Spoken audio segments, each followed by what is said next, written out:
on the Cangxuan Continent within the Great Wild Domain. In central state stood the Imperial clan, the Yi family. Have I traversed to another world? Yimo gazed about in a daze, taking in his surroundings. For some unknown reason, everything around Yimo appeared shrouded in pitch blackness, a vague blur within his field of vision. In his previous life, Yimo had been a typical shuden otaku. Because he stayed up all night surfing the internet day after day, he suddenly died of cardiac arrest on a dark, windy night, his life ending just like that. He had read far too many stories about transmigration in his past life. Compared to other transmigrators, Yimo was utterly exhilarated. After all, transmigrators were always accompanied by some sort of system. The very thought of this filled him with irrepressible excitement. System. System, are you there? System, where are you? Sigh, system. Time flowed by, yet Yimo's voice sank like a stone into the sea, receiving not the slightest response. Just as Yimo was on the verge of breaking down, a crisp chime rang out. A cold electronic voice suddenly resounded within his mind. Damn, is that the... Are you a sign-in system, a Manisan much fortune system, or perhaps a romance system? Yimo asked in a rush. In truth, no matter what kind of system it was, the mere existence of a system was enough. With a system, Yimo would be able to stir up storms in this new world. Was that not far better than returning to his original world to be an ordinary office worker? This system exists for the sole purpose of fulfilling all of the host's needs. Though the system's words were devoid of emotion, they were sonorous and forceful, brimming with pride. System, where am I right now? Why is everything here so dark? The host is currently in the late stage of gestation, residing within the womb of your mother, Luo Xianqing. A fetal transmigration, huh? How interesting. System, what is my background this time? Yimo rubbed his hands together, a gleam flickering within his eyes. Just from hearing his mother's name, he could tell she surely belonged to a great household. The host has traversed into a Xuanhuan world. Your lineage is illustrious and your clan resplendent. You belong to a true imperial clan of this era. The host's father is the peerless 9 Extremes great emperor, while your mother is a heaven-blessed maiden who unites beauty and talent in one. This is outright invincibility. Even without a system, I would never want for food or clothing, let alone now that I have one. Ding, now issuing the novice gift pack. Congratulations to the host for obtaining Invincible Cultivation, the origin of the Great Dao, 3000 Daos, the Hall of Reincarnation, the Book of Life and Death, the Eyes of Annihilation, the Heart Vein of the Dao. The system prompts continued endlessly in his ears, showing no sign of stopping. Stop. System, what on earth are you doing? Why are there so many things? This system exists to serve the host. If the host finds the prompts bothersome, you may turn off the notification sound. Turn it off. Outside, a flurry of hurried footsteps approached, heavy enough that the very ground seemed to tremble slightly. Haha, Xianqing, I've come to see our child.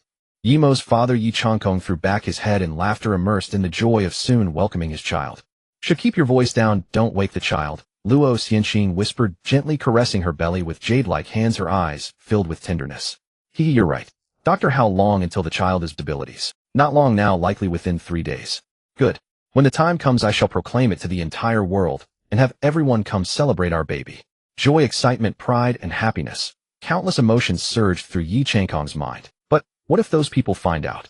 Luo Xianqing brushed aside a stray lock of hair, unable to suppress the worry in her heart.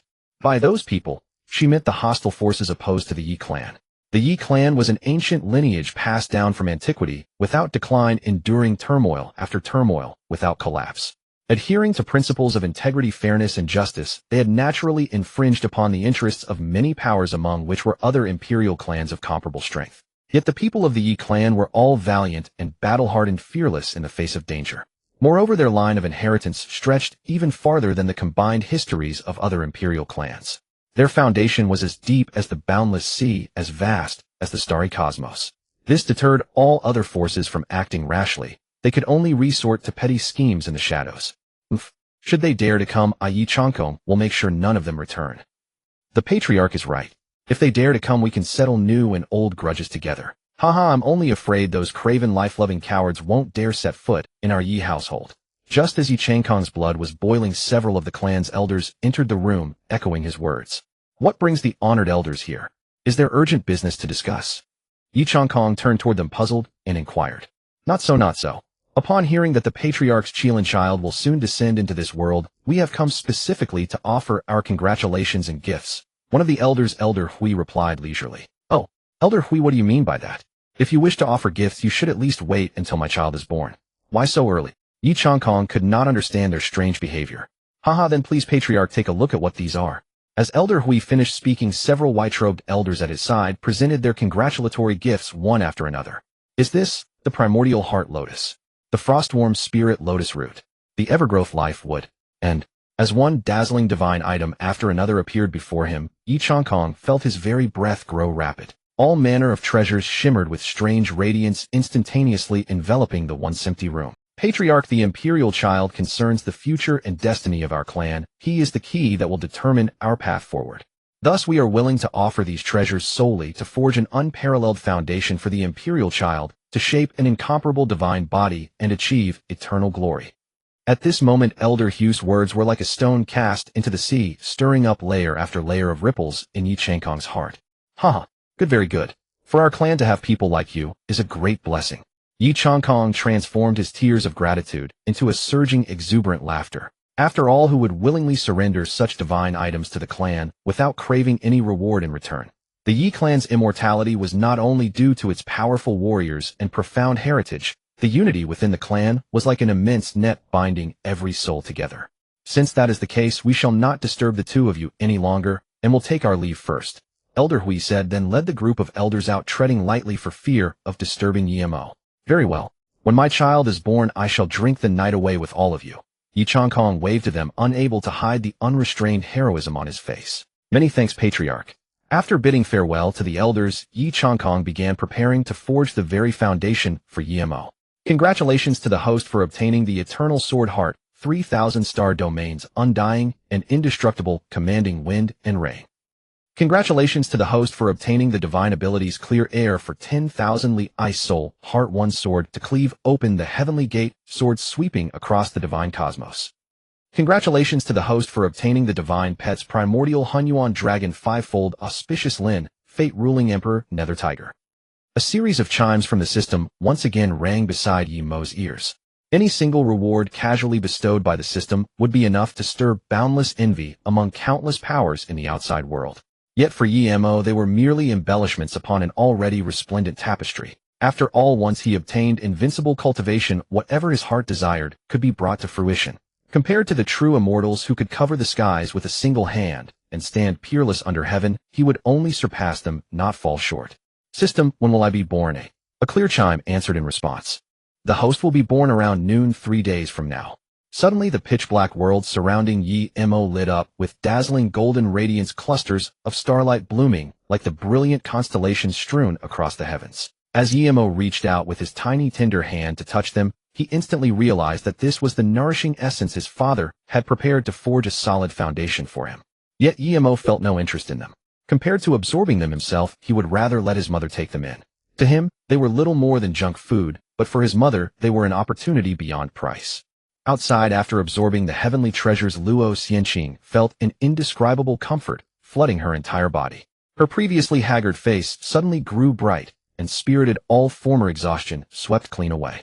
At this moment, she looked nothing like a woman deep in pregnancy. Sitting to one side, Yi Changkong naturally noticed the change in his wife. Xianqing, what is going on with you? His gaze tinged with surprise lingered on her for a long moment. Changkong, it seems the child did not absorb the medicinal essence you refined, but instead allowed me to absorb it. Luo Xianqing answered truthfully. She felt somewhat embarrassed. The tonic had clearly been prepared for the baby, yet she had taken it in herself. This? At such a young age, he already knows how to be filial to his mother. Good. Even if my son's talent proves mediocre, just for this alone, I would already be content.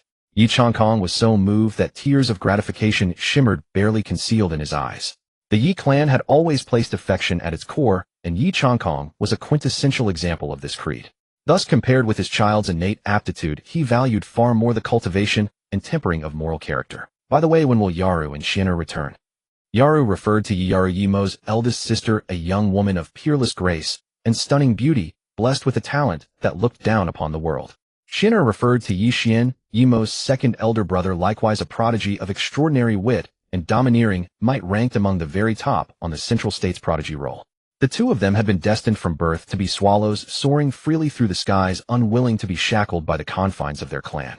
Thus the position of Imperial heir had long remained vacant. The title of Imperial heir was the most illustrious honor within an immortal Imperial clan, bearing authority and resources as vast as an endless ocean, especially so within the ever-enduring Yi clan. Yet even so Yi Yaru and Yi Xian disdained the position entirely. What ordinary people could scarcely dream of obtaining in a lifetime was something that certain individuals were born already possessing. Faced with such a situation, Yi Changkong could feel nothing but helplessness, regret, and sighs. Thus he could only place his final hopes upon Yimo. Yet no matter how clear and tranquil a river might be, its fish are fated to swim toward the boundless sea. Birds trapped within cages will sooner or later return to the mountains and forests that truly belong to them. I do not yet know, but for an occasion of such weight the two of them will surely return. Yi Changkong replied with a confident smile. He greatly respected his children's choices, and thus there were no true conflicts between father and offspring. Moreover, they were deeply filial and well-mannered, versed in courtesy and propriety. With their younger brother about to be born, they would certainly come to lend their presence. Otherwise, it would be far too discourteous. All right, Xinqing, rest for now. I will go prepare the meal. Today I just caught a 6-winged golden roc. It will be perfect to give you and the baby an extra nourishing feast. All right. 3 days later, the appointed time quietly arrived. At this moment, the entrance of the Yi clan was crowded with powerhouses, experts gathered like clouds, and talents thronging like stars. This was the crucial occasion when the immortal Imperial Yi family would establish the position of Imperial heir. The matter was of immense importance. It might well shatter previous strategic balances and alter the current world order. Thus, the outside world's attention upon this event was no less fervent than that accorded to an ascension to immortality. One terrifying expert after another appeared in succession, their mere presence suffocating to behold. Some were so overwhelmingly powerful that a single wisp of pressure leaking from them was enough to fracture the surrounding space. Fortunately, this was the Yi household. Within the Yi estate itself, lanterns and decorations were hung in profusion. The entire clan was immersed in a sea of joy. The scale of this ceremony was far more grand than that which had celebrated the births of Yi Yaru and Yi Xian. This alone was enough to show how seriously the entire clan regarded this event. Ha, brother Yi, congratulations on obtaining such a Qilin child. Indeed, brother Yi, our congratulations. Another dragon son joins your family. Voices rose one after another as the crowd flattered Yi Changkong, among them not only internal clan factions and allied forces, but even representatives of hostile powers. It could be said that virtually every power whose name thundered across the great wilderness had appeared here at the Yi. Gentlemen, you flatter me. The child's aptitude has yet to manifest. We cannot know what he will be. I hope you will not draw conclusions too early. Yi Changkong replied with a show of modesty. Yet the smile that would not fade from his face thoroughly betrayed him. What appeared to be prudence and humility was in truth surging pride and satisfaction. Ah, brother Yi, you must not say that.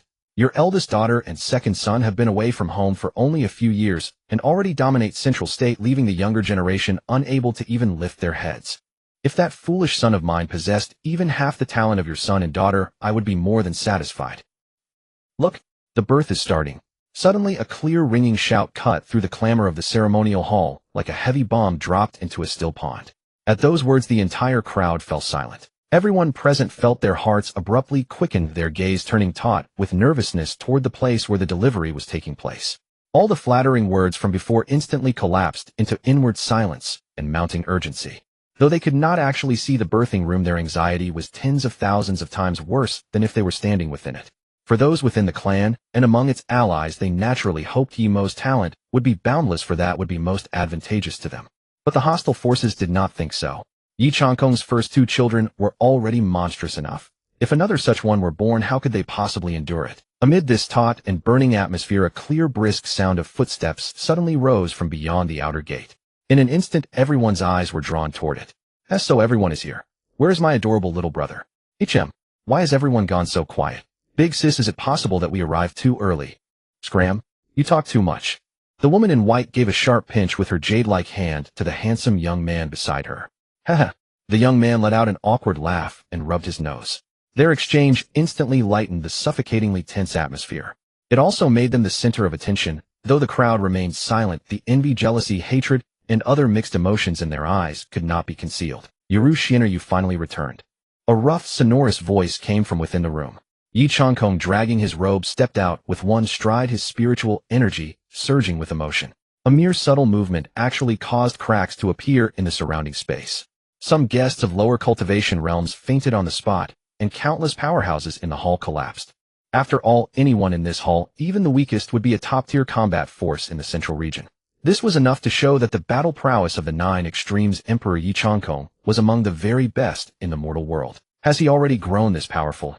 In a shadowy corner, a middle-aged man with a weathered face murmured absent-mindedly. This middle-aged man was no ordinary figure. He was also an emperor honored as the pure heart emperor. His words were not meant to flatter Yi Changkong. Rather, he genuinely admired him from the bottom of his heart. With his profound cultivation, he was the most capable of comprehending just how terrifyingly powerful Yi Changkong truly was. Haha, I heard we're about to have a little brother. As his elder brother and sister, we naturally had to come and offer our congratulations. Yi Xian said with a faint smile, his gaze constantly sweeping the surroundings. He was observing the crowd's reactions, searching for those who harbored murderous intent or ill will. The reason Yi Changkong had spread the news of Yi Mo's birth was precisely to take the opportunity to weed out potential threats. The child of the Nine Extremes Emperor would inevitably be entangled with many interest groups, among which there was no shortage of those with ulterior motives. Using his newborn son as bait, he intended to lure out the big fish. That was Yi Changkong's true purpose. All of this stemmed from his confidence in his own strength. Yiru Xian, have you been well while you were away? Yi Changkong asked in a low voice. Haha, we're doing great, Dad. With the Emperor's token you gave us in hand, who would dare to touch me? Who could possibly move against me? Father, no need to worry. With the Emperor's token with us, we're perfectly safe. Yi Yiru said softly. Then I can rest assured. Hearing their replies, Yi Changkong smiled with relief. It was a laugh straight from the heart, the happiest and most joyful he had felt in years. Out in the world, he was an unmatched emperor, invincible in battle and taking every stronghold he attacked. But at home, he was also a father with human emotions. I wonder what talent this little brother of mine possesses. Will he surpass the two of us? The birth of Yi Mo stirred Yi Xian's competitive spirit.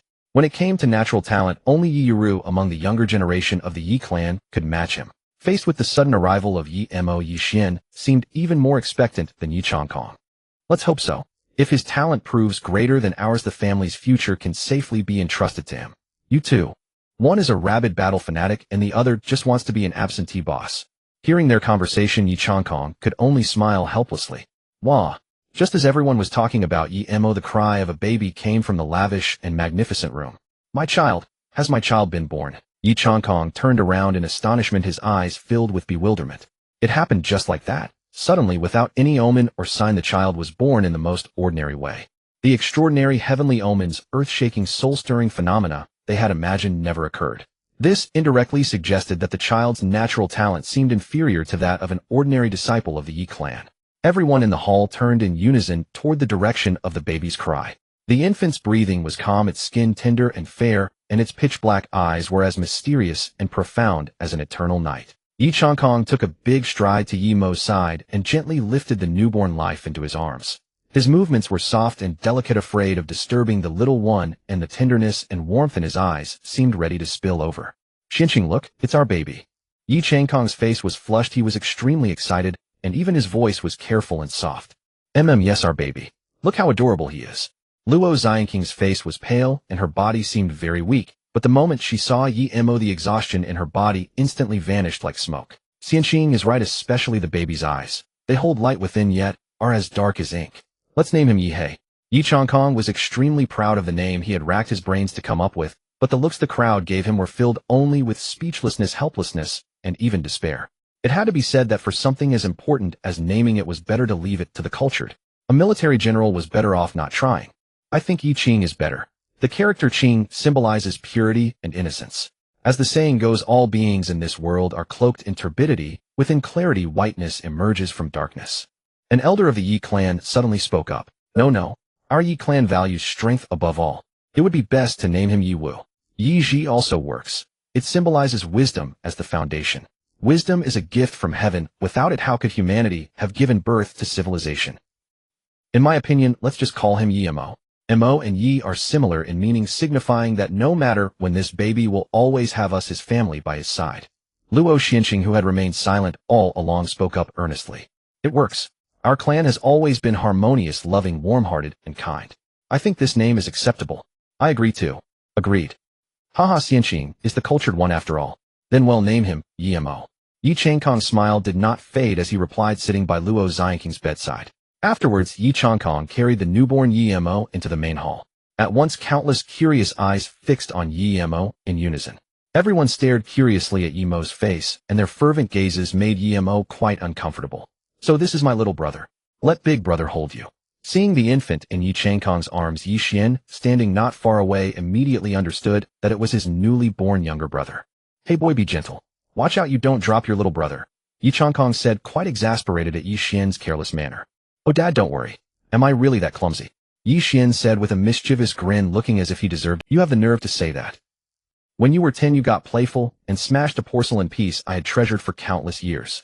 And when you were 13 you mistook my long-collected tea leaves for rotten leaves and threw them all away, claiming it was to honor me, that you couldn't bear to see me boiling leaves to drink.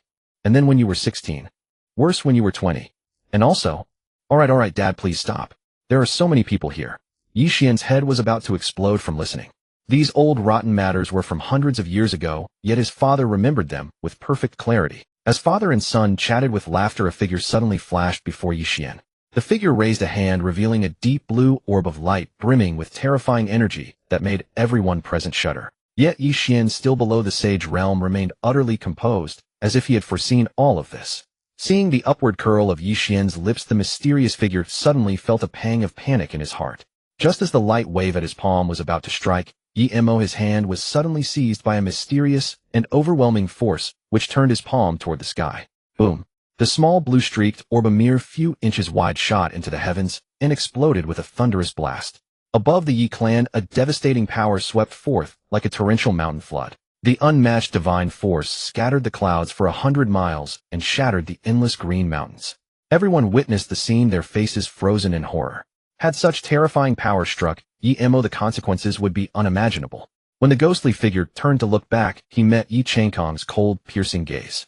Yi Changkong's face darkened to its limits. Ma Xin Emperor, you dared to kill my child. Who gave you such audacity? As he spoke, Yi Changkong raised his fist. The motion was slow, yet to all onlookers it was a death warrant. Not good. Emperor Ma Xin's heart tightened, and he instinctively tried to teleport away, but it was already too late.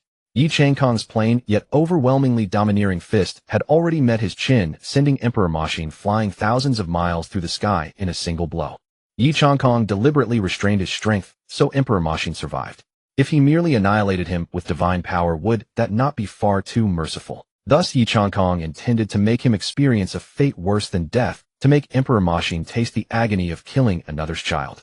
Next I will show you how you die by my fists, one punch at a time. Yi Changkong stood with his hands behind his back, gazing down at Emperor Ma Xin like a sovereign overlooking the world.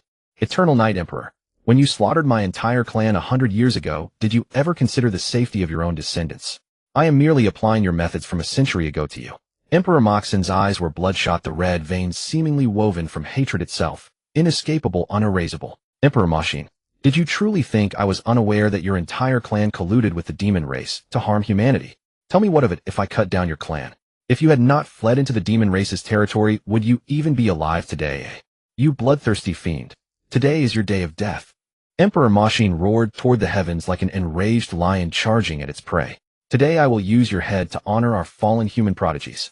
With every gesture, countless blue streaks of light burst forth from Emperor Ma Xin's hands, each attack carrying appalling destructive power. The streaks of light fell like a storm of arrows, tearing the sky and shaking the earth. Countless beams converged around Yi Changkong, their dreadful might causing even space itself to tremble. Die!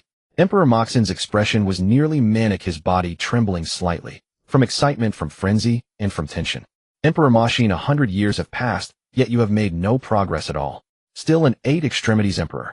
Not only that, but your attacks have barely changed either. Yi Changkong calmly commented, letting the countless beams lock onto him. Enough talk. How strong can you possibly be? With that, Emperor Ma Xin waved his hand, and billions of light beams instantly shot toward Yi Changkong. Within moments, the countless beams engulfed Yi Changkong. Very well, let me show this frog at the bottom of a well the gap between us, Yi Changkong said with a helpless smile. Facing the overwhelming stream of light, Yi Changkong gathered power into his fist as the Great Dao of strength converged upon him.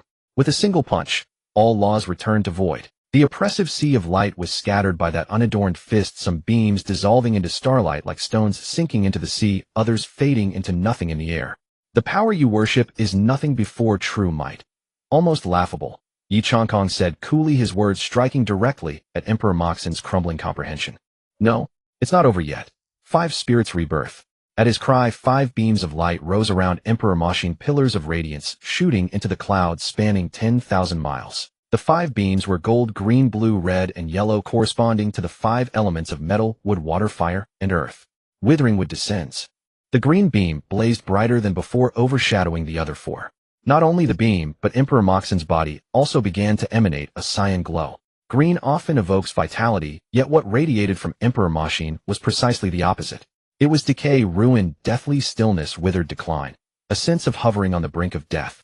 A colossal rotten tree vast as a towering mountain descended less than 100 paces from Yi Changkong. The stench wafting from the decayed wood made even Yi Changkong cover his nose, his face full of disgust. The rotten tree writhed like writhing maggots, twisting and contorting its body without end. Emperor Moxon, with a title like Moxon, you don't mind conjuring such nauseating things at all.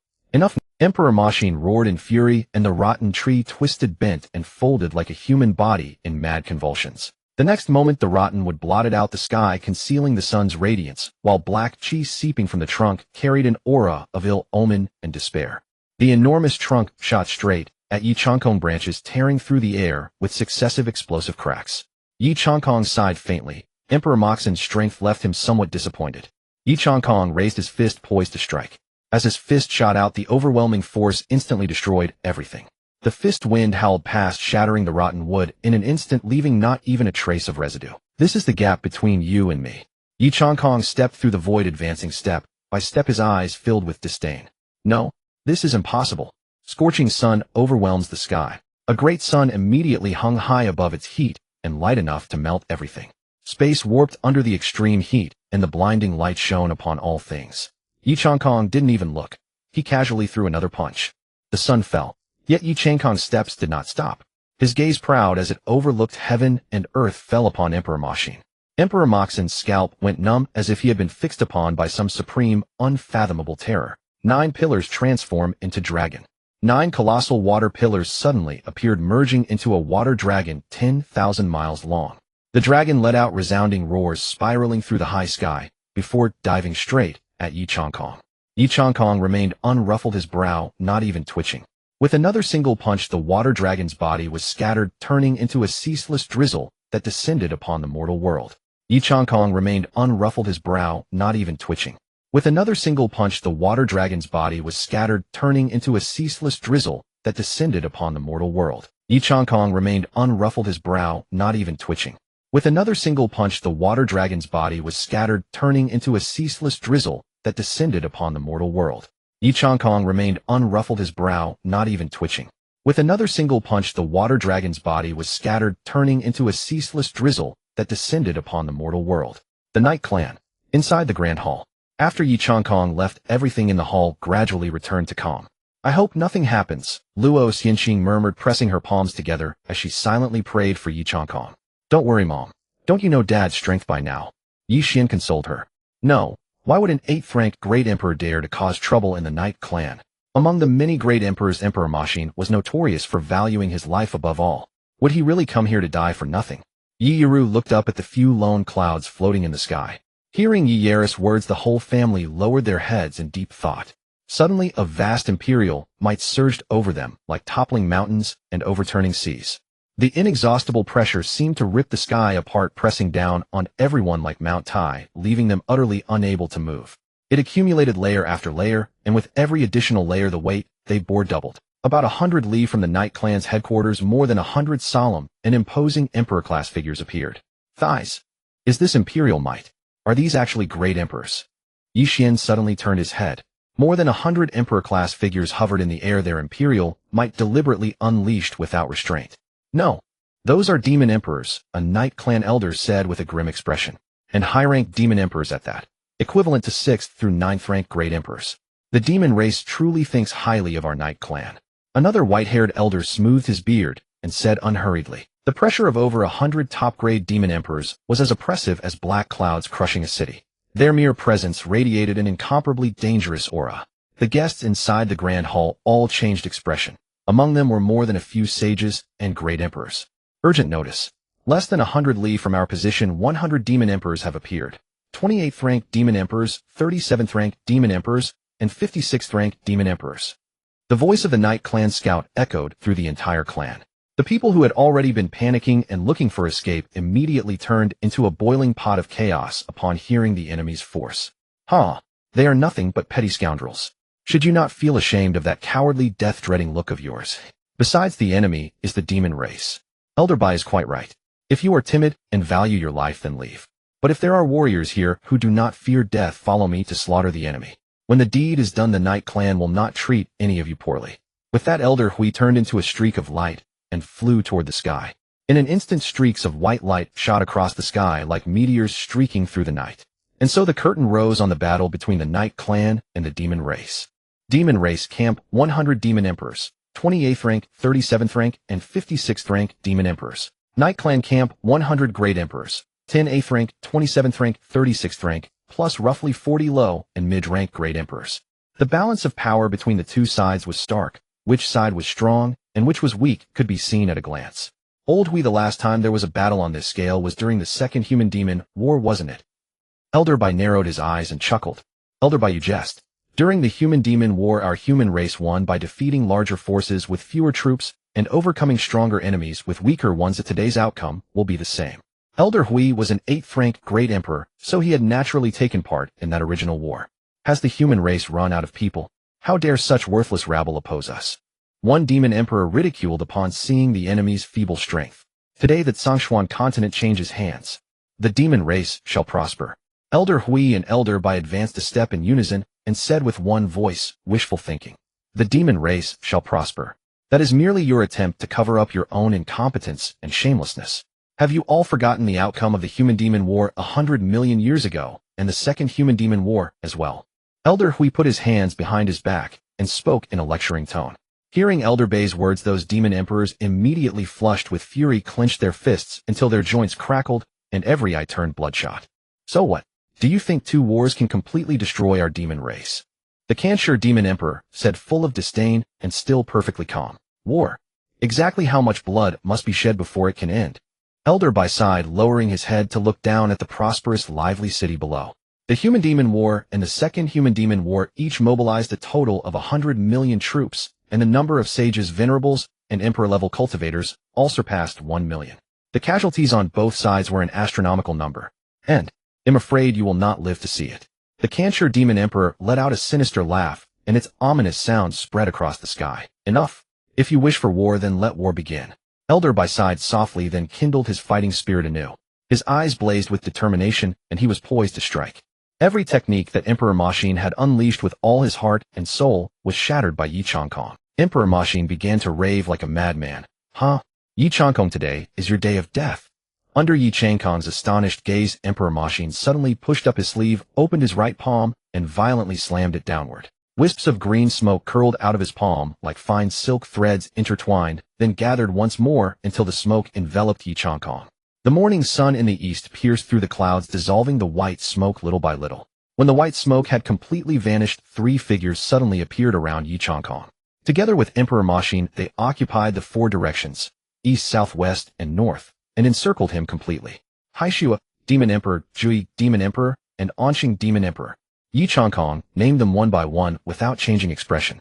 Haishua, Jui, and Anqing were all 9th rank Demon Emperors, the 3 great leaders of the demon race. There are only 5 9th-rank demon emperors in the demon race. I never imagined that 3 of them would come to kill me. The Cangxuan Continent consisted of the demon realm and the great wilderness.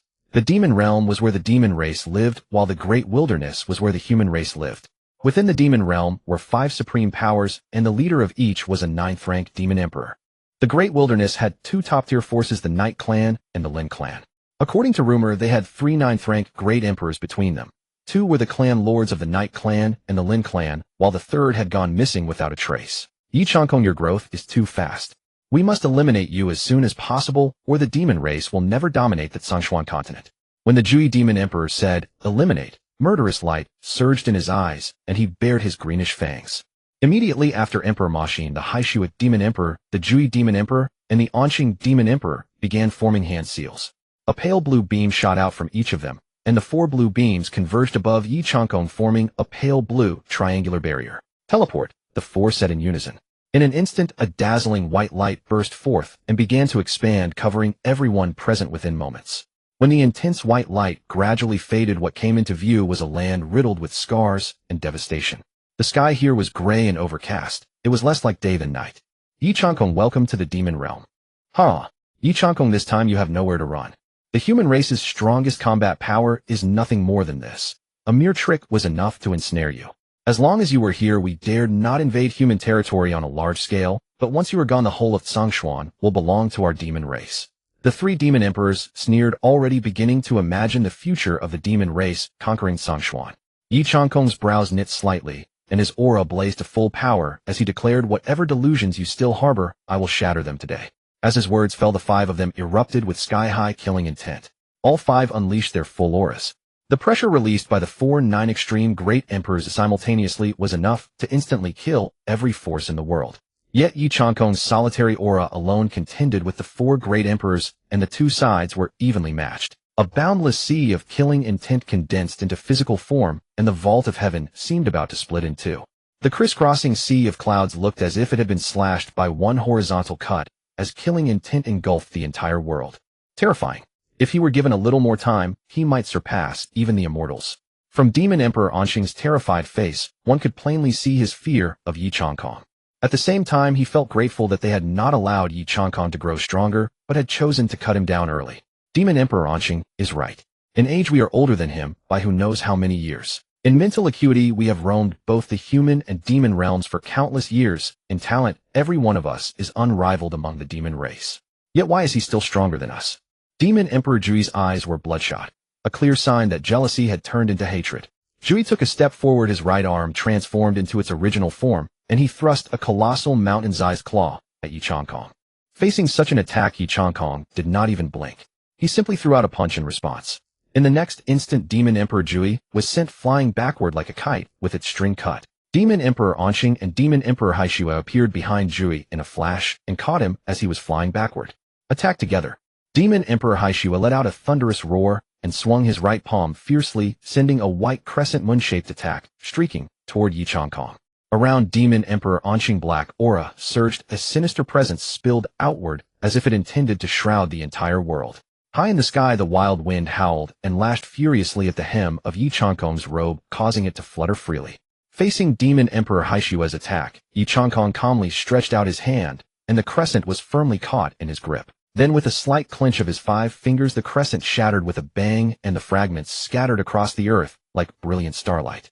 At that moment, Demon Emperor Anxing raised both hands, and the ghost-like black aura drifting around him suddenly began to converge. It coalesced into dozens of black spheres, each radiating terror and reeking of death. Demon Emperor Anxing waved a hand, and the spheres shot straight toward Yi Changkong. Yi Changkong flicked his finger, and a white streak of light shot out like an arrow into the black spheres. In the blink of an eye, the spheres collapsed and were completely disintegrated. Where the scattered black aura fell to the ground, it instantly corroded the plants. Attack! Only if we fight together do we stand a chance. Seeing things turn unfavorable, Demon Emperor Anxing hastily shouted to the other demon emperors. The 3 demon emperors said nothing, each reading the grim resolve in the other's eyes. Yi Changkong and the 3 demon emperors became locked in fierce combat. Though he was 1 against 3, he did not fall into the disadvantage. On the contrary, he steadily began to gain the upper hand. Demon Emperor Anxing suddenly threw a punch, but Yi Changkong easily seized his arm and kicked him flying to the ground. Behind him, Demon Emperor Jui opened a bloody maw, his cyan fangs gleaming coldly in the sunlight. He had intended to take the chance to swallow Yi Changkong in one bite, but Yi Changkong dodged with an instant body shift. Demon Emperor Haishue, who had been waiting to strike, locked onto the position where Yi Changkong reappeared and condensed compressed spiritual energy in his hand, as if about to deliver a fatal blow. Yi Changkong, however, had anticipated it. He sidestepped the attack, then seized Demon Emperor Haishue's arm. Haishue only felt his arm controlled by an unshakable force, as if it were no longer his own. The next moment, still gripping Demon Emperor Haishue's arm, Yi Changkong used the compressed spiritual energy in Haishue's palm and drove it squarely into Demon Emperor Jui's body. Blood poured from Demon Emperor Jui's body, and flesh flew in all directions. When the attack ended, a fist-sized hole had been blasted through him. At that moment, Jui was in excruciating pain. Although the strike was not fatal, it was unspeakably agonizing. Yi Changkong gathered spiritual energy in his palm, and the blue energy constantly grew more compressed. In the end, the spiritual energy within 10,000 li was compressed into the shape of a drop of water. No, get out of the way. Demon Emperor Jui's pupils violently contracted, as if he had seen his own death. This seemingly soft and feeble strike actually contained a fatal threat. Whoosh! Yi Changkong pushed his palm forward, and the water drop attack streaked across the night sky like a shooting star. Run! Demon Emperor Haishue roared, and without hesitation, he turned and fled. Here, in the next moment, it exploded. Billowing smoke and searing heat came rushing and sweeping across the entire area in a matter of moments. Trees within 10,000 li were sent flying by the blast while rocks and gravel danced in the air. When the smoke dispersed, Demon Emperor Jui had already revealed his true form, no longer bothering to maintain a human shape. In his original form, he was more than 10,000 zhang long. Behind his mountain-like colossal body stretched a pair of enormous wings. The wings were exactly as tall as Jui's entire body, and every flap would trigger a violent gale. His protruding fangs were like the arrival of deep winter, chilling all who looked upon him. Suddenly a pair of mountain-like claws obscured the sky, their sharp tips as keen as a host of piercing swords. Yi Changkong remained calm and expressionless. He simply gathered strength for a punch. Behind Yi Changkong, a phantom figure 10,000 zhang tall appeared. The phantom radiated sacred golden light, its entire form emanating an incomparable pressure. The holy pure radiance shone upon all things. The somber gray clouds began to tear apart, and the earth trembled. At that very moment the phantom, just like Yi Changkong, delivered a heavy earth-shattering punch. The golden phantom fist wrapped in layer after layer of flowing radiance met the enemy's claw heated. Boom. The moment the two collided, Yi Changkong pushed with even greater force, and that sky-covering claw was sent flying 1,000 li away. When Yi Changkong looked carefully, he realized that the claw was none other than Demon Emperor Haishue's true form. Haishue bared his mouth and let out a blood-curdling roar, revealing tens of thousands of tiny fangs within. His body was covered in deep red bloodstains clearly left behind from long ago. The thick smell of blood was mixed with other harsh pungent odors.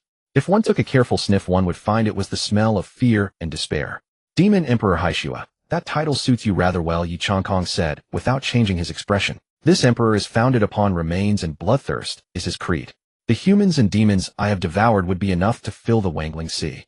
Demon Emperor Haishue laughed wildly, brimming with pride. The blazing sun broke through the dawn, its scorching rays fiercely striking Yi Changkong's weathered face. Facing a demon beast several times his height, he showed no fear, only calmness. Yi Changkong raised his right hand above his head, and countless fine rays of light began to converge like a raging storm. The scattered light appeared exceptionally blazing, dazzling, and gentle in the dark, cold Yayu continent. The light grew ever brighter like a blazing sun in this dim, desolate world. In the end, tens of thousands of rays collided, reflected, interlaced, and merged into a long sword gleaming with golden radiance. Today I will use this sword to slay all of you and return both humans and demons to an era of peace. Yi Changkong pointed his sword at the three emperors, emanating overwhelming dominance. Wishful thinking. Yi Changkong, you are far too childish. Are we the root cause of war? Throughout the ages, war has never ceased, whether between humans and demons or within each race. Why has it continued to this day? It is selfishness. Do you understand? The Haishue Demon Emperor said coldly, as if stating an obvious truth. I have known it since childhood. Selfishness is not immutable. Moreover, my conviction soars to great heights. Yi Changkong replied calmly. Conviction. Throughout history, how many humans and demons have wanted to end war? Have any of them succeeded? How dare you speak such arrogant words? Countered the Haishue Demon Emperor. The divide between humans and demons is exactly the same. Facing the unknown and hardship, one may feel hesitant and lost. That is not strange, but perfectly normal. Yet to be so afraid of failure that one stops here, that is ignorance and weakness. This is the weakness of your demon race. Our human race will never halt its steps in pursuit of the truth. As for the final outcome, I firmly believe heaven will not betray me. I am still myself, not another. Since the Great Dao came into being, I am a unique being within heaven and earth. Why should matters that the ancients failed to accomplish be imposed on us today?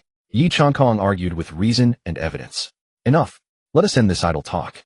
Whom the truth favors, time will tell. Yi Changkong gently wiped the blade with his hand, sending scattered glimmers trembling down. Hundreds of millions of starlight fell from the heights like a river of stars woven with threads of gold and silver. Yi Changkong raised his sword and slashed. A colossal sword aura composed of trillions of starlight points surged toward the Haishue Demon Emperor. Wherever the sword aura passed, it caused no real damage.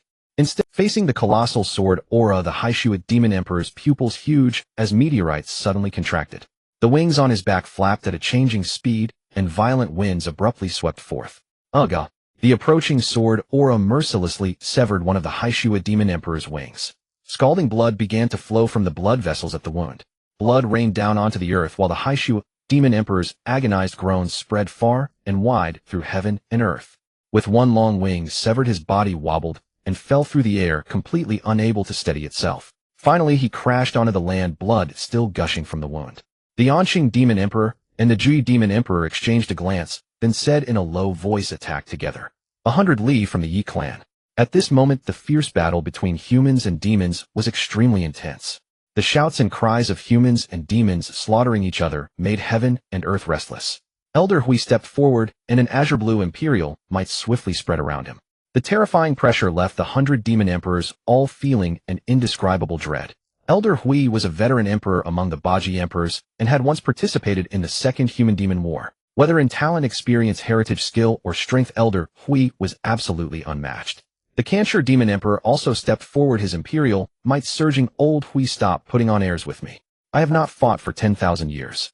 Today I will use you to test whether my hands and feet are still nimble. Elder Hui said leisurely. Then Elder Hui gently waved his hand toward the Cangxuan Demon Emperor.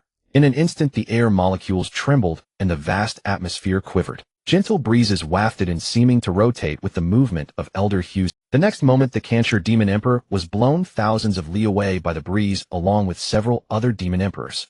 That seemingly fragile breeze actually contained supreme power.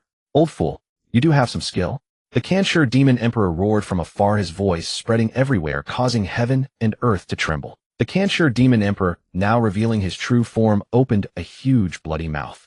Countless blood-red fangs like blades glinted coldly in the light.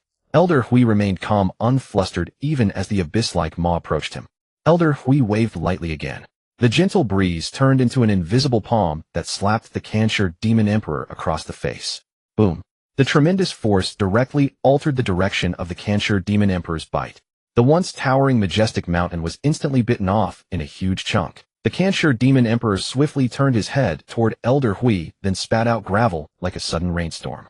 The stones were dense and varied, large and small, unevenly mixed, some as massive as meteors, others as fine as dust. Elder Hui waved his hand again, and the gentle breeze caught all the gravel and sand.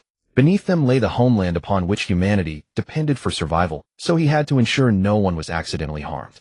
Old man, you care so much about those ants. The Cangxuan Demon Emperor naturally noticed this and mocked him. You are wrong. They have never been ants. Humans are born between heaven and earth. Strength and weakness are defined by humans, not decreed by heaven. Elder Hui replied without a ripple of emotion. Ants are still ants, judging a person solely by strength. How foolish you are. And how do you know that you are not also an ant in the eyes of others? Elder Hui demanded sternly. The Cangxuan Demon Emperor laughed wildly, letting out evil and ominous laughter. Ha ha. Since you protect them so much, then all of you can die. The Cangxuan Demon Emperor's giant claw suddenly extended, beginning to swell and expand. The claw stretched 1,000 li, blotting out the sky and sun, spanning mountains and rivers like a ring of mountains. Then the claw reached straight down toward the bustling, prosperous city below. Elder Hui, always gentle and refined, roared in rare fury, don't you dare. In an instant, gale-force winds howled all around, winds raged, and vegetation on the ground was blown every which way. This sudden gust extended over 10,000 li, crossing vast territories and countless nations, containing endless almighty power. This gentle breeze was destined to become the strongest force protecting the weak. The demon realm. Suddenly an arm as massive as a mountain descended from the sky, stirring up clouds of dust. Upon closer look, it was the arm of Demon Emperor Jui, who was now battered and disheveled, his eyes wide with rage. Boom. A dark silhouette smashed heavily into the ground like a falling meteor. Demon Emperor Anqing writhed in unbearable agony, every muscle feeling as though it were being ripped apart, his suffering like scorching fire consuming his body. High above, Yi Changkong withdrew his longsword. He was panting and drenched in cold sweat, yet he still stood with heroic bearing and radiant vigor. A breeze swept by, lifting the hem of Yi Changkong's robe. His sleeves fluttered in the wind, and the white robes seemed to embody the final justice of the mortal world. Fighting one against 3 demon emperors, he not only avoided being overwhelmed, but steadily maintained the advantage and launched counterattacks. Such was the power of Yi Changkong, the strongest combatant of the human race. You are nothing more than this, Yi Changkong said like a deity, judging sin, awe-inspiring without anger, his oppressive pressure surging like ocean waves. The 3 demons looked at one another, each seeing the disheveled image in the other's eyes. We can only use that technique, Demon Emperor Anqing transmitted to the other 2 demons. What? Demon Emperor Haishue abruptly asked, as if a beam of light had cut through the darkness. Demon Emperor Anqing, do you still have a way to reverse the situation? Demon Emperor Jui asked in turn. Indeed, but I need your cooperation. Anqing nodded in reply. What? The 2 demons asked simultaneously. This is a secret art I obtained by chance. Once it takes effect, it can reduce half of Yi Changkong's strength. The two demons said nothing, their minds churning. A technique that halves one's strength. Just how powerful was it? If not for today's desperate situation, Anqing might have kept it hidden his entire life. At that moment, what if the target were not Yi Changkong, but the two of them? This art is forbidden. To activate it, you all must inject power and additionally sacrifice the life of a great emperor. Anqing let out a breath and said slowly, Great Emperor, what level of Great Emperor is needed? Demon Emperor Jui hurriedly asked. The higher the realm, the stronger the effect naturally. When Anqing finished, they had already settled on the candidate, Great Emperor Ma Xin. Because the three demons were communicating telepathically, Yi Changkong and Ma Xin had no idea what was happening. This art is one time only. There is just a single chance. Anqing added. Demon Emperor Jui wiped the blood from his lips. Once. That's more than enough. All right, hurry and cast it. Yi Changkong is coming, shouted Demon Emperor Haishua urgently. High above, Yi Changkong raised his long sword, and the hilt radiated brilliant light. The phantom behind him grew even more solid, and a giant sword 10,000 zhang long appeared in its hands. Today I declare the end of the 100-million-year war between humans and demons. Yi Changkong washed away the sweat and fatigue, leaving behind only yearning for a new world. This battle was the collision between a new era and an old one, an all-out confrontation between the dark conservative forces and the bright radical forces. And Yi Changkong would personally shatter the darkness of the old world and rip apart the disguise beneath the prosperous facade. Demon Emperor Anqing formed hand seals, cold sweat falling like rain. Suddenly he cast aside a secret scroll stained with mottled bloodstains. Black light swirled around the scroll, and the ancient mysterious incantations on its surface seemed to come alive, continuously floating in the air.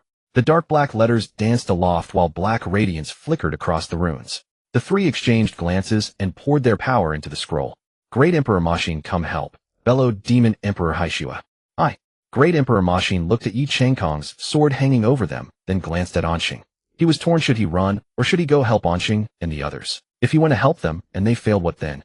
After all, he had just witnessed the clash of the four. Yi Changkong alone had knocked all three of them to the ground. If you don't come once we die, you won't survive either. Haishua saw Ma Xin standing motionless and shouted. These words struck like a hammer, smashing the shield of Ma Xin's hesitation. Right? Once Anqing and the others were dead, he would not live either. If Anqing won, he would certainly be settled scores with afterward. Realizing this, Ma Xin said, They'll come. But just as Ma Xin drew near, Anqing, Haishua, and Jui suddenly freed their hands, and together restrained. You? All of you. Ma Xin sensed something wrong, and was stricken with terror. Without a word, the three demons tossed him straight into the area shrouded by the black halo. What did I do wrong? Please. I don't want to die. I want to live. Let me out. Thrown into the black halo, Ma Xin kept begging the three demons. Yet they remained unmoved, feigning nonchalance, and focusing on channeling their power. The black light grew ever more dazzling, and a sinister, icy atmosphere enveloped the entire world. It hurts. No, please spare me. No, my body, my strength. Soon agonizing moans came from within, endless and miserable. Demon Emperor Haishua, you will die a miserable death. Even if I die, I will never forgive you. They'll kill you. No, don't. At this moment, Yi Changkong raised his long sword high into the air, and the figure behind him mirrored his motion exactly. The 10th San's Hanglong sword slashed downward with devastating force, the air exploding in continuous bursts. Everywhere the blade passed, the endless mountain ranges were cut in half. At this moment, the sword's tip pointed directly at the three demons, locking them in place with a pressure as heavy as Mount Tai. Demon Emperor Anqing, are you ready yet? Seeing the sword, Haishu's hair stood on end, and he asked anxiously. Almost. Anqing bellowed. The distance between the sword and them was already less than 10 li, 9 li, 8 li, 5 li, 3 li, 1 li. Just as they were about to be annihilated by the devastating attack, a streak of black light suddenly flashed, then soared into the sky, its bone-chilling cold piercing everyone's spine. The white clouds were dyed black by the dark light, and the black pillar began to spread from the heavens until it stretched across boundless miles. All things in the world were shrouded in blackness, and an atmosphere of evil ominousness, fear, and unease began to brew. The black beam shattered Yi Changkong's long sword in an instant, and the sword fragmented into countless stars. The three demons and Yi Changkong were all stunned. In that single exchange, even Yi Changkong's all-out strike was shattered. What is this? In the sky that stretched like a vast ocean, something seemed to be shifting, colliding against each other, producing earth-shaking rumbles. All the demon beasts within 10,000 li fled in terror, dust billowing across the ground. By the nearby shore, the seawater was receding as if fearing the pitch-black radiance. The dark radiance surged, instantly shrouding the entire world. For enormous black iron chains coiled through the sky like pythons. The chains seemed sentient, Their bodies like giant serpents, their color like the dead of night, stretching long as rivers and towering like majestic mountains. The 4 iron chains wrapped around the phantom behind Yi Changkong, then split off into 4 thinner chains that bound his hands and feet. How can there be such a bizarre thing in this world? Even the well-traveled Yi Changkong couldn't help but feel astonished. Black mist began to emanate from the chains, and he felt his power draining at an alarming speed. In plain terms, before long, Yi Changkong's cultivation realm would fall to the 8 Extremes Emperor. There were similar techniques in the cultivation world, but they only weakened an enemy's power without shaking their very foundation. Lost power would normally recover on its own after battle, like how after a fight one might be exhausted, but would be full of energy again after sufficient rest. But Yi Changkong now faced a far more dire predicament. He could sense that the lost power could only be regained through recultivation. It was the most despairing realization. No, my power. Yi Changkong struggled violently against the chains on his ankles and wrists. But his struggles were in vain, only draining his mana faster. The 3 demon emperors watching from afar were overjoyed to see Yi Changkong locked in the air. Fellow emperors, now that Yi Changkong is trapped and defenseless, this is the perfect opportunity. Hai Shui demon emperor said excitedly. Indeed, today's battle will be decided in this single moment, and by the looks of it we have won. The stern gaze of Zhu Yi, demon emperor, finally eased with a trace of relief. Both of you speak wisely. This situation is unprecedented in 1,000 years. Yi Changkong has long been a bitter enemy to both of you. Now you can slay him with your own hands and quench the hatred burning in your hearts. And Sheng demon emperor said softly. Haha, well said. And Sheng demon emperor. Then I shall go first. Hai Shui demon emperor revealed a wild, arrogant smile, then vanished in an instant. Zhu Yi demon emperor remained silent and also disappeared in a blink. Both demon emperors charged at Yi Changkong. High in the sky, Yi Changkong naturally noticed the 2 colossal figures approaching at breakneck speed, his heart tightening in spite of himself. He was certain that this was the darkest moment of his life, as if he could see the grim reaper drawing near. No, quickly, hurry, move, damn it. Bound and helpless, Yi Changkong struggled with all his might. Yet no matter how he fought, the iron chain seemed fused with his body, utterly immovable. In fact, the more violently he struggled, the faster his power vanished. What kind of accursed sorcery is this? Yi Changkong roared at the heavens in defiance. Just as the claws of Hai Shui and Zhu Yi demon emperors were about to tear into Yi Changkong's cheeks, their sharp talons suddenly froze in midair. Yi Changkong was likewise puzzled. He focused his eyes and saw that 4 chains identical to those on him had also entangled the 2 demon emperors. Yi Changkong felt no joy of survival, only utter confusion. And not just him. Hai Shui and Zhu Yi demon emperors were also overwhelmed with bewilderment and disbelief. Hiding in the shadows, and Sheng demon emperor couldn't help but sneer. His icy voice pierced like millennial frost into everyone's hearts. So the mastermind behind all this was none other than Sheng demon emperor. And Sheng demon emperor, you actually betrayed us. Hai Shui demon emperor's pupils shrank as he roared in accusation. That's right, it was me. And Sheng demon emperor admitted readily. Your ambition knows no bounds. Isn't it enough for the 3 of us to split the world equally? You want it all for yourself. Zhu Yi demon emperor cursed. I merely did this a little earlier than you. And Sheng demon emperor replied indifferently. When the 3 demon emperors had conspired against Yi Changkong, they had reached a verbal agreement to divide the world equally. But it was nothing more than a verbal agreement. Who among them had no ulterior motives? Especially since these 3 demons had lived for hundreds of millions of years. True ancient monsters. My mana is disappearing. Hai Shui demon emperor shrieked in horror. Mine too. So this doesn't just weaken power, it directly absorbs it. Zhu Yi demon emperor analyzed. But it was too late to say anything. And Sheng demon emperor only needed to wait for the 3's mana to be fully absorbed, then strike and kill them. After that, his forces would dominate alone. Yi Changkong, I will make you watch with your own eyes as your human race is slaughtered to extinction, enslaved by the demon race, reduced to the lowest of species. And as for you, Hai Shui and Zhu Yi demon emperors, once you are dead, I will absorb your remaining forces as the foundational power for my conquest of the world. At this moment, the great war between humans and demons was nearing its end. Since the war began, no fewer than several hundred meteors had streaked across the sky. Who would prevail? That had become the focus of countless onlookers. Emperor Zixiao, Emperor Xuanzang, Emperor Qianyuan, Emperor Taixing, and Emperor Jinyu. Elder Bai recited the titles of the fallen emperors one by one, committing them silently to memory. He would never allow any of these emperors to have died in vain. He had to win. Suddenly, a bright meteor streaked across the sky, its warm light illuminating everyone's faces. Emperor Qingxin. A tidal wave of overwhelming grief crashed over Elder Bai. Yet his pain wasn't solely for Qingxin Emperor. It was for the fact that every single moment human emperors were falling. I came here merely to exchange pointers with Eternal Night Emperor and inquire about cultivation, but to my great surprise I am about to perish. Still I harbor not a shred of regret, for behind me stand my people. If the demon beasts are allowed to ravage the lands of humanity, my people are doomed and humanity itself is doomed. Cangxuan Emperor gazed at the fierce battle above, a trail of clear tears streaming down his cheek.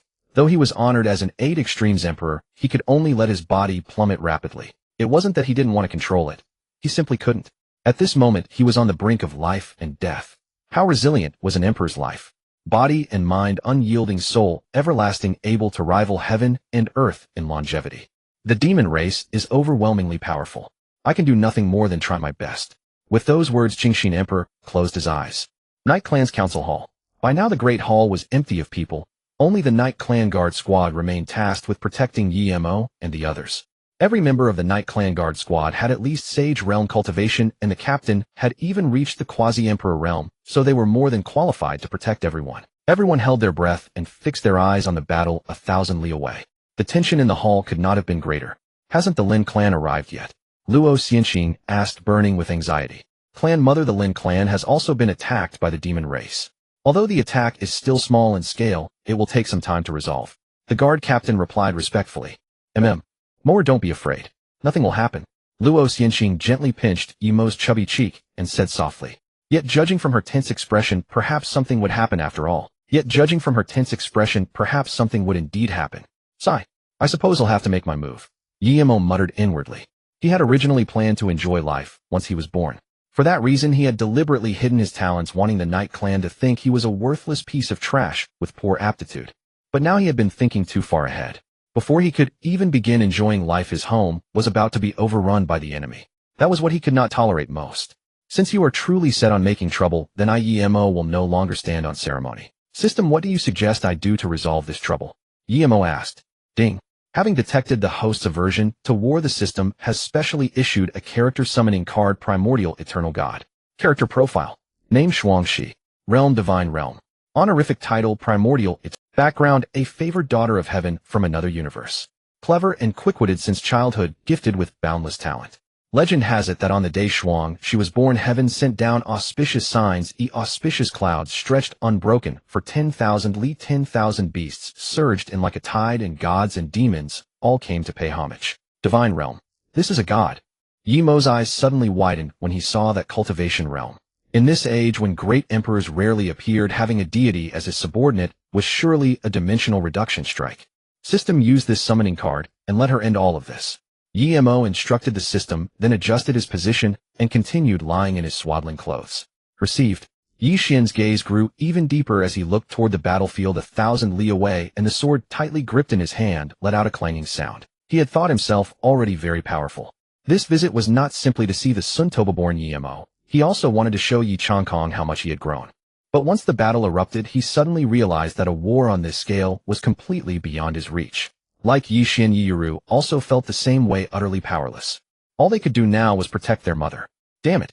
If only I could be stronger. Stronger. Yi Xian, ashamed of his own incompetence, slammed his fist into the ground. Yi Yiru merely stood to one side, head lowered, expression forlorn, lost in unknowable thoughts. Xian or Yiru, don't blame yourselves. Trust your father, trust your clan. Luo Xianking's voice rang out full of reassurance. On the battlefield 1,000 li away. The high-tier combat strength of both humans and demons had been almost completely wiped out. Only a few of the most outstanding human powerhouses were still struggling to hold on. The demon race held the advantage in both quality and numbers, leaving no doubt about the outcome of this war. Below, the onlookers, whether cultivators or ordinary citizens, were all thrown into panic. The human race, having poured all its strength into this battle, was now about to be defeated. At this moment, endless darkness loomed over every human's head. Today's war was more desperate than any before, a despair with no end in sight, and it was the darkest hour of the human race. Looking ahead, the road was winding and treacherous, with little morning light breaking through. One careless misstep could cost a life. Looking back, the road was dark and miserable. A single stumble would make one fall never to stand again. In response, countless people issued manifestos calling for a crusade against the demon race. Fellow Taoists, today the demon race runs rampant through our human lands. Wherever they go, cries of grief shake the great wilderness. Their deeds truly violate heavenly principles, making them the most heinous evil under heaven. Our race is already in peril. Although our race is still weak, allowing the demon race to slip in through the cracks, this is no excuse for retreat. Let all fellow Taoists unite as one and drive out the demon beasts. Revive the human race. As soon as many similar manifestos were issued, regions everywhere answered the call, and countless human cultivators rushed toward the great battlefield. They shouted slogans in perfect unison, their faces brimming with spirit bearing nothing but the resolve to fight the demon race to the death. But ideals are after all beautiful. Among over 100 million cultivators, great emperors numbered only a handful, even fewer than 100. How many great emperors were there in the great wilderness? There were nearly 10,000 quasi-emperors alone, over 1,000 lower-stage great emperors, over 300 mid-stage great emperors, and over 100 upper-stage great emperors. Those of lower realms, in contrast, were not afraid to die. And those of higher cultivation, they merely mouthed empty slogans about selfless righteousness and the prosperity of the human race, yet privately contributed not the slightest effort to its development. The devouring demon emperor reached out with a grab. What the human cultivators saw was a mountain blotting out the sky, and before they could react, they were already swallowed into his belly. But human cultivators could not be killed off. They pressed forward one after another, bravely charging at the devouring demon emperor, who towered 10,000 times above them. With the support of the human cultivator's elder, Hui flicked his sleeve. Waves of faint fragrance turned into sharp long swords, and 10,000 arrows shot out at once, all striking the devouring demon emperor. The devouring demon emperor flew into a rage, roared at the heavens, and the pressure around his body instantly spread outward like ripples on water. More than half of the cultivators nearby were killed or wounded by that pressure. Not only the devouring demon emperor, but the other demon emperors also released their pressure one after another. How terrifying was the demon emperor's pressure! Those human cultivators who kept drawing close all dropped dead along the way. In the sky, blood, rain, and stench filled the air, and crimson liquid poured down onto the human world like rain. Let this emperor see just how many of your human race will die at this emperor's hands. The devouring demon emperor laughed with wild arrogance, and the scent of blood in the air made him fiercely excited. As time passed, the human cultivators grew ever fewer, and the wounds on Elder Bai and Elder Hui kept increasing. After Elder Bai cut off a demon emperor's head, his stamina was nearly exhausted. Old Hui, do you think the people who come after us will win? Elder Bai asked weakly. I don't know, but we must not lose, and we cannot afford to lose. Elder Hui said with extreme calmness. Ha ha, Old Hui, remember to buy a jug of good wine, and come see me later. Elder Bai laughed with wild, unbridled abandon. Elder Hu's face was full of disbelief, and he even stammered. You're not going to use that technique, are you? But didn't you say it could only be used once in a lifetime? Elder Hui asked with difficulty. Elder Bai shook his head and said, then it must be today. Sword, come. In an instant, divine swords from every corner of Dahuang soared into the air as if answering a summons. Tens of thousands of long swords converged upon this realm. The earth-shaking spectacle drew exclamations from the crowd, filling every heart with reverence for Elder Bai. Countless long swords tore through the air, streaking across the sky, crossing time and space, and rushing past endless obstacles to converge here. The countless blades shone like dazzling pearls in the night sky, gathering into a surging, unending river. Today, with this final technique of my life, I shall slay every evil demon under heaven. Elder Bai laughed with wild abandon, while all the swords of the world circled around him. Go! Elder Bai shouted. Countless flying swords stabbed toward the remaining demon emperor. Beneath the sunlight, the cold gleam at their tips flashed with bone-chilling sharpness. Even Cangxuan demon emperor, who had survived battles of life and death, felt his scalp prickle. How could he possibly counter this? The gathered long swords were like a surging river of stars, stretching endlessly into the distance. It stretched beyond the reach of a single glance, and the pressure of the sword river bore down, like Mount Tai, crushing the gathered demons until they could hardly breathe. As Cangxuan demon emperor pondered, he suddenly remembered that before attacking the Yi clan, the 3-9 extreme demon emperors had given him a divine treasure to ensure victory. With a thought, a tattered scroll appeared before Cangxuan demon emperor. The scroll contained the full power strikes of Anqing demon emperor, Haishua demon emperor, and Zhui demon emperor. Don't panic, look, what is this? Cangxuan demon emperor reassured them. Cangxuan demon emperor, what is that thing? Asked the demon emperor of the same rank. This treasure was bestowed by the 3 leaders. It is more than enough to deal with that old man's attack. Cangxuan demon emperor said confidently. Facing the countless flying swords closing in, he said no more and quickly activated the scroll. Suddenly the scroll was enveloped in white light and unfurled. A dazzling beam of black light shot forth, carrying a devastating force that made even Cangxuan demon emperor shudder. Overwhelming and unmatched, that power instantly destroyed nearly 1,000 li of the sword river. Then came Haishu, Demon Emperor's strike, which destroyed half of the long swords. Finally, Jui, Demon Emperor's full power blow was unleashed, its violent energy bursting outward in an instant. The sword river was now completely destroyed, and Elder Bai's life-consuming all-out attack was shattered. Elder Bai's features rapidly aged as the life force within him ebbed away. With tears in his eyes, he said, "Old Hui, I'll go on ahead." After saying this, Elder Bai closed his eyes forever, and his body, which had been floating in the air, began to plummet. Old Bai. Meanwhile in Yaoyu. At this moment, Yi Changkong's cultivation level had fallen from the 9th rank to the 8th, while Anqing Demon Emperor and Jui Demon Emperor had fallen to the 7th. An atmosphere of despair filled the air, and the chains still unrelentingly drained the energy from his body. Yi Changkong, by now your Yi clan's fighting force has been wiped out. Anqing Demon Emperor laughed, striking a triumphant pose. How could our Yi clan be defeated by you? Yi Changkong retorted. Whether so or not you will know in time, but not now. Anqing Demon Emperor said calmly. At those words, Yi Changkong began to worry about his wife and children. If what Anqing Demon Emperor said was true, then his clansmen and family were undoubtedly in the greatest danger. Just as Yi Changkong was silently praying for his family, Anqing Demon Emperor's screams suddenly rang out. Curious, Yi Changkong looked over and saw the chains binding him split into several more, coiling tightly around Anqing Demon Emperor like tentacles. Yi Changkong was not the only one stunned. Jui Demon Emperor and Haishu Demon Emperor were equally shocked. That such a reversal could happen was something none of them had ever anticipated. Why? I am your master. Anqing Demon Emperor howled in impotent rage. At the center of the land, from within that beam of black light, a black figure with a human-like silhouette stepped out. This was a creature none of them had ever seen, belonging to no species known on the Cangxuan Continent. Its main features were a body as dark as night, a human-like frame, long pointed ears, a countenance that seemed both demon and human, and a small stature, standing less than 8 feet tall. Is this a human or a demon? Yi Changkong glanced at the 2 true demons beside him, then looked at the black figure. What is this thing? It is definitely not of our demon race. Haishu Demon Emperor declared without hesitation. After all, as one of the 4 great leaders of Yaoyu, what demon had he never seen? But this was his first encounter with such a being. A strange appearance, a low stature, a body black as ink. Human-like, yet not a demon. This. As Jui Demon Emperor spoke, his eyes shifted gradually from calm to alarm, and then to utter terror. What? Seeing that Jui Demon Emperor seemed to know something, Yi Changkong quickly pressed. Exactly. That creature is so bizarre. I have never seen it before. Haishu Demon Emperor also chimed in. Gue clan. Have you ever heard of it? Jui Demon Emperor asked. What? The Gue clan? Haishu Demon Emperor cried out, his heart pounding. Are you sure? Is it really the Gue clan? Could the legend be true? Haishu Demon Emperor pressed urgently. Jui Demon Emperor nodded. Absolutely certain. There can be no mistake. The Gue clan. The Gue clan. Yi Changkong was stunned, then filled with unspeakable shock, his expression grave and dazed.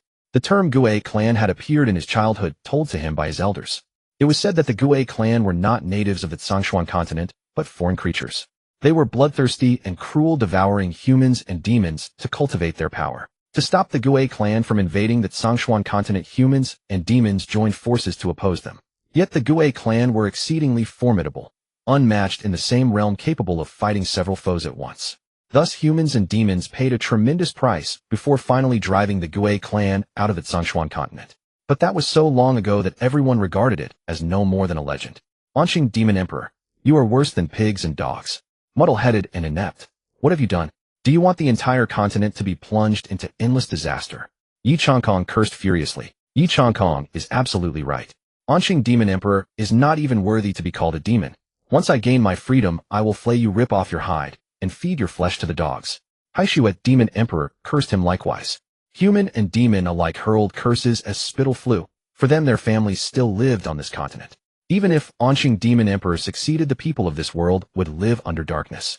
But if it were the Gue clan, then everyone on this continent, human or demon, would be finished. Anqing Demon Emperor might not slaughter the human race on a massive scale, but the Gue clan would devour both humans and demons until nothing remained. Whatever you say, it's already too late. You might as well resign yourselves to death with me. Anqing Demon Emperor said, throwing all caution to the wind with a look of utter indifference. In fact, he had no idea that the cultivation art was flawed. But because its description had been too perfect, and because he was focused on his grand ambition, he had ignored the risks, and so today's disaster had been brought about. Pathetic worms.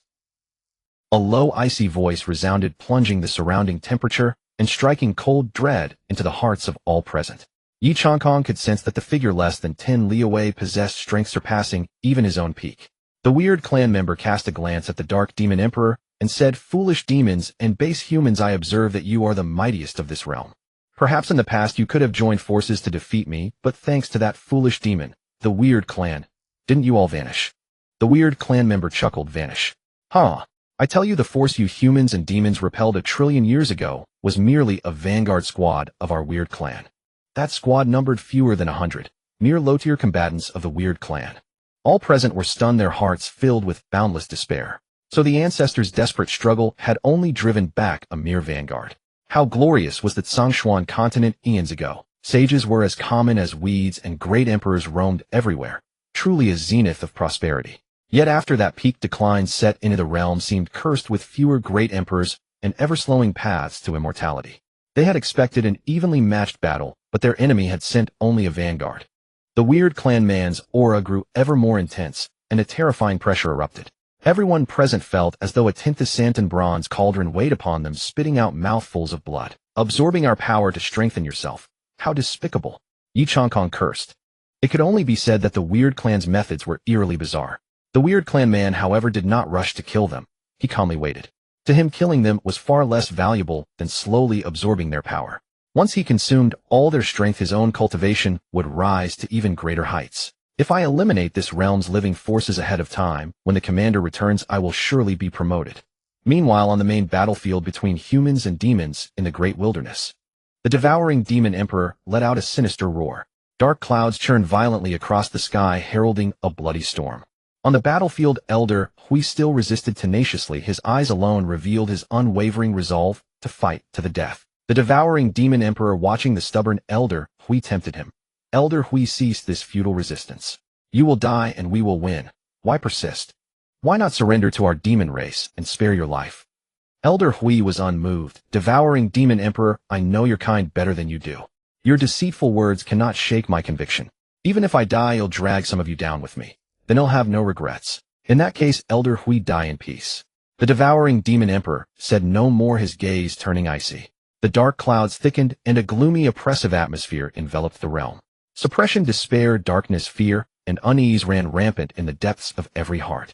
Comrades fell one after another, wails rose and fell, weaving a mournful requiem that lingered. At this moment, only Elder Hui fought on, never ceasing, even as all his comrades fell. Finally, he exhausted his last strength, and the surrounding winds gradually weakened. His consciousness faded, and the noise around him grew increasingly chaotic. "Die!" The devouring demon emperor hurled a devastating punch at Elder Hui. Tragically, Elder Hui took the full brunt of it. His already overstrained body now teetered on the brink of farewell. A single tear traced slowly down Elder Hui's cheek and dripped onto the ground. At that moment, an overwhelming pressure surged forth like a tidal wave. A celestial maiden radiating sacred light stepped forward, exuding boundless divine majesty. It was the innate oppression of higher life forms over lower ones. Her immortal visage was peerless, her body bathed in pure radiance. Her brows were like distant mountains, her eyes held galaxies, her skin like congealed jade, and her bearing transcendent, imbued with supreme divinity. Clad in white, she seemed the final ray of dawn in this darkened world. Who are you?" The devouring demon emperor felt his hair stand on end as cold sweat poured down. Frost Ripple did not answer. She merely cast a single glance at him. With that glance, the devouring demon emperor felt as if he had plummeted into an icy abyss, falling into the 18th layer of hell. Beyond fear, he could find no other word to describe the sensation. This was no fair duel. It was utter and complete suppression. If she wished, she could kill me at any moment. The devouring demon emperor swallowed hard and analyzed tremblingly. Frost Ripple stood amid surging clouds of light wreathed in dense, tangible mists. She gently raised a hand as pure as clouds, and radiant rays burst forth, surging wildly to every corner of the world. Then a miraculous sight unfolded. The sea-like black clouds suddenly dispersed. Light and warmth returned to the sky, shining down upon the land. The mountains, hills, and rivers destroyed in battle were forcibly restored by a mysterious force. Then came the most baffling scene, yet the human great emperors who had died in battle were revived one after another. One by one, the emperors returned to life, leaving the devouring demon emperor and his kind dumbfounded. What divine power is this? Even great emperors can be revived. The devouring demon emperor's Dao heart shattered. The most regrettable decision of his life was undoubtedly standing against such a being. To resurrect emperors. Is she an immortal? He blurted out, throwing the remaining demon emperors After all, even the strongest among them was only an 8th extremes demon emperor. None had reached the 9th. And yet they had presumed to oppose an immortal. Was that not absurd? Am I not dead? Elder Bai asked groggily, opening his eyes in confusion. No. You were dead. She saved us, replied Elder Hui, who had awakened earlier. Elder Bai followed Elder Hu's gaze, and saw a celestial maiden of breathtaking beauty, floating in the air like a deity. Who is she? Is she an ally? It seems so. But the feeling she gives me is stronger than anyone. So strong that I cannot even sense how powerful she truly is. Thighs. They're all alive. Demon Emperor Cangxuan watched the scene in sheer terror, already frightened out of his wits by Shuang Zai's divine power. How are we supposed to fight this? We used every shred of strength to put these people down, and now this woman brings every single one of them back in an instant. Flee or not flee? If we don't run, are we supposed to wait here to die? But can we even escape? Demon Emperor Cangxuan hesitated, then studied Shuang Zai's expression once more. She remained as cold as ice, not even opening her eyes to look at Demon Emperor Cangxuan and the other demons. Run. To avoid alarming her Demon Emperor, Cangxuan issued the order through voice transmission. Hearing this, every demon's gaze sharpened. By the time they snapped back to their senses, Demon Emperor Cangxuan had already vanished. And so the remaining demon emperors all flew forward with every ounce of strength they possessed. After all, if they delayed, any longer escape would truly become impossible. Having become demon emperors, they were all wily 1,000-year-old foxes. Anything that threatened their lives had to be eliminated. As senior, they're getting away. Elder Bai shouted urgently as he saw the demon emperors flee. Shuang, she said, nothing, merely casting an icy glance toward the direction they had escaped. The next moment, the demon emperors who had just fled were forcibly pulled back to their original position by a mysterious force. Well, what the hell? Elder Bai was utterly dumbfounded by Shuang Zai's move. Unmoved by his shocked expression, Shuang, she said in a detached tone, did you think you could escape? As senior, we were wrong. I am willing to offer 70% of my wealth in exchange for my life. Realizing that escape was impossible, Demon Emperor Cangxuan began begging frantically. Senior, I too will offer 70% of my wealth. I beg you to spare me. Senior, I am willing as well. Just spare my life, and I will gladly be your ox or your horse, whatever you need. Seeing Demon Emperor Cangxuan beg for mercy, the other demon emperors all followed suit. If even their leader had accepted defeat, what was the point of holding out to the death? That would simply be suicide. Shuang, she was the primordial eternal deity, a true divine being exalted above all living things. To ordinary people, a demon emperor's wealth was an immeasurable fortune and an unmissable opportunity. But to the primordial eternal deity, the divine treasures that ordinary beings could never hope to touch were no different from garbage. The primordial eternal deity cast a frigid glance at Demon Emperor Cangxuan. In that instant, Demon Emperor Cangxuan's head exploded like a watermelon, blood spraying and flesh flying everywhere. The other demon emperors were frightened half to death. The tension at the scene reached an extreme. Even the faintest sound of breathing could be heard. That situation lasted for 10 seconds. To the demons, it felt as long as 1,000 years. The suffocating tension was broken by one word: die. Murderous light burst from the demons' eyes, and their boundless killing intent seemed to take physical form. Kill. No one knew who had shouted, but every remaining demon emperor charged at Shuangxi. Assorted attacks of every kind hurtled toward her all at once. The demon emperor's attacks were a dazzling, multicolored spectacle. To save their own lives, they naturally struck with full force, and the might behind those blows was truly boundless. Vast energy spread outward like ripples on water, an ultimate destructive power that seemed capable of annihilating all living things. A last gasp struggle. Shuangxi let out a cold snort, her gaze full of contempt. She did not even move as those terrifying attacks vanished less than a li away from her. It was as if they had evaporated into thin air, as if they had never appeared at all. Shock filled the demons' faces, but just as they prepared to launch another assault, suddenly explosions rang out in rapid succession like firecrackers during the new year. Before the demon beasts could even let out a miserable scream, they were reduced to a sky full of blood mist. This battle was pure annihilation. A dimensional strike by a superior being against lower life forms, a one-sided massacre that made it impossible to summon even the slightest resistance. There. Gone. Elder Bai wondered whether he had stepped into heaven. The senior's strength is far beyond what I anticipated. The battle we fought with all our hearts was settled in only a few seconds. Elder Hui nodded in agreement. She is definitely the most powerful person I have ever seen, bar none. Elder Bai and Elder Hui flew up to Shuangxi and bowed. Thank you, senior, for saving our lives. I am Elder Hui of the Yi clan. My surname is Bai. The might the senior used to slay the enemy filled me with awe. I will forever hold your life-saving kindness in my heart and never forget it. Shuangxi gave a faint and said nothing else. The scene fell into an awkward silence once again. Elder Hui then added, "May I ask your honored surname, senior? The Yi clan will surely repay you handsomely." "No need." With those words, She vanished, leaving only pale blue starlight glittering in the air around her. What a master! She comes and goes without a trace, truly worthy of the name. In Elder Bei's heart nothing remained but worship and awe for Shi. Little did they know that during their conversation, Yi Changkong had already suffered endless torment. Meanwhile, in the demon realm, the man from the Gui clan was draining the power of several people with increasing speed. Vast power flowed into the man's body in an unending stream. It gave his withered body sealed away for eons a fresh source of vitality. The rotten, broken body that should have long been decaying now bloomed with life after devouring their power. At that moment, Demon Emperor and Sheng, Demon Emperor Hai Shui, and Demon Emperor Zhu Yi had all fallen to the first-rank Great Emperor stage. The feeling of their power leaking away was unbearable. It had taken each of them hundreds of millions of years of bitter cultivation to rise from first-rank Great Emperor to ninth-rank Great Emperor. That journey had consumed countless heavenly treasures and an ocean of resources, an astronomical expense. Moreover, they had obtained those resources at enormous risk, only they knew the hardships and tribulations involved. Yet now the power they had painstakingly cultivated had all been given to their enemy. Who could endure that without pain? My power. No, no, give my power back. Don't do this.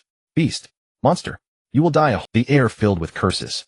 They all wished they could slice the man into 10,000 pieces. If looks could kill, the man would have died countless times over. Enough. You can die now, the man said coldly. Soon after, the three demon emperors' bodies rapidly shriveled, their life force growing weaker and weaker until it was almost non-existent. Absorbing power also meant, in a roundabout way, draining the life energy within it. Once their life force disappeared, there was no question that they had reached the very end of their lives. It meant death was already upon them. When the last trace of life force was extracted, the three demon emperors' lives stopped at that final moment. Truly astonishing. The power within you is vast and boundless. It will probably take a while to absorb you completely. The man said calmly. Damn it. Is this really where I just accept my fate? At that very moment, a celestial maiden of peerless beauty suddenly appeared before the Gui tribesmen. Both were taken aback. No one had expected that under such desperate circumstances a fairy maiden would show up. Who is this woman? Yi Changkong's mind went blank. The Gui tribesman was equally stunned, but a moment later he let out a sickening, sinister laugh. Ha! Another one has come. Once I absorb this woman's power, I'm sure to sweep across the world. The greed in his eyes was impossible to conceal. Shi cast an indifferent glance at the man. That single glance was enough. His arm snapped in an instant. Blood poured from the wound, yet it was not bright red, but dark black. The Gui tribe. Shi sneered, her face still cold as ice.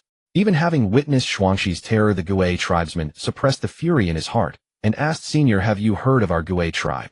His gaze no longer held its former arrogance. Instead, it had become extremely respectful. A single glance had been enough to cripple his arm. Surely such a being was no creature of this world. The next moment, an incredible sight appeared. The man's right arm was visibly regenerating at the naked eye. The cells, blood and blood vessels in his arm were constantly dividing, growing, and differentiating. In just a few seconds, the arm that had been crippled reappeared in pristine condition. Senior, since you know I am of the Gui tribe, would you do my tribe a courtesy and refrain from intervening in this matter? When our great army arrives, we will certainly not forget Senior's great kindness. The Gui tribesman spoke again. He clearly had his reasons to be so confident. He knew all too well how powerful the Gui tribe was. Among the races of the myriad heavens, the Gui tribe was ranked. Not near the very top, but still one of the rare few. Worlds attacked by the Gui tribe were beyond counting. Their colonies stretched across the entire universe. Countless powerhouses had fallen before them, and many races had been utterly annihilated. Thus the Gui tribe could now be described as overwhelmingly powerful and at the zenith of its might.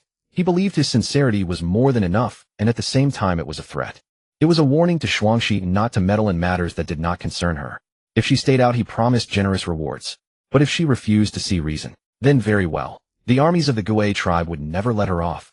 Head the Gui tribe. In my eyes, they are no different from ants, Shi said with calm indifference. What Shi said was absolutely true. Even if the great chieftain of the Gui tribe were present, he would not dare to make a sound before her. There was no other reason. Shi was a deity, a true deity in the fullest sense, and not an ordinary deity at that. Such was Shuangshi's sheer power. No matter where one looked, gods always stood at the peak of the pyramid. Senior, are you truly going to wage war against my entire Gui tribe? The man was horrified and hastily fell back on threats. Even if this woman before him was not afraid, that was a matter for later. Right now she could genuinely kill him. As for that terrifying regenerative ability, Who knew what other methods this woman had? Thus caution is the better part of valor was a saying that applied everywhere. But the one who was most pleasantly surprised was Yi Changkong. This woman is so powerful and so arrogant. It looks like I'm saved. He had been afraid that the Gui tribe might actually win Shuangxi over, but seeing her proud, domineering demeanor, Yi Changkong was utterly delighted inside. As for whether Shuangxi was truly as strong as she claimed, what did he care? In any case, she was more than enough to deal with the bastard before them. Wage war against you. You are not worthy. Shuangxi gave a cold laugh. Boom. Another thunderous noise rang out, and the man's head burst like an overinflated balloon. Under normal circumstances, even if only his cells remained, the man could have recovered completely. But Shuangxi had long since seen through his scheme. The attacks that had killed the devouring demon emperor and other demons had all been carried out in the most ordinary way. She had not used her divine power. But now her attack had been infused with divine power, rendering the man utterly incapable of healing. There was no agonized scream, no fierce battle. Only a single thunderous sound, and a horrified gaze that lingered in Yi Changkong's mind for a long time. What the hell? She killed that thing just like that. This woman is far too powerful, isn't she? Could she be an immortal? But if an immortal came down to the mortal world, the heavenly Dao would stop them. After thinking for a long while, Yi Changkong concluded that this woman was definitely a supreme powerhouse, one whose strength knew no bounds. After the Gui tribesmen died, the chains binding Yi Changkong naturally came undone. However, the cultivation he had lost was not restored in full. But to Yi Changkong, if his cultivation was gone, he could cultivate it anew. If his life was lost, it would truly be lost. Contentment brings joy, and there was absolutely nothing wrong with that saying. Shuangxi also noticed the problem with Yi Changkong's cultivation. If it had been anyone else, she would not have cared. But Yi Changkong was the father of Yi Mo. For that reason alone, she had to intervene and save him. After all, she had been summoned by Yi Mo, and Yi Mo was her sovereign. With that thought, Shuangxi extended a slender jade-white hand.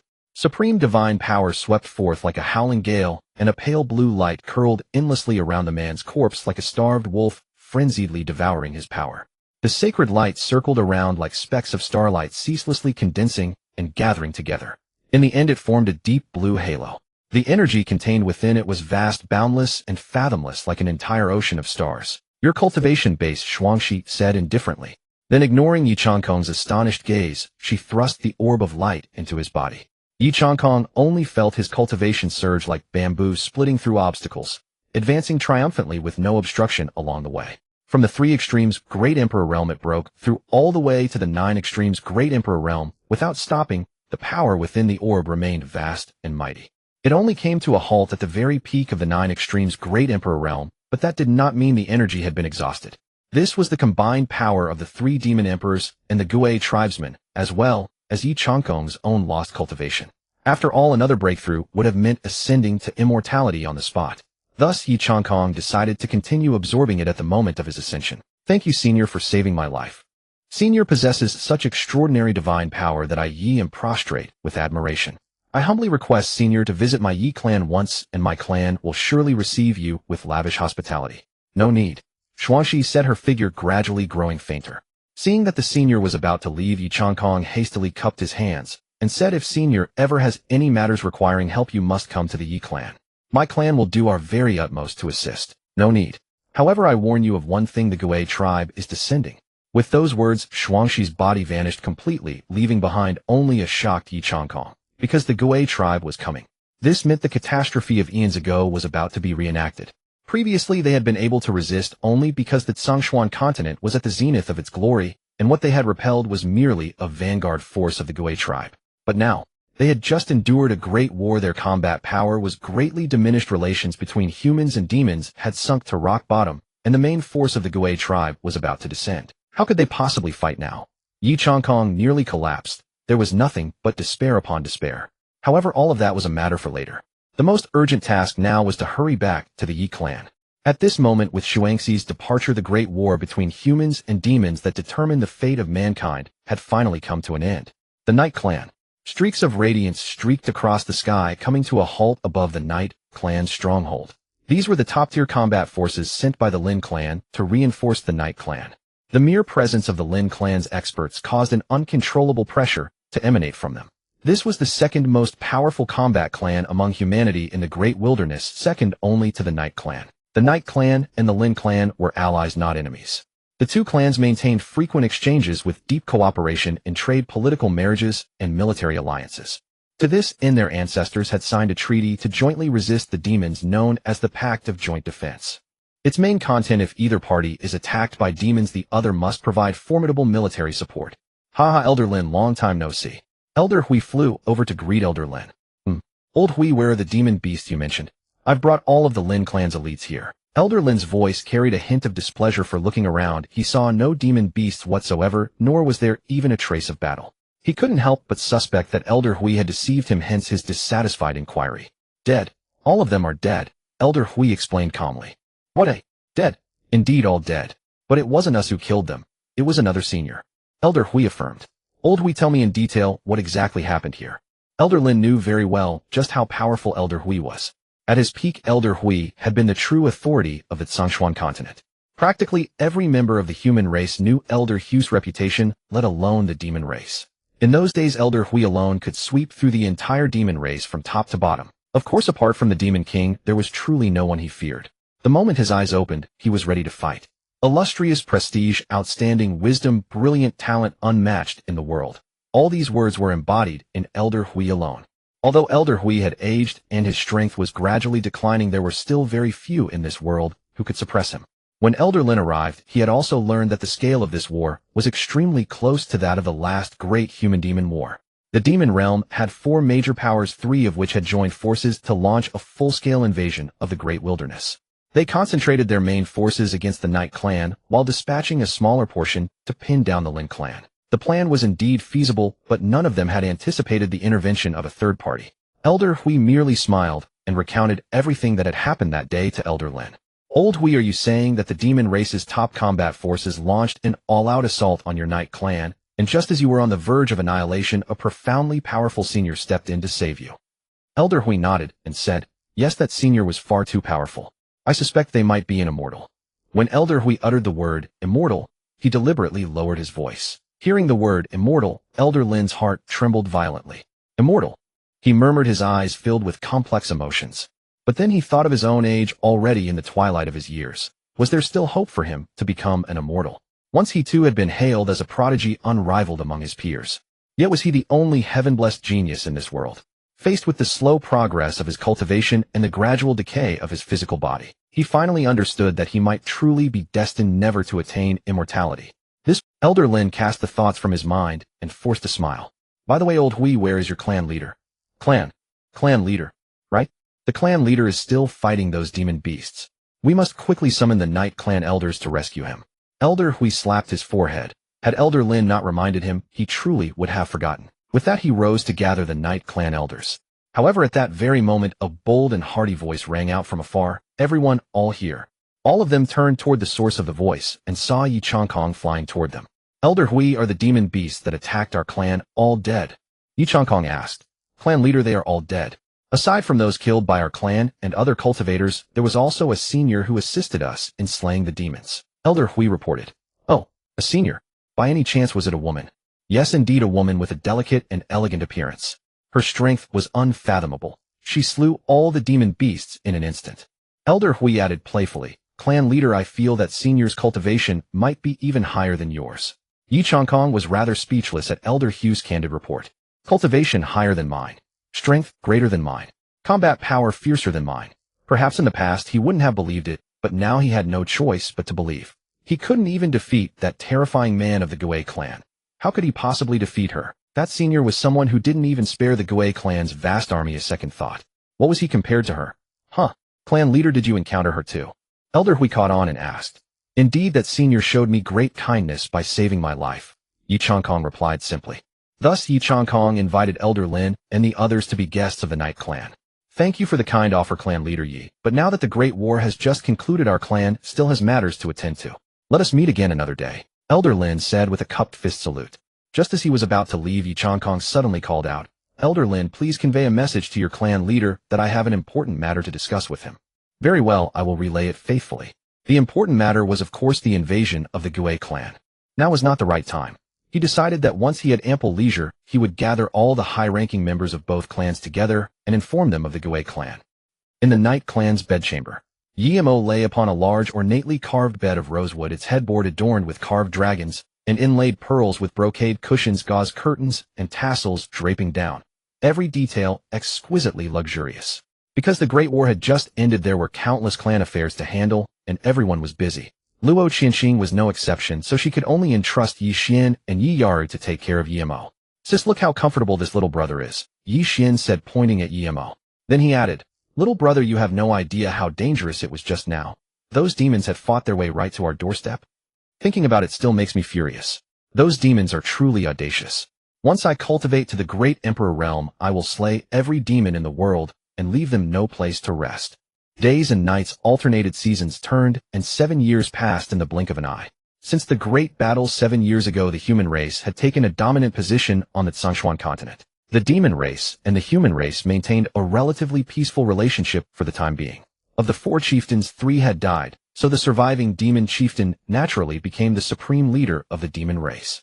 She unified the fractured monstrous beasts and became the true supreme leader of the demon race.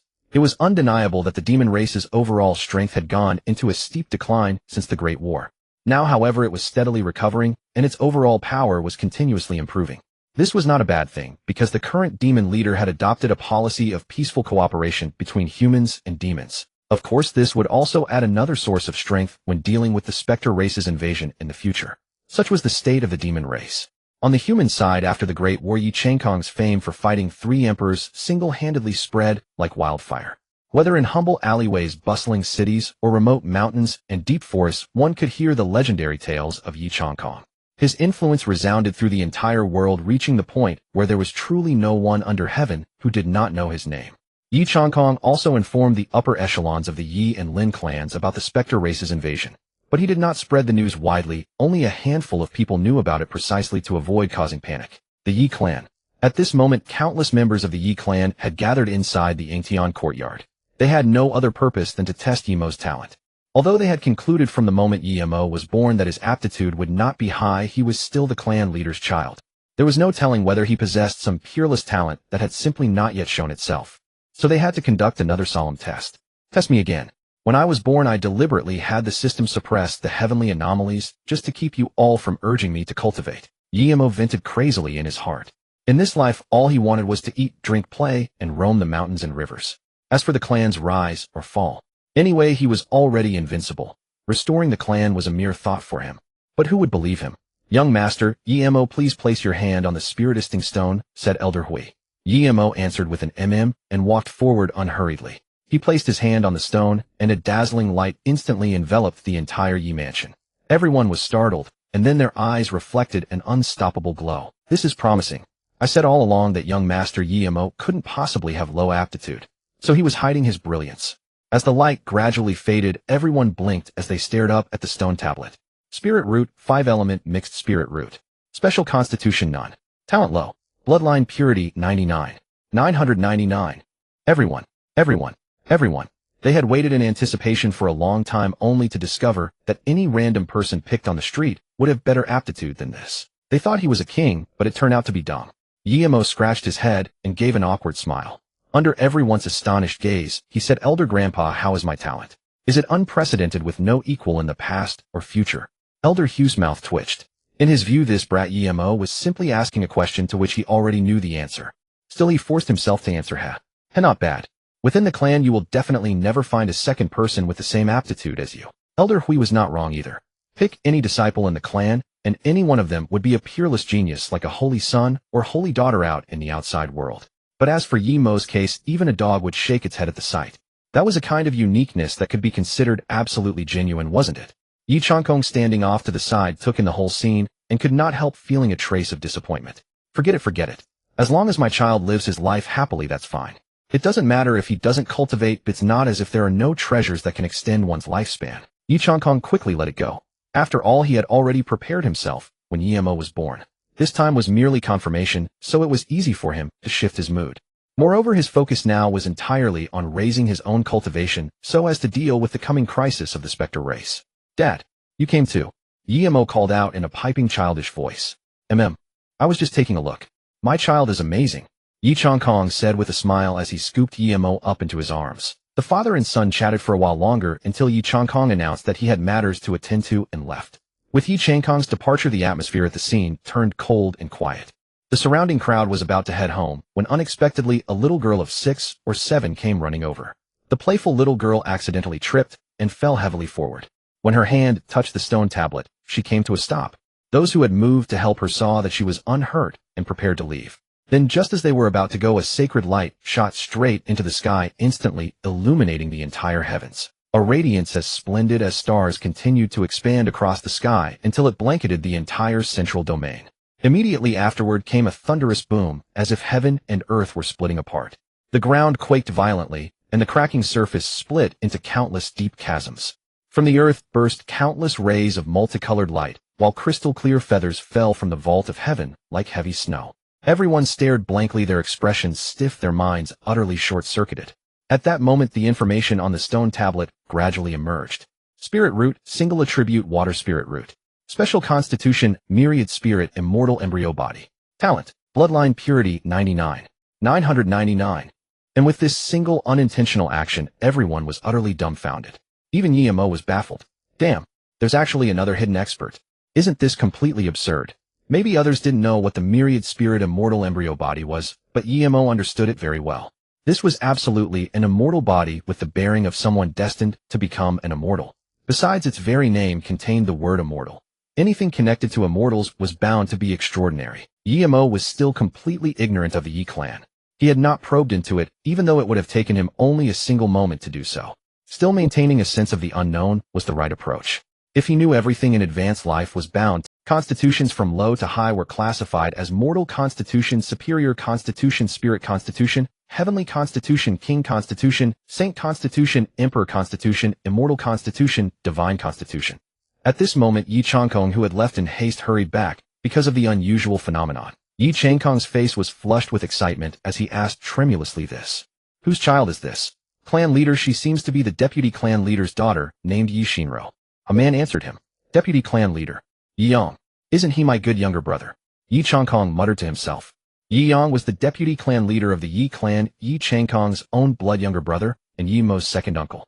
An immortal body. Elder Hui cried out in shock. Everyone raised their eyes, pupils sharply dilating, their shock written all over their faces. This child has the potential to become an immortal. Elder Hui spoke the words that were on everyone's mind. Everyone nodded in agreement except Yemo, who wore a look of disdain. This old man's attitude toward me just now and his attitude now are night and day. Yemo complained weakly. Still, he was genuinely happy at heart. Now that the Yi clan had produced a peerless genius, the great task of revival could be handed over to this little girl. The whole clan's attention would inevitably be focused on Yi Shinro, so no one would be watching him anymore. A figure appeared. It was none other than Yi Changkong's younger brother Yi Yang. While attending to his duties, he had noticed a shocking phenomenon, but then recalled that today was the day to test the young clan leader's aptitude. So he rushed over upon hearing the news. "Ha ha, brother, congratulations. You have been blessed with a prodigious child. This omen is truly earth-shattering." Yi Yang congratulated him cheerfully, letting his gaze wander over the crowd. "Brother, take a close look. Who exactly caused this phenomenon?" Yi Changkong reminded him. Hearing this, Yi Yang stared intently and saw a little girl of only 7 or 8 standing before the stone tablet, her face adorably bewildered. "Shiner." Yi Yang was stunned, his mind full of questions. "Daddy." Yi Shinro ran up to him and wrapped her arms around his leg. Yi Yang scooped her into his arms and asked gently, "Shiner, did you cause this commotion?" Like a child who had done something wrong, Yi Shinro nestled in his arms without a word. Seeing her silence, Yi Yang was finally certain. The commotion was indeed caused by his precious daughter. "Brother, you're something else, hiding such a treasure of a daughter. If it weren't for this coincidence, I'd still be kept in the dark." "Ha ha ha, you flatter me, brother. I only found out myself this time." Shiner had always been unremarkable. If not for this accidental occurrence, even I, her own father, would have remained none the wiser. Still, this is all thanks to my humble son. Yi Changkong smiled and said nothing. Though she was not his own daughter, Yi Shinro was after all a member of the Yi clan. After all, Yi Shinro was Yi Changkong's own niece and an important force in the future resistance against the Gui clan. The surrounding elders crowded around the two, offering congratulations and flattery. In the days that followed, Yemo spent his time in idle pleasure, eating, drinking, and enjoying himself.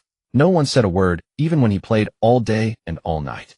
Day after day passed, and Yemo gradually grew up. Time flowed like a river, rushing onward, never turning back.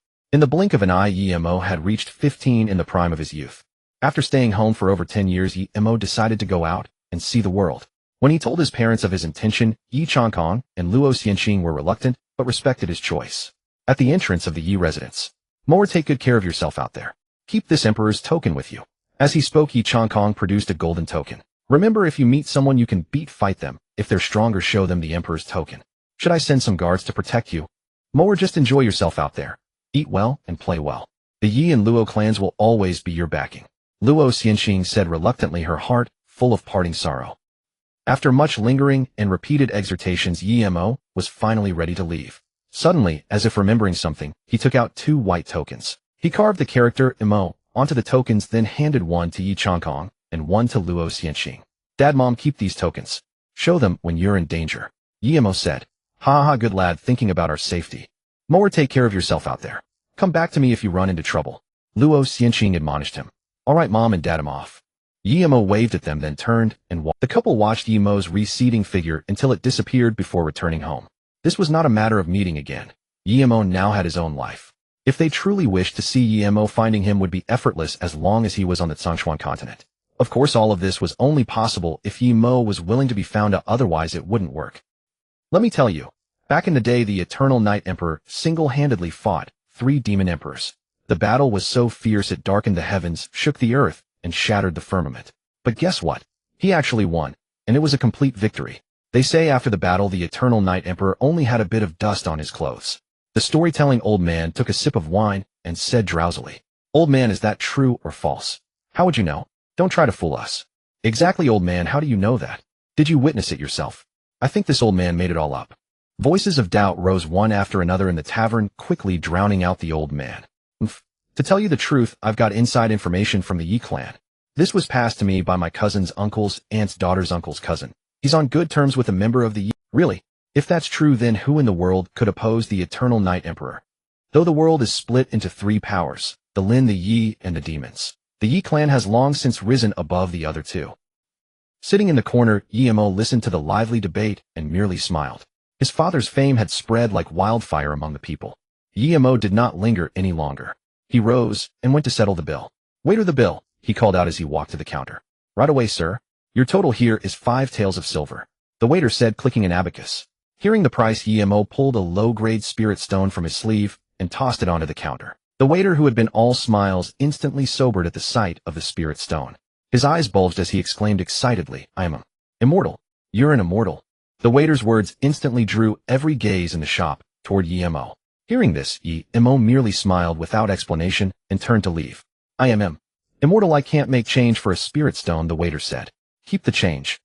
Wait a moment, immortal. The shopkeeper called urgently as he rushed down from the 2nd floor. Hearing this, Yi Mo stopped and looked toward the source of the voice.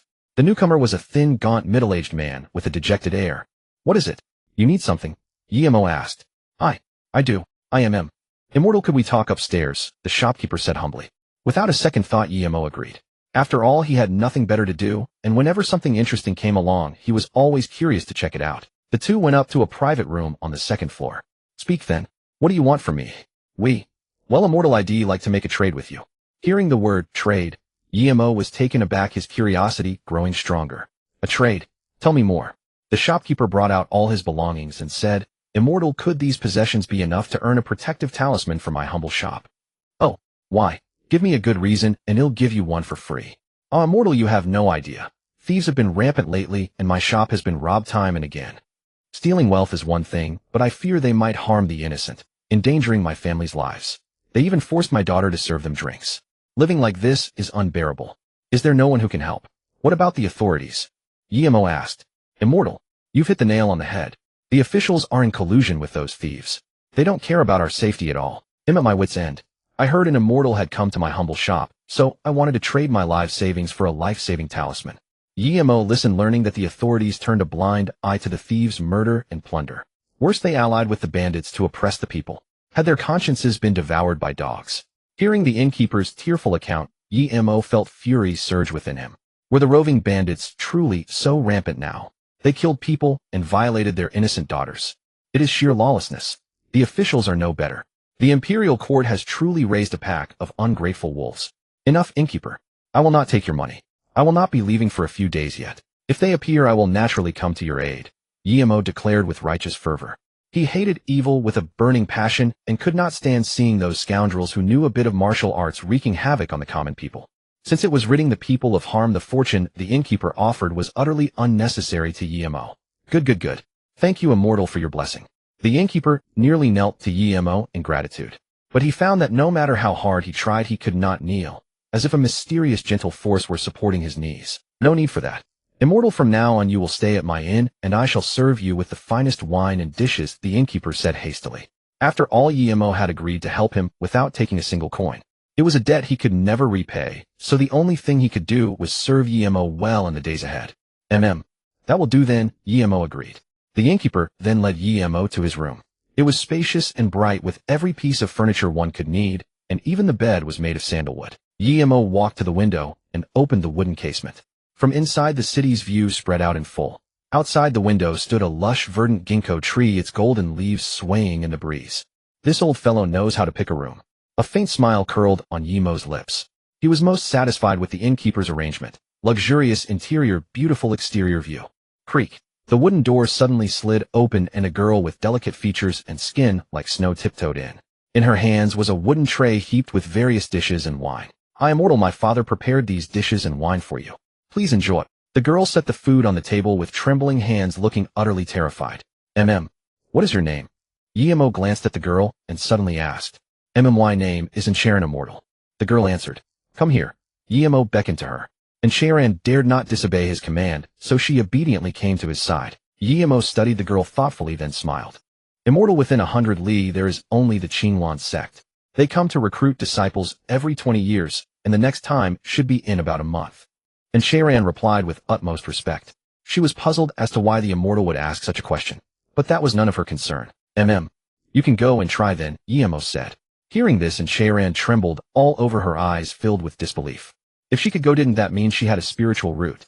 Moreover, although the Cangxuan sect was not a major sect, it was not bad either. It would never accept disciples with poor talent. This also meant her spiritual root was not inferior. With a spiritual root one could cultivate. Even the worst 5-element mixed root would suffice. As long as she could cultivate, she would be halfway into the threshold of immortality. I, Immortal, could it be that It is exactly what you think. But why can't I sense it? Cangxuan asked curiously. You can't sense spiritual energy. Have you ever been to other regions? No, I have only ever been within Cangxuan City. That is the problem. The spiritual energy here is thin and barren, and your spiritual root has a high demand for the quality of qi, so you can't sense it, Yemo explained. Yemo's explanation made Cangxuan instantly understand his advice. When the Cangxuan sect recruited disciples, the first thing they tested was the spiritual root, and she had one. And from the Immortal's words one could infer that her spiritual root was strong. That being so, she need not worry about failing the assessment. The next step was to enter the Cangxuan sect and rely on its spiritual energy to aid her cultivation. Thank you for your guidance, Immortal. Cangxuan bowed deeply to Yemo. No need. I merely told you in advance what you were destined to know. Yemo waved his hand, indicating it was nothing. He had noticed Cangxuan ever since he entered. She was a girl of 17 or 18 in the prime of her youth, yet she had been tormented by those villains. Yemo could feel the shattered, numbed aura around Cangxuan, and he could see her future. She wanted to die, but the only thing holding her back was her parents. Yemo's words were meant to encourage someone who could not go on living, to give her hope and motivation to live. All right, you may leave now. Yes.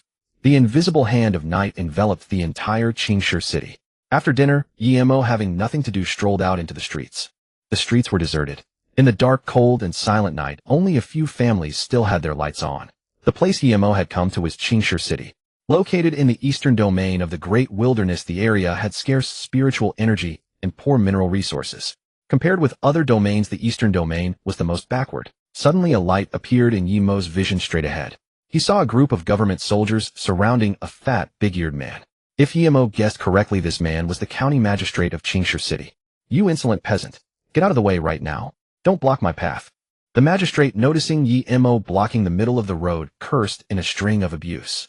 Sir, should I go deal with him? An officer with a cunning face asked. The magistrate waved his hand, and the officer, the corners of his mouth curling up, hastily ran toward Yemo. After all, this was a chance to shine before the magistrate. His future would surely be bright. Hey boy, if you know what's good for you, get out of my way now. Hep. Hey, what are you playing at, boy?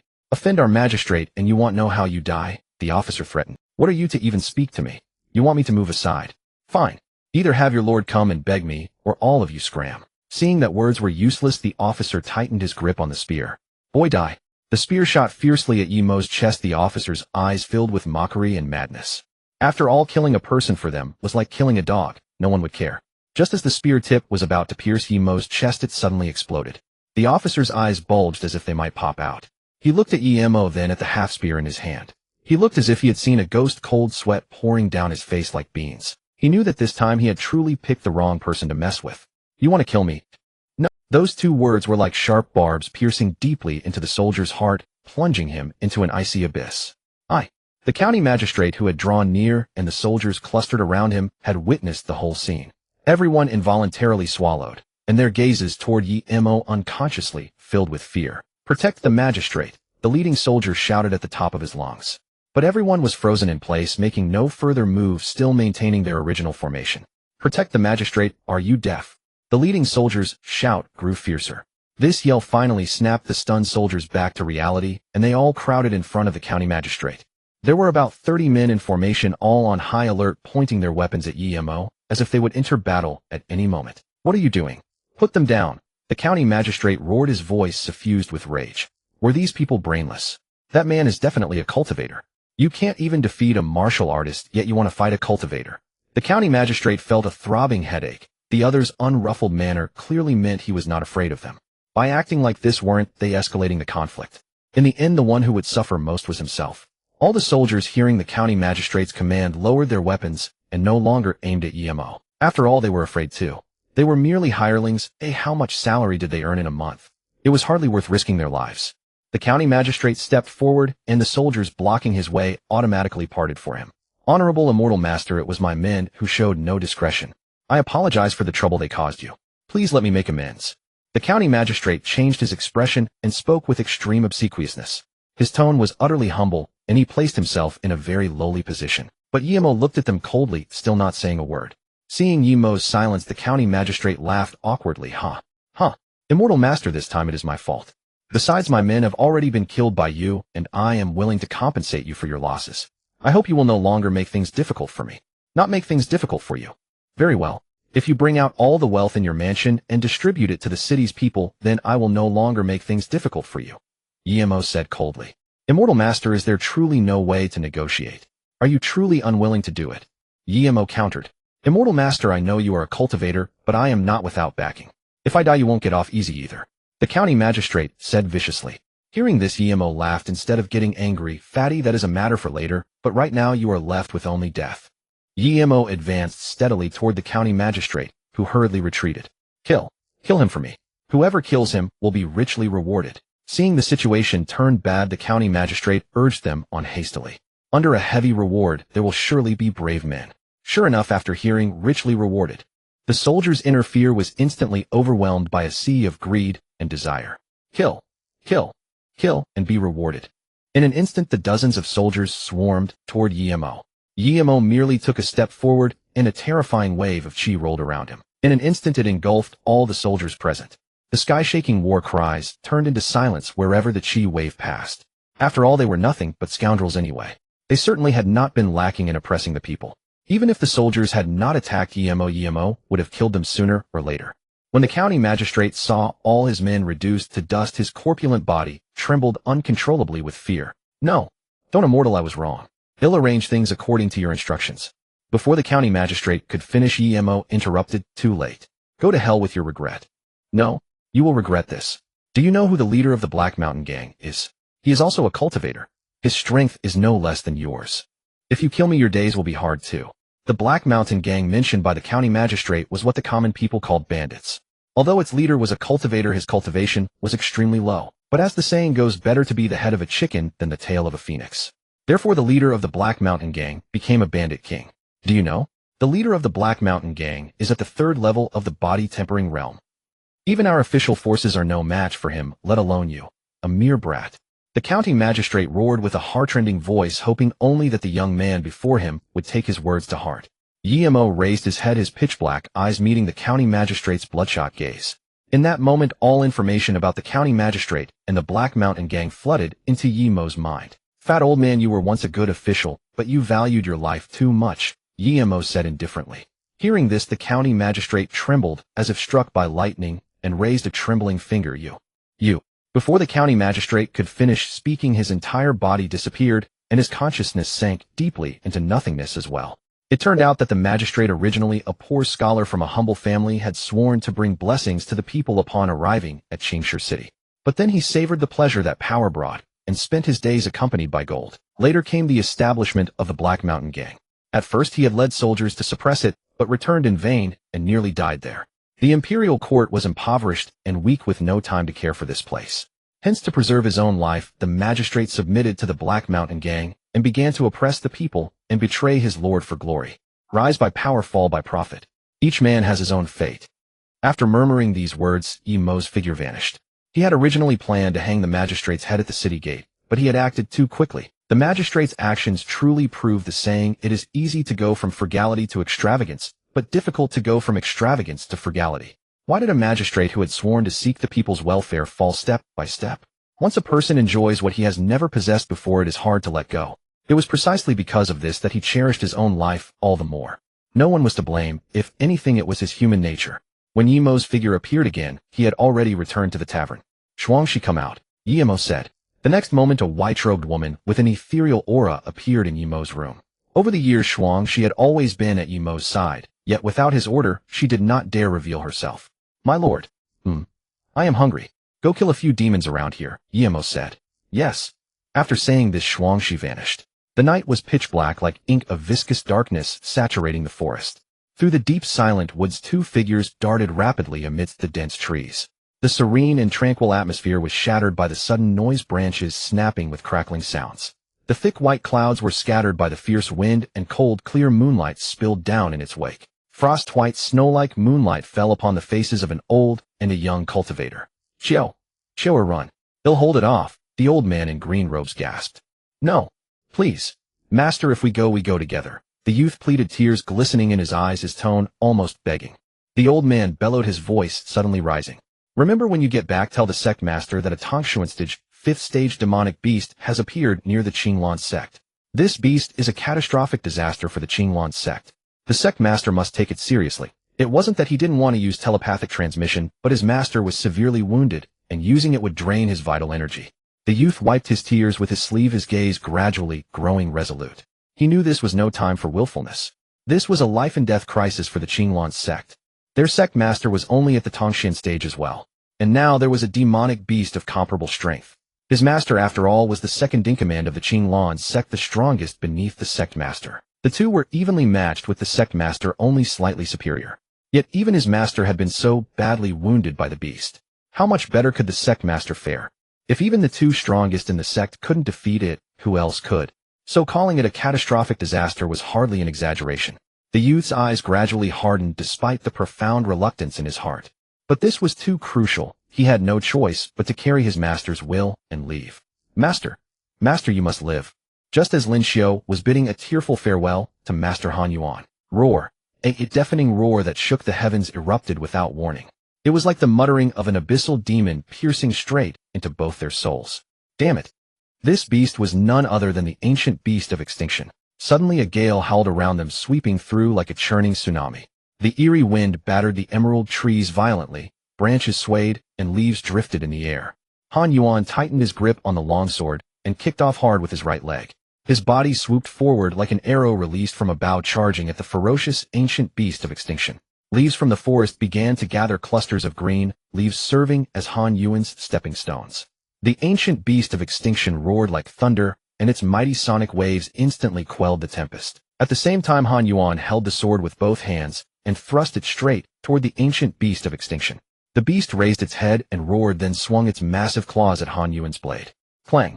A crisp ring resounded, and the longsword in Han Yuan's hand shattered instantly. Fragments scattered across the ground. Han Yuan's pupils sharply constricted. He wanted to say something, but had no time. The ancient beast of extinction's claws followed in swift succession, sending Han Yuan flying hundreds of meters away. Boom! He struck the trunk of a towering tree before stopping, spitting out a mouthful of blood. He felt as though his internal organs had been shattered to pulp, and he lacked the strength to lift his hand. His eyelids seemed to weigh 1,000 pounds, pressing down with immense force. All of this had happened so quickly that Lin Xiu hadn't even run far. Predictably, the ancient beast of extinction's next target was Lin Xiu. At this critical moment, a magnificent figure emerged from the void. It was none other than Shuangxi.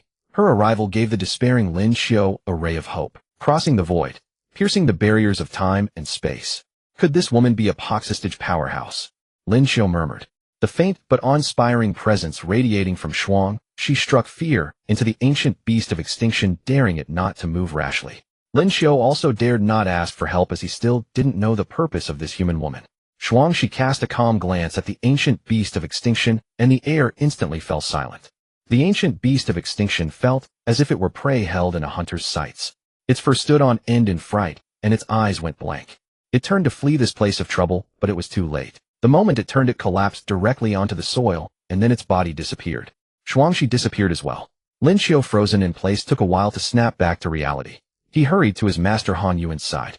Finding that his master was still breathing, he immediately carried him on his back and left. When Shuangxi appeared once more, she was already in Yi Mo's room. Shuangxi hurled the corpse of the ancient beast of extinction in front of Yi Mo. The beast's body nearly filled the entire room. With a single thought, Yi Mo instantly dissolved the ancient beast's corpse into chunks of meat of varying sizes. He then began to roast the beast's flesh with the strange flame gifted by the system. A fragrant aroma wafted from the room to the outside. Yi Mo took a simple bite and remarked as he chewed, "This tastes far better than the beasts of the mortal world. Shuangxi, come over. Share a bite with me." For Yi Mo, he was still not used to being watched while he ate. Shuangxi did not refuse. After all, it was her lord's command. "Shuangxi, you're too aloof. You'd look even prettier if you smiled more," Yi Mo teased. Shuangxi remained indifferent and replied, "I've already gotten used to it. If my lord wishes to see it, Sierra will change." Yi Mo was speechless. He was by nature lively, yet the only person who would actually talk with him was so cold. Sigh. To Yi Mo, Shuang, she was like family. She had been there since he was born. She had accompanied him for 15 years, more than family. They were kin in everything but blood. After a few cups of warm wine, Yi Mo fell fast asleep. Actually, at his cultivation level, he could go without sleep, but as an earthling from his previous life, he had long formed the habit of sleeping at night. Shuangxi sat quietly, her thoughts unknown. Little did they know, in the seemingly calm night, the other side of the mountain was exceptionally lively. Qingluan sect. Although it was night, the entire sect was bright as day. The news that Vice Sect Master Han Yuan had been gravely wounded had already spread throughout the sect. However, the news was quickly suppressed to prevent those with ulterior motives from exploiting the situation. After all, the competition among sects was growing fiercer. Large sects swallowed small ones, and small sects squeezed the mortals. "Xiu'er, is everything you said really true?" Gao Zhinshan, the master of Qingluan's sect, asked hurriedly. "Sect master, every word I said is true." That senior shattered the void with extraordinary bearing, surrounded by swirling immortal aura. In the blink of an eye, the great demon of the Tongxian realm collapsed without any warning. Lin Xiu answered truthfully. And then, Lin Xiu pondered for a moment, then replied, "No. The senior didn't even glance at us. She simply took the ancient demon of annihilation and left." Gao Zhinshan sat on his throne, carefully analyzing Lin Xiu's words in his mind. After a moment, Gao Zhinshan slowly spoke. "I understand the situation. It seems the senior either happened to pass by and rescue you, or her target was the ancient demon of annihilation. But regardless of which it was, the senior helped us avert a catastrophe. If we encounter her again, we must invite her to our Qingluan sect as an honored guest. We must receive her with the highest standard of ceremony. Even if she doesn't come, we must offer generous gifts in return." Gao Zhinshan declared solemnly. This was said not only to Lin Xiu, but to all the elders present. A Paxu realm powerhouse was simply a crushing blow from a higher dimension to them. If their Qingluan sect could build a good relationship with a Paxu realm senior, their prestige and status would rise another notch. However, even if they couldn't build a good relationship, they must not let it sour. After all, the senior could annihilate their entire sect with a wave of a hand. Cough. "Xiu, what did that senior look like?" Gao Zhinshan asked. Upon hearing this, Lin Xiu wore a lovesick expression. "Sect master, that senior is stunningly beautiful, a beauty that topples nations. With clouds drifting around her, she looked like a celestial maiden descending to earth." Hearing this, everyone present was stunned. After all, the senior turned out to be a woman. Of course, women were not absent, just few and weak. Forget Paxu realm. Even having someone at the Tongxian realm was considered strong. A woman. Could it be that she isn't from our region? Gao Zhinshan was puzzled. Although there were many Imperial clans in the Eastern Domain, there were none here. This place was arguably the most barren area in the entire Eastern Domain, so it was absolutely impossible for a Paxu realm great power to appear here. Sect master. That's not important. The priority now is to find that senior and build a good relationship. An elder stepped forward and said. Gao Zhinshan nodded upon hearing this, thinking it made sense. Whether the senior was male or female, local or foreign, wasn't building a good relationship all that mattered. All right, spread the order. Every woman with formidable strength and outstanding beauty must be given serious attention. Yes. Yes. The sun was rising. The gentle morning light filtered through the ginkgo leaves outside the window and spilled into the cozy room. Thump, thump, thump. The wooden door of the house was knocked. Yemo, woken by the sound, was just about to open it. Creak. The door opened. It turned out Shuangshi had opened it. Outside the door was Incharan carrying wine and dishes. When she saw Shuangshi, she suspected she had entered the wrong room. You. Hello, is this? Before Incharan could finish, she saw Yemo lying on the bed. MHM. It's me. Come in quickly. Yemo got up and waved to Incharan. Incharan looked at Shuang, she then at Yemo, and for a moment her little mind was confused. Still, she walked around Shuangshi and went and placed the food and dishes on the table, then prepared to leave. Suddenly a commotion came from below the floorboards. Incharan felt her heart tighten, ominous signs surging into her mind, as if a mysterious giant hand were clenching her heart. Yemo, Shuangshi, and Incharan all kept silent, quietly listening to the sounds from below. Shopkeeper, bring out your best wine and dishes for us brothers. Also, where's your daughter? He'll give you 3 minutes. Send her to our private room now. 1 second late, and we'll kill someone. Also, this month's protection fee, peace fee, land occupation fee, guard fee, street watching fee, and the total is 3,000 taels of silver. The more, then why are you asking again? Cut the crap, you wretch. If I say pay, you pay. At the sight of the bandits, the guests in the tavern were instantly scared into fleeing. After all, no one wanted to lose their life over a meal. No, I wouldn't dare. It's just, the income these past few days hasn't been good. The shopkeeper hastily explained, afraid of being beaten to death on the spot the next second. That's your problem, not ours. I don't care about your income. 3,000 taels. Either pay up and buy your safety, or your family will be destroyed. The bandit leader was utterly ruthless, leaving the shopkeeper no room to retreat. Fine. Great King, I will definitely gather it all. I only beg you not to hurt my wife and daughter. The shopkeeper spoke almost pleadingly. Wait until you've gathered the money before talking. If you can't, your wife and daughter are quite good looking. They could fetch a good price. Ha ha. Although the shopkeeper looked humiliated in his heart, he was pondering going to summon Yemo. Upstairs, Yemo listened to the conversation and merely said calmly, let's go. They're here. Then the group followed Yemo downstairs. Boss, let me tell you. A lackey quietly approached the leader and whispered. After hearing it, the leader's eyes blazed with boundless killing intent, and the look he gave the shopkeeper was like looking at a dead man. The shopkeeper also felt the leader's murderous gaze, so he spoke tremblingly, Great King. What? Damn it, you bastard. You want to recruit allies to deal with us. The moment the leader said this, the shopkeeper's heart sank halfway. It turned out that when the shopkeeper had invited Yemo upstairs the day before, someone with ulterior motives had taken note. That person was precisely the bandit's relative, and he told the bandit everything from yesterday. The bandit then reported it to the leader.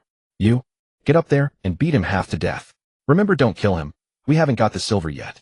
The leader casually pointed at one person and immediately ordered. He didn't act himself because he was a cultivator. Although he was only at the body tempering realm, he could easily beat an old, weak, or sickly mortal to death. That was why he let the weaker underlings handle it. Old man, just watch. I swear he'll beat this geezer within an inch of his life. Just as the shopkeeper was drowning in fear, footsteps from upstairs suddenly sounded at that moment. The footsteps were steady and unhurried, treading on the wooden floor with creaking sounds. The sound instantly broke the tense atmosphere. All the bandits looked up toward the entrance on the second floor. One could see Yemo and Shuangshi descending the stairs with slow, measured tread. And Sharan slipped past them and hurried to the tavern keeper's side, her voice tinged with tears. Father, you're all right. There, I'm fine, perfectly fine. Now then, child, you must leave this place at once. The tavern keeper shielded Sharan behind him and urged in a low voice. The current situation could only be described as tense to the utmost. On one side were the hungry, roving bandits, on the other were Yemo and his group of unfathomable strength. The tavern keeper knew a bloody battle was unavoidable. The bandit chieftain, after a clear look at Yemo, let the stone in his heart finally fall. He had thought the immortal summoned by the tavern keeper would be a venerable elder of formidable power and otherworldly detachment.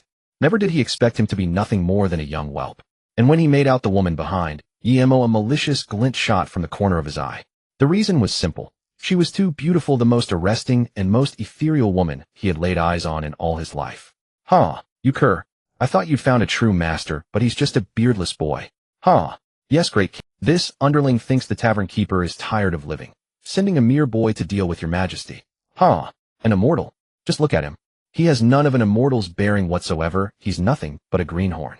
The underlings all raised a ruckus, their gazes at Yemo full of ridicule, taunting, and contempt. Wu Haiping, chief of the Heishan gang, tested in his youth as having a 5 elements mixed spiritual root and entered Qinglan sect as an outer disciple. Yet owing to his poor aptitude, gluttonous laziness, and narrow-mindedness, among many shortcomings, he was cast out of the sect. After that, relying merely on his low cultivation, he recruited a gang of mountain brigands oppressing the common people and colluding with the local officials in a corrupt alliance. As Yemo enumerated Wu Haiping's crimes in detail, he walked down the steps, his face as calm as the sea without a ripple. His sonorous words were like a sword of judgment. Every sentence made Wu Haiping's face turn yet up. By the time Yemo had finished, Wu Haiping's face was so sinister it looked as if it could drip blood. "You. Who are you? How do you know this king's history?" Wu Haiping was completely panicked now, his heart jolted and his face distorted.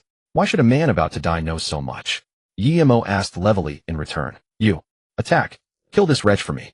Wu Haiping shoved one of his underlings forward with his broad, powerful palm. "Madame."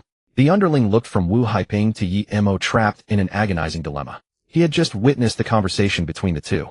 Wasn't it obvious that he was being sent to test the waters? In the past, this might have been a good opportunity to win credit before the great king. But now he could not be sure. What if the man's background really was not ordinary? Even if he had no true skill, if he had a powerful backer, once his protector came looking after the beating, the underling would definitely become a scapegoat. While the underling was hesitating, Wu Haiping roared angrily, "Attack for me. Kill him. This king will bear every consequence. Otherwise, you won't live either." The underling jolted, his body trembling, but he could not worry about that any longer. If he dared defy the great king's order, he would die right now. So he had no choice but to act. He drew a large cleaver from his bosom and charged at Yemo. "Boy, blame your ill fate. Offending our great king means today is your death day." As he reached Yemo, he straightened his back and gripped the blade with both hands. The sharp blade gleamed coldly in the light, then he hacked downward with all his might. When the edge was less than a centimeter from Yemo, a thunderclap sounded. Boom. The metal broadsword was pulverized by an unseen force, the metal blade scattering into dust. Under the underling's horrified stare, Yemo said flatly, "Die." The words had barely left his mouth when the underling who had tried to slay Yemo instantly turned into a cascade of blood that sprayed across every corner of the tavern. This move not only dumbfounded the tavern keeper and Incheran, but also sent chills through every bandit present. The tavern keeper inwardly rejoiced, grateful that he had bet on the right person. Though Wu Haiping's heart was filled with shock, he betrayed no expression, but the twitch at the corner of his eye had already revealed everything. "Charge. Charge for me." He must have used a one-time magic treasure. Whoever kills him gets a mid-grade spirit stone. The Heishan gang, having been frightened out of their wits, had no one willing to take the lead, but upon hearing spirit stone, as though shot full of stimulant, they charged at Yemo in a reckless swarm. They could not be blamed. Spirit stones were the universal currency of the cultivation world, useful everywhere. "Kill. None of you dare try to snatch it from me. This spirit stone is mine." The chief is a cultivator. If he says the kid used a treasure, he used a treasure. Huh. Watch me kill him. Killing him will fetch a good price too. In that instant, all the bandits of the Heishan gang surged toward Yemo like a tide, greed gleaming in their eyes as they let out sinister, malicious laughter. "You're too annoying." A flicker of impatience passed through Yemo's eyes. Then, with a series of deafening bang bang bang sounds, the skulls of the charging bandits exploded like split watermelons. They had not even touched the hem of Yemo's robe before they dropped to the ground one after another. Watching all of this, Wu Haiping felt as though his skull was about to burst as well. It was a pain of the spirit, countless fine threads piercing through his head, tugging and wrenching at his mind without cease. Yemo then walked step by step toward Wu Haiping. The bloodstains around him seemed to come alive, automatically parting to clear a path for Yemo. Knowing that he was certainly no match for Yemo, he could only submit as senior. "Today I had eyes but failed to see and have offended senior. I now know I was wrong. Could you spare me? In days to come I will certainly offer generous gifts." At these words, the most anxious person was the tavern keeper. If Yemo agreed, then he was finished. After all, even if Wu Haiping would not dare cause trouble, while Yemo was present, there would eventually be a day when Yemo left. Then, nursing his grudge, Wu Haiping would doom the tavern keeper and his entire family. But Yemo, hearing this, seemed to have heard some vast joke. "Very well. The last man who said this to me was the county magistrate of Qingshi City. Unfortunately, he is already dead." "WH. What? The magistrate is dead? Senior, do you truly intend to wipe me out? I once spent some time in Qinglan sect and made the acquaintance of an inner disciple there. Over these years I have given him no small amount of wealth and exotic treasures. Are you certain you wish to make an enemy of him?" At this, Yemo only smiled with contempt. "Make an enemy of you? You are not yet qualified for that. Repent for your sins." Guillermo did not waste any more words. When he looked at Wu Haiping, his eyes carried a hint of murderous intent. No, don't. You can't kill me. Wu Haiping shouted helplessly, his voice full of pleading fear and despair. So it turned out that even a devil who treated human lives like weeds was afraid of death. The next moment, Wu Haiping's wail ceased abruptly, his life essence draining away rapidly. His hair turned gray, wrinkles spread across his face, and his dark skin gradually dried out. In a matter of seconds, he seemed to lose all strength and collapsed heavily to the ground. From Wu Haiping's body, a spherical emerald orb brimming with vitality broke away. The green orb floated in midair, its eerie green glow illuminating the tavern's dim interior. Guillermo gave a push with his hand, and the orb sank into the innkeeper's body. A marvelous sight unfolded. The innkeeper's snow-white sideburns gradually turned jet black. His withered, fragile body became warm and robust anew, and his murky eyes were washed by a clear spring until they were bright and clear. Immortal what? What is this? The innkeeper asked curiously. Don't panic. I simply transferred Wu Haiping's life essence to you. Guillermo waved his hand in explanation. This old man thanks the immortal for his generous gift. No need. Meeting each other is fate. At that moment, a young cultivator came flying on a sword and landed steadily before the tavern entrance. Then he kicked the door open and swept a contemptuous glance over everyone present. When his gaze stopped on Wu Haiping, who had already lost his life on the ground, he froze for a moment. Although Wu Haiping's appearance had changed drastically after losing his life, the aura emanating from his body made him instantly recognizable. The young man was precisely Lu Gang, an inner disciple of the Cangxuan sect that Wu Haiping had mentioned.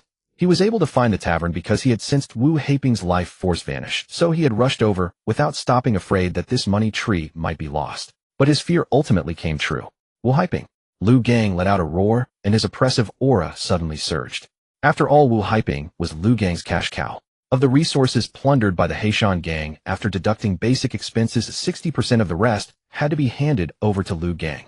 It sounded like a great loss, but by using the collected resources to raise his strength, Lu Gang could better serve as the Heishan gang's protective umbrella. By the same reasoning, Lu Gang's increased strength gave the Heishan gang greater confidence to plunder resources.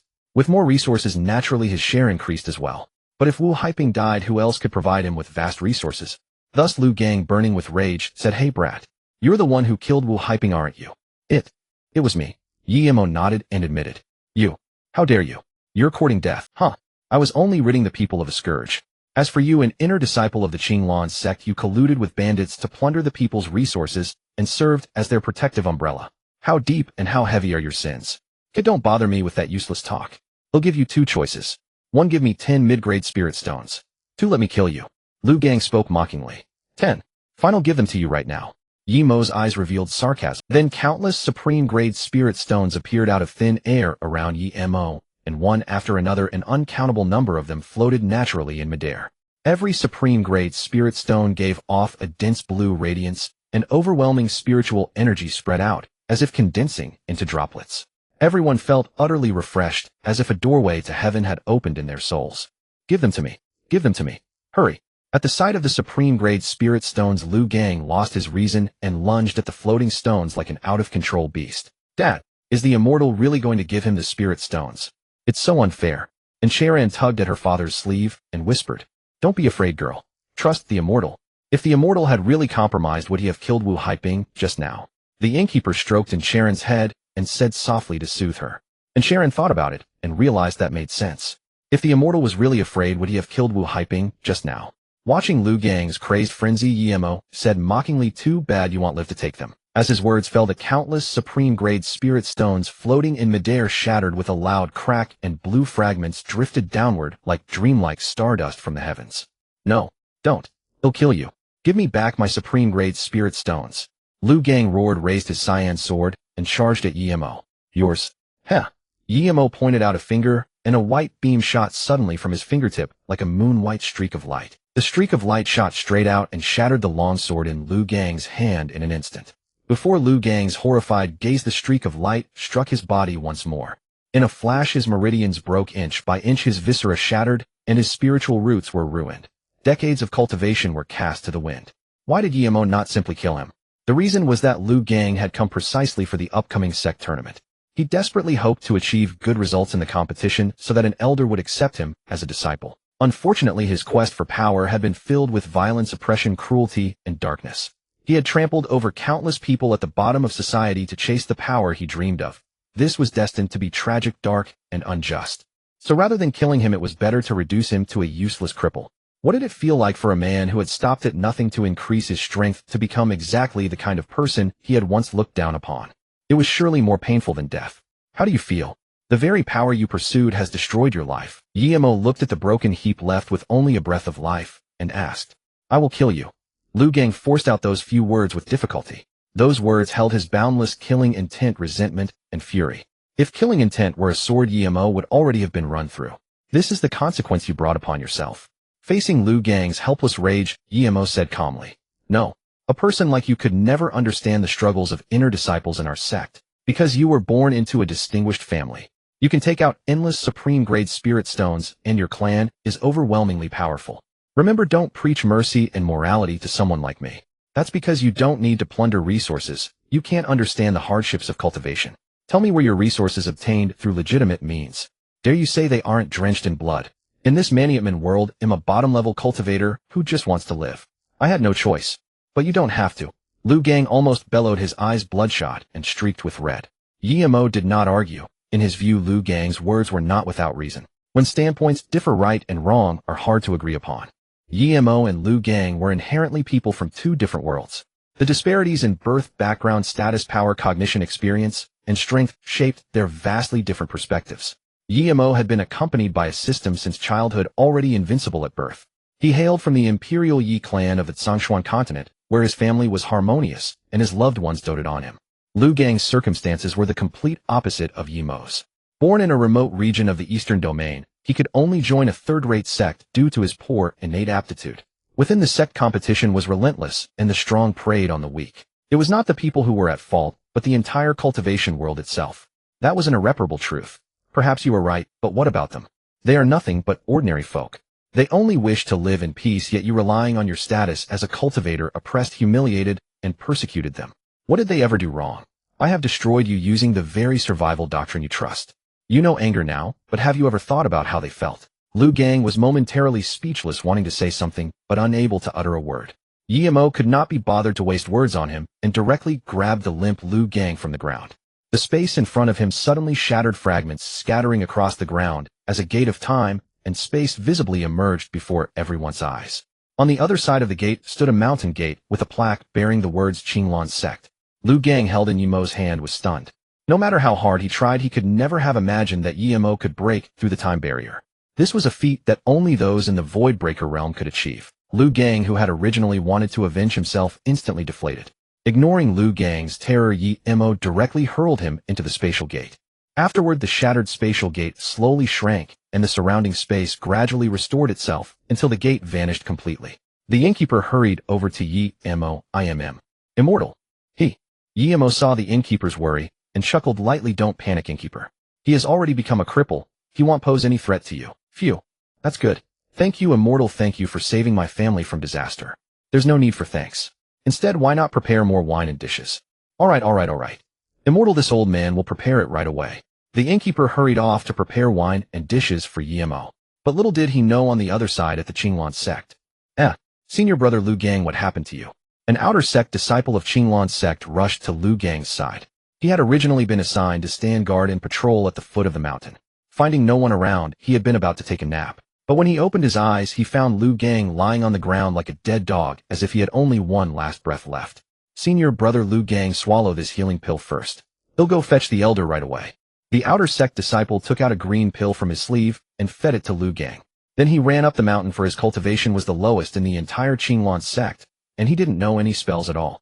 The mountain gate was at the foot of the mountain, while the sect was at the summit, a great distance apart. If he carried Lu Gang on his back, it would be too slow. It was better to directly go and summon the elder. To an elder, this distance was nothing more than a single thought. After about a quarter of an hour, Li Hu finally reached the inner part of the sect. He hurriedly ran to find the elder in charge. At that moment, an old man with an immortal air suddenly called out, "Hey, Li Hu, aren't you supposed to be guarding the mountain gate? What are you doing here?"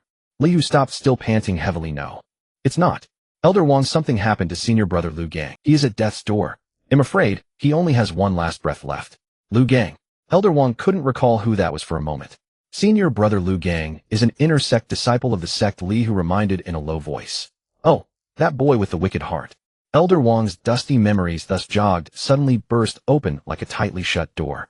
From Elder Wang's words it was not difficult to infer that Lu Gang was notorious throughout Qinglan's sect. However, considering that Lu Gang was a disciple of Qinglan's sect, Elder Wang decided to personally make the trip. Under Li Hu's astonished and admiring gaze, Elder Wang's figure vanished in an instant, leaving only a wisp of white smoke behind. When will I ever become as powerful as Elder Wang? When Elder Wang's figure appeared again, he was already at the foot of the mountain. He looked around and found the place empty with nothing but green trees and weeds. After murmuring in confusion, "Where is Lu Gang?" he expanded his divine sense, yet still found no trace of Lu Gang. However, he didn't bother to search thoroughly since Lu Gang was not his disciple anyway. The evil deeds Lu Gang had done within the sect were notorious and left a stench for 10,000 years. In ordinary sect competitions, he would attempt to deliver killing blows.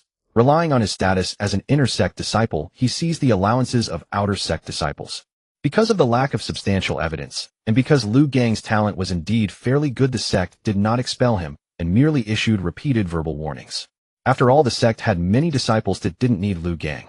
Moreover, the stipend thus saved could be allocated to disciples with greater aptitude. Thus the sect could hardly care less. Day and night alternated, time flew by.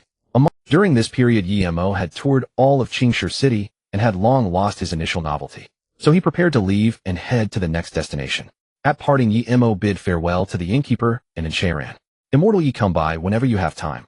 The inn's room will always be kept ready for you. I am Immortal, goodbye." Enchairan's eyes were full of reluctance. A month had made her accustomed to Yemo's presence, and his sudden departure left her feeling unsettled. "Our bond has not ended, we will meet again." Yemo smiled in response to Enchairan's reluctance. Upon hearing this, Enchairan was overjoyed, and her dejected face instantly lit up with excitement. Really? Will we really meet again? Our karma is not yet exhausted. The next meeting will be the final farewell. The afterglow of the setting sun spilled onto Yemo's departing figure, stretching his shadow long. A warm atmosphere quietly spread. For some reason, the setting sun felt especially warm. Seeing his daughter in such a state, the innkeeper merely smiled with relief. The previous Enchairan had been melancholy, lonely, and desolate, with no hope for life and utter weariness of it. Though she was alive, her heart was already dead. But now, the heart that had lost its vitality had come to life again. Life was reviving, vigor was rekindling. This was precisely because of the destruction of the Black Dragon Gang and the appearance of Yemo. At the same time, a trace of complex and subtle emotion quietly sprouted in the girl's heart. "All right, stop staring. Come home with your father for dinner." "Okay." Enchairan acknowledged and began to head home. Just then, dozens of cultivators flew across the sky on swords, tracing streaks of cyan light across the heavens. And a majestic, resounding voice echoed throughout Qingshi City. "Qinglan sect is opening its mountain to recruit disciples. All those aged 15 or above may go to the city center to test their spiritual roots. Those who possess them may enter the sect." 3 days passed quietly.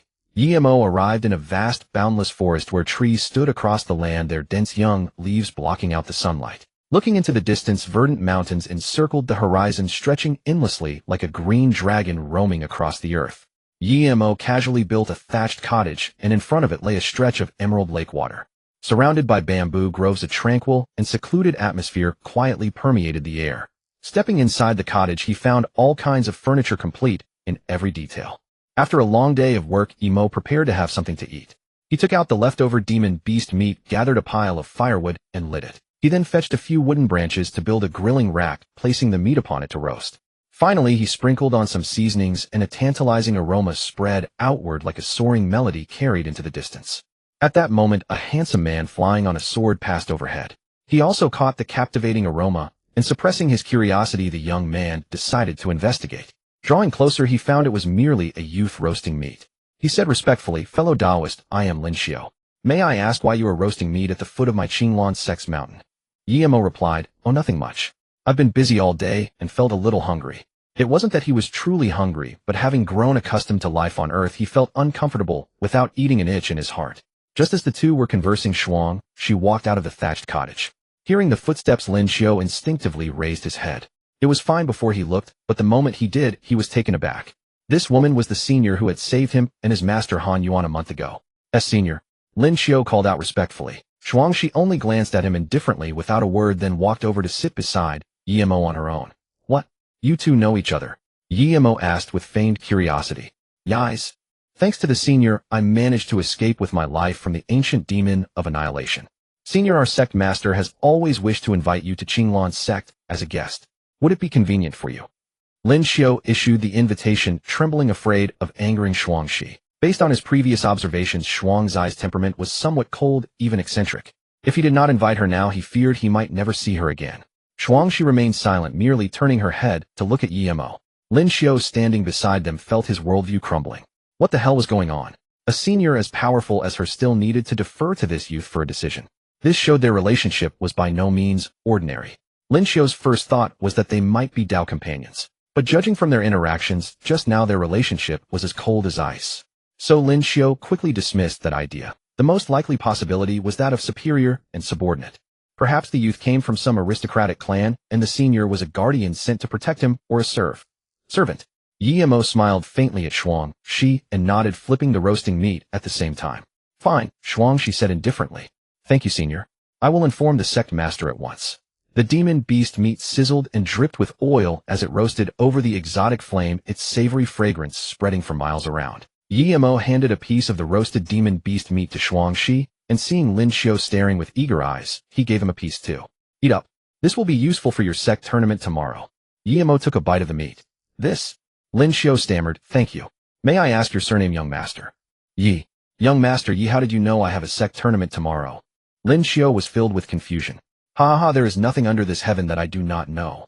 Hearing this, Yimo threw back his head and laughed, speaking with great boldness. Lin Xiu only gave an awkward smile and fell silent. If he had met Yimo before encountering Shuangxi, he would have thought the young man was an idiot. With a mix of doubt and belief, Lin Xiu took a bite of the demon beast meat. In an instant, a warm current flowed into his body. As the warm current washed through his limbs and bones, his physique gradually grew tough, and his foundation steadily consolidated. Vast spiritual power poured into his body like an ever-flowing river surging without end. Suddenly, a powerful force began to surge, and the aura around him steadily rose. Spiritual energy swirled around Lin Xiu's skin, forming a thin, pale blue membrane. The membrane then merged into his body, and the spiritual power within him reached its peak. Spirit Gathering Realm, first layer. Break. Why, young master Yi, what kind of meat is this? To actually have such an effect, Lin Xiu asked, his face flushed with excitement. Ancient demon of annihilation. Ancient demon of annihilation. Could it be? It's exactly what you're thinking, Yimo interrupted. Oh, no wonder. No wonder. Thank you, young master Yi, for granting me this great opportunity. I've been stuck at the 9th layer of body tempering realm for a month without breaking through. It's fortunate that I met young master Yi. Lin Xiu was Han Yuan's chief personal disciple, gifted with extraordinary talent and diligent in his training. Every day, he practiced swordsmanship from sunrise until sunset. He ranked among the top 3 on the sect's disciple leaderboard, yet his one misfortune was being stuck at the 9th layer of body tempering. Watching the other 2 break through to the spirit gathering realm frustrated him deeply, so he went out to seek an opportunity and happened to encounter Yimo. Then, young master Yi, when might you come to our sect as a guest? Lin Xiu asked cautiously. Tomorrow. Very well, I shall take my leave. See you tomorrow. With that, Lin Xiu rode his sword away toward the mountaintop. Just after Lin Xiu left, a large, earthy yellow dog drawn by the aroma burst out from a dense thicket of bushes. The big yellow dog locked its eyes on the meat on the rack and dashed over at incredible speed. Its 4 thick, powerful legs blurred into afterimages as it leaped into the air, jaws wide open. Just as the abyssal maw was about to swallow the roasted meat, Yimo kicked the big yellow dog flying. I haven't even eaten yet, what are you so eager to eat? Yimo cursed angrily. This dog was truly crafty. He hadn't even eaten a few bites himself, and the damn thing wanted to swallow it all. Woof! The big yellow dog knocked to the ground, did a kip-up, and sprang to its feet, letting out a furious bark at Yimo. Shuangxi's slender brows furrowed, and her innate pressure unconsciously leaked out. The big yellow dog sensed how terrifying that wisp of pressure was. If she did not restrain it, this very realm would be destroyed. It felt as though it were being stared down by a ferocious beast. The ultimate pure killing intent was enough to pierce through the entire world. Terrified out of its wits, the big yellow dog immediately begged for mercy, lying motionless on the ground, not daring to raise its head. All right. Yimo gently patted Shuangxi's arm. As he spoke, he tore off a piece of the demon beast meat, crispy on the outside, tender inside, and tossed it in front of the big yellow dog. Eat. Who told me to be so kind-hearted, Yimo? The big yellow dog first cast a wary glance at Yimo. Seeing the other make no move, it relaxed and ate the roasted meat. As the demon beast meat entered its mouth, a vast surge of spiritual energy rushed into its limbs and bones, but for it the energy was still far too little. Yemo merely said slowly, "You're not a creature of this world, are you?" The moment the words fell, an eerie atmosphere settled over the scene, and the big yellow dog's heart trembled uncontrollably. Yemo's words struck straight at the big yellow dog's heart, directly revealing the secret buried deep inside it. "To answer your excellency, this lowly one comes from the immortal realm," the big yellow dog explained in human speech. After the previous experience, it treated Yemo with particular reverence. To the dog's explanation, Yemo only nodded. He had perceived it from the very instant the dog appeared.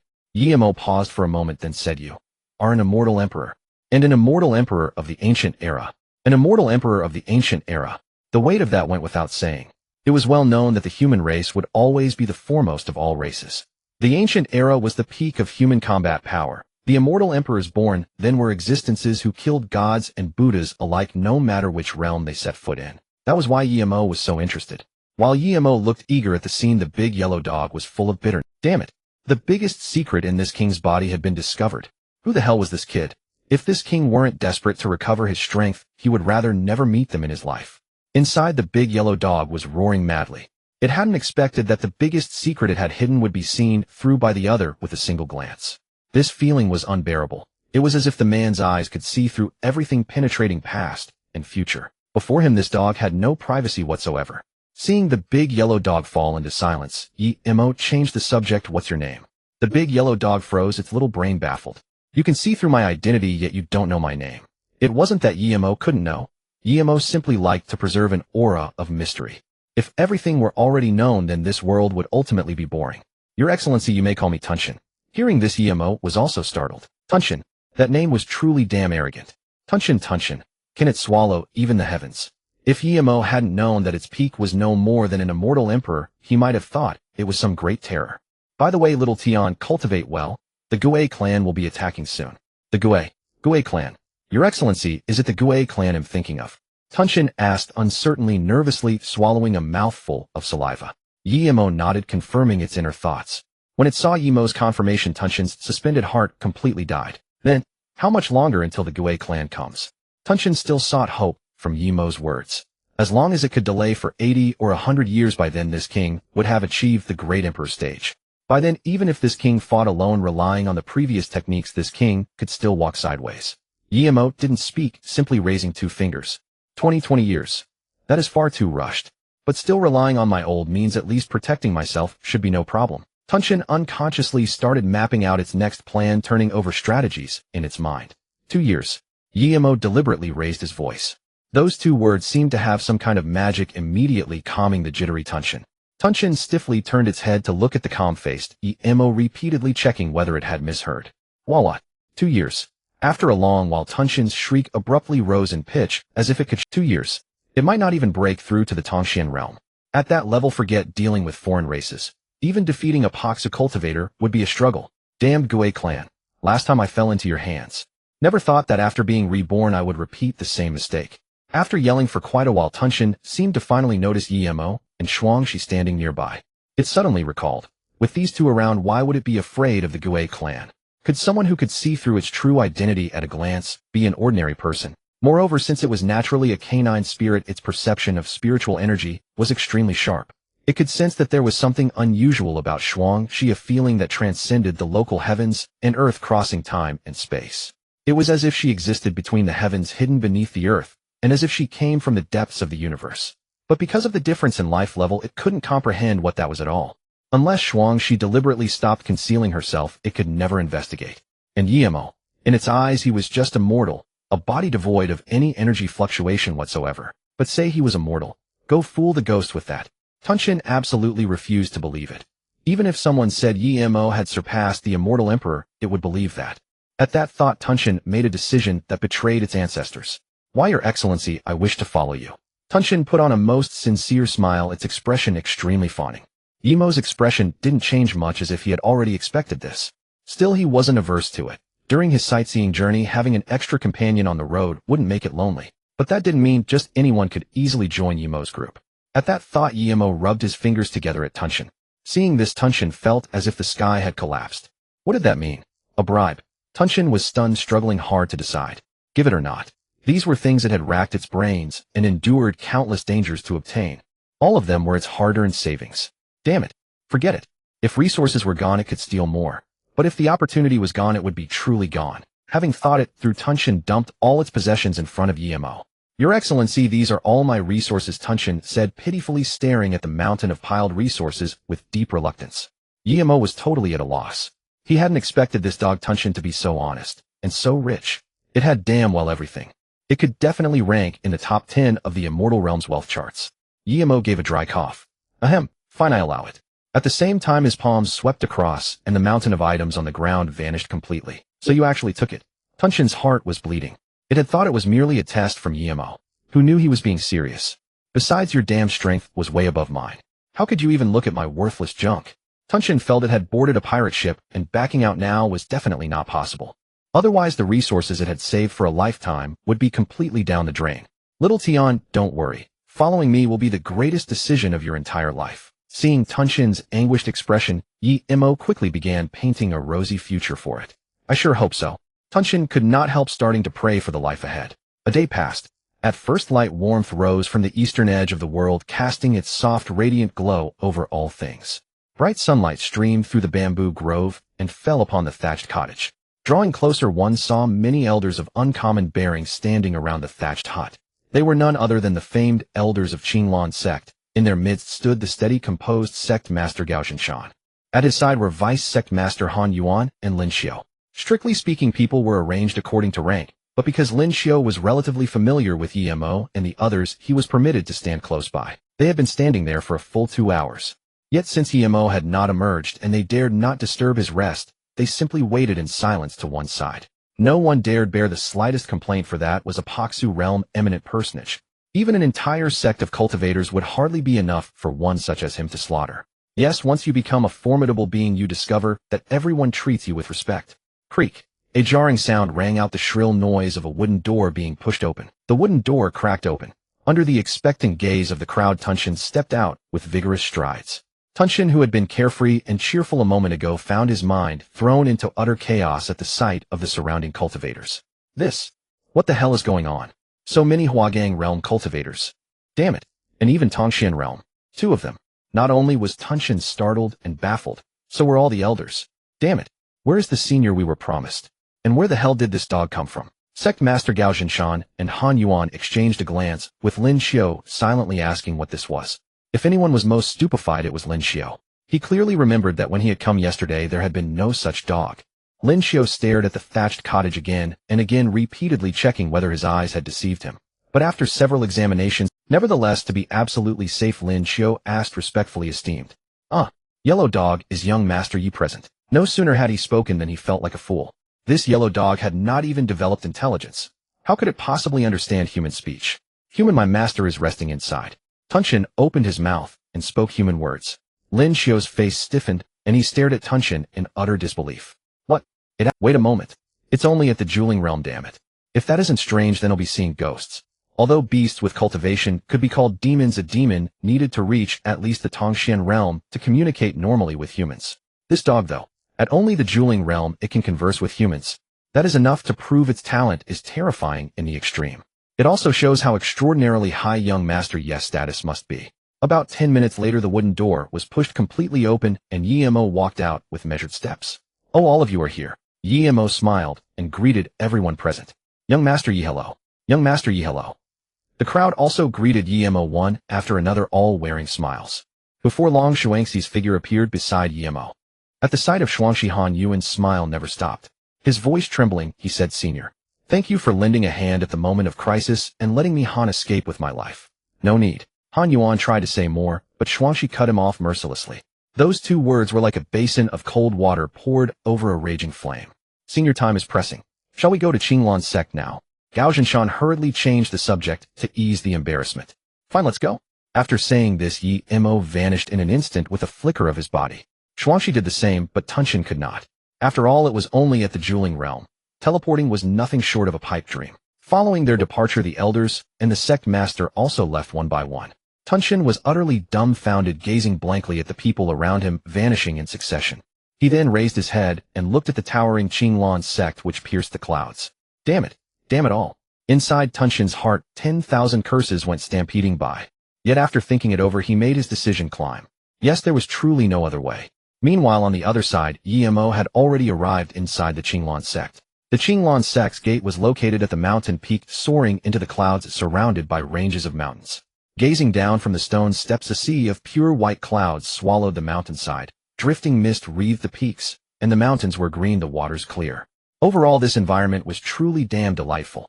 It had the feel of a place where a hermit sage might live in seclusion. However, the most dazzling feature was the several magnificent palaces within the sect. It was indeed beautiful, but to Yimo, who had grown up in an imperial clan, all of it seemed utterly ordinary. This place is nice. The environment is really excellent. As Yimo was exclaiming, a girl with delicate features ran over. Immortal. The cry carried an emotion tinged with excitement, anticipation, surprise, and trembling. This girl was none other than Incharan. Haha, it seems you have passed the trial and entered Qinglan's sect, Yimo said with a smile, holding not the slightest air of superiority. Yes, Immortal. I have already become an elder's personal disciple. Moreover, to be an elder's personal disciple was basically no different from stepping into the upper echelon with one foot. The elders who arrived later saw Yimo and Incharan chatting so happily and seemed to guess something. So they went up to Yimo. Sect Master, greetings. Sensing the shift, Incharan turned her head, and seeing it was the sect master, hurriedly offered her greeting. Hello. You're Incharan, Elder Wang's personal disciple, aren't you? Yes. Incharan was puzzled, though she was astonished that the sect master could remember her name. At that moment, a thin old man with a sallow complexion pushed through the crowded mass. Ronner. Elder Wang beckoned to Incharan. Master. Young Master Yi, I am Ronner's master. Ronner has awakened a single-element water spirit. This talent is unmatched throughout Qinglan. I also learned from Ronner that it was you who helped her, giving her the chance to come to Qinglan's sect and be accepted under my tutelage. Thank you for granting Ronner this opportunity. The people present were all shocked to hear this, never expecting that the two had such a deep connection. Didn't this mean that young Master Yi had indirectly facilitated Incharan's joining the Qinglan sect? How could the favors keep piling up? No matter. Her talent is far more than this. I hope you will place greater importance on her in the future, or perhaps she can help your sect rise, Yimo said calmly. After a few more brief exchanges with Incharan, Yimo went with them to the guest receiving hall. Ha, young master, Yi, I am Gao Jinshan, the sect master of Qinglan sect. Thank you for taking time out of your busy schedule to visit our Qinglan sect. Gao Jinshan smiled as he poured a cup of tea for Yimo, and added, by the way, young master Yi, I can tell that you are not a local. Yimo smiled, picked up the cup, and took a sip.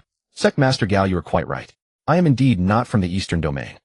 As if sensing that Gao Jinshan wanted to ask something else, Yimo simply said it outright. In simpler terms, he just wanted to have fun. Her surname is Shuang, and she travels with me. Yimo glanced toward where Shuang she was sitting, and said, Senior Shuang's power is beyond compare, and her beauty is enough to topple kingdoms. Young Master Yi, my Qinglan sect boasts elegant scenery and a tranquil environment. Why not stay here for a few days? Gao Jinshan spoke. Stay a few days. Then I shall trouble you, Sect Master Gao. Yimo thought for a moment before nodding in agreement. After all, he could have fun anywhere. Yimo simply agreed. Haha, it is our honor to have young Master Yi stay at Qinglan sect. After a few more casual words, the hour had grown late, and everyone took leave of Yimo and Shuangxi. The moment he stepped out of the main gate, Tunshin crawled up to Yimo's feet, panting and out of breath. Me lord, when you leave, can you take me with you? Qinglan sect is so far from the foot of the mountain, Tunshin said between heavy breaths. From the foot of the mountain to Qinglan sect, the distance was simply too far. Tunshin had nearly run his dog legs off just to climb up here. And when he reached the mountain gate, two disciples refused to let him in. This infuriated Tunshin so much that he had to take the backwoods trail instead. Little Tian, I told you to cultivate diligently, and you wouldn't listen. Sai, come on. We'll be staying here for a while. Yimo could not help but sigh. The very next moment, Yimo and Shuangxi vanished without a trace. Tunshin, standing nearby, froze for a moment, but soon realized what had happened. Damn it. They disappeared again. Tunshin's first instinct had been right. He had truly been tricked onto a bandit ship. Just as Tunshin was grinding his teeth in fury and about to explode, suddenly the figure before him vanished from where it stood. When he opened his eyes again, he saw Yimo and Shuangxi. Yimo was reclining on a bamboo chair, basking in the sun, with a few pieces of fruit in his hand. Shuangxi, for her part, sat upright on the mountain peak, her eyes lightly closed in meditation, her heart as serene as still water. Seeing this, Tunshin also lay down in the shade of a tree and began to cultivate. Even with Yimo's protection, he could never feel at ease without strength of his own. Before he knew it, a day had quickly passed. The next morning, Lin Xiu arrived at one spot on Yimo's peak. Seeing Yimo basking in the sun, Lin Xiu walked over at once and said with a smile, Young Master Yi, today is our sect's grand tournament. The sect master sent me to ask whether you and Senior Shuang would be interested in watching it. Yimo raised an eyebrow at this. Fine, I understand. I'll go over in a moment. Very well, I'll take my leave now. After Lin Xiu left, Yimo went to Tunshin, who was still cultivating. Spirit gathering 7th level. I've made it. Tunshin's eyes snapped open, and he muttered to himself, unable to contain his excitement. He had been at the 5th level before, yet he had broken through 2 levels in just one day. This speed was practically divine. Little Tian, let's go. Yimo looked at Tunshin's foolish grin and gave him a kick. Where to? To watch the tournament. With that, the two vanished from sight.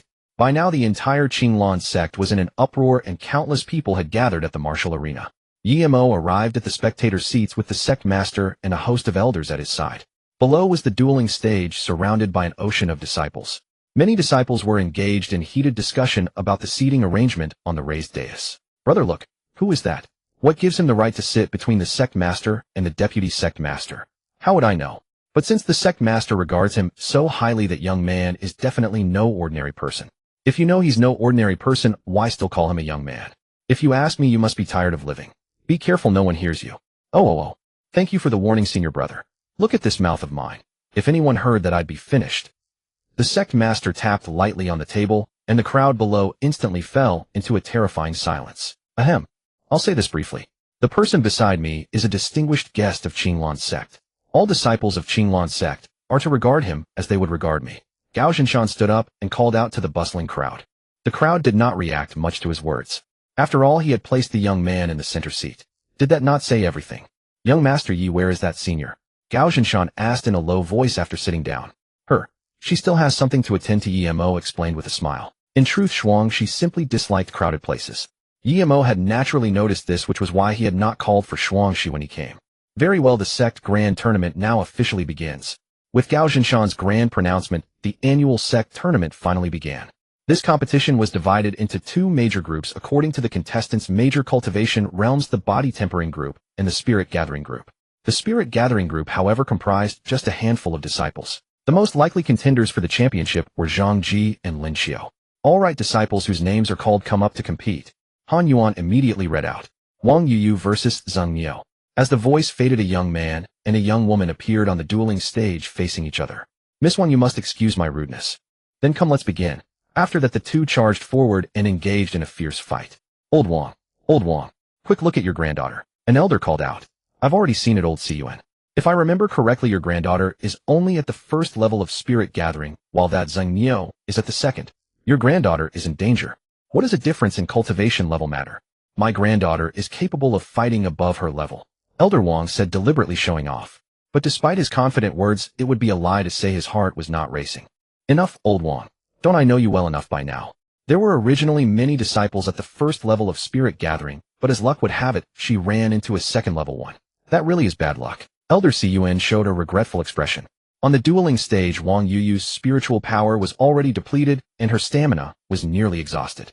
Thunder Moon Slash. Zheng Niu gave a thunderous shout, and his great blade instantly erupted with flashing lightning. Blue-violet arcs of thunder danced along the blade, as Zheng Niu swung it violently. A crescent-shaped bolt of thunder shot out with the slash, hurtling toward Wang Yuyu. Wang Yuyu fixed her eyes on Zheng Niu's attack, not daring to be the least bit careless. Dark blink. Just as the Thunder Moon Slash was less than 10 feet away from her, suddenly black smoke burst out from where Wang Yuyu stood and quickly swallowed the entire dueling stage. Zheng Niu sensed that something was terribly wrong. His heart pounded without respite. His instincts told him that this was definitely dangerous. When the thick smoke dispersed, the dueling stage brightened once again.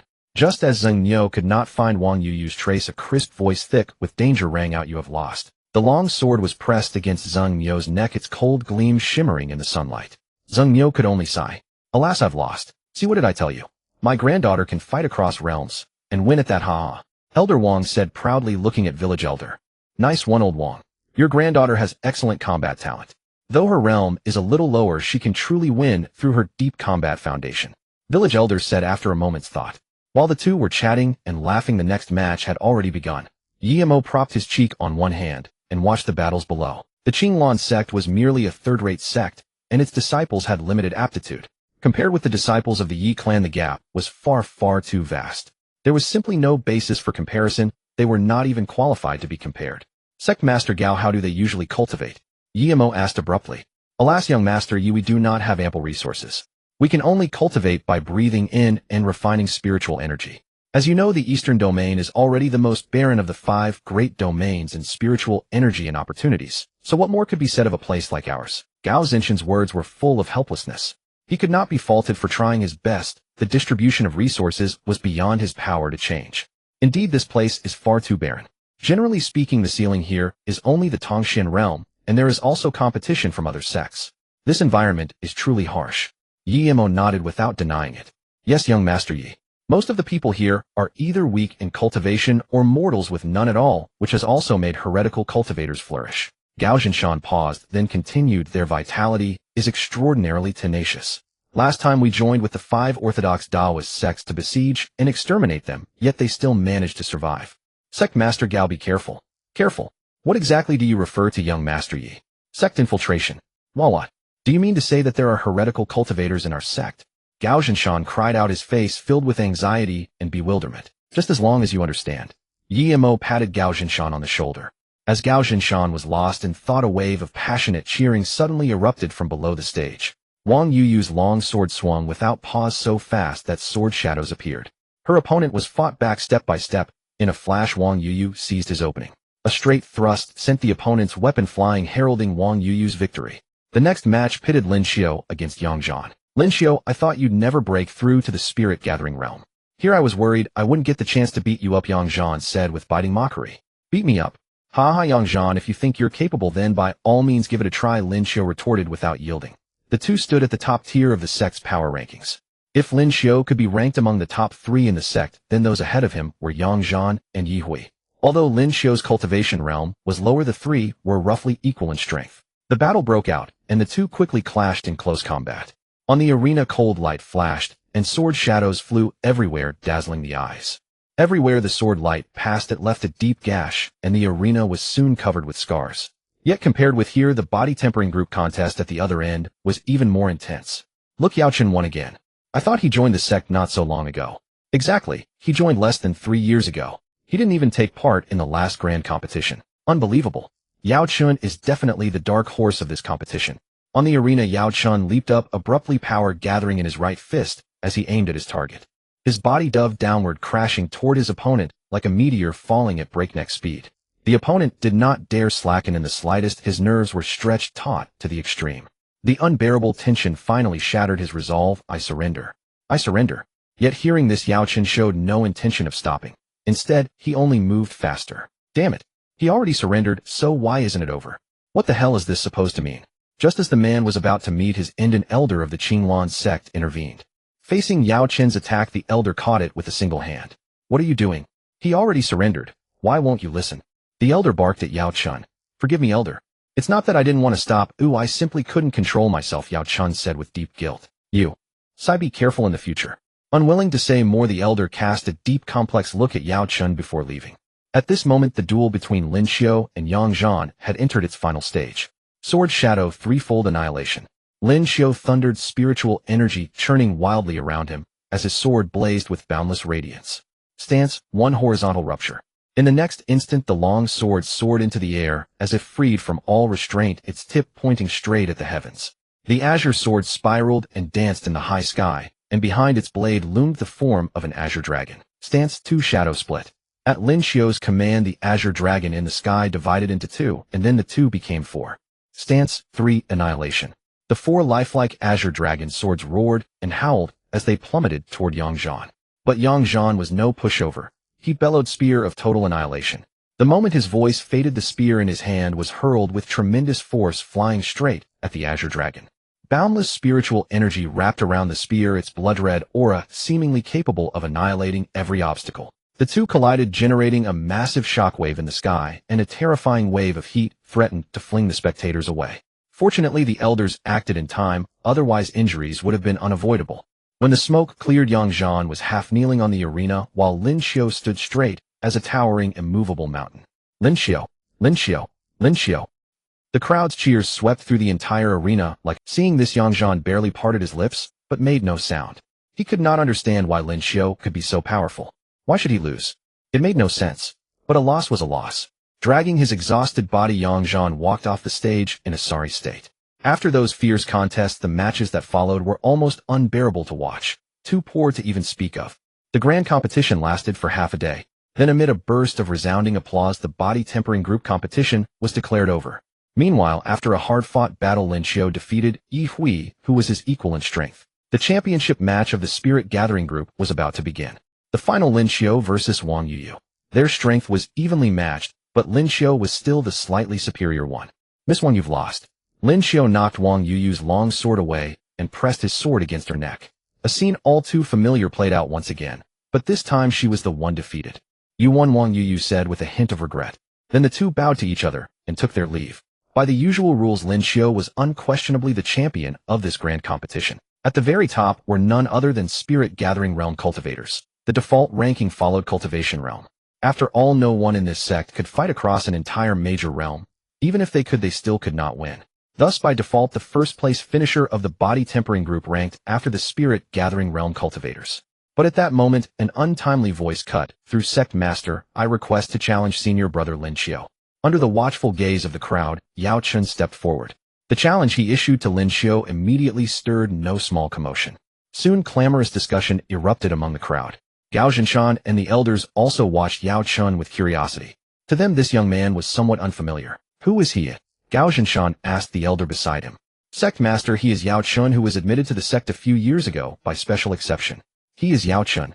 He entered the sect by special exception a few years ago, the elder answered truthfully. Gao Zhinshan agreed without a second thought. All right, I approve. Suddenly a figure appeared before Gao. It was the very elder who had criticized Yao Chun earlier. Elder Deng, why are you here? Is something urgent? Gao asked, puzzled.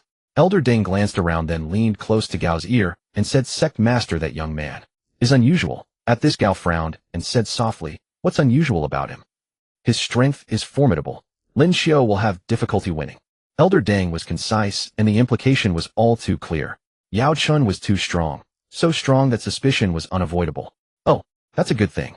If he can truly defeat Lin Xiu, then Qinglan's sect has gained a heaven-blessed prodigy. Gao was stunned and answered without thinking. Sect Master Yao Chun is only at the 8th body-tempering realm, and judging by his aura, he broke through not long ago. Elder Deng ignored Gao and continued, he has only been in the sect for a few years, yet he has already cultivated to the 8th body-tempering realm and can overpower Lin Xiu. True. By all logic, he should not be here. With Elder Deng's reminder, Gao also began to think carefully. Gao Zhinshan knew very well what this place was truly like. This uncanny scene snapped him awake. Add that to Yi Mo's warning. An evil cult had infiltrated the sect. All the evidence faintly pointed toward Yao Chun. Sect Master, shall we stop their match? Elder Deng said worriedly. Stop. No, never mind. There's no need. Gao Zhinshan kept staring at the battle between the two and did not look away for a long time. If they stopped the match abruptly, it would inevitably alert the enemy. What was an evil cult? It was an organization of extreme danger, darkness, malice, vileness, horror, and inhumanity. It was different from the demonic sect. The demonic sect fought for survival and growth. The purposes of an evil cult were far more complex. Perhaps no one truly knew them. He refused to believe it. How dare you pull tricks under so many of our noses? Damn it. Let's go. While the two clashed, dense dark clouds covered the entire sky in the span of a single breath. The light dimmed bit by bit and darkness encroached silently. Oppression, unease, foreboding, tension, and anxiety crept through the air. Blades gleamed, sword shadows whirled, and cold flashes burst forth in an endless barrage. The duel between the two was like a breathtaking performance too fast for the naked eye to track. And yet both their faces were growing paler, as if they had reached their limits. Still they gritted their teeth and held on while the flashing sword shadows drew cheers from the watching disciples. No way. This is unreal. Who is Yao Chun? Why have I never heard of him? Brother, I never have either. They say he's only been cultivating for less than 3 years. Isn't that insane? What? Less than 3 years? Apart from the newly recruited, who here hasn't cultivated for over a decade. You're right, brother. This Yao Chun is truly terrifying. After only 3 years of cultivation, he can already rival senior brother Lin Xiu. Now everyone, including the elders who were unaware of the truth, was marveling at Yao Chun's astonishing talent. Sword dance, long howl. Lin Xiu shouted. This was his trump card, the move with the greatest single strike power. The wind is rising. So cold. This wind cuts against my body like a blade, cold and painful. Who can't hold on anymore? If this keeps up, I'm out of here. It's too painful. Around the arena, a violent gale howled like the roar of the king of beasts, chilling all who heard it. It was also the cry of an azure dragon coursing through the vast ocean, suffused with majestic grandeur. This elemental and pure force carried a momentum that could crush everything in its path as it hurtled toward Yao Chen.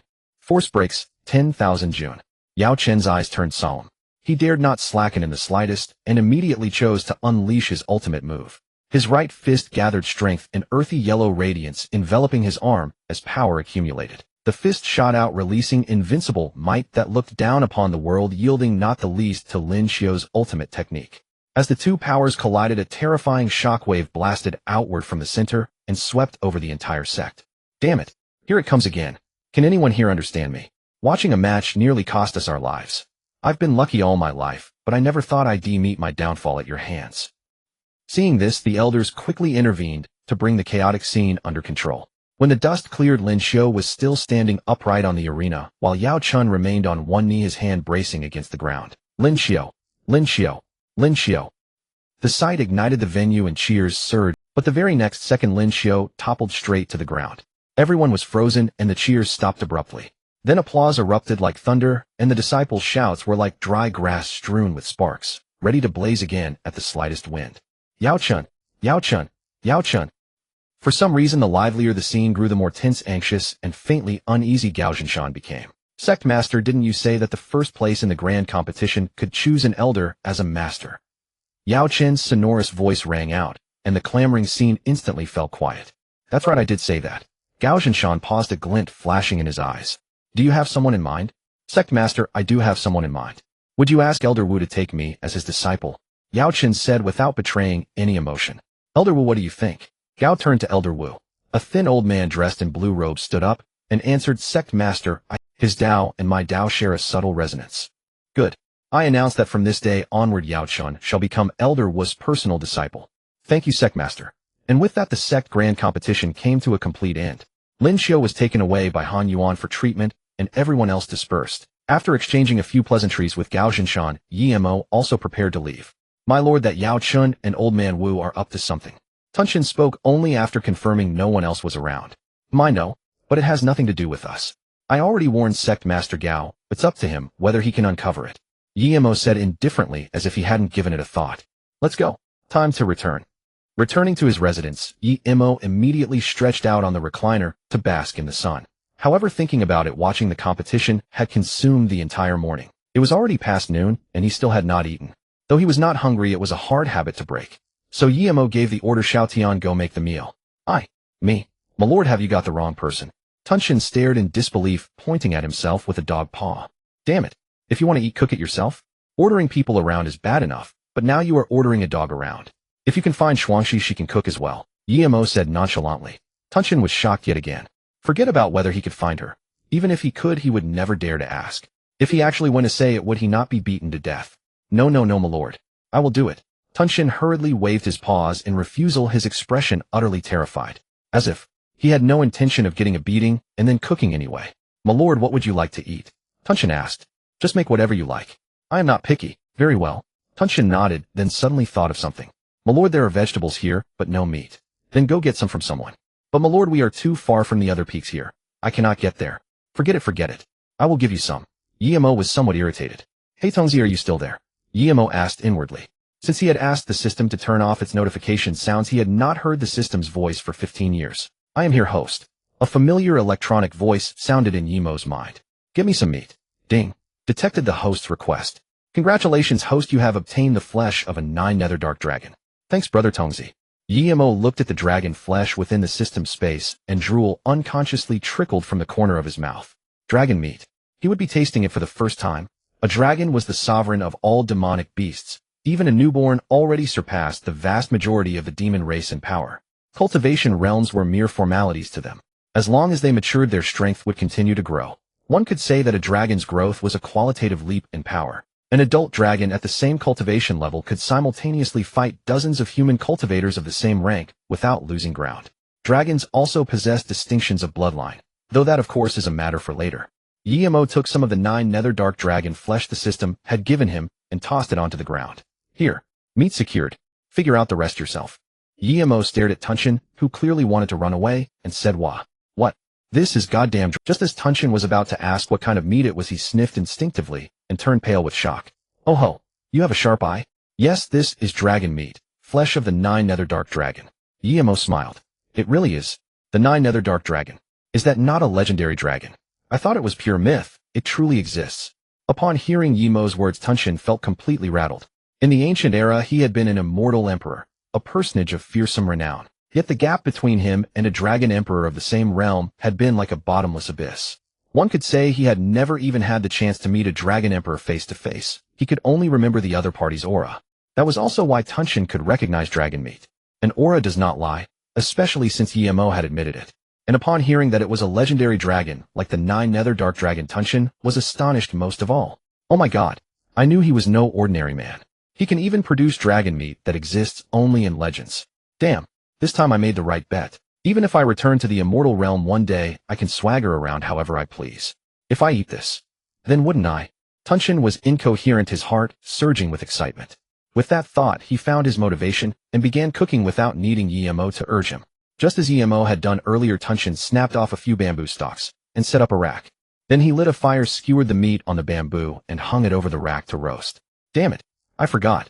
This meat cannot be cooked by ordinary fire at all. Tunxin let out an inward curse, his mind so full of dragon meat that he had forgotten even the most basic problem.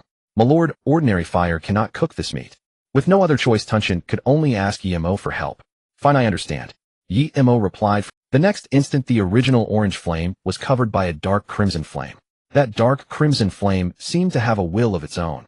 It was feeding on the mundane fire to strengthen itself. Sure enough, the strange flame gradually devoured the ordinary flame until none was left. The dark crimson fire burned ever more fiercely, drawing closer. One could truly sense the terrifying might within it. Enough to incinerate all things and sear the soul. A strange flame?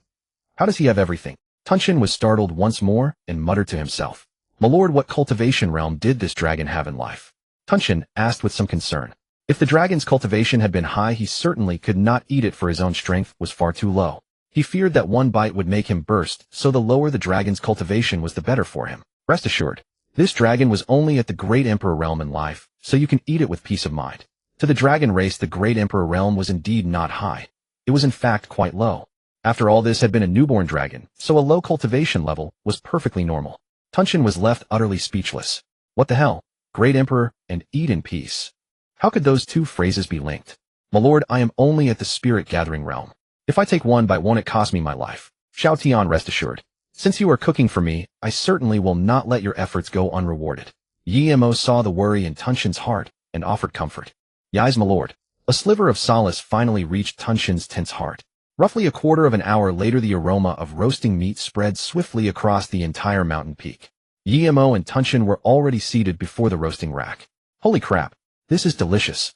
Xiao Tian, you are impressive. I can see you have a gift for cooking. From now on, all three of my daily meals are in your hands. Yemo took a bite, his eyes blazing with boundless light.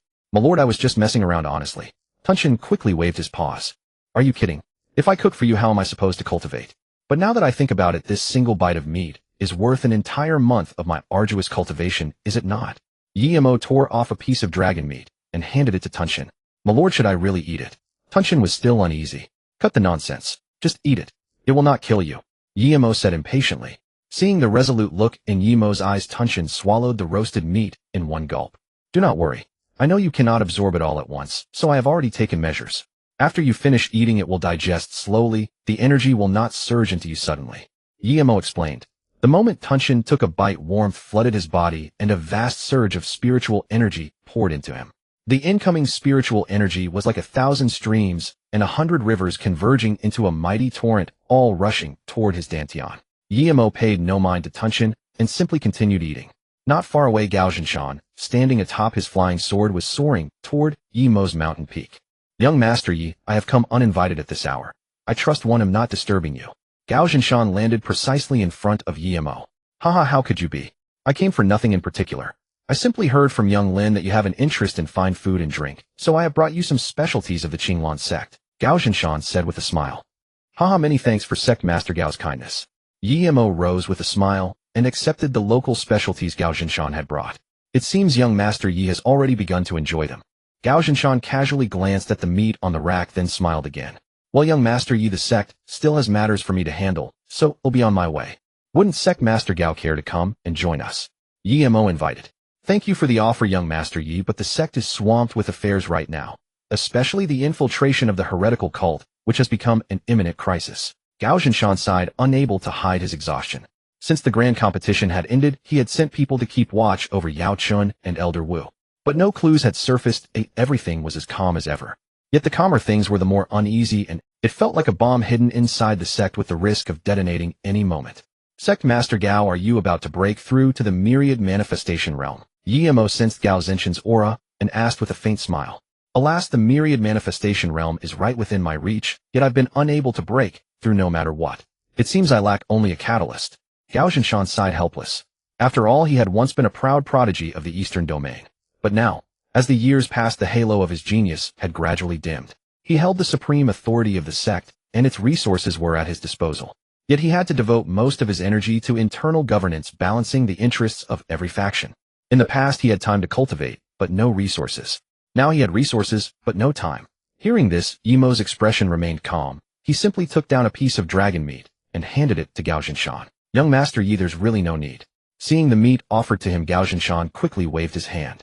Sect Master Gao, don't rush to refuse. Perhaps this is the opportunity for you to break through to the myriad manifestation realm. Yimo kept speaking with a smile. The originally resolute Gao Zhinshan felt a tremor in his heart upon hearing this.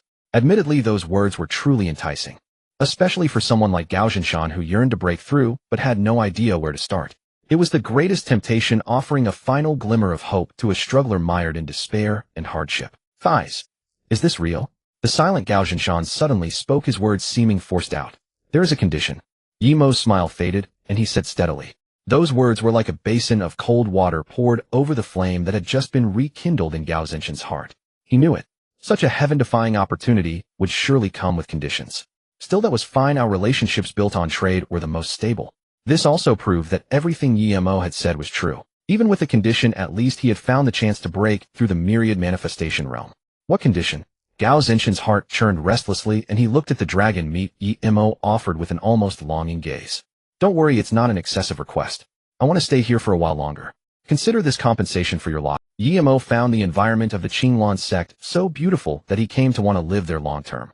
Of course, although he was a guest, a prolonged stay might stir resentment. Moreover, Yimo was too self-conscious to impose, so he thought it best to make a trade with Gao Zhinshan.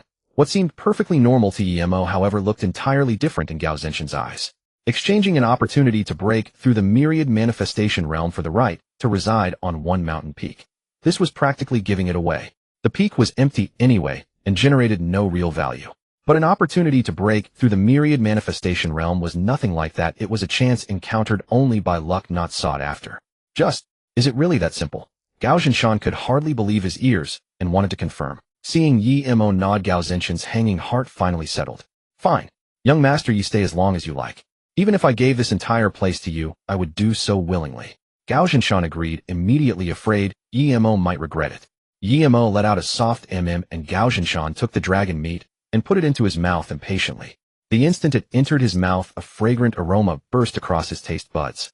Before he could savor the taste, an enormous surge of spiritual energy poured violently into his chest, limbs, and entire body. Gao Zhinshan had already been touching the edge of the myriad manifestation realm. This mouthful of dragon meat was the powerful shove that burst through the thin membrane between the mystic mastery realm and the myriad manifestation realm.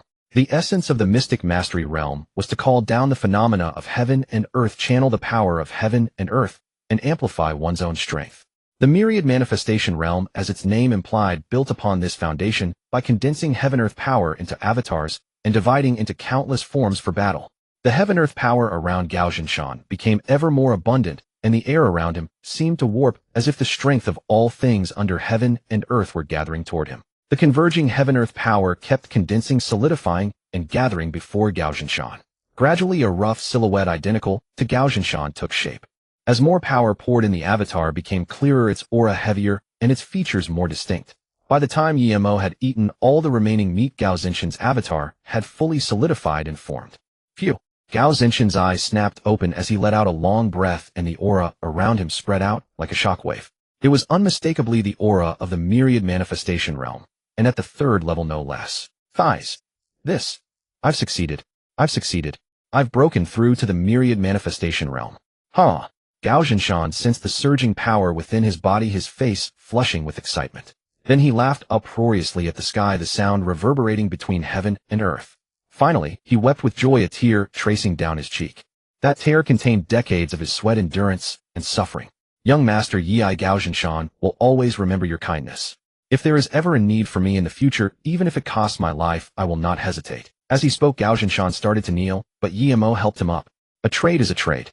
You've broken through, and now you have greater confidence against the heretical cult. May your affairs with the heretical cult not disturb me, Yimo said calmly. Yes, rest assured, young Master Yi. Now that I've broken through to the myriad manifestation realm, even if their leader attacks, I'm confident I can make sure they never return. You had better hide your cultivation. Yimo warned in a low voice. Young Master Yi is right. To avoid startling the snake, hiding my cultivation is the wisest choice. Gaoxinshan nodded in agreement. The threat of the heretical cult was pressing like a sharp sword, hanging overhead, ready to fall at any moment. Having advanced his cultivation, Gaoxinshan was eager to act, determined to make all evil and hostile forces pay the price. After a few more brief exchanges, he hurried away. I've broken through. This Lord Dog has broken through. That night, Yimo looked toward the sound and saw Tunshin shrieking with excitement. The aura irradiating from its body was unmistakably genuine, the fifth level of the condensing true realm. This monumental breakthrough made Tunshin even more certain of its choice. What should have required months of bitter cultivation had been compressed into less than half a day. How could this not be incredible? This is absolutely exhilarating.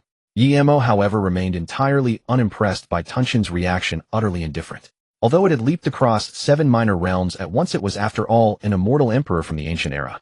If it couldn't even accomplish this, then wouldn't its life have been in vain? In the days that followed, Yimo remained on the mountain peak. Mornings were for sunbathing, and sleeping, afternoons for tea and scenery. This carefree godlike life went on for 2 straight months. However, while Yimo was enjoying the idyllic landscape, Qinglan's sect entered a state of emergency. The entire sect operated like a highly efficient machine, with every department fulfilling its duties as they all launched surveillance on Yao and Wu. But they could not be too conspicuous. Thus, the sect master assigned his most trusted elder to supervise them. Yet throughout all this, Yao Chun and Elder Wu remained utterly oblivious. However, 2 months had passed, and they had shown no signs of unusual activity. Moreover, Yao Chun was particularly diligent, rushing to the main peak whenever he had free time to help handle the sect's miscellaneous affairs. To the outer disciples, it seemed he was trying to curry favor with the sect master. On the contrary, they not only went to the main peak, but also frequently visited the peaks of other elders, mostly to help, sometimes to ask questions, or to share a meal together. Their reputation within the sect improved day by day. Everyone thought, how could such helpful, humble, hardworking, and dedicated disciples possibly be problematic? As time passed, Yao Chen's image in the hearts of the elders grew increasingly favorable. Perhaps he seemed strange in the sect master's eyes, but to the other elders this was perfectly normal. Building good relationships. Who hadn't gone through this stage? Moreover, Yao Chen genuinely helped them, so he was highly regarded. Just as everyone assumed the sect master's suspicions were unfounded, an anomaly suddenly arose. Qingyan Peak. Tonight was the night of the full moon. The bright moon hung high in the sky, and the clear moonlight poured down, carrying a trace of warmth. The moonlight fell upon the ground like frost and snow, sacred and inviolable. A figure darted through the bamboo forest of Qingyan Peak. The shadow moved so swiftly that the emerald bamboos were forced to emit rustling sounds. Thump! A knock struck the wooden door, the crisp sound, tinged with urgency and excitement, echoing through the night sky. After quite a while, the aged wooden door was pushed open, letting out a creaking sound. Elder Wu opened the door, and upon seeing it was Yao Chun, first stuck his head out and confirmed no one was around before saying bluntly, "Enter." Yao Chun pulled his black robe down a little to ensure it covered every part of him before stepping into the room. "Did you find it?" Elder Wu asked in a low voice. It's on Qingxiao Peak." Yao Chun lowered his voice. "Qingxiao Peak. The main peak. That's a bit difficult. The Lord's plan cannot be delayed. I have already investigated thoroughly. It must be carried out tonight." Yao Chen's voice was slightly urgent. "I really don't understand you people, all of you rushing to your deaths. For the Lord's plan I care nothing. What does it matter if I sacrifice myself? As long as the plan succeeds, that is enough." Yao Chen's expression gradually turned fanatical, the reverence and madness in his eyes completely unconcealed. "Madman." Elder Wu cursed inwardly, looking at Yao Chun as though he were insane. "We must ensure everything goes flawlessly. That new arrival, do you know his identity?" After calming down, Yao Chun returned to his usual composure. "I do not. His standing is considerable. Be cautious and do not offend him. It is safest to avoid contact with him entirely." Elder Wu pondered for a moment before speaking. I despise people like that the most. Once the Lord's plan is complete, we'll use them to test our blades." The moment Yimo was mentioned, anger surfaced on Yao Chen's face. I truly want to know what your ultimate goal is. Cangxuan sect is merely a small branch of your central sect. If just your plan is this insane, I can't imagine how utterly deranged the central sect's plan must be. Our ultimate goal, you want to know? Fine, I'll tell you. Yao Chen's voice unconsciously turned cold, mocking, and contemptuous. Curiosity getting the better of him, Elder Wu leaned closer, and Yao Chen whispered a single sentence into his ear. Who would have thought that Elder Wu would be completely shaken by those words? His expression shifted from unprecedented gravity to disbelief, and finally to mania. Insane. You people are utterly insane. You are completely mad. You are challenging the order of eons, defying the rules that have stood since ancient times. No, it is not us who are mad. It is the world that has gone mad. Open your eyes and look at this world. It is mad to the point that someone must act. Yao Chen retorted loudly, his eyes bloodshot, his voice nearly a roar. All right, keep your voice down. Don't let them discover us. Elder Wu made a shushing gesture. Shoo. I no longer want to know what you're planning. Once your plan is complete, don't come looking for me again. Elder Wu, your life is still in our hands. I advise you not to try any tricks. As long as you follow our demands, you'll get the antidote, and afterwards none of this will have anything to do with you. Remember what you said. Don't worry. Now shall we go? After speaking, Yao Chen walked out the door, without waiting for Elder Wu. Sigh. I must be crazy. Why did I agree to him? Elder Wu let out a sigh, his heart filled with guilt, helplessness, and a hint of regret. There was no turning back now. He was already on the boat. On the same boat, if it capsized, he would fall too. I'm sorry, all of you. I also want to survive. Guilt and self-reproach flickered in Elder Wu's eyes, but vanished in an instant. He caught up with Yao Chen's silhouette. The night wind howled past, fiercely lashing against both their bodies. Their robes fluttered in the howling gale. The moonlight illuminated their advancing figures. Their shadows stretched long beneath the moonlight until they dissolved into the darkness. The two quickly arrived at Qingxiao Peak. Elder Wu looked at the black-robed Yao Chen beside him and asked, "We're here. Where's the thing you mentioned?" "Deep in the forests of the main peak. Stay close," Yao Chen replied, staring at the scene ahead. Be careful. Don't get discovered." The two plunged into the forest, moving like ghostly apparitions weaving through the woods. They were so fast that the green trees seemed to retreat behind them. A gentle breeze passed, and the green leaves rustled. Yao Chen stopped before a towering mountain, and Elder Wu halted as well. "Here. Are you sure?" Elder Wu extended his divine sense, and found nothing particularly special about the place.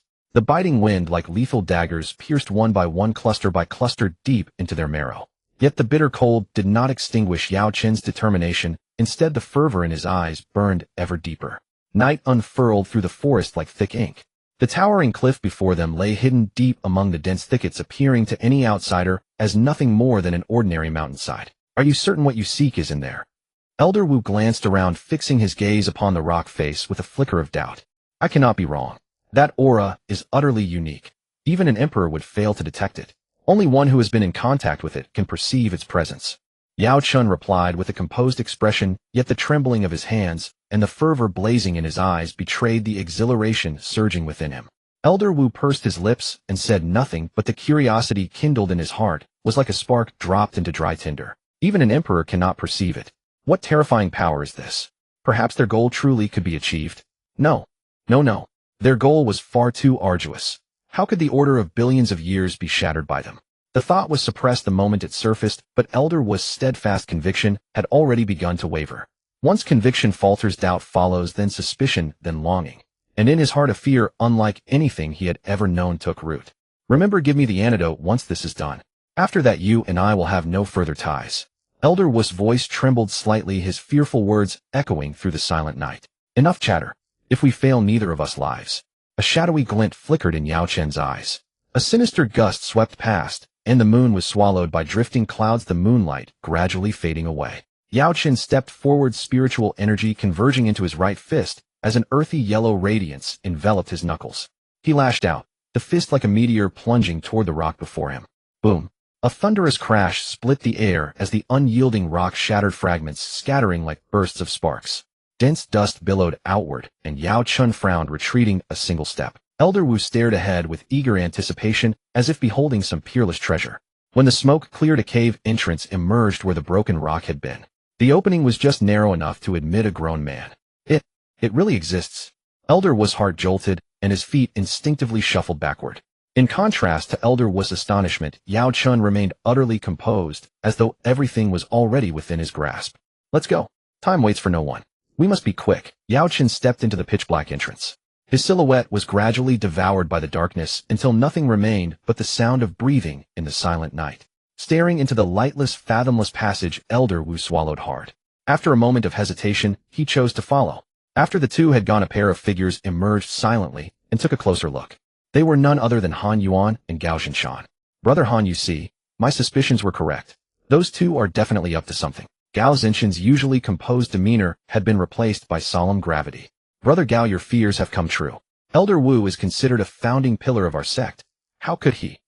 Han Yuan stared intently at the passage, swallowed by darkness, as if searching for answers. Elder Wu's betrayal was no less than a warning. Within their sect, there were many traitors who had defected to the enemy.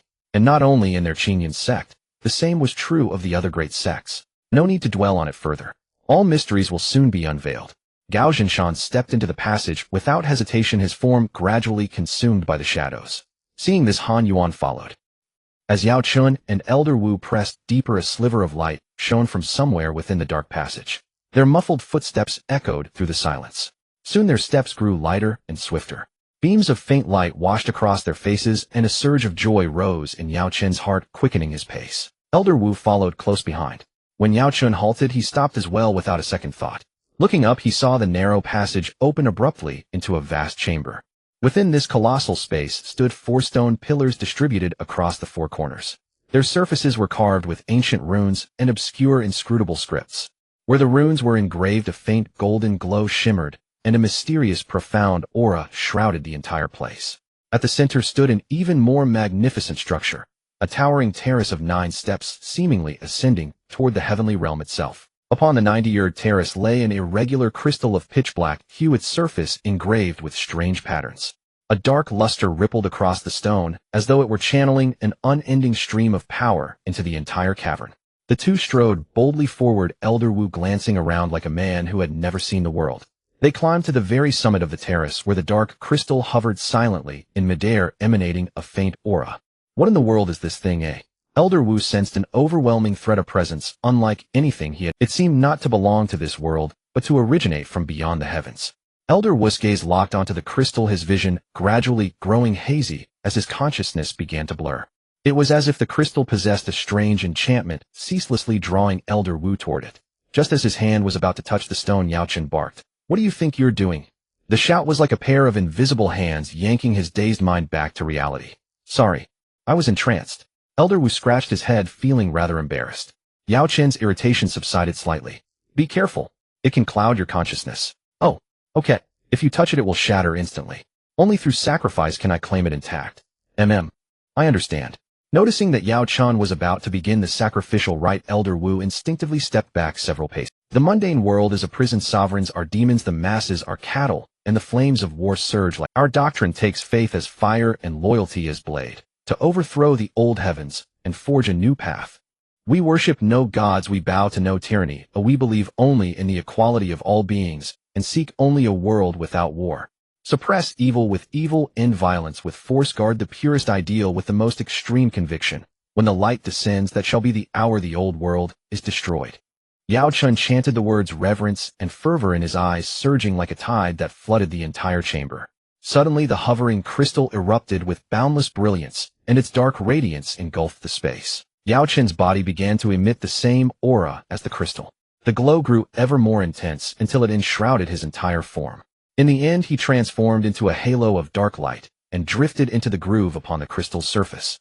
Wu-yi! Yao Chun!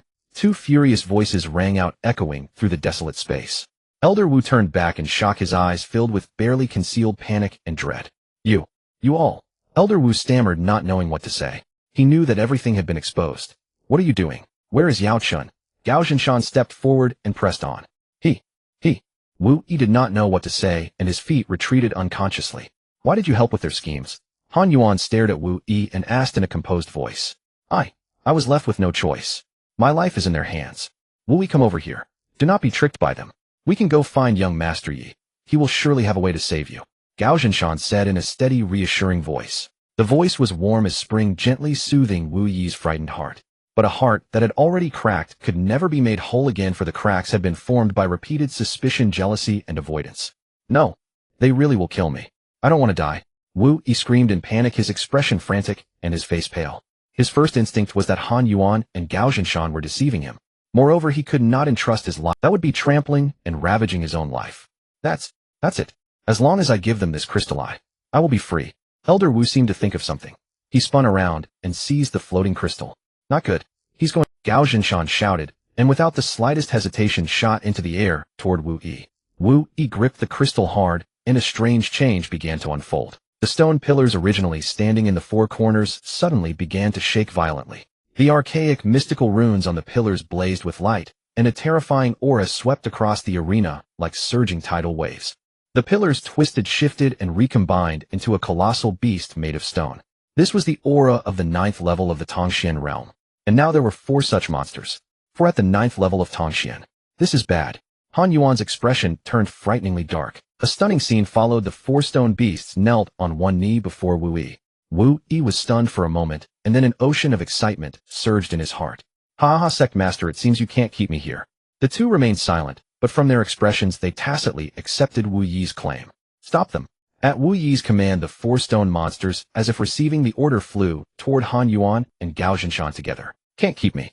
Wu Yi, you little whelp, today this Sect Master will teach you the final lesson: never use your limited understanding to judge everyone. Gao Zhinshan was wild and unbridled, and the aura of the 3rd level of the Wanxiang realm exploded instantly. In a single moment, this pressure overpowered the pressure of the 4 Tongxian 9th level beings. What? You? When did you break through? Elder Wu's eyes bulged like copper bells, and his former arrogance was swallowed by a sea of fear and despair. Even Han Yuan, who spent every day with Gao Zhinshan, was astonished. Brother Gao, you hid this from me so well. Gao Zhinshan stirred his mind, and in an instant endless power of heaven and earth converged back to him. A heaven and earth avatar identical to Gao Zhinshan suddenly appeared beside him. Gao Zhinshan was to pursue Wu Yi while his avatar joined Han Yuan in dealing with the stone monsters. At that moment, Wu Yi felt that his future was pitch dark, as if his life was about to end right then. The entire space began to tremble violently, and rocks from above kept crashing to the ground like rain. Gao Zhinshan's speed was not slowed by the falling rocks. Instead, he bounded faster and faster. Facing the rain of debris, he smashed apart the falling boulders with one punch after another. Wu Yi looked at Gao Zhinshan, who was almost within reach, and closed his eyes in despair. He was only at the 5th level of Tongxian. How could he possibly fight this? No. If he fell into Gao Zhinshan's hands, there was absolutely no chance of survival. These thoughts ignited Wu Yi's final will to fight, and he gathered his strength like a wounded beast preparing for a desperate counterattack. Given the current situation, going back by the normal route was utterly impossible. The cave ceiling. The cave ceiling was the thinnest part. It was also his best escape route. Wu Yi hesitated for only a moment, then charged straight at the cave ceiling. Then just as he was about to break through the rock, crisp cracking sounds rang out. Fragments of stone rained down from above, and dust filled the air. Boom. With a deafening crash, a deep pit, like a meteorite impact, appeared above Wu Yi, and at its very center was a tunnel leading straight to the outside. A man in a black robe floated down from the depths of the tunnel, his icy eyes sweeping over everyone. Sect Master Gao, we meet again. The man spoke calmly. You are Li Tuo. Gao Zhinshan's eyes were more solemn than ever, and the tension on the scene reached its peak. Forgive me, Sect Master Gao, but I must take this man. I'm afraid you won't be able to keep him. Whether I can take him, just try. Gao Zhinshan narrowed his eyes, his gaze sweeping over the scene like flowing light. By now 3 of the 4 stone monsters had fallen, and he used his will to summon the avatar to his side. Sect Master Gao, I know your character best. I do not wish to be your enemy. From a certain standpoint, you and I can stand together, Li Tuo said with calm composure. These words were like dry wood cast onto a burning flame, instantly igniting Gao Zhinshan's rage. What did you say? I am not like you. You are madmen. You are demons. The people you have killed are enough to fill the Wangling Sea. No, you are wrong. They got what they deserved. They deserved to die. We merely executed them. Li Tuo retorted. Sect Master Gao, has no one ever died in the competition between sects? Did those people deserve to die? What crime did they commit? These words left Gao Zhinshan momentarily speechless. In order to prevent the remaining sects from rising, the great sect's usual approach toward prodigies was to recruit them or destroy them. It was simple: if I cannot have them, then destroy them. This tactic was certainly effective, but the victims were innocent prodigies. Why was this so? It is the darkness of the world, the selfishness of human nature, the greed of the powerful, the corruption of order, the decay of rules, the collapse of morality. These forces confine countless prodigies in cages, push all living beings into the flames of war, and yet they themselves are content to dwell in a single corner. Li Tuo, you may be right, but today you cannot take him away no matter what. Gao Zhinshan's gaze was steel, his stance unyielding. Sect Master Gao, let me state this once more. He leaves with me today. Li Tuo was equally intractable. There was no other reason. Wu Yi knew far too much. Their organization was never meant to see the light of day. It could only operate in the shadows. If Wu Yi fell into their hands, the loss to the organization would be incalculable. The scene fell into a standstill as the two confronted each other in midair. Li Tuo assumed a battle stance, the power of heaven and earth gathering around him. A moment later, an avatar identical to his true body came into being. Without another word, Li Tuo willed it forward, and the avatar shot toward Gao Zhinshan. Meanwhile, Li Tuo flew toward where Wu Yi was. Gao Zhinshan saw through his scheme at a glance. Clearly, Li Tuo had never intended to fight Gao Zhinshan to a finish. He simply wanted his avatar to hold Gao Zhinshan down while he escaped with Wu Yi. Gao Zhinshan commanded his own avatar against avatar, and flew himself at Li Tuo, who was trying to take Wu Yi away. With his aura fully unleashed, Li Tuo moved at an extreme speed, leaving afterimages in his wake. The instant he was about to touch Wu Yi, Gao Zhinshan from the side gathered all his strength into his right fist and slammed it out. Li Tuo was visibly taken aback. His reaction lagged by a beat. He could only hastily raise both arms before his chest. The punch struck his arms, and he felt as if a bull had sent him flying. The overwhelming force flung his body backward without control. Boom. Dust filled the air as Li Tuo's body smashed a concave hollow into the stone wall. His body was buried deep within the wall, and he felt as if every bone was about to come apart. He spat out a mouthful of fresh blood which cascaded down from the heights like crimson rain. Third level of the Wanxiang realm. How? Li Tuo's face darkened, his eyes bulging so wide they seemed about to pop out. More than his injuries, what concerned him was Gao Zhinshan's cultivation realm. When they last met, Gao Zhinshan had merely been at the 9th level of the Tongxian realm. Li Tuo, however, had been at the 1st level of the Wanxiang realm. But now, the other man had actually surpassed him. How could this be? When Gao Zhinshan had first appeared, Li Tuo had noticed that he had already stepped into the Wanxiang realm. Yet Gao Zhinshan had not fully erupted with power, which misled Li Tuo into thinking he had only just broken through. Li Tuo's heart sank. At this rate, a great battle was unavoidable today. Wu Yi, meanwhile, was the most stunned of all. He had just thought he was about to be saved. He had never expected Gao Zhinshan to send Li Tuo flying in a single punch. The faint glimmer of hope that had risen now crashed to rock bottom. Wu Yi, you go first. I'll hold him off in a moment. Li Tuo's voice sounded in Wu Yi's mind. It was a telepathic message. Crude as the method was, it was the only way to break the deadlock. There were other options too. On the way here, Li Tuo's superior had given him a 100-li teleportation talisman. As its name implied, it would randomly teleport the user to a place within a radius of 100 li. Of course, if a specific location was marked on the talisman paper, activating it would send the user to that corresponding spot. The original plan was to stick the talisman on Wu Yi and activate it, so he could escape. The plan sounded perfect. Unfortunately, Gao Zhinshan's unexpected punch had destroyed it. Sect Master Gao, let me see how much you have improved over the years. Steadying himself, Li Tuo fixed his gaze on Gao Zhinshan, already filled with fighting spirit. Enough talk. Come fight. Gao Zhinshan thundered, his full pressure erupting and surging across the battlefield like a tsunami. Standing in the hollowed crater, Li Tuo tensed the muscles in his right leg and then kicked off violently. His whole body hurtled through the air like a falling meteor, descending on Gao Zhinshan with a shriek. At the same time, a dull yellow phantom appeared over both his fists. At first it shrouded his fists, then swelled like an inflated balloon, growing larger and larger until it took the form of a majestic, ferocious, and domineering tiger head. The tiger head seemed to have a will of its own. It opened wide its jaws and let out a low, deep roar. The sound was naturally penetrating, piercing through every obstacle and striking straight into the depths of people's hearts. Gao Zhinshan's eyes narrowed. The Qingyun sword at his waist flew to his hand in an instant. Sword in hand, he pointed its tip at the charging Li Tuo. The blade gleamed with cold light in the dim illumination, sending a chill of dread coiling around people's hearts. When Li Tuo was almost upon him, Gao Zhinshan gripped the sword with both hands and brought it down in a vertical chop. In response, Li Tuo drove out his right fist. The tiger head opened its maw and clamped its jaws shut on the Qingyun sword. When Gao Zhinshan tried to pull it back, he found Li Tuo's strength was too great. The sword could not be drawn free. Seizing the moment, Li Tuo, while holding Gao Zhinshan in check, launched his left fist as well. Not good. Gao Zhinshan muttered inwardly. Quickly wrenching a hand free, he clenched it into a fist, its surface wrapped in pale blue spiritual energy, and punched it toward Li Tuo's oncoming fist. Fist met fist. Li Tuo's tiger head opened its mouth again and bit at Gao Zhinshan's fist. Fortunately, the protective spiritual energy spared Gao Zhinshan from injury. Gao Zhinshan frowned. Borrowing the force of Li Tuo's bite, he pushed hard with his legs, spun around, and kicked out at Li Tuo. The kick landed squarely on Li Tuo's shoulder, and the force in Li Tuo's grip loosened slightly. Gao Zhinshan's eyes brightened. He channeled his spiritual energy and erupted with power. The Qingyun's sword blazed with sword light, its azure-green radiance bursting in all directions. Seeing this, Li Tuo felt as though his hand was being pierced by tens of thousands of sharp needles. The agonizing pain forced him to let go. Pressing his advantage, Gao Zhinshan swept the sword across in another slash. Li Tuo's heart dropped, he twisted aside, and the green sword qi passed by him within a hair's breadth. Boom! A massive crash rang out. The rocks behind Li Tuo were split open by the sword qi, leaving a sword mark more than 100 meters long. The gash was not even a zhang from where Wu Yi stood. Wu Yi, who had wanted to flee, now looked deathly pale.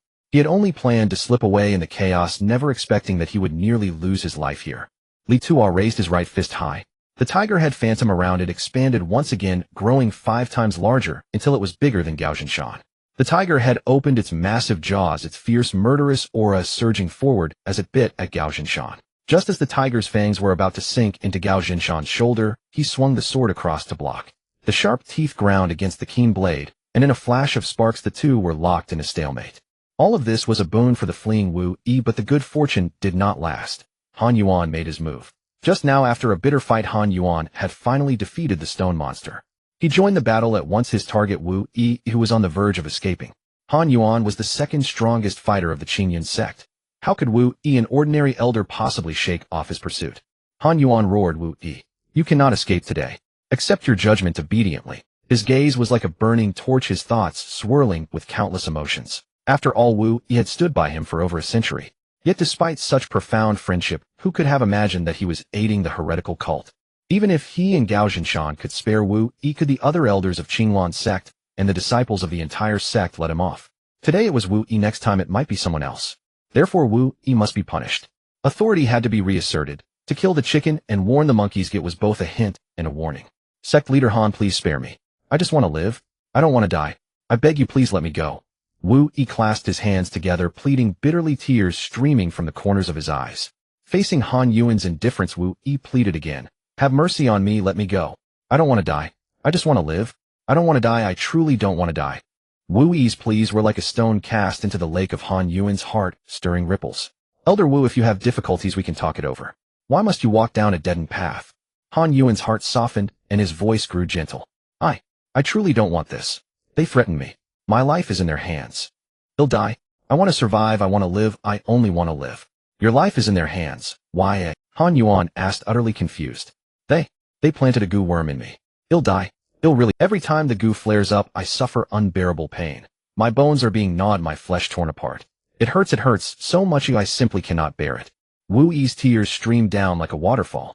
When he uttered the final word, pain, it seemed as if the affliction had flared up again, his expression extremely ferocious. Why has it come to this? Han Yuan wanted to ask more, but Wu Yi did not wish to answer. Instead, he begged to be allowed to leave. Sect leader Han, I beg you, I truly don't want to die. I'm in so much pain now. It hurts so much. I beg you. I beg you. I asked them, I truly asked them. Taking this thing away has no effect on Qingluan sect. During my time in office, I never did anything to harm Qingluan sect. I beg you, in consideration of our 100-year friendship, let me go this once. I'm sorry, I cannot let personal feelings prevail. This matter is grave and concerns the entire sect. I cannot decide on my own. Han Yuan said with embarrassment. Although he desperately wanted to help Wu Yi in the face of such a major issue of right and wrong, he had to prioritize the greater good. Oh, sect leader Han, you want valuables, is that it? I have some. I have a lot. I'll give it all to you, everything, as long as you spare me. Wu Yi mistakenly thought Han Yuan was asking for some bargaining chip to trade for his life, so he spoke hurriedly. Wu Yi. Even though Han Yuan had a good temper, his rage exploded instantly when facing Wu Yi, who only cared about survival. The previously terrified Wu Yi was also startled into bumbling panic by the sudden roar. Calm down. It's just a goo worm. Do you really think we can't save you? Can you save me? Can you really save me? Wu Yi spoke anxiously, as if grasping the only ray of light in the darkness. Yes, we can. Let me ask you, even if you go back with them, do you really think they'll let you live? Do you still have any value? You know too much. What makes you think you deserve to survive? Wu Yi's only value had been to assist Yao Chun in obtaining the dark black crystal and personally delivering it into their hands. But once the task was complete, his worth would be completely drained. Moreover, he knew too many secrets about the heretical cult. His chances of survival were almost zero. Finally, he knew the cult's ultimate goal, so he had no possibility of staying alive at all. Sect leader Han, I trust you. I trust you. Please let me live. I won't run anymore. I really won't run. Please let me live. Wu Yi had made up his mind. He decided to forsake darkness and embrace the light. Better to trust his own people than a strange organization he had no bond with. Good, that's good. It's not too late. I'm glad you've come to your senses. Han Yuan revealed a faint smile, gratified that Wu Yi had seen reason. All in all, he wasn't so foolish as to be beyond redemption. By the way, what's that in your hand? Han Yuan asked, seeing the crystal tightly clutched in Wu Yi's hand. I don't know. They only told me to bring this thing to them. They told me nothing else. Han Yuan remained silent, realizing that something which could drive the other party to take such a huge risk merely to obtain a small black stone was certainly not simple. Come behind me. Han Yuan gestured to Wu Yi with a wave. Without hesitation, Wu Yi hid behind Han. Meanwhile, the battle between Gao Zhinshan and Li Tuo was still raging. The two fought with increasing ferocity, leaving the scene shattered and the cavern covered in craters. Although Gao Zhinshan was slightly superior in cultivation realm, Li Tuo did not fall behind at all. During the fight, he noticed that Wu Yi had somehow ended up together with Han Yuan again, and he was furious beyond measure. Wu Yi, you bastard. You actually betrayed me. Even if I die, you won't survive. The organization will hunt you to the ends of the earth. Li Tuo, while wrestling with Gao Zhinshan, spewed curses and tried to disturb Wu Yi with his words. You'll live every day in fear. Although Wu Yi was a coward who feared death, Han Yuan's rebuke had just snapped him awake. No matter which side he chose, he was doomed to die. So he might as well choose his own people. After all, he was a member of Cangxuan's sect. He then recalled that this heretical cult killed without blinking, brutal, vicious, and ruthless. Could he truly trust them? Suddenly, the goo worm inside Wu Yi began to gnaw at his flesh and devour his bone marrow again. The unbearable pain left his mind a blank and instantly forced him to confront reality. Indeed, his life was in their hands. And Han Yuan, he had only given a verbal promise. Could he really cure him? Did he dare to gamble? He did not. Whether the sect leader could cure him was not the key. The key was that Li Tuo and his men could truly kill him. At that moment, he looked at Han Yuan, who stood shielding him with a myriad of thoughts and a complex, shifting gaze. Live? I want to live. I only want to live. Wu Yi's heart roared. For him, the verbal promises of Han Yuan and Gao Zhinshan were a bright little path, but the path had no end. Li Tuo and his company, on the other hand, were a path strewn with thorns, but one could see its end. While Wu Yi was lost in wild thoughts, the cavern suddenly began to shake violently, and countless enormous rocks came crashing down. What's going on? Han Yuan abruptly looked up, his eyes filled with horror. He witnessed a scene he would never forget for the rest of his life. The rock ceiling convulsed violently as countless broken stones rained down with thunderous roars. The rock above cracked rapidly like a spider's web, cracks spawning and spreading until they covered the entire cavern. The falling rocks crashed to the ground, sending up billowing dust that instantly filled the whole space. A gentle breeze swept in, silently soothing the agitated hearts of the crowd and dispersing the thick smoke. Han Yuan felt a slight chill and instinctively looked up. In that instant, his pupils, sharply constricted, cold sweat burst out, and he stood there frozen. The mountaintop was gone. Above them hung a pitch-black sky with a bright moon and glittering stars. Wu Yi seemed to sense it too, and following Han Yuan's gaze, he was equally stunned. The battle seemed to press pause in that moment. Gao Zhinshan and Li Tuo also stopped fighting. Two men draped in black robes hovered overhead, looking down at them as if they were mere ants. Li Tuo, finish it quickly, one of the burly men shouted. The voice was vast and mighty, echoing between heaven and earth as if striking directly at the soul. Fine. Li Tuo's gaze sharpened. Spiritual energy surged wildly through his body, while the power of heaven and earth converged, his aura rising steadily. The phantom behind him gradually solidified, transforming into a majestic, fierce tiger. Roar. The tiger let out a low, soul-shaking roar that struck fear into every heart. Gao Zhinshan refused to be outdone. The azure cloud sword in his hand burst with endless radiance as specks of starlight gathered at its tip. Li Tuo, you want to take Wu Yi away? Gao Zhinshan growled in a deep voice, his words filled with anger and a faint trace of unwillingness. Whether I can or not is not for you to decide. Li Tuo's aura had reached its peak. His presence was fully unleashed, and a killing intent surged forth. Without another word, the two locked eyes, their gazes clashing in midair. Come, Shadow Tiger. The tiger phantom behind Li Tuo gradually solidified, its features becoming clearer, radiating a ferocious aura that seemed capable of destroying everything. The tiger broke free from Li Tuo's control, raised its head, and roared, the tiger's cry filling the sky, a cold and murderous aura emanating from its body. Gao Zhinshan refused to fall behind. Facing the incoming tiger phantom, the azure cloud sword in his hand hummed ceaselessly, as if excited to encounter a powerful enemy. Suddenly, the tiger vanished, leaving behind only lingering killing intent. Gao Zhinshan immediately entered a state of high alert. Shadow tiger, instant kill. As soon as the words fell, the tiger suddenly appeared before Gao Zhinshan. Its massive body blocked him from view, and the distance between them was less than 10 feet. The tiger's sharp claws were already raised, its talons as keen as swords, its jaws gaped wide, fangs gleaming coldly under the moonlight. Azure cloud ascend. Gao Zhinshan's long sword pressed against the tiger's throat, and a thick azure beam burst from the tip. The beam was fierce and ruthless, yet gentle and tender. Its overwhelming force sent the tiger flying. At this moment, Han Yuan looked up at the black-robed figures in the air, his eyes filled with unprecedented solemnity. The auras of the two black-robed men were like the deep sea or the starry sky, mysterious and unpredictable. Han Yuan could sense that the two were far stronger than Li Tuo, stronger by more than a slight margin. They seemed to notice his stare and casually glanced at him. In that glance, Han Yuan felt as if he were falling into an abyss of endless darkness, plunging into a bottomless chasm, and finally lost in the vast universe. Pursue. Han Yuan muttered, forcing back his terror, his body trembling slightly, and cold sweat dripping down. A single Pursue realm cultivator could sweep across their entire Qinglan sect. Yet now there were two of them. Apart from young Master Yi and Senior Shuang, he could think of no one else capable of dealing with them. Li Tuo, you're too slow, the burly man from earlier said with evident dissatisfaction. Before Li Tuo could respond, the burly man raised his thick arm, and the void before him shattered, a pitch-black rift appearing out of nowhere.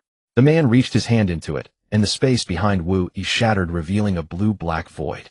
A hand seized Wu Yi and yanked him violently. Han Yuan turned in shock, wanting to grab Wu Yi, but it was too late. When Wu Yi appeared again, he was dangling from the burly man's hand, as if being carried like a plucked chicken. This was it. Wu Yi no longer had the slightest thought of resisting. Moreover, he had just betrayed Li Tuo, which was equivalent to betraying their organization. This was a death trap. The burly man ignored Wu Yi's panicked expression and asked calmly, "Where's the item?" It's not with me." Wu Yi swallowed hard, his eyes darting. "Where is it?" The man's voice suddenly rose, tinged with a barely perceptible anger. I don't know. Where is it? I'm asking you one last time. You'd better think carefully before answering." The man's eyes instantly filled with killing intent, the deadly threat being self-evident.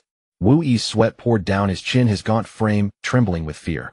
The item, of course, was with Han Yuan. Just before Wu Yi was captured, Han Yuan had no choice but to take the crystal. Wu Yi was torn inside. If he said directly that it was in Han Yuan's hands, Han Yuan would certainly die, but if he didn't, then he himself would be the one to die. On one side was a century-old bond that had treated him like family, on the other was a deadly threat to his life. Though Wu Yi feared death, he was even more unwilling to harm Han Yuan. As he had said before, in all my years in this position, I have never done anything to harm the sect. I have already asked Sect Master Han. Taking this thing away will have no effect on the Qinglan sect.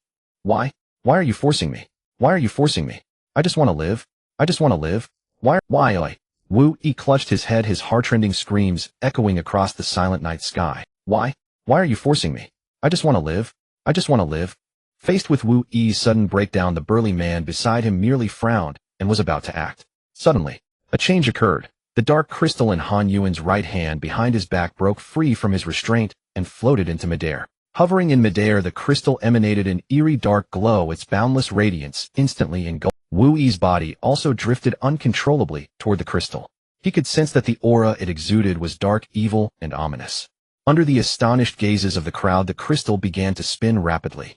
A streak of black light flowed from its surface and vanished into Wu Yi's body. The crystal's dark hue gradually faded, giving way to gray that spread across most of its surface.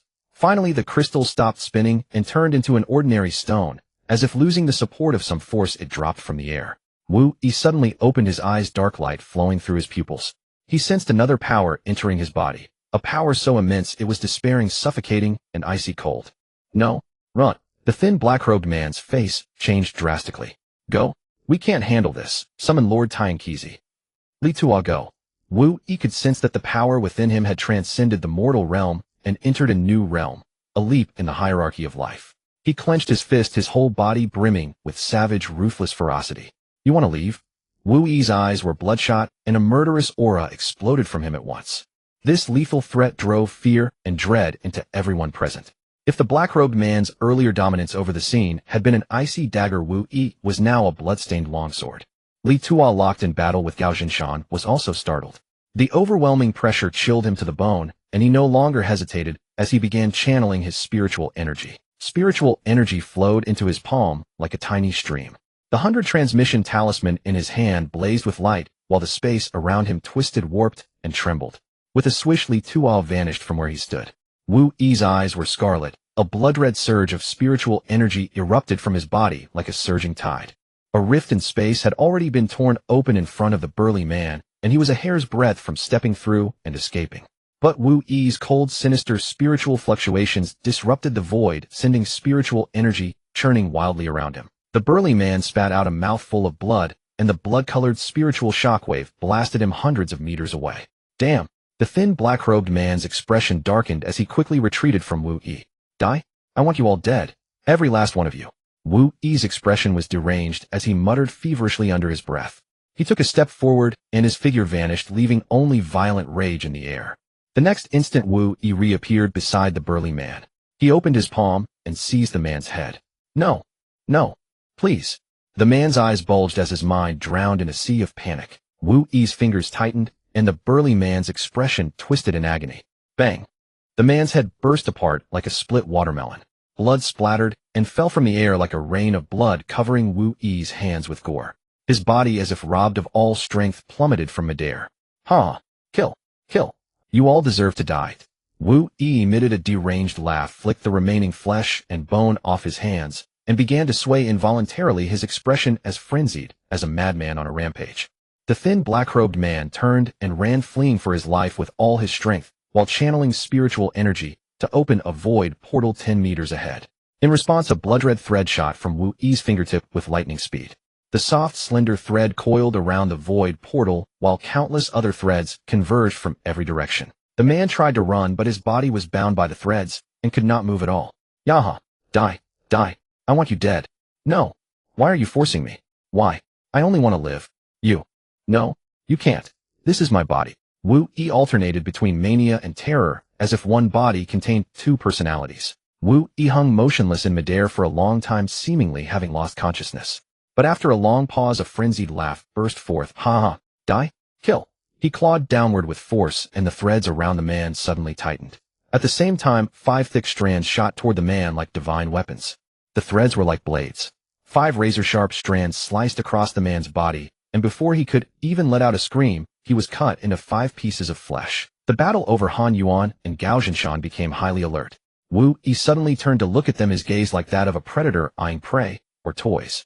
Their scalps crawl. You all deserve to die too. Every last one of you die. No. No. Sectmaster. Sectmaster, run. Sectmaster. Han Yuan. Gao Zhinshan, you all deserve to die. I will kill you. Kill you all. Ha ha. You?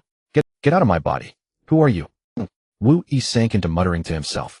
In the end, he cast one deep look at the two, then turned into a streak of dark light and flew into the mortal world.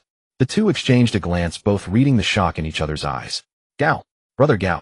Han Yuan flew to Gao Zhinshan's side and called out at a loss. So let's go back first. We'll discuss this later. Gao Zhinshan sighed, his face full of exhaustion. The two walked out of the cave together, and as soon as they emerged, saw a group of elders from the Qinglan sect. Elder Deng, Elder Cun, Elder Wang. You've come. Gao Zhinshan said weakly. Sectmaster, are the two of you all right? What happened inside? We heard a commotion and came over, but a mysterious force outside prevented us from entering. We had no choice but to wait out here. Elder Deng explained the whole matter in a few words. Alas, Elder Wu has turned traitor. Yao Chun is a cult member, and Han Yuan then told everyone everything that had just happened. From Elder Deng's words, he reasoned that when the crystal fused with Wu Yi's body, an invisible force field had formed and blocked them from entering. Let's go. We'll discuss this tomorrow. Gao Zhinshan waved a hand. Overwhelming exhaustion made him want nothing more than to go back and rest. Yes. Yes. The cold moonlight filtered through the tender leaves onto the filthy mud beneath the forest. Wu Yi writhed in agony on the ground, clutching his head with both hands, his face hideous and terrifying. You? Who are you? Me? I am you. We are one. No. No. You are not me. Who are you really? Why are you inside my body? Ha. I am you. I am your dark side of God. The God of your dark side. God. God. Isn't that a legendary existence? Ha. How ignorant. Gods are real. A night passed. Yimo got up, stretched, and pushed open the door to walk. Sectmaster Gao, what is it? Yimo yawned and asked in a lazy tone. Gao Zhinshan then told Yi Mo the full story of what had happened the previous day. While speaking, he was also observing Yi Mo's expression. Yet Yi Mo appeared utterly calm and composed as if he had known all along. Alas, young Master Yi, I want to ask, why did Wu Yi become like that? And what exactly was that crystal stone? Gao Zhinshan asked, overflowing with curiosity. Gao Zhinshan had no idea what the evil cult was planning. Why would they go to such great lengths to infiltrate the Qingluan sect merely for a piece of crystal? Sect Master Gao, do you know their ultimate goal? Yi Mo asked in a flat tone. Those words struck straight at the heart of Gao Zhinshan's concern. He had fought against the evil cult for 100 years, yet he did not even know what they were after. Gao Zhinshan shook his head helplessly. Alas, I don't know. I have fought them for centuries, yet I know nothing about them, while they know me through and through. Haha, Sect Master Gao, what do you think of this world? Hard. After pondering for a long time, Gao Zhinshan uttered only one word. Then what kind of people do you consider the lowest of all? Yi Mo strolled to the edge of the cliff with calm composure and asked with a faint smile. The lowest. Mortals. Gao Zhinshan asked uncertainly. Yi Mo looked down at the magnificent rivers and mountains below the peaks and said calmly, you are right. In any era, those who endure the hardest lot are mortals who cannot cultivate. After the Great Dao came into being, the primordial universe began to develop and living beings appeared, including the human race. The human race strengthened itself by absorbing the spiritual energy of heaven and earth. That is what cultivation is. Thus, human powerhouses who could move mountains, fill seas, split heaven and earth, and pluck stars and moons sprang up like bamboo shoots after rain. The prerequisite for such divine power was a spiritual root. In terms of numbers, those without spiritual roots made up 9/10 of the population. In terms of strength, the gap between cultivators and mortals was as vast as the distance between heaven and the abyss, as distant as clouds and mud. The more Gao Zhinshan listened, the more he felt something was off. These were all well-known facts. What did they have to do with the evil cult? Under Gao Zhinshan's puzzled gaze, Yi Mo gazed into the distant mountains. Returning to the question I asked you at the very beginning, those with the hardest lot are mortals. This is inevitable. Without a spiritual root, mortals cannot cultivate. Without cultivation, they have no power. Without power, they have no voice. And in the end, they can only sink into the lowest position, slaves. Who would want to remain a slave at others' mercy for an entire lifetime?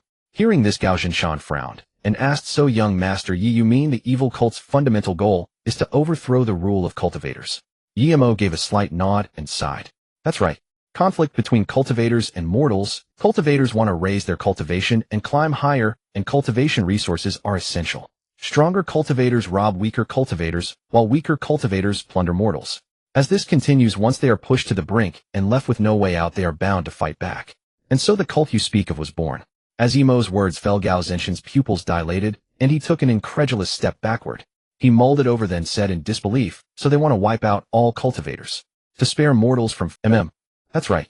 But you also said the gap between cultivators and mortals is too vast. This is simply impossible. Besides, aren't these things all done by mortals? Yao Chun is a cultivator, and especially yesterday the three I met had even higher cultivation.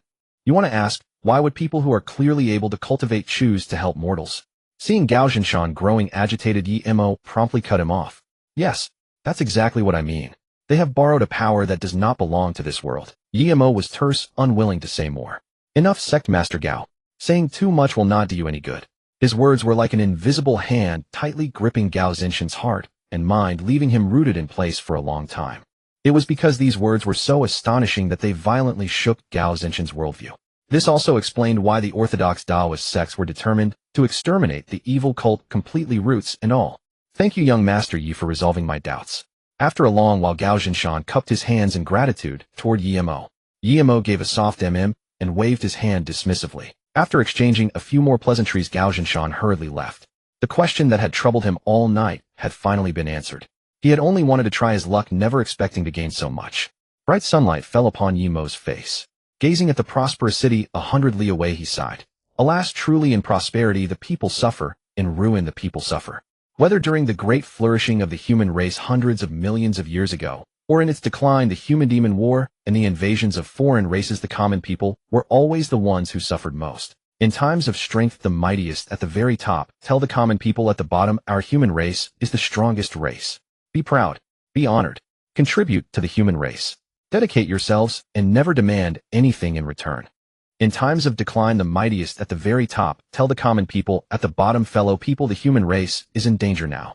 We must unite and fight for the future of the human race, even if it costs us our lives. You will find that when they rule over a region, they call the common people the lower class ants and slaves. But when their lives hang by a thread and their positions are threatened, they call the people compatriots, brothers and partners. In prosperity, they regard the people as ants and trample them at will. In crisis, they lift the people onto a pedestal and call them brothers. Thus, an organization bearing the hopes and beliefs of countless people was born. Just as EMO was lamenting the fickleness of the world, a vast surge of spiritual energy swept over. Huagang. The Huagang realm is achieved. Tun Tian's ecstatic laughter echoed between heaven and earth.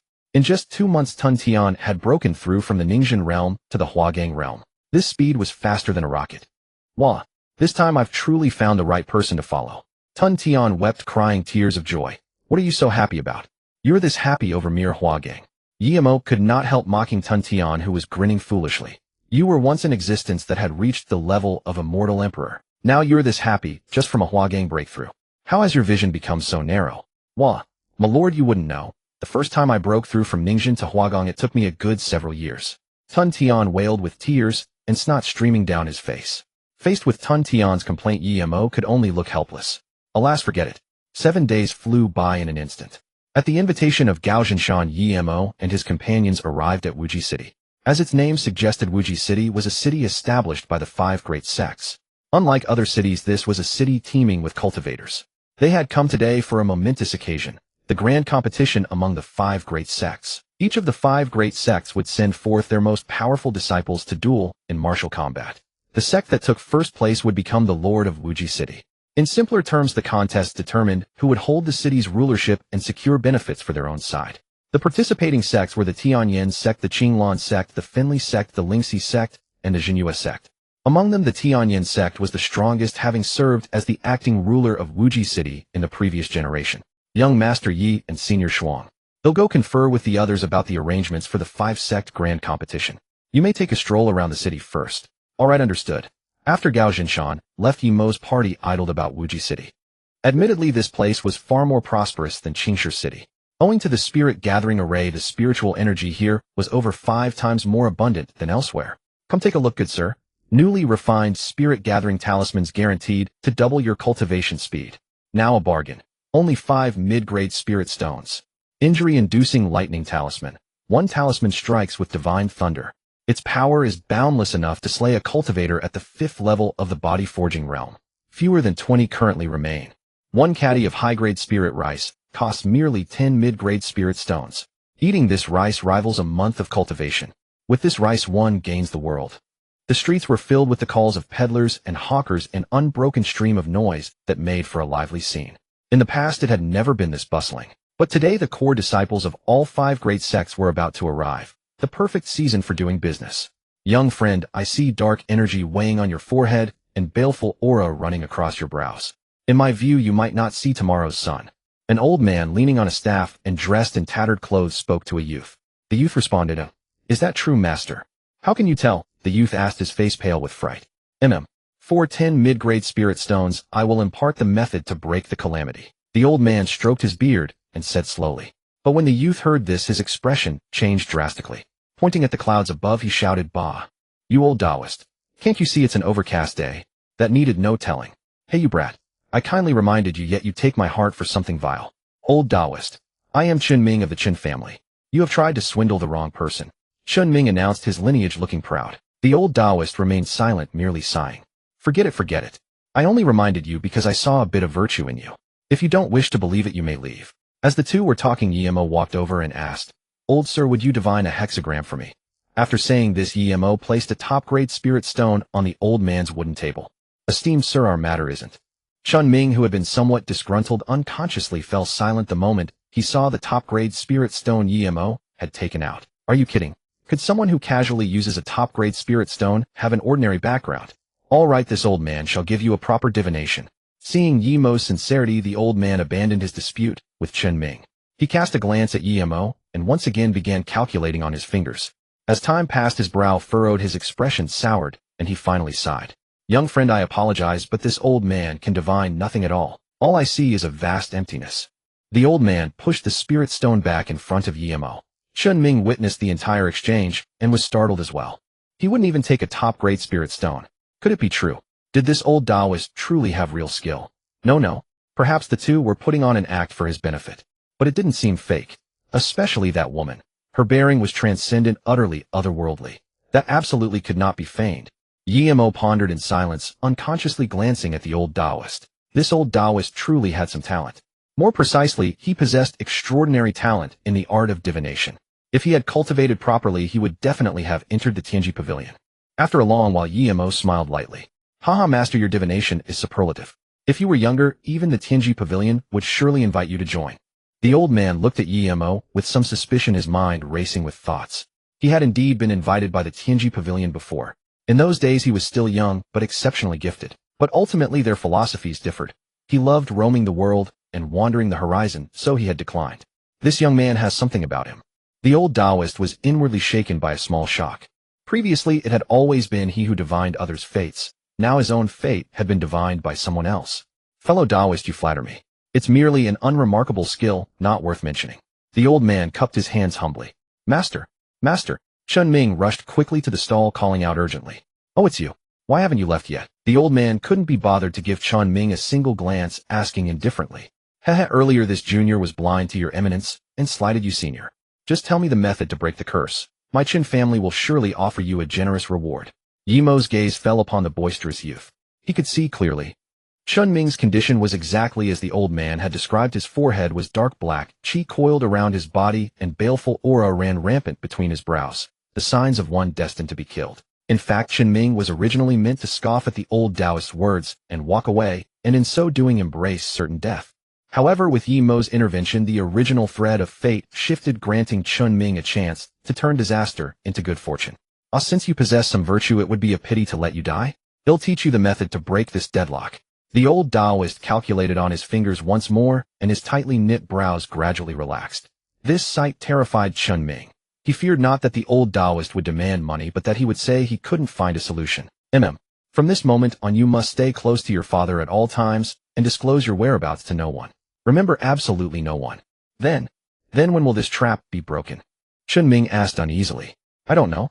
I only know that those around you cannot be trusted. They will indirectly be the death of you. Taoist, you mean there are spies secretly planted among those around me? Chun Ming's voice suddenly pitched higher, trembling with confusion. As I see it, that's certain. As for who it is, within this city there are 5 great families.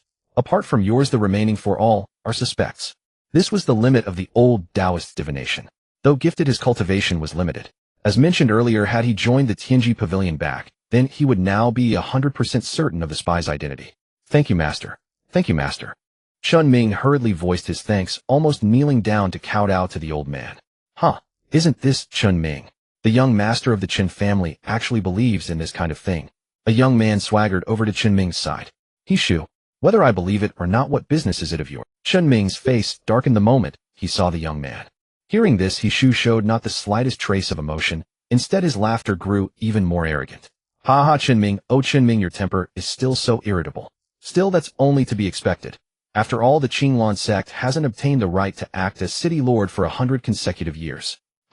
You and the Tianyan sect behind you know very well what you've done in secret. I'll take my leave. Chun Ming snorted coldly, his voice loud and full of imposing force. After saying this, he left without looking back.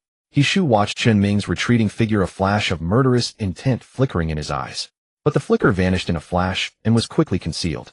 Smiling, he turned to look at Xuanxi and put on a smile he considered gentlemanly. Young lady, I am He Shu, young master of the He family of Wuji City. My father He Mian is the current city lord of Wuji City. If you don't mind, could we get better acquainted? While speaking, He Shu studied Xuanxi's expression. As for Yemo, he ignored him entirely. But when he saw that Xuanxi remained unmoved, he frowned. Could she have some formidable background? He Shu murmured to himself. In the past, whenever he said he was of the He family, who wouldn't throw herself into his arms with stars in her eyes. Yet now that this logic was applied to Xuanxi, it unexpectedly didn't work, which left him somewhat unsettled. Yemo couldn't be bothered to cast He Shu a single glance. He took Xuanxi's hand and prepared to leave. Boy, did I say you could leave. Seeing that Yemo dared to ignore him, the young master, regardless of whether the two had any background, refused to allow anyone more arrogant than himself to appear on his turf. What? Do you have a problem? Yemo asked coldly, and the temperature around them plummeted. No, nothing. Meeting Yemo's icy gaze, he instantly lost his nerve and swallowed all the words he had intended to say. Hey, I'm the young master of the He family. Who gave you the nerve to disregard me? He Shu bolstered his courage, his voice suddenly rising, laced with anger. The moment his words fell, He Shu's right arm was severed directly, blood gushing out like a fountain. His agonized screams interweaved with the bustling noise around him, forming a stark contrast. The passers-by who had been near He Shu were startled by the sudden attack and quickly moved away. In just a few seconds, everyone around He Shu had retreated more than 10 meters, afraid of getting involved. Ow, ow, ow, it hurts. It hurts so much. He Shu was in excruciating pain. Cold sweat soaked his robes, and the unbearable pain made him roll back and forth on the ground. Remember, next time it won't be as simple as losing an arm. Yimo glanced at him casually, then took Shuangxi's hand and was about to leave. This counted as a lesson for him. Cutting off one arm was already a light punishment. You wounded the young master and still want to leave? Leave your life behind. A furious roar resounded in Yimo's ears, its rage seeming able to burn him to ashes. Then suddenly countless flying swords tore through the air from every direction like an endless rain of blades, all charging at Yimo. Yimo frowned, a trace of impatience flashing in his eyes. In that critical moment, the flying swords stopped abruptly, less than a centimeter away from him. They all twisted out of control, their tips pointing toward the sky, and shot upward. After ascending to a certain height, their tips turned downward as if directed at one target, and the countless flying swords descended in unison. Ow! Ow! The scene was soon filled with blood-curdling screams mingling with He Shu's wails. This sight frightened the guards who had been lurking in the shadows, ready to act, and they did not dare move. But Yimo did not spare them. Every one of them who had harbored murderous intent toward him had their head explode one after another. They didn't even have time to let out a scream. In an instant, several men with extraordinary bearing, dressed in black uniforms, collapsed to the ground. No, no. He Shu's face contorted with horror as he witnessed everything, his body trembling uncontrollably. He was truly afraid. This was the first time he had ever felt his life threatened. If he had given the order for the guard to attack just now, he would surely have died. These were the He family's elite guards, every single one at the Huagang realm. But now they were all dead. This would undoubtedly cripple the He family. It might be a long time before they recovered. He Shu was discovered by one of the family's stewards and brought back to the He manor. He Shu's father, He Mian, was consumed by grief and fury when he saw his son missing an arm. His fists clenched, emitting cracking sounds. His mother Tang Xiaochun gently stroked He Shu, tears falling uncontrollably from her eyes. Sure. Does it hurt? He Shu forced his eyes open and said weakly, Mom, in so much. It hurts. My arm is gone. My arm is gone. Sure, just focus on healing. Whoever hurt you, your father will make him regret it for the rest of his life. He Mian radiated an overbearing aura, his eyes consumed by burning rage. Dad, they're too strong. The entire guard is dead. At the memory of Yimo's gaze, He Shu trembled all over, and a violent fit of coughing made his wound bleed. Rest assured, sure. So what if they're strong? Even if we truly cannot defeat them, we can give up some family interests and have the Tianyin sect master make a move. He Mian suppressed his tears and walked outside. A man clad in a black robe whose aura was so faint it was almost imperceptible knelt on one knee before him. Investigate. Go find out who hurt my Shuer. Yes. The man responded respectfully, then vanished like a wisp of breeze. After committing those killings, Yimo strolled through the streets as if nothing had happened, except that all the merchants and pedestrians kept far away from him. At this moment, a girl in ragged, filthy clothes ran toward Yimo. Behind her chased more than a dozen burly men, led by a fat, big-eared woman with a greasy face. You little bastard. What are you running for? When we get back, you'll be in for it. The woman chased after her, cursing in a sharp, piercing voice that was punctuated by gasps. The girl fled in panic, her face pale, her palms sweating, and her fingertips white. Terrifying fear became the force spurring her to escape. She looked back every few steps. But all of this was obviously futile. When the woman and her group passed through the bustling crowd, everyone automatically cleared a path, as if all of them were deeply afraid of this crew. Just then the girl brushed past Yimo. The girl darted through Yimo and his group, running for her life. Under the threat of death, her slender legs seemed to know no fatigue. Move aside, you brat. The woman saw Yimo blocking their way and immediately roared in fury. That woman beside him is a rare gem. Maybe we can take her back too. Ha ha, well said, brother. We'll have our way with that woman and then sell her. That kid really has no sense, but with his fair, tender skin, he should fetch a good price too. The burly men behind them caught sight of Shuang, their eyes lighting up, and a wave of sinister murmurs arose. Yimo surely couldn't stand for that. After all, in his past life, he had been a model youth. He hated kidnapping and fraud to the bone. Before, he had been powerless, but now it was different. Besides, they had dared to insult him and Shuangxi.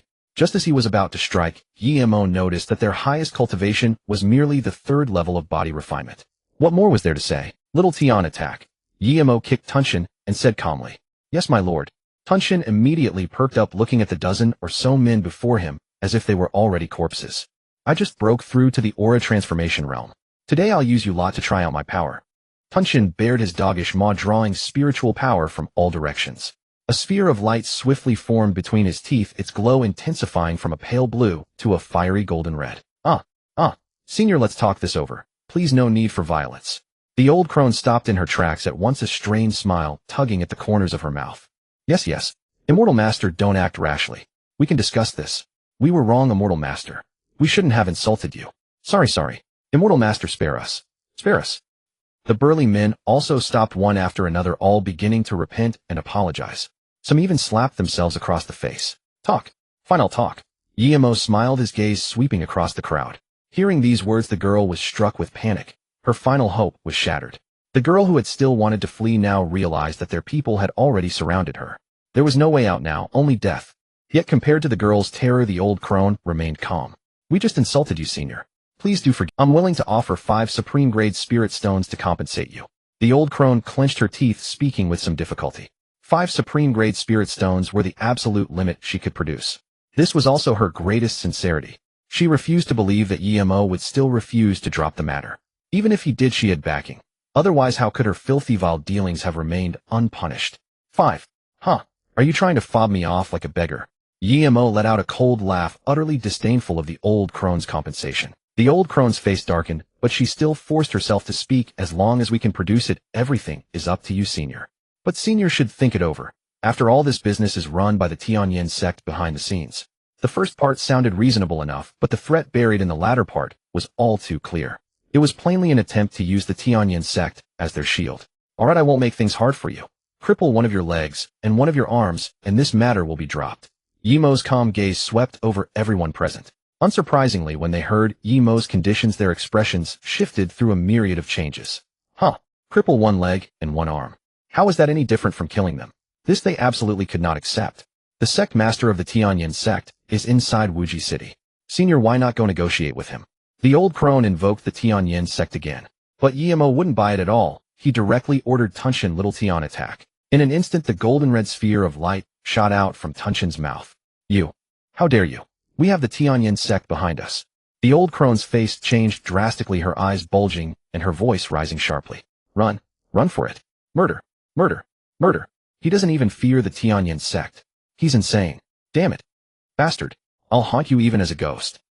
The burly men were panic-stricken, and the street, which had been packed solid from every direction, was thrown into utter chaos by Tunxin's move. The spherical light split in midair. 1 became 2, 2 became 4, 4 became 8. Countless points of light streaked across the sky like glimmering stars. Countless points of light, like homing missiles, locked onto everyone in an instant. Oh, no. I don't want to die. I beg you. I want to live. I won't dare again.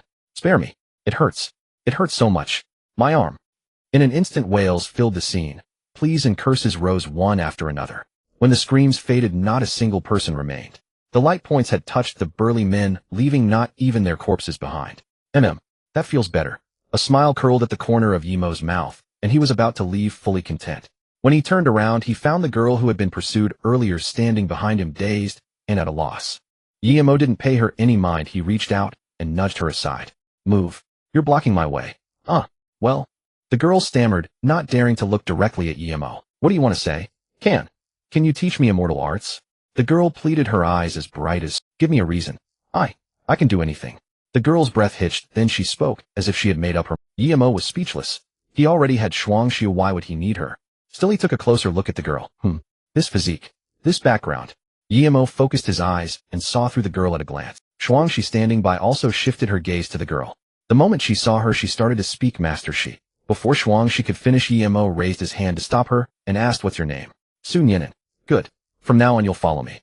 Yimo walked up with a smile and tidied her tattered robe. Yimo found and rented 2 quiet rooms and gave the attendant a tip to prepare hot water and new. The attendant was naturally delighted. He grinned and hurried out to buy the robes. You're filthy. Bathe first and change into the new clothes. Yimo pushed Sun Yinan into one of the rooms where hot water and fresh robes were ready. Sun Yinan softly hummed in acknowledgement, then stepped inside and closed the door. The He family. A man in a black uniform came before He Mian, leaning close to his ear. Patriarch, we've found the person who hurt the young master. Speak. He Mion's voice was icy, and a chilling aura spread, causing the surrounding temperature to plummet. He is at the Chinxi Inn. Should we send someone to? The man made a throat-slitting gesture as he spoke. Don't go yet. The innkeeper is not simple. Night fell. The Chun family estate. Xiaoming, why are you always following me around? Chen Yong, the patriarch of the Chun family, shot Chen Ming a glare, his gaze full of bewilderment. Oh dad, if I don't stay close to you, I'm doomed. Chen Ming clung to Chen Yong's arm, a single tear streaking down. Hey, explain it clearly. What? Someone actually dares to harm you. Chen Yong glanced helplessly at the timid Chen Ming, his face full of disdain. So Chen Ming told Chen Yong the whole story of what had happened today, sparing no detail. After listening, Chen Yong's expression shifted uncertainly, his eyes flickered, and for a long time, he gave no response. That old man is a true master. According to my investigation over these past days, spies from certain families have indeed infiltrated our clan. Chen Yong paused, suppressing his anger before continuing, but I never imagined they would want to harm you too. What that man said is 9 times out of 10 true. Those words landed in Chen Ming's ears word for word, and now he no longer knew whether he was lucky or unfortunate. If luck was the measure, he had met the old Taoist and narrowly escaped disaster. If misfortune was the measure, the tribulation had not yet passed. Someone still wanted his life. I've never offended them. Why do they want to kill me? Chen Ming looked utterly innocent. Struggles between families have always been this way. They certainly intend to make an example of you. But rest easy, Xiaoming. For the next while, stay by my side. If an opportunity arises, I will be sure to visit that senior, Chen Yong said with calm analysis. After settling his son in, Chen Yong left the place and reported all of this to the Qinglan sect. The next, Yimo took Su Nian out to find something to eat. Having bathed and become perfectly clean, Su Nian wore a moon-white ruchuan, making her the most eye-catching sight on the street. They had only been strolling along the street for a short while when they met an old acquaintance. Hey there, Sectmaster Han. Yimo called out as he saw Han Yuan approaching him. Han Yuan's eyes lit up at the sight of Yimo. Young Master Yi, I was just about to look for you. Today is the 5-sect grand competition, and Sectmaster Gao has specially invited you to attend as an honored guest. All right, let's go now. Yi Imo nodded in agreement. By the way, young Master Yi, who might this be? Han Yuan, of course, had noticed Su Nian. I just took her as my disciple, Yi Imo said after a moment's thought. Though he had not yet taught Su Nian anything that was bound to happen sooner or later. Since she is young Master Yi's beloved disciple, she should come along as well. Han Yuan's smile did not diminish. The three then headed together to the competition venue. The 5-sect grand competition was held high in the sky above Wuji City, 100 li from the ground, surrounded by drifting clouds. 100 li above the city center, a grand and imposing complex of buildings stood towering in the air. Members of the 5 great sects were scattered throughout their respective areas, and Yimo's group arrived at the Qinglan sect section. The moment the three arrived, they saw 3 middle-aged men already gathered there, each radiating a deep, profound aura that seemed as restrained and vast as an abyss. Sectmaster Gao, tell me exactly, why did you summon us both here? Sun Xiang, the Lingxi sectmaster, asked urgently. Yes, why did you call us here? The competition is about to begin, and I still have pressing matters to attend to, Zhou Jun, the Jinhua sectmaster, echoed. Hey, let me ask you. Do you think we should continue to let the Tianyan sect dominate unchallenged and devour us step by step? Gao Zhinshan sighed, and only spoke after a long silence. Hearing this, the 2 men remained quiet, both seriously pondering the topic. Sectmaster Gao, then what do you mean? Sun Xiang probed cautiously. Sectmaster Sun, since you've asked, you must already know something about it. Wuji City is about to become the sole city of the Tianyan sect. Gao Zhinshan came straight to the point, striking at the heart of the matter. We do understand some of what you say, but it can't be as serious as you're making it out to be, can it? Zhou Jun stroked his chin and spoke in a composed tone. Seeing how complacent the two were, Gao Zhinshan told them about the disaster that had befallen the Qin family. That Gao Zhinshan dared to tell them all this was certainly a decision made after careful deliberation. The Lingxi sect backed the Li family, the Jinhua sect backed the Su family, the Qinglan sect backed the Qin family, the Fenli sect backed the Hu family, and the Tianyan sect backed the He family. The strongest was naturally the He family, followed by the Hu family. Only by joining forces could the latter 3 families compete with the He and Hu families. To a certain extent, they stood on the same front. Let me give you both a warning, their next target may well be your families. Gao Zhinshan did not continue the conversation and ended the topic outright. True wisdom is never heard from another's lips. It is carved into the bones only after one has hit a wall and tasted hardship. Words teach in vain 100 times, events teach a lesson once, and it is unforgettable. Since they did not care, Gao Zhinshan chose not to talk with them any longer. He was already at the 3rd level of the myriad phenomena realm, while the Tianyan sect master was only at the 1st, and had only just broken through a few days prior. What more was there to say? With such strength, how could he possibly fear him? The two men, for their part, did not say much more. In any case, after Gao Zinshan's words, a measure of wariness had been stirred in their hearts. Sect Master Gao, young Master Yi is here. Han Yuan looked at the men who had been talking and called out loudly. Gao Zinshan waved his hand at them and went to welcome Yi Mo. Haha, young master, you take a seat here. No need to bother. I just came to look around. Go on with what you're doing, Yi Mo replied with a smile. Sun Xiang and Zhou Zhan exchanged a glance, each reading bewilderment in the other's eyes. Why would Gao Zinshan, the dignified sect master of the Qinglan sect, humble himself so much before a mere young whelp? Yi Mo took his seat and turned his gaze toward the disciples of the other sects. Su Nian sat beside Yi Mo somewhat nervously. Feeling the gazes on her hand clutching her skirt tightened, and her face flushed as red as if she were a fully ripened fruit. After sending the two men away, Gao Zinshan began a warm conversation with Yi Mo. Naturally, he had noticed the uneasy-looking Su Nian. Young Master Yi, and this is a disciple I accepted just yesterday. Hearing this, Gao Zinshan greeted Su Nian. I am Gao Zinshan. My respects. Gao Zinshan was full of respect, and his attitude was cordial. A disciple of young Master Yi would surely achieve no ordinary accomplishments in the future. If he had the chance to build a bond with her now, nothing could be better. Do not offend, make many friends, keep many paths open. This was the fundamental rule of Gao Zinshan's conduct throughout his life. Sect Master Gao, hello. Su Nian stood up rather hastily to return the greeting. At this time, Lin Xiu also came over to greet Yi Mo. Young Master Yi. Yi Mo made a soft sound of acknowledgement and turned to look at the somewhat excited Lin Xiu. Just then a sudden and grating voice rang out. Sect Master Gao, have you brought your Qinglan sect to compete again? A powerfully built man with a cunning face walked over. The He family. Patriarch, that young man seems rather close to the Qinglan sect, a subordinate reported deferentially. Qinglan sect. So what? The Tianyin sect master has already broken through to myriad manifestation. Even if he is an honored guest of Qinglan sect, what of it? Does Gao Zinshan dare to make an enemy of our He family? An enemy of Tianyin sect? He Mian's voice was utterly calm, yet the murderous intent blazing in his eyes could not be restrained. He Mian's stance was resolute. No matter what, Yi Mo must die. Harming his child was the same as harming himself. By the way, Patriarch, according to what the men below confessed, he also killed the people running our shady business. What? How dare he? He Mian was so furious he nearly vomited blood. His rage burned like wildfire. You keep an eye on him. Make absolutely sure you watch him closely. Take more men with you. Once you find the chance, kill him and cut off his head. The He family's gray business was the family's lifeline, their primary source of income. Above all, it catered to high-end consumers. It was also a golden opportunity to forge connections. By proportion, the gray industry accounted for more than half of all legitimate enterprises. So the gray business absolutely could not afford any mishap. As you command. By now the great competition had already begun. Yi Mo reclined in a lounge chair in the spectator stand, sweeping an indifferent gaze over every contestant. In previous years, Tianyin sect had always secured first place without question. Yet when Yi Mo saw the disciples Tianyin sect had sent forth, his gaze sharpened. The problem was plain to see. Now he understood why the Tianyin sect disciples were invincible, overwhelming all rivals. Because they were not human. Sect Master Gao, do you know why you can never defeat the Tianyin sect? Yi Mo suddenly spoke. Why? Gao Zinshan was evidently taken aback. He truly had never considered this question. All along he had believed the Tianyin sect disciples were simply gifted with extraordinary talent and profound strength. But with Yi Mo's remark, he began to sense something fishy. Seeing Gao Zinshan's dumbfounded expression, Yi Mo knew he had never once harbored the slightest suspicion. They are not human, Yi Mo said after a pause. What? They're not human. Gao Zinshan's voice shot up, his tone saturated with utter disbelief. Exactly. More precisely, they are hybrids, half human, half demon. Fine. So that's why my Qinglan sect kept suffering defeat after defeat against them. So that's the truth. Those damned bastards. Gao Zinshan was so enraged he wanted to curse. He had always thought the Qinglan sect disciples were not working hard enough or lacked sufficient talent. So the first thing he did upon taking office was to devote every effort to nurturing the sect's disciples, ensuring the sect's resources genuinely reached every single one of them. Yet after all those years of hard work, not only was there no improvement, it only grew worse.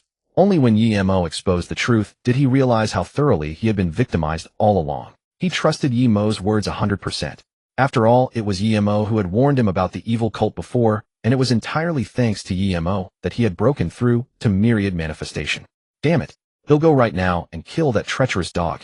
Gao Zinshan fumed, and with that he moved to fly over and wage a decisive battle against Zhu Yin, the Tianyin sect master. Don't be so hasty. There's a demon behind him, Yi Mo said, grabbing the impulsive Gao Zinshan as a warning. A demon. I have probed 1,000 miles centered on the 5 sects.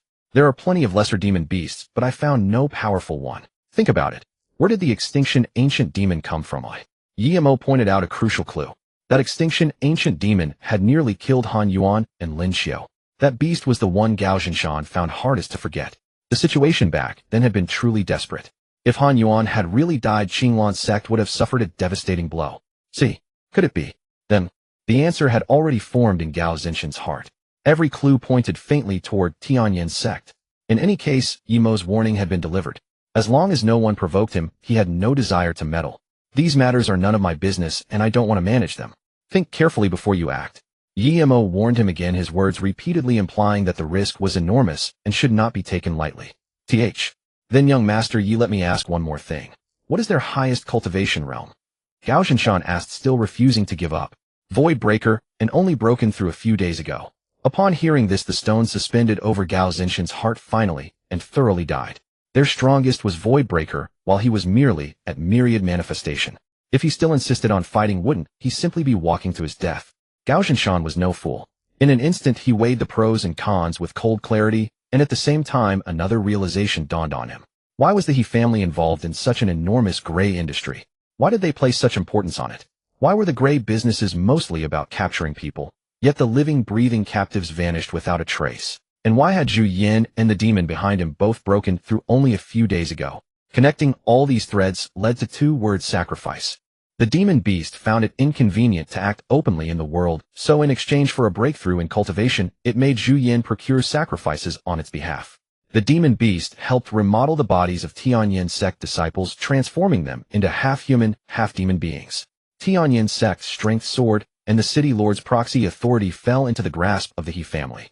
They then used that power to aggressively expand their most unseemly industries. The interests of the man and the demon were inseparable. When the demon broke through, the man broke through. They used the blood of countless people to water the tender sprouts of their own realms. Every additional shred of power represented the extinction of countless vivid lives, the shattering of countless families, and the anguished cries of countless parents. Young Master Yi, do you know where they are? Once I have the strength, I will surely kill them all. Gao Zhinshan was consumed with fury, his hatred for them carved deep into his bones. At Tianyan sect, Yimo paused, then continued. Every year they recruit a large number of disciples and lead them into the sacrificial formation. While the two were conversing, the Tianyan sect disciples were putting on a dazzling display. One Tianyan sect disciple stepped onto the arena and beckoned with his finger toward the Lingxi sect below, taunting, "Lingxi sect, come up and face your death." Well, what's with all the arrogance? You're way too cocky. Senior brother, I believe in you. Go beat him. The junior brother is right. That bastard is arrogant beyond measure. If we don't teach him a lesson, he'll never know his place. Junior brother, just go ahead and punch him senseless. Oof. What are you squawking about? Consider yourself lucky that I happen to feel unwell today. They'll let you off. The Lingxi sect disciples cursed below for a full 10 minutes, yet not a single one dared to step up. Finally, their sect master Sun Xiang couldn't stand it anymore and roared, "Go!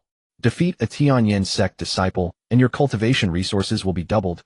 The moment those words were spoken, all 5 disciples burned with eagerness to try. "He'll go. I won't let that bastard look down on our Lingxi sect." One disciple stepped forward, proclaiming, with great righteousness. He then flew up onto the arena. "You bastard. You can insult me all you want, but you will not insult our Lingxi sect. Today he'll beat you until your teeth scatter all over the ground." After the harsh words were hurled, the Tianyan sect disciple showed little change in expression, not even a single word. As the referee ordered the start, the Lingxi sect disciple vanished in a flash and charged forward. His figure flickered endlessly, his speed pushed to the absolute limit, leaving afterimages trailing behind him. Haha, kid, with my speed this fast, what can you possibly do? Once time runs out, it'll be a draw. Just as that thought surfaced, his evading figure was seized in an instant by the Tianyan sect disciple. "What the hell are you grinning about?" With that, the Tianyan sect disciple threw a single punch and sent the man flying off the arena. The Lingxi sect disciple was sent flying by a single punch, utterly defenseless, and tumbled to the feet of the disciples gathered below the arena. The scene caught them completely off guard. They had not even registered the loss yet. After a few seconds of stunned silence, the Lingxi sect disciples burst into heated argument. "This is unbelievable. Last time they managed to hold on longer. Are all Tianyan sect disciples this terrifying? They were even stronger last year." "Exactly. Terrifying. I remember the disciple on stage is their team's weakest." "Who's going? Go. Don't let them look down on our Lingxi sect." Sun Xiang was furious as he watched his sect's disciples act so uselessly. "He'll go." A young man volunteered and stepped forward. He stepped onto the arena and charged at his opponent without the slightest hesitation. Before a single exchange had passed, he was floored by a punch and then kicked off the arena. Then came the third, the fourth, and the fifth. Without exception, all were swiftly taken down by the opponent. Sun Xiang was dumbfounded. Though he had been mentally prepared, seeing it unfold before his eyes was still beyond his control. In the past, even if their sect could not defeat the Tianyin sect, they could at least take one or two opponents down with them. Impossible. How is this possible? How can you be so strong? The Lingxi sect disciples lay on the ground, groaning in pain, their eyes filled with disbelief. Over the years, it was not only the Lingxi sect. The other two sects had also fallen further and further behind the Tianyin sect. Sun Xiang was not the only one astonished. Gao Zhinshan felt the same. "Young Master Yi, is the gap not too enormous? Over these years, the distance between us and the Tianyin sect has only widened." Gao Zhinshan had witnessed the scene just now, and his voice could no longer stay calm. "Their beast transformation has become increasingly thorough. Their physical power has been greatly enhanced, but their lifespans are short. They are nothing more than short-lived wretches," Yimo said in a flat tone, as if such things had long ceased to surprise him. "Oh, so that's why their contestants are different every tournament. They die before the next grand gathering because their lives are too short." Gao Zhinshan suddenly understood. They are rather pitiable, having met a sect master devoid of all conscience like Zhu Yin, who tricked them into becoming half-human, half-demon monsters to satisfy his desires. Exactly. Zhu Yin forces the innocent to pay for his own desires. Yimo paused, then added, "But this path is bound to be paved with bones, and in the end it will turn around and devour him." Yimo had no mood to continue watching the matches. After all, the Tianyin sect and the Finley sect seemed unbeatable. It was not until the Qinglan sect narrowly defeated the Finley sect that the situation was brought to a halt. Of course, it was only a narrow victory. They had nearly lost. In the end, Lin Xiu single-handedly turned the tide, winning 2 consecutive matches against the Finley sect.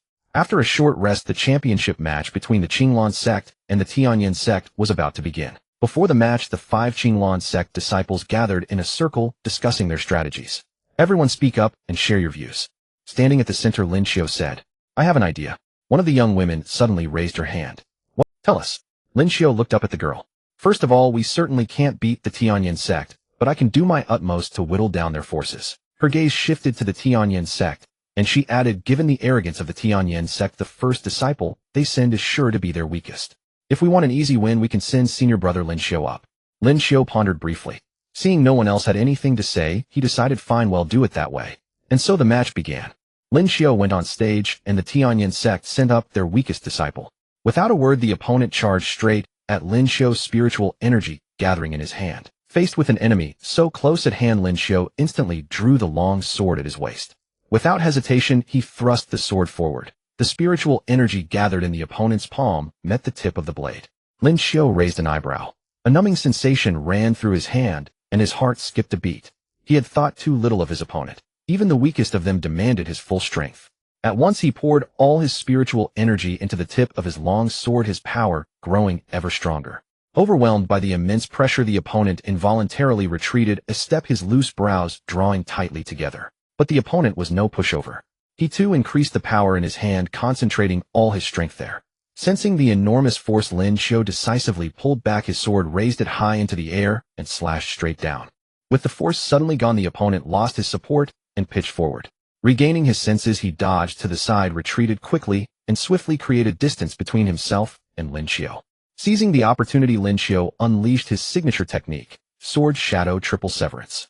The long sword left his hand and soared into the sky, spinning and circling in midair, trailing a cyan-white streak of flowing light in its wake. The whirling cyan sword gradually transformed into an azure dragon, soaring freely through the air. The azure dragon opened its eyes. Its dragon pupils were breathtakingly beautiful, and a heart-chilling dread surged forth like a flood. "Go, senior brother Lin Xiu is so cool." When they saw the mysterious azure dragon circling the sky, the Qinglan sect disciples were filled with joy. The opponent's expression turned extremely grim, his brows tightly furrowed, cold sweat pouring down. "Impressive. Truly worthy of being the top disciple of Qinglan," he exclaimed with genuine admiration. "But I'm not weak either." Spiritual energy burst from every part of the opponent's body, distorting the space around him and whipping up a violent gale of qi. Countless streams of spiritual energy frantically poured into his body, and his physique and physical strength visibly swelled. The azure dragon let out a series of deafening roars that echoed across the sky before it plunged downward. It's over, Lin Xiao said calmly, commanding the azure dragon to charge at his opponent. When the dragon reached him, the opponent's body expanded like a balloon. His skin hardened like iron, his hair bristled like thorns, and he wrestled against the azure dragon formed by the sword. The dragon carried him straight into the sky while his fists rained down on the dragon's head. But the battle had its limits. As the azure dragon rushed beyond the arena, the duel came to an end. Lin Xiao wins, announced the elder acting as referee. Lin Xiao breathed a sigh of relief when he heard the result. This duel had placed enormous pressure. Even the weakest disciple among them could trade blows with him on equal footing. What about the rest? They must be even stronger, strong beyond all measure. Before Lin Xiao could catch his breath, another figure ascended the martial stage. He looked up panting and saw a burly man, even taller and more imposing than the previous disciple. You're quite skilled, having defeated Jingsu. The tall man revealed a trace of pity, but unfortunately your journey ends here. That's not for you to decide. Lin Xiao drove his green sword into the ground and used it to pull himself upright. Come on. Sword in hand, blade pointed straight at his opponent. His edge was sharp, and his fighting spirit burned fiercely. The atmosphere was taut as a drawn bowstring ready to snap. Lin Xiao suddenly stamped his foot, and the bluestone tiles beneath him split into countless fine cracks. His figure shot forward like an arrow, the green sword tearing through the air as it drove straight for the man's chest. A clean, decisive strike with not a hint of hesitation. Seeing this, the man curled his lips into a cold sneer, slowly raising his hand to grip the heavy sword behind his back. A torrent of aura far more vast than Zheng Zu's roared out from his body. When the light sword clashed with the heavy sword, the terrifying force sent Lin Xiao flying several meters away. He tumbled to the ground, the colossal impact shattering the stone tiles beneath him. Waves of searing pain crashed over his entire body. Gritting his teeth, he drove the long sword deep into the ground to steady himself. He's truly powerful, far stronger than the last one. Lin Xiao's face darkened, and he coughed up a mouthful of blood. But as he calmed his mind, his opponent had vanished. A deadly sense of danger gripped Lin Xiao's heart, so overwhelming that he forgot to breathe. He suddenly looked up. His opponent had already leaped into the air directly above him. A mountain-like punch came hurtling down. Instinctively, Lin Xiao raised his long sword to block in front of him, but it was useless. He was blasted away, sent flying by the sheer force. What followed was total and absolute dominance. As if growing bored, the man casually kicked Lin Xiao off the stage. All the Qinglan sect disciples immediately crowded around him, their voices filled with worry and concern. Senior brother Lin Xiao, I have a pill here. Hang in there. A young girl from the Qinglan sect, her face streaked with tears, fed a healing pill into Lin Xiao's mouth. This is revenge. Revenge. He knew you had no strength to resist, yet he still struck. Let me go next. No, let me. The crowd erupted in heated arguments. In the midst of the clamor, Elder Wang's granddaughter Wang Yuyu had already stepped onto the stage. Though her strength was slightly below Lin Xiao's, she faced an opponent hundreds of times more powerful without the slightest hesitation. Little girl, it's not too late to get down now, the man said with a smile, then deliberately taunted. If you don't leave now, you'll miss your chance. Stop wasting words. If you want to fight, then fight. Wang Yuyu had no patience for his nonsense. Her heart was ablaze with fury. She had witnessed every detail of the fight between Lin Xiao and the man, not missing a single move. His fists had only targeted Lin Xiao's vital points. If his strength had been just a little greater, Lin Xiao might have died. Although he avoided the killing blows, Lin Xiao would still need a long time to recover, and might even suffer lasting damage to his cultivation foundation. Such a fiery temper little girl. Don't worry, your Lin Xiao won't die, haha. Wang Yuyu said nothing more. Facing his mockery, her expression gradually turned icy cold.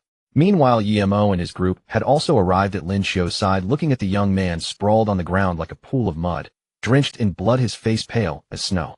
Gao Zinshan's eyes brimmed with pain, but no one felt worse than Han Yuan. Lin Xiao was his foremost disciple, a boy he had watched grow up, treasured like his own son. Han Yuan fed Lin Xiao a 5th grade healing pill, his gaze fixed anxiously on his disciple's face. In the next moment, Lin Xiao's wounds began to close before their very eyes, the gashes scabbing over in the span of a breath. Even his shattered bones, nourished by the pill's power, began to emit faint crackling sounds as they knitted back together at an astonishing pace, like dead wood revived by spring. Within moments, Lin Xiao's breathing steadied and a hint of color returned to his deathly pale face. Struggling to open his eyes from unconsciousness, Lin Xiao rasped in a hoarse voice, Master, I have disgraced you. Don't say that, child. Focus on resting now. Han Yuan's heart felt as if a sharp shard of ice had pierced straight through it. Earlier, Gao Zinshan had told Han Yuan every word Yemo had said. Han Yuan was deeply shaken by the account and had already felt a gnawing unease stirring within him. Now his fears had proven true. Lin Xiao tried to sit up, but a tearing pain ripped through his wounds. Clenching his jaw, he managed to speak. Master, they are so strong. We're all cultivators from the same region, yet the gap is enormous. I'd show her this is not your fault. Rest well, and don't worry about anything else. Han Yuan offered no further explanation, only urging his disciple to recuperate. After all, the less he knew about such matters the better. If word spread, it would only alert the enemy. Suddenly a figure came tumbling down toward the gathered Qinglan sect members, plummeting from the sky. Gao Zhinshan channeled his spiritual energy, sending forth a gentle current of power that cradled Wang Yuyu as she landed safely. Her condition was no better than Lin Xiao's had been moments ago, blood streaming, her body mottled with bruises. Gao Zhinshan produced a 5th-grade healing pill and fed it to the injured girl. As the pill dissolved in her mouth, her condition visibly improved. The situation continued to deteriorate. One by one, the remaining disciples were beaten to a bloody mess. But there was a silver lining. The last Qinglan sect disciple managed to defeat his opponent. A hard-won bitter victory, but enough. As the final disciple was sent crashing off the stage, the grand competition came to an end. Tianyin sect had triumphed once again. Less than a minute after the conclusion, Zhu Yin led his Tianyin sect disciples toward the Qinglan sect. Oh, Sect Master Gao Ha. Looking at this scene of yours, it's the same story every year. Enter the competition, lose the competition. Zhu Yin sneered, making no effort to hide his contempt for Gao Zhinshan and the others. Zhu Yin, get lost. Gao Zhinshan had no kind expression for him. In the past, he never would have spoken so bluntly, but times had changed. He was now at the 9th level of the Imperial realm. Why should he fear a mere 9th-level cultivator like Zhu Yin? Haha, don't be so upset, Sect Master Gao. Be careful you don't bite your tongue. Zhu Yan's smile gradually turned cold as the oppressive aura of the Imperial realm seeped out from him. Gao Zhinshan raised an eyebrow. He hadn't expected the man to dare threaten him. Given his fiery temperament, Gao Zhinshan absolutely refused to tolerate such insolence. He immediately unleashed his own 9th-level Imperial aura and sneered dismissively. If you've got the guts, come and try me.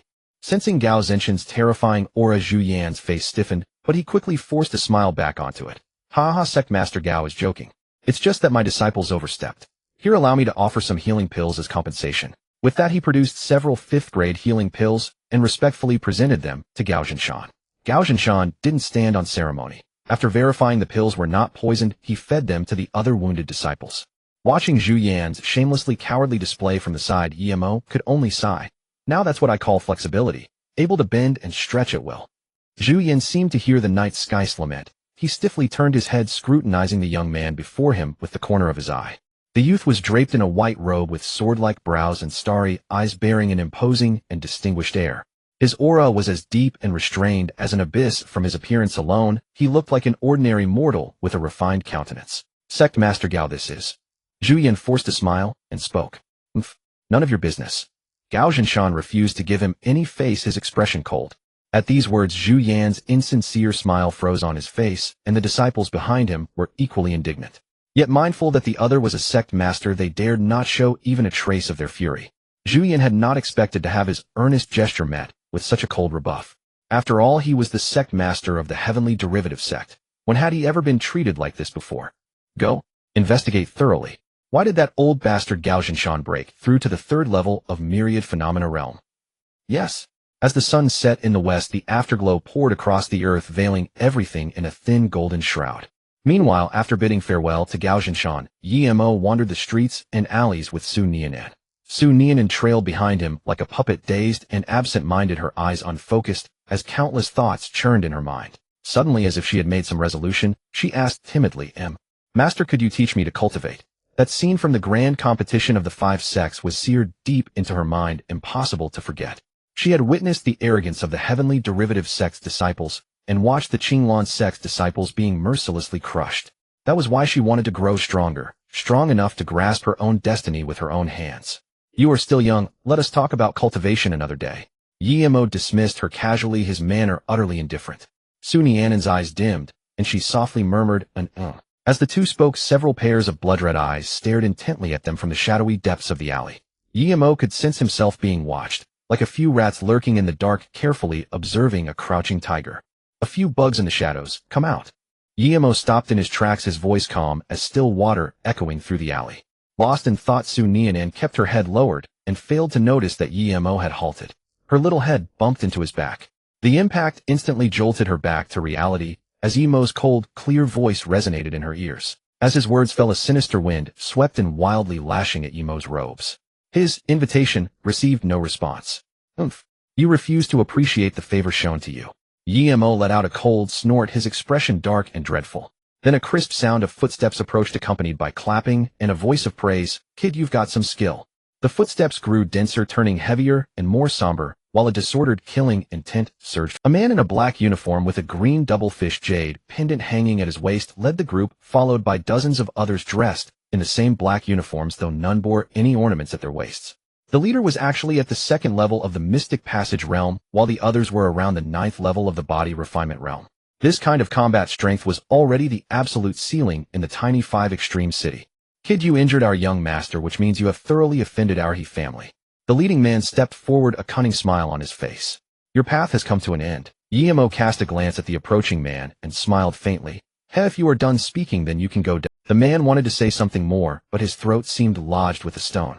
He stood speechless, his pupils dilated, his fingers trembling as he pointed at Yemo, then clutching at his own throat. Finally, he fell without any warning, his face frozen with the most terrified expression he had worn in life.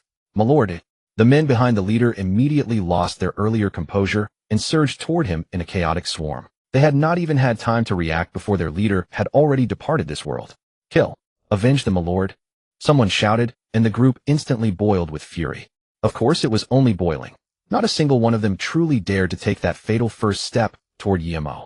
They all stared at each other, shouting their slogans loudly, yet no one made the next move. Since you won't strike, then I will.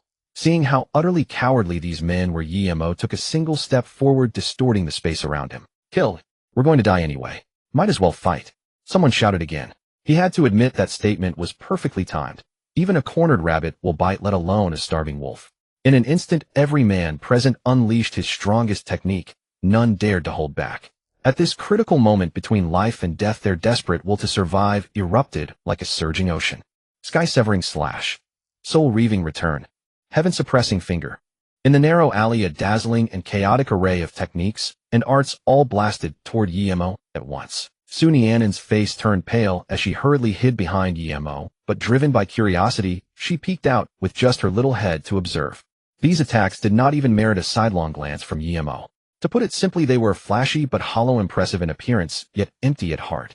The next moment, as their full-force strikes neared Yemo, every single attack vanished into nothing, leaving only a gentle breeze drifting past. Wah! How is this possible? This is fake. This has to be fake. Impossible. Impossible. How can we not hurt you? Huh. Fake, fake, everything is fake. In just a few short seconds, their expressions shifted endlessly, incredibly rich, from hope to shock, from shock to terror, and finally to despair. This ends now. Yemo's voice was like the whispers of a demon from the abyss, echoing deep within the hearts and souls of the crowd. They had just realized they needed to flee, but before they could even turn around, an invisible giant hand seized. There were no screams, no wails. They simply died in utter silence, exactly like the leader who had fallen earlier. Strangely enough, not a trace of blood was left at the scene, nor any sign of a struggle. Yemo extended a slender hand, piercing through the void and crossing space itself to grab hold of the man who had tried to escape amid the chaos. He had to admit this fellow was exceptionally cunning. While others fought, he ran. After all, the man had mastered a unique escape art. When he was dragged back, he was stunned. Upon seeing the corpses strewn across the ground, he realized he had been brought right back to where he started. The glimmer of hope that had just risen in his heart was instantly extinguished by darkness. Yemo casually tossed him aside. Seeing that Yemo had no intention of killing him, the man hastily knelt and kowtowed. Yemo decapitated every corpse at the scene, threw the heads before the man, and said slowly, "Take these back and present them to your family head." The man in black replied, hastily, terrified that he might be the next to be butchered like a pig. Yemo cast an indifferent glance at him. With a single glance, the man's arms burst apart, scattering a mist of blood into the air like a ghastly crimson rain. "Scram," Yemo said in a low voice. "Yais." Enduring the pain of his lost arms, the man stepped back and vanished in an instant. Su Nianen was still too young to bear the sight of blood, so she kept hiding behind Yemo. After the man in black had left, Yemo took Su Nianen back to the inn. Meanwhile, the man in black dragged his mutilated body back to the he residence. Seeing the severely wounded man in black, Mion flew into a rage. "What happened? Did you fail?" "Reporting to you, sir, that brat has an unfathomable guardian by his side. We were caught off guard and ambushed by him. Our whole force was wiped out." The man in black then tossed a severed head in front of Mion and said with a dejected face, "Sir, look. This is the head that the other party insisted we bring back. He clearly does not take you seriously at all. He Mion's expression shifted unpredictably. He raised his brows and stared at the man without speaking, leaving the scene in an eerie silence. The man in black's heart thumped wildly. He feared his lie had been seen through. He had deliberately claimed that Yemo had a guardian, for if he admitted that they were all wiped out by Yemo alone, he Mion would certainly not let him off. Oh, a guardian. Then you may withdraw, he Mion said flatly. The man in black sighed in relief just as he was about to leave this accursed place. Suddenly he felt a chill behind him. A thick arm pierced through his body. In an instant his eyes glazed over, and he turned his head with difficulty, unable to understand why. He Mion offered no further explanation. His gaze was indifferent, as if he were looking at an ant. He didn't need to explain anything, because his actions were the loudest explanation. A man who cannot even complete his mission does not deserve to exist. As the corpse thudded to the ground, He Mion frowned. A guardian? Whoever harmed my son shall die. Sure, don't be afraid. Take this elixir, and you will recover. Tang Xiaochun's voice came from inside the room. Yes, the young master will be cured by swallowing this pill. An emaciated old man beside them stroked his beard and smiled. All right, I'll take it now. He took the pill from his mother's hand and tossed it into his mouth. In an instant, a greenish glow burst forth around him, and the immense life force tirelessly healed the wounds on Hishu's body. At the same time, Hishu's face twisted in pain, cold sweat beaded on his forehead, and his body trembled. To everyone's astonishment, Hishu's wounds did not heal from the elixir, but instead festered even further, filling the room with the stench of rotting flesh. It didn't work. Why didn't it work? Tang Xiaochun grabbed the old man beside her, looking as frantic as a This is a precious elixir I have been safeguarding for years, a 6th grade spring return pill. How could it be useless? The old man muttered with a look of embarrassment. It hurts. It hurts so much. Kill me now. Hishu begged piteously, a death wish rising in his heart. Sure, that's nonsense. Tang Xiaochun, her eyes brimming with tears, then frantically grabbed the old man's shoulders. Tell me, why did you harm my Shure? How have we offended you? Madam Tang, calm down. The old man slapped her hand away, trying to reason with her. Calm down. My child is writhing in agony here. You said you could cure him, but now... Madam Tang, if you continue, don't blame me for being rude. The old man's temper flared, his words laced with menace. He'll fight you. Tang Xiaochun gathered magical power in her hand, as if she would strike the old man the next second. The old man only sneered. I have no intention of raising my hand against a woman. Do you really think I'm someone easily pushed around? His figure flickered like a ghost, and he slammed a heavy palm strike into Tang Xiaochun's abdomen. Tang Xiaochun flew backwards, spitting blood, her eyes dazed. At that moment, He Mion, who had heard the loud noise, rushed over. He Mion ignored the gravely injured Tang Xiaochun and walked over to the old man, saying deferentially, Senior, why bother? If she offended you, you could simply have come to me directly. There was no need for you to sully your hands. At least you know how to behave. The old man snorted, not intending to pursue the matter. He Mion wore a fawning smile. Yes, indeed. Watching this scene, Tang Xiaochun felt her heart dripping blood. 1,000 words were trapped in her throat, as if a wall had blocked her chest. After the old man left, He Mion walked straight to Tang Xiaochun and slapped her across the face. You wretch! Have you lost your mind? Do you know who that was, eh? Tang Xiaochun felt the burning pain on her cheek, her lips trembling. How? How would I know? Your son was harmed by him. And you're siding with an outsider. Let me tell you, since you don't know. That man is backed by the Joji sect. Not to mention us, even the Tianyan sect cannot afford to offend him. Joji sect. It's the Joji sect. Tang Xiaochun couldn't believe it. The Joji sect was one of the foremost sects in the Great Sage Dynasty. Sects were ranked as third-rate, second-rate, first-rate, and supreme-rate. The Joji sect was a first-rate sect, and there were few of its kind in the entire country.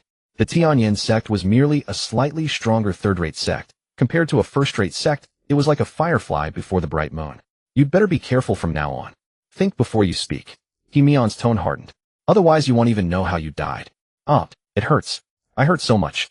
Kill me. At this moment, Hishu's wounds festered worse, and his agonized cries rose one after another. Stay in the house. With a fierce glint in his eyes, He Mion left a remark and departed. At the inn, Sir, this is fine wine from our boss.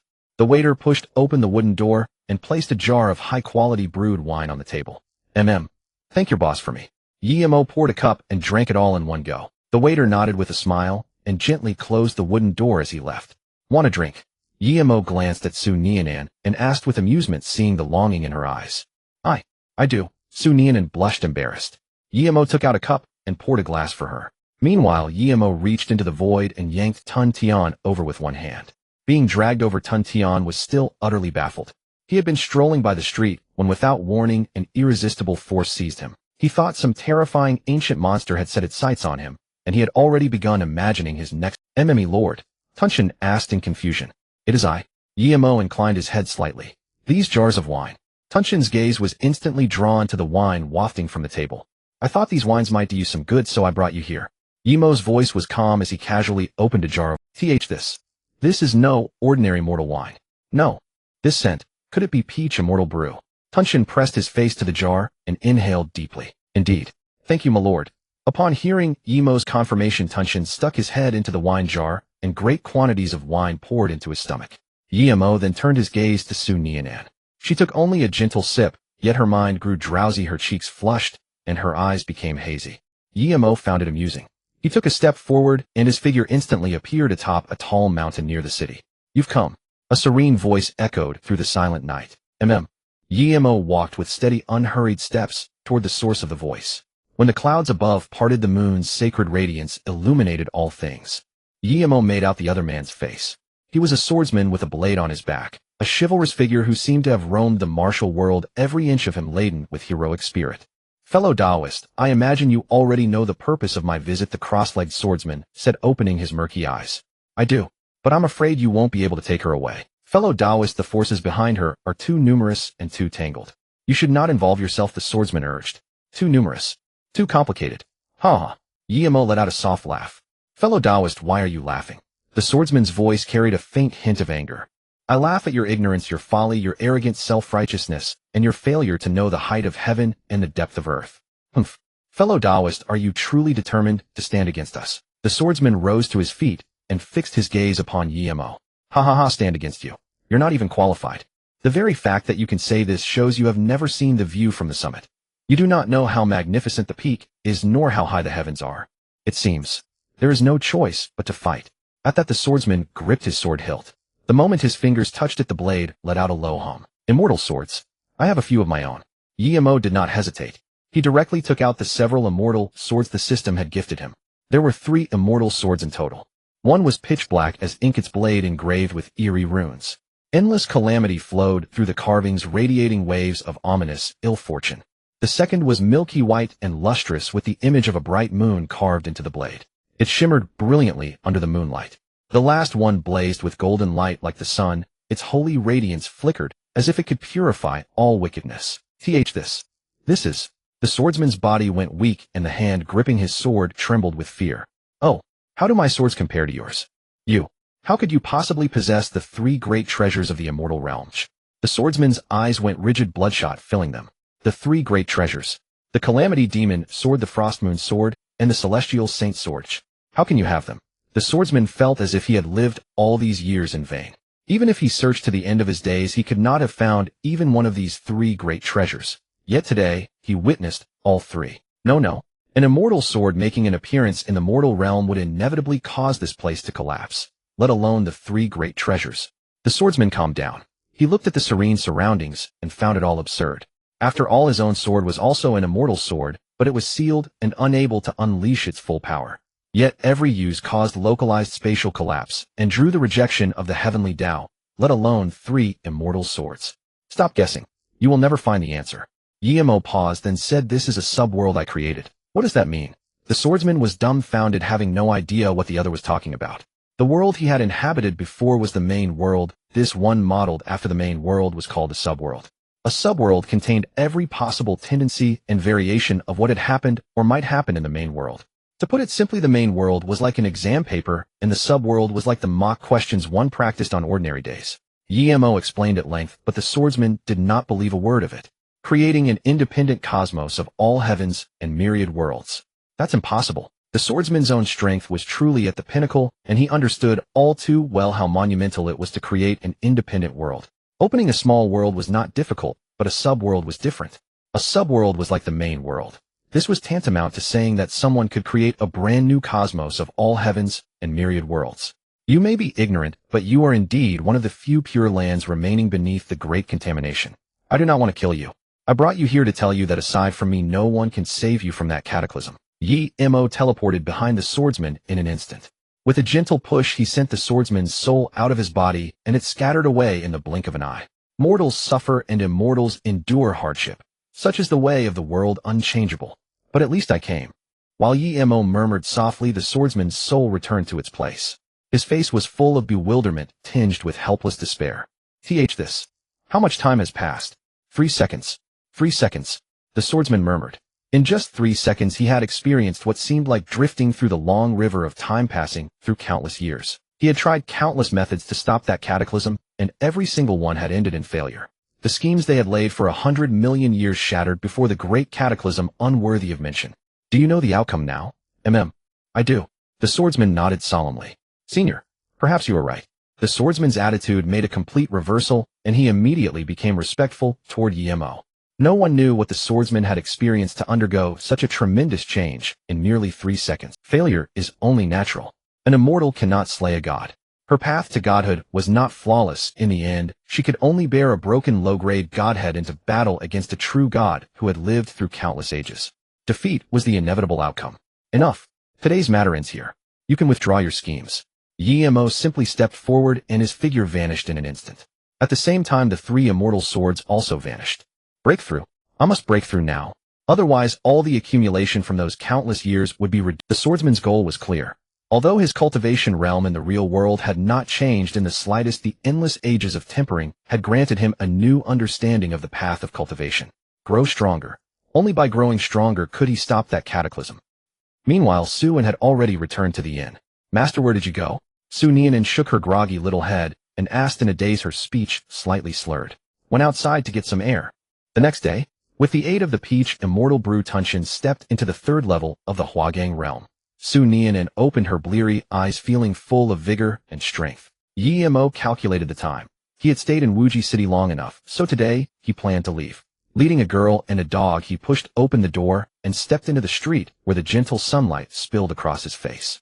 It's time to go. Once I settle the last thread of karma today, my fateful connection with this place will have run its course. Emo shook his head helplessly. Master, where are we going? Su-Yin tilted her head and asked. We can go wherever we want, but I doubt we will ever come back here. Emo chuckled. Go? None of you is going anywhere. He-Mian, the patriarch of the He family, hovered in midair looking down at the 2 and the dog. He-Mian had waited here all night to avenge his son. He dared not force his way in for one simple reason. The innkeeper of this establishment was an extremely terrifying existence.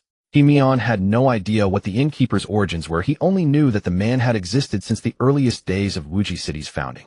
The inn ordinarily minded its own business and paid no heed to outside affairs, so He-Mian had never paid it much attention. It all changed 3 years ago. That night, heavy snow had already blanketed the entire Wuji City. The biting wind howled through withered trees and fallen leaves, while the bright moon seemed to have been frozen into an ice sculpture by the cold, and no moonlight fell. He-Mian had just completed a major mission and was about to return to his family when, who would have thought, a middle-aged man with a long sword on his back blocked his path. Who are you? Sensing the man's hostility, He-Mian asked with a hint of reproach. You have been reaching too far lately.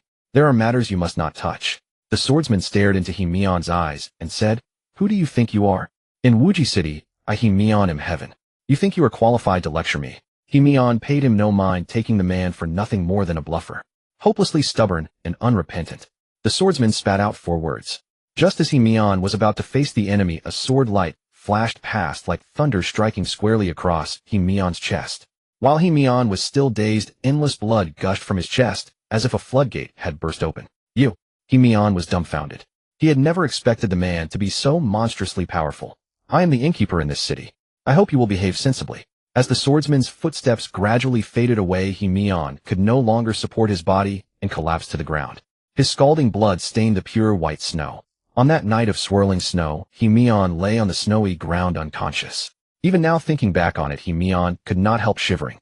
That kind of unknown, overwhelming power was the most terrifying thing of all. You would never know how strong the other side truly was, much less where their limits lay. So from that day on, He-Mian ordered that no one was to approach the inn without permission. Damn it.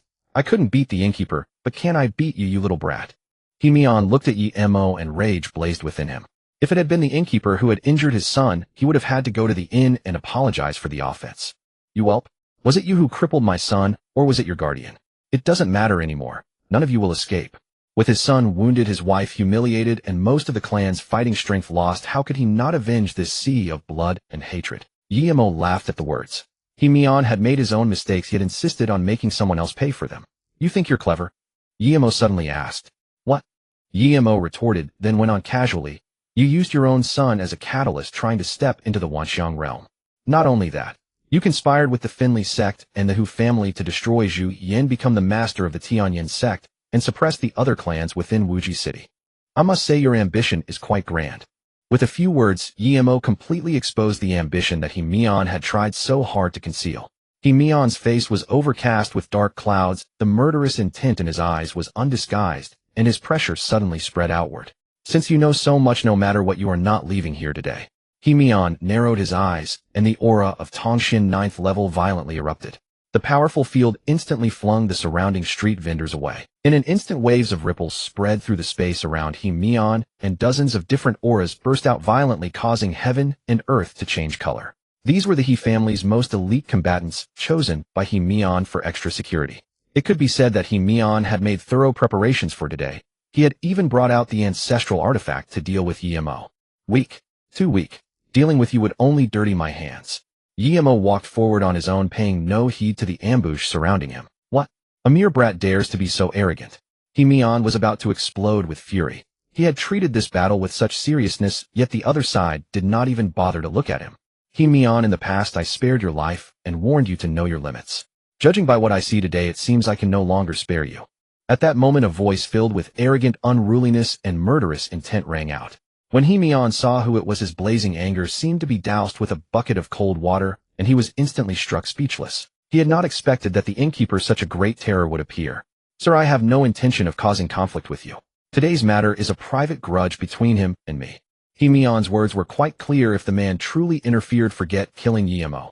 He himself would probably fall into an abyss of irreversible calamity. It seems you have long forgotten the pain that sword strike left behind that night. The swordsman said no more and slashed out. Sword chi trailed like a shadow, of vast and mighty. It tore through space, and with a sword's cry slashed straight toward He Mian. The dozens of auras around him all turned into drifting snow mist under the sword chi. Rip! A line of sword chi cut into He Mian's chest, and his upper garment was instantly shredded by the sharp blade light. It left a deep scar on He Mian's body, forming an X with the one left from last time. Blood gushed out like a fountain. His chest was a bloody mess, and tiny strands of sword chi were savagely tearing at his internal organs. Oh! He Mian let out a miserable howl and hurriedly activated the jade bangle on his wrist. The emerald bangle suddenly blazed with green light, and a soft glow covered He Mian's wound. Yet the blinding white sword chi shredded the green light, and the wound, instead of being controlled, only worsened. The swordsman sheathed his sword, walked up to Yemo, and said, "Senior, I spared his life. Killing him would plunge everything into chaos. It's fine. This man was not meant to be killed by you." Yemo looked at He Mian, who was rolling on the ground in agony, then pulled Su Nianan to his side. "Master," Su Nianan called out timidly. Yemo summoned the 3 great immortal swords and said to Su Nianan, "Choose one." Su Nianan looked at the 3 immortal swords floating before her, each with a different color and aura, and felt somewhat afraid. "This? Choose." "Oh, okay." Su Nianan's gaze wavered back and forth between the Frost Moon sword and the Heaven Saint sword until finally, "Master, I choose." Su Nianan did not reach for the sword. She looked at He Mian, who was in unbearable pain, and said softly, "Spare his life. If I kill him, Wuji City will hardly remain peaceful." Su Nianan added another line.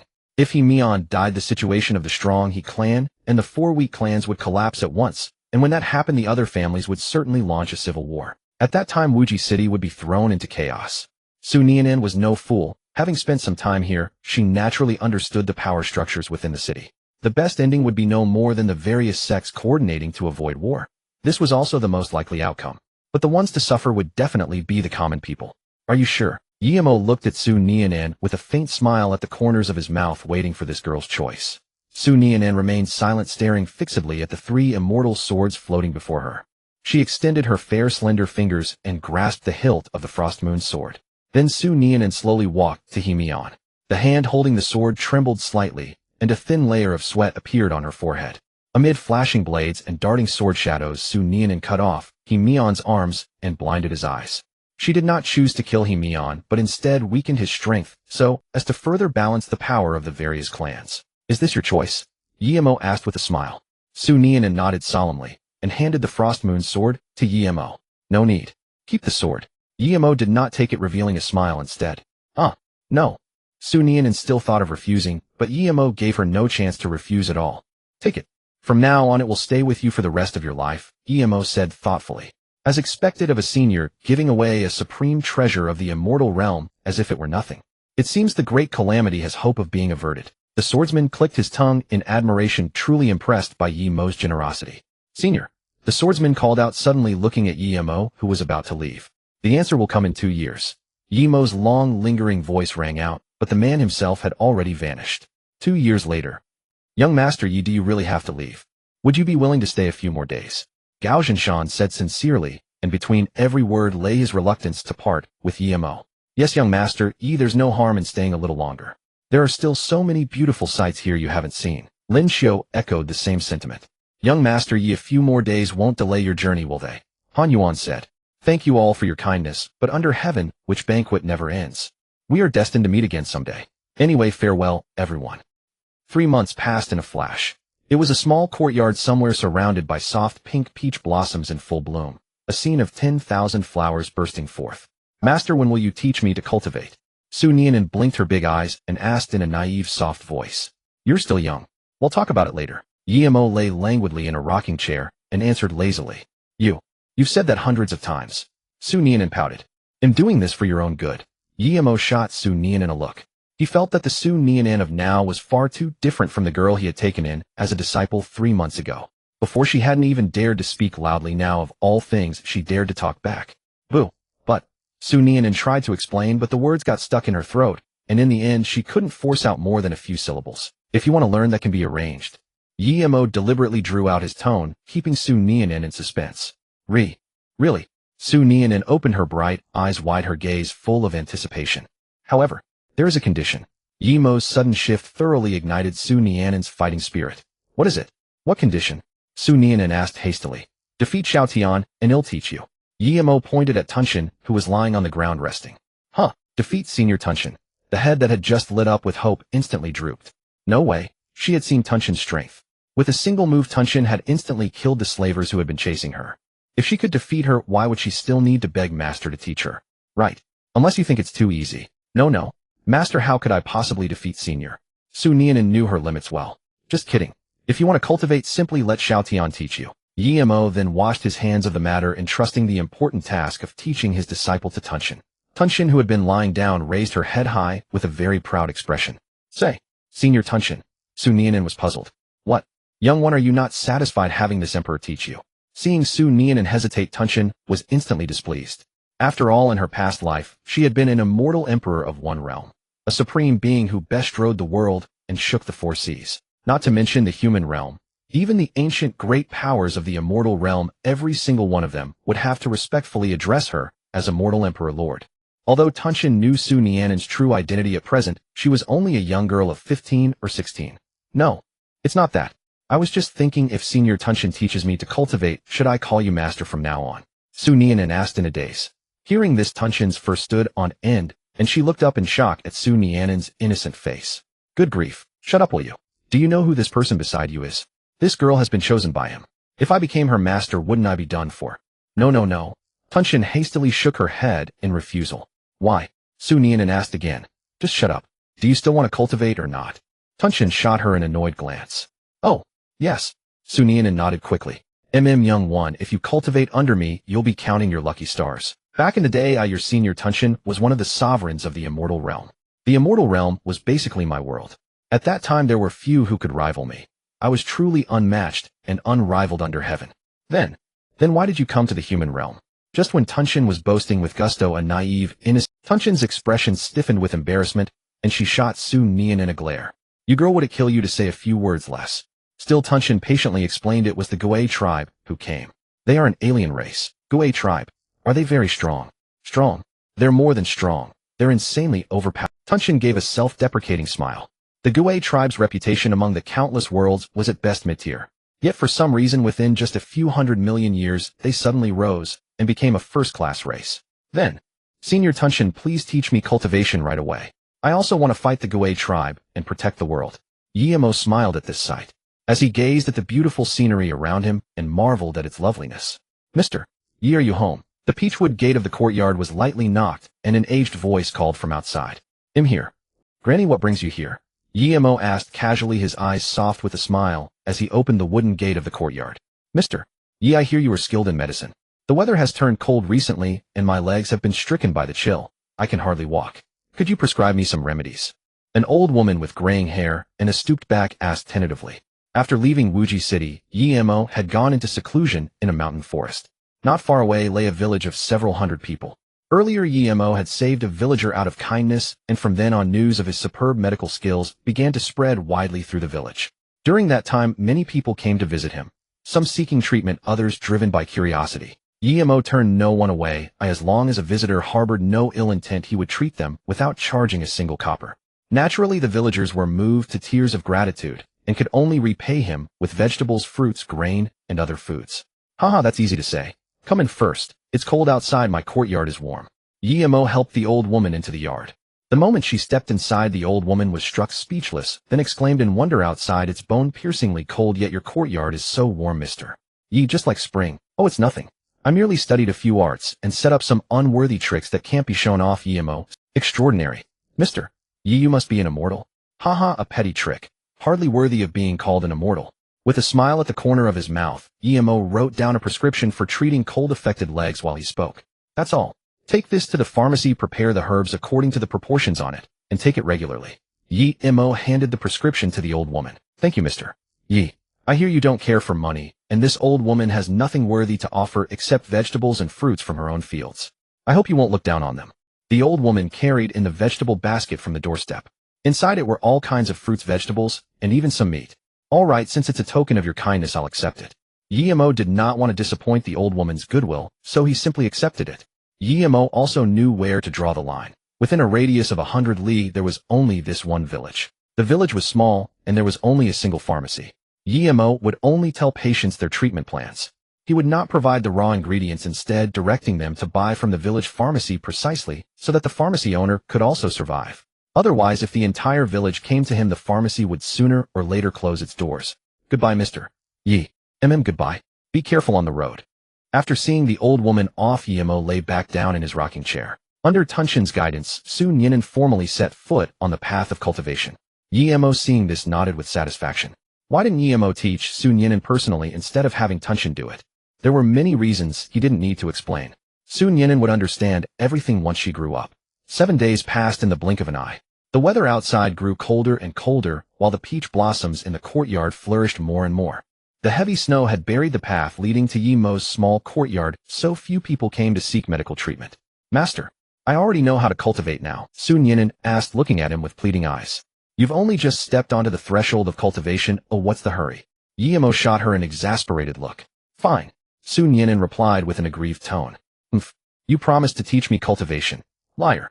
Sun Yinan grumbled furiously inwardly. Oh, what did you say? I'm a liar.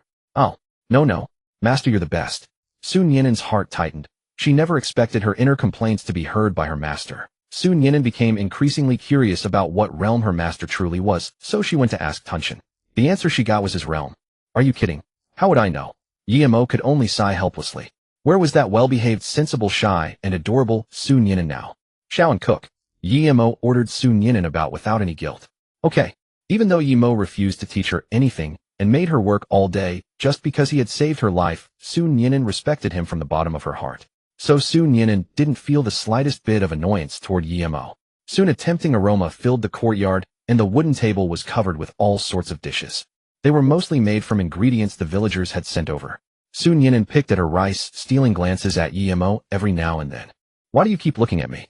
Yemo couldn't stand Sun Yinan's eyes constantly sweeping over him. Sun Yinan met Yemo's gaze, then lowered her head. What? Is your master handsome? Well, I suppose that's understandable. After all, you're only 15 or 16. Yemo teased. No, it's not that. I'm just curious. If I become an immortal, will I also be able to stay young forever like you, master? What nonsense.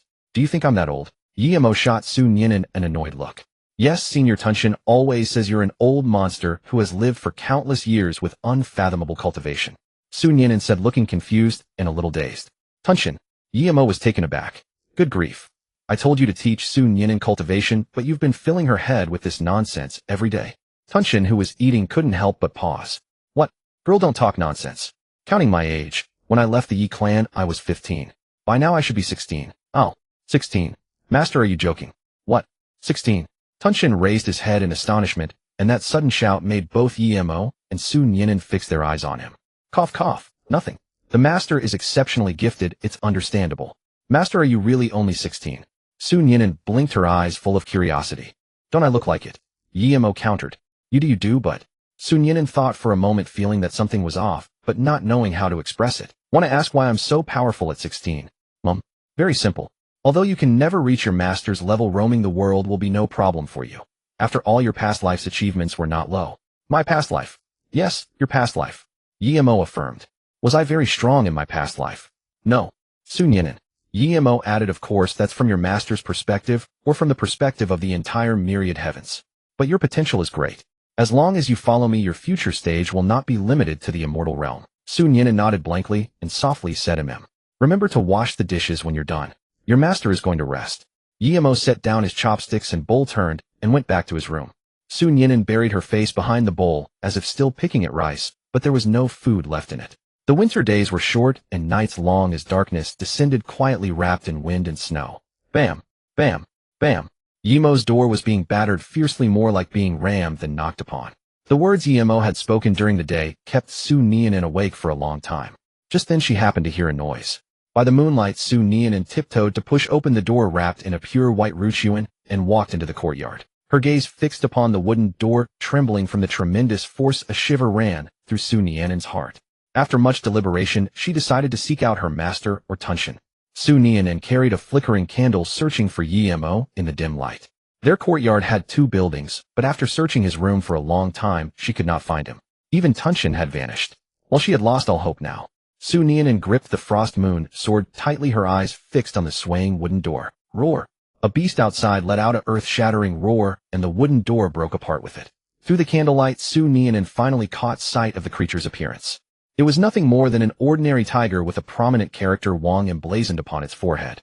The tiger's fur stood on end, its pupils gleaming with a sinister green light in the dark night, its fangs sharp as spears, and an aura of death swept toward her. A tiger. Su Nianen froze. Though not a demonic beast to a mortal, there was no difference between a beast and a demon beast. Either way, death was certain. The girl and the tiger stood locked in a stare down the scene, engulfed in deathly silence, the tension mounting. What? Why are you at my house? Watch yourself, or I'll deal with you. Su Nianen summoned her courage and spoke out. But a tiger hardly understood human speech. It simply continued to gaze coldly at her. Seeing the tiger's steps draw progressively closer, Su Nianen hurriedly retreated. What are you doing? I am a cultivator, quite powerful. And my master is also extremely strong, and senior brother Tunxin too. Realizing the dire situation, Su Nianen immediately invoked her backing in an attempt to frighten the tiger away, but the beast cared nothing for such talk. As if sensing the extraordinary nature of the frost moon sword in Su Nianen's hand, the tiger halted at a distance of 2 meters. Yet hunger spread through it, and reason was gradually overtaken by instinct. The tiger assumed a combat stance. Su Nianen seemed to recall something. While keeping her eyes fixed on the tiger, she retreated step by step until she reached her usual cooking spot, then tossed the raw meat from the basket in front of the tiger. Eat. Eat, I know you're cold and hungry. Su Nianen gazed at the tiger, her palms sweating. Roar. The tiger let out a cry and began tearing into the raw meat on the ground, devouring it voraciously. Su Nianen wiped the sweat from her forehead, relieved to have escaped disaster. You gave the meat to it. What am I supposed to eat every day? Yimo's voice suddenly echoed through the air. Huh. Su Nianen was thoroughly startled. And master, is that you? The instant the words left her lips, ripples surged through the space, and Yimo and Tunxin emerged from the void. Master, where have you been? Su Nianen rushed to Yimo's side, tears barely held back. Master, I told you not to scare the girl. Look, she's about to cry. Scare me? What are you two? Su Nianen suddenly realized, staring at them in disbelief. Little, and didn't you say you'd started cultivating? Your disciple merely wished to see the fruits of your cultivation.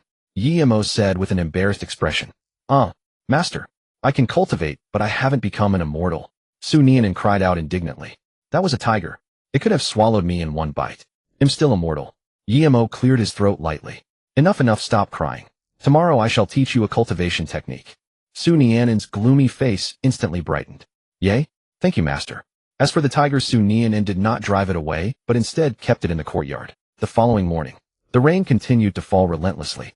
The courtyard was already piled high with snow-white flakes settling upon the pink peach petals, lending the blossoms a touch of desolate beauty. What would you like to learn? Yimo asked. Master, what can you teach? Su Nianen did not rush to make a choice. Everything.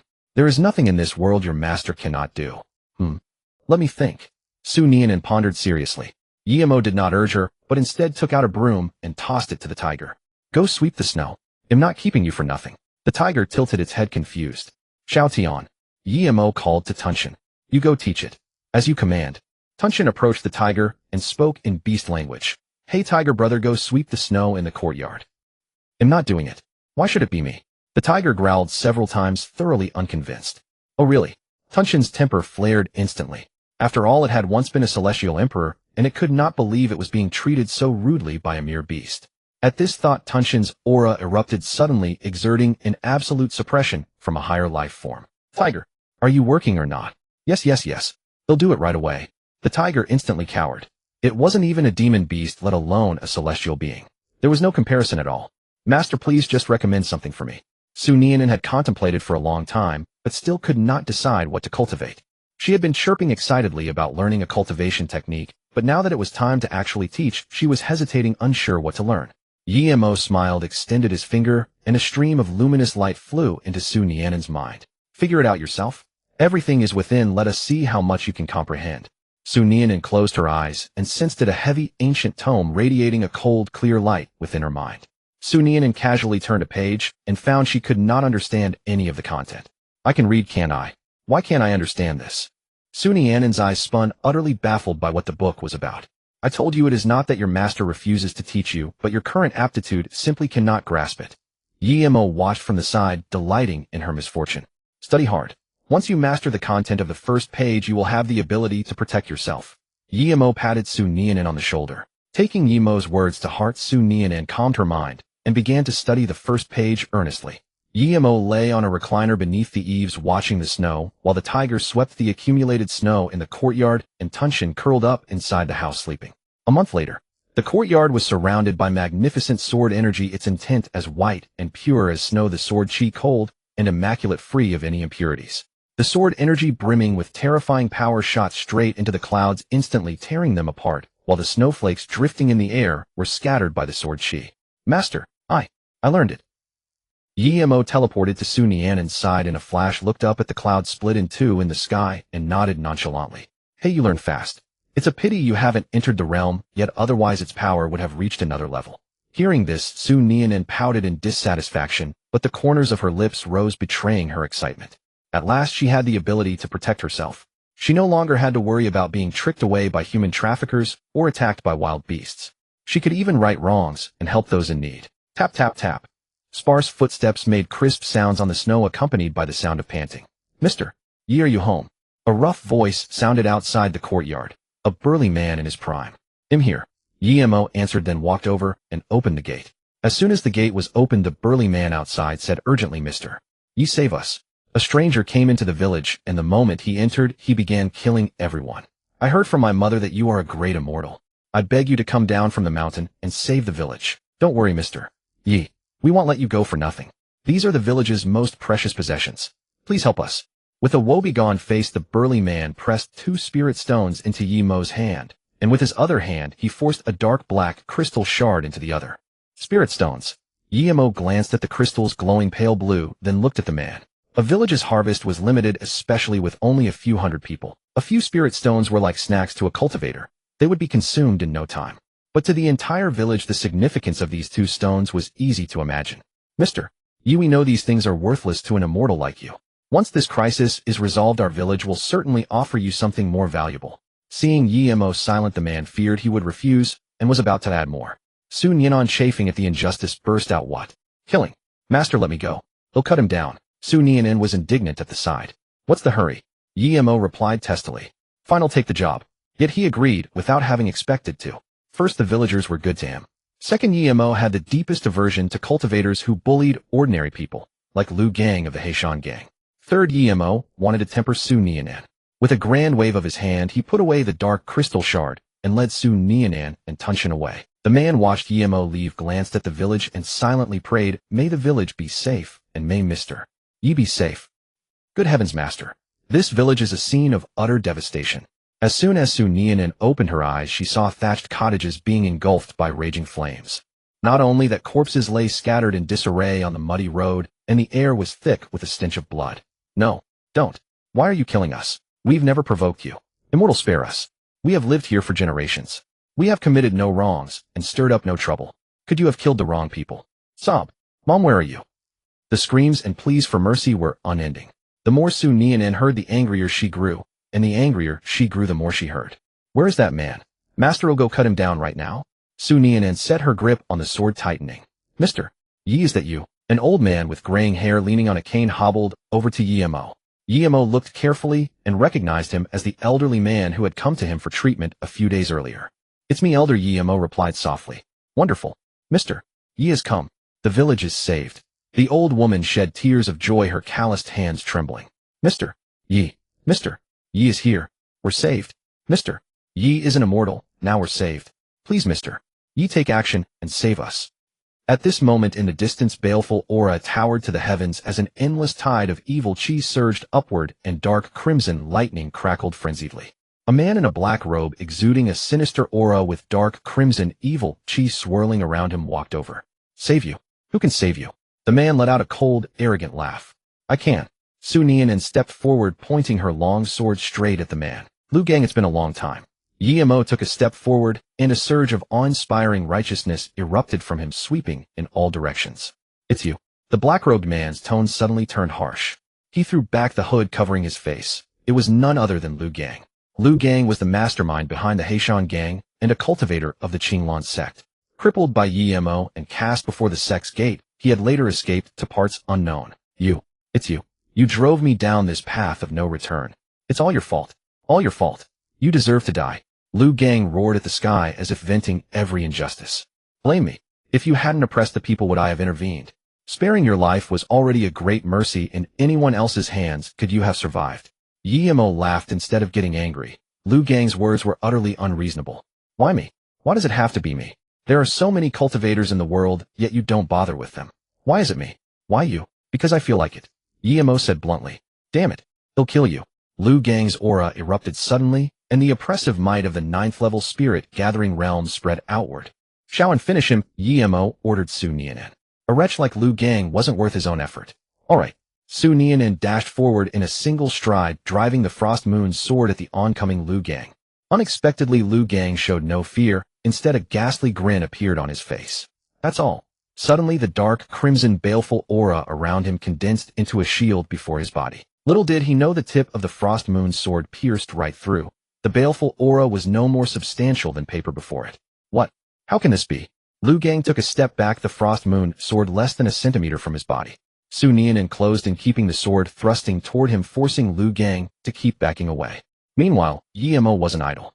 With a mere wave of his hand, the blazing fire consuming the village vanished abruptly, as if deprived of oxygen. Although Su Nianan's cultivation was lower with the Frost Moon sword and the art Yimo had taught her, she could just match Lu Gang. I've no time to play with you. Die. Evil thunder slays the heavens. Lu Gang bellowed. Endless dark crimson lightning streaked across the sky as the power of thunder crackled madly around him. Most of the thatched cottages were destroyed by the dark crimson thunder, and the great fire blazed back to life, its crackling roaring to the heavens. Su Nianan gripped the Frost Moon sword tightly, her eyes fixed on Lu Gang with unwavering resolve. All of a sudden, Su Nianan raised the sword above her head. Sword intent surged around her in every direction, each strand razor-sharp, capable of cutting through anything. White sword energy spread out as an overwhelming destructive force gathered upon the blade. Frost Moon first form Hoarfrost sword slash. In an instant, a sword aura vast as mountain peaks raged across heaven and earth, slicing through the clouds suspended above the 9 heavens as a force of utter annihilation hurtled toward Lu Gang with rocket-like speed. Around Lu Gang, dark red, thunderous power churned wildly like a surging spring, while white sword chi and pitch-black evil aura clashed in an instant. If one looked closely, the blinding white sword chi was bit by bit carving through the crimson thunder, and ominous evil aura dyeing the world in a gorgeous interweaving of white and black. With Yimo's intervention, the attacks of Su Nianan and Lu Gang did not harm a single innocent. Why? Why are you this strong? Lu Gang roared in unwillingness. He had undoubtedly failed. A young girl who had only just stepped onto the path of cultivation had actually pressed him down until he could not lift his head. Why is your talent so monstrous? Heaven is unjust. Lu Gang could no longer hold on. His resentment had long since turned to dust swept away by the sword chi filling the sky. At last, between heaven and earth, all was silent. Master these dead villagers. Su Nianen sheathed her Frostmoon sword and looked around. Although most of the villagers had been protected by Yimo, a very small number had still fallen at Lu Gang's hands. An inevitable outcome. Each person has their own fate. I will lend a hand so they can be reborn into a good family in their next life. Yimo sighed. As for resurrection, Yimo naturally had the means, but his relationship with these villagers was no more than a chance encounter between strangers. Arranging a good reincarnation for them was his decision made out of kindness. Well, then should we go back? Seeing that no further help seemed needed here, Su Nianen asked. No rush. Xiao Tian hasn't returned yet. Senior Tunshin, where did he go? Su Nianen looked around. She had been so focused on the fight just now. Tunshin had arrived together with them, yet now he was nowhere to be seen. Truly strange. My lord, he is dead. Tunshin ran over from the distance with a man's head in his mouth. Who is he? Su Nianen was stunned. One of Lu Gang's kind, the village chief of this village. Yimo casually crushed the head to powder his eyes as calm as still water. The village chief. Why? Why even him? What are they after? For this. As Yimo's voice fell, a pitch-black crystal radiating an evil and ominous aura materialized before Su Nianen. Thighs. What is this? After all that effort, this is what they wanted. Su Nianen stared intently at the crystal, trying to find some flaw in it, but contrary to her hopes, no matter how she looked at it, it was just a worthless rock. This is called a Dark Heart Shard, and it contains divine power. A Dark Heart Shard cannot be probed unless by a deity of the same tier.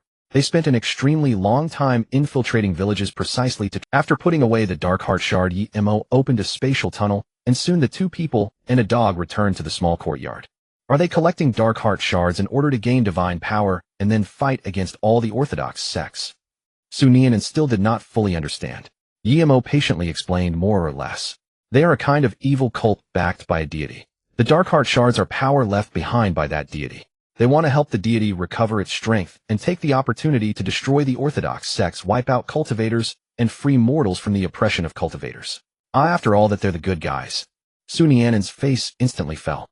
She had never imagined this organization would stand up for mortals. That was truly rare.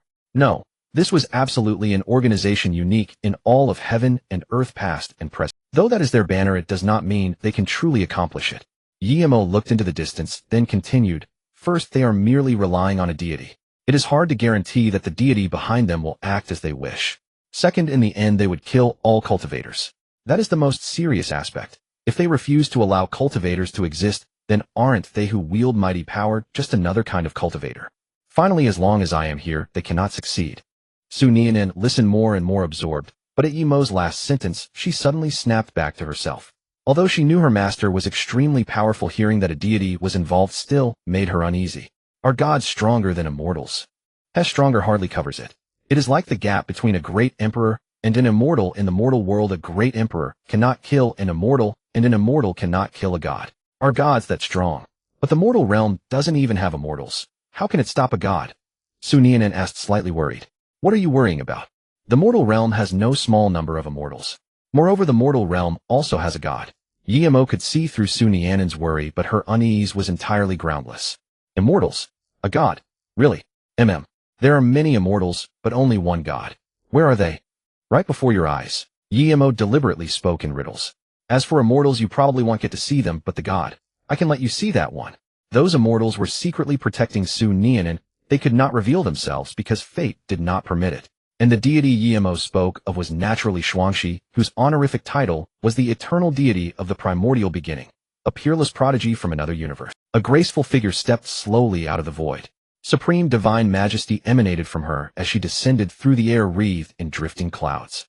Her beautiful eyes held the laws of heaven and earth, the star systems of an entire universe turning within them. Shuangxi possessed beauty that outshone the world. Constellations glimmered in her eyes, and her white robes radiated purity and sacred brilliance. Her arrival was like the first light of dawn piercing despair, a clear stream in a defiled world. She is the deity. Su Nianen's mouth formed an O and remained open for a long while. She had thought her master was simply teasing her, but she never imagined he would actually be serious. Why did it take so long to let Sierra come out? Shuangxi approached, Yimo, her beautiful eyes full of reproach. Thighs. Wasn't it to let you cultivate properly? Even Yimo himself felt the excuse was flimsy. Did a god still need to cultivate? Actually, it was not that he refused to let Xuanxi come out. He truly had no need for her. The main reason was Xuanxi's personality. It was as lifeless as a corpse. Yimo preferred people full of vitality. It's a pleasure to meet you. I am Xuanxi. After complaining to Yimo, for a while Xuanxi turned to greet Su Nianan. I am Su Nianan. Facing a greeting from a genuine flesh-and-blood deity, Su Nianan would be lying if she said she was not nervous. She glanced at Yimo as if to say, with such an amazing big sister by your side, why didn't you tell me before? What you cultivate belongs to the Frostmoon lineage. It has some connection to the path I walk. With a single glance Xuanxi immediately saw through the path Su Nianan had taken. As senior you are. Su Nianan's heart jolted. Being seen through completely was an unbearable feeling. I walk the same path as you, the way of Frostmoon. Xuanxi paused. Or rather the way of Frostmoon is a path I created. Su Nianan. It was created by you. Su Nianan was utterly stunned, never expecting that the person before her had such an astonishing background. If that was the case, then this woman was also the founding ancestor of her own sect. Your aptitude is passable. In your past life, you walked the same Frostmoon path, so choosing this path in this life is nothing but beneficial to you. Xuanxi nodded seriously like a teacher praising a student's strengths. Yes, I humbly heed your words, senior. Su Nianan thanked her awkwardly. Master, you must have called me out for a reason, right? After evaluating Su Nianan, Xuanxi turned her gaze to Yimo. How was Yimo supposed to explain? He couldn't very well say that he summoned her purely to show off in front of his disciple. Ahem, is that so? It's been so long since we last met, and I've missed you a little, so I just wanted to see you. Whether Xuanxi believed it or not, Yimo himself certainly didn't. Oh, is that so? Xuanxi's eyes curved with a faint knowing smile as she looked at Yimo. Ahem, of course. All right, Sierra believes you. Xuanxi merely revealed a gentle smile. That smile was like a garden full of spring after 10,000 years of frozen ice, like a wisp of cool breeze blowing through a scorching summer, and it seemed even the falling snow outside came to a halt.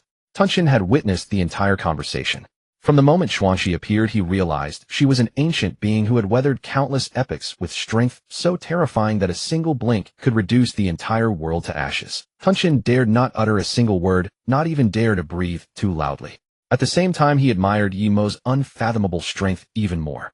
Looks like I've latched onto the right thigh. No, not a thigh, this is practically a pillar reaching the heavens. That was a god who existed only in legends. Having lived for eons today, he had witnessed one with his very own eyes. And it wasn't just Tunxin. The tiger raised in the courtyard was even more terrified. At that moment, the tiger was curled up in a corner, its massive body trembling, its head buried deep within its own frame. Soon life in the small courtyard returned to its usual tranquility. The surviving villagers were deeply grateful to Yimo for saving their village. They had nothing valuable to offer, so they could only bring fruits, vegetables, and some wild yams. Not wanting to disappoint their sincerity, Yimo accepted everything. On an ordinary afternoon, Immortal Yi, the dashing dynasty's taxes keep rising higher and higher. Many villagers have been dragged away as forced laborers. This may be the last time we can bring you anything, the old woman said helplessly. It's fine, just take care of your family. Yimo waved his hand, completely unconcerned. However, the dashing dynasty was something he cared about very much. This dynasty did not seek to extract resources from the great noble clans or hidden sects. Instead, it raised taxes and enslaved the common people. Thank you for your understanding, Immortal Yi. Sir, I heard from people in the city that they are conscripting rogue cultivators everywhere. You must be careful, the old woman cautioned. All right, don't worry. That's good to hear. Immortal Yi, I still have fields to tend, so I'll be on my way now. Goodbye. About 3 more days passed. The officials came again. They plundered the village's grain stores completely, not even sparing the seeds. Every able-bodied adult was taken away as forced labor, leaving only the elderly and children behind. Sir, there's one more household ahead. A subordinate dressed in yaman attire spoke to a burly man. So there is. Last time we overlooked that household. Today, no matter what, they must make up all their grain. If there's anyone fit for hard labor, take them directly. The burly man said with a ferocious expression, while the others nodded and smiled obsequiously. Their group consisted of 5 people. The burly man had a sturdy build, his aura restrained, and some kind of energy seemed to flow within his body. Clearly, he was a martial artist, while the others were just strong laborers. When they arrived at the gate of Yimo's small courtyard, they first looked around, noticing that peach blossoms were in full bloom inside the courtyard. A stream murmured nearby, and wisps of cooking smoke rose into the air. Sir, could the person living here be some reclusive master? The subordinate looked around. This small courtyard was truly peculiar. To actually live deep in the mountains and forest, most villagers chose to dwell together not only for convenience, but also for protection against wild beasts. Besides, there wasn't a single plot of farmland around this house. And why were the peach blossoms still blooming in the dead of winter? Something was wrong, very wrong. Master. How could that be? The court is busy with war. All the folk cultivators have been sent to the front lines, alive or dead, who knows? Where would any master come from? The burly man scoffed with a contemptuous sneer. But what if? What if we truly offend some great master? The subordinate remained uneasy. They were all ordinary people, and to secure this well-paid position, they had staked everything they owned. They could not afford to offend a cultivator. But the burly man was different.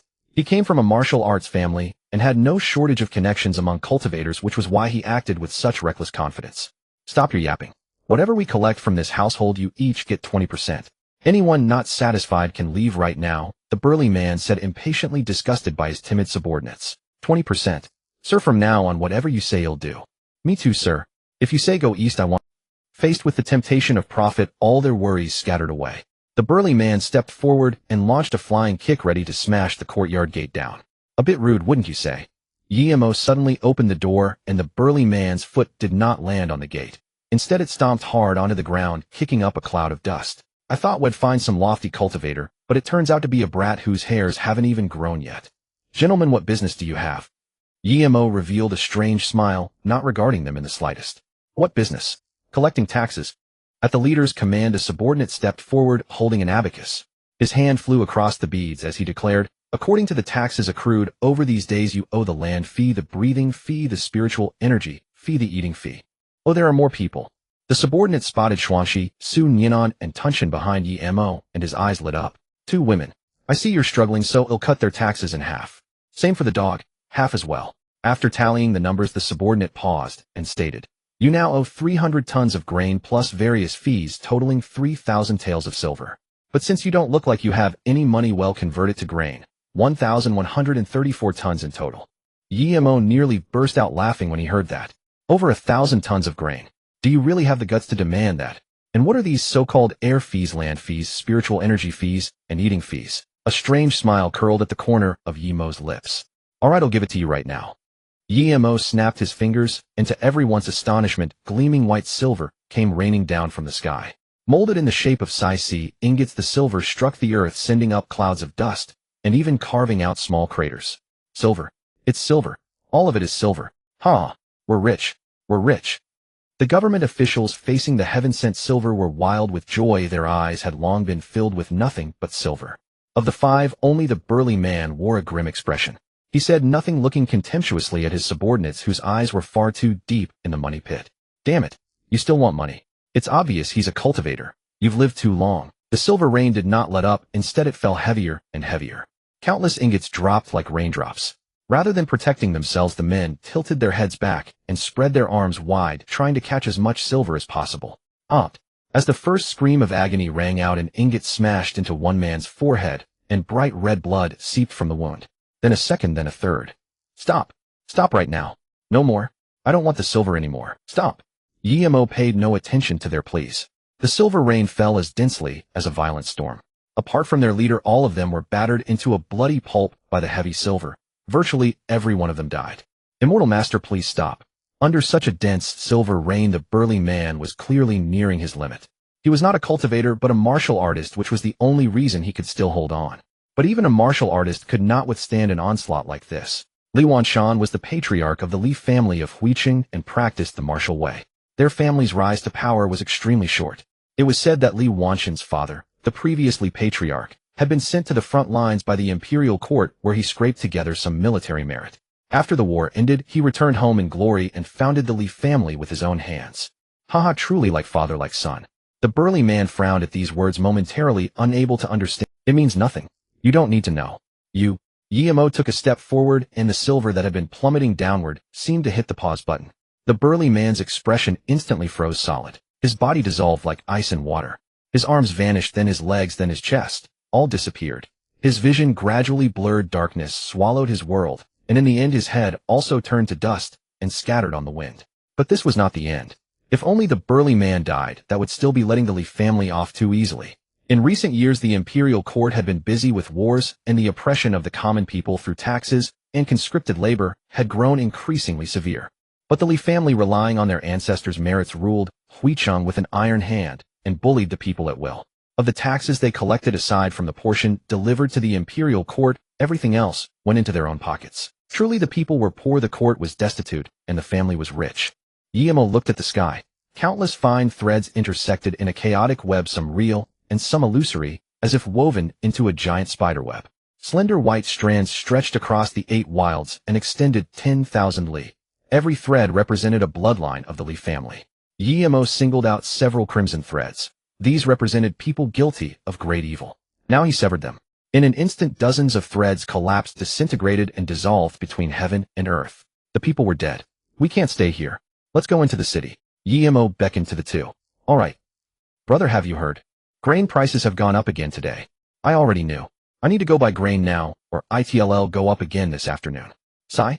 There are 5 mouths in my family. Before the war we could barely get by, but now that the war has started we can't even afford a bite to eat. Guillermo and his companions walked along the street. Most of the small peddlers had long since closed their doors and stopped taking customers. They had always been the first targets of the government's extortion. Small peddlers did not make much money to begin with, and now that they were being singled out for ruthless squeezing they had long since gone bankrupt. At this moment Guillermo arrived before an opulent mansion. The lion statues at the entrance were cast from silver. The gate was 3 zhong high, its face engraved with runes. On both walls were written characters, bold, unrestrained strokes like coiling dragons. The Li family. Guillermo muttered softly, then kicked the gate. The 3's hang-tall door collapsed with a thunderous crash. Thighs. How much did they embezzle? Su Nianen was awestruck, unable to describe the scene before her. On the way there, Su Nianen had already learned of the Li family's shady dealings. But even so, she was still stunned by their level of extravagance. Who are you? A woman with delicate features let out a scream. By the look of her, she was probably a maidservant of the Li family. The maidservant screamed and ran off to fetch the others. Before long, the rest of the mansion's retainers gathered. Most of those who came were Li family thugs tasked specifically with handling matters that could not be exposed. No, the master is dead. The young master. The second young master. They're all dead. And the madam is dead too. They had originally wanted to report to Li Wanshan, but when they reached his room, they found him collapsed on the floor. Drawing closer, they saw that he had stopped breathing. Not only that, the rest of the Li family were the same. They all lay on the ground, their bodies intact, yet without a breath of life. Their deaths were utterly inexplicable. Guillermo stepped past the Li family's retainers and headed straight for a tightly locked room. Without a moment's hesitation, he kicked the door open. Inside lay all the wealth the Li family had amassed. Gold, silver, jewels, cultivation manuals, spirit stones, and more. All of this belongs to the Li family. How much flesh and blood of the people did they have to extort for this? Su Nianen covered her mouth in shock. When she saw that the silver was still stained with blood, she was undoubtedly furious. But even more, she was grieved. Why could the treasures that others had spent half a lifetime accumulating be stripped away so easily? This is nothing.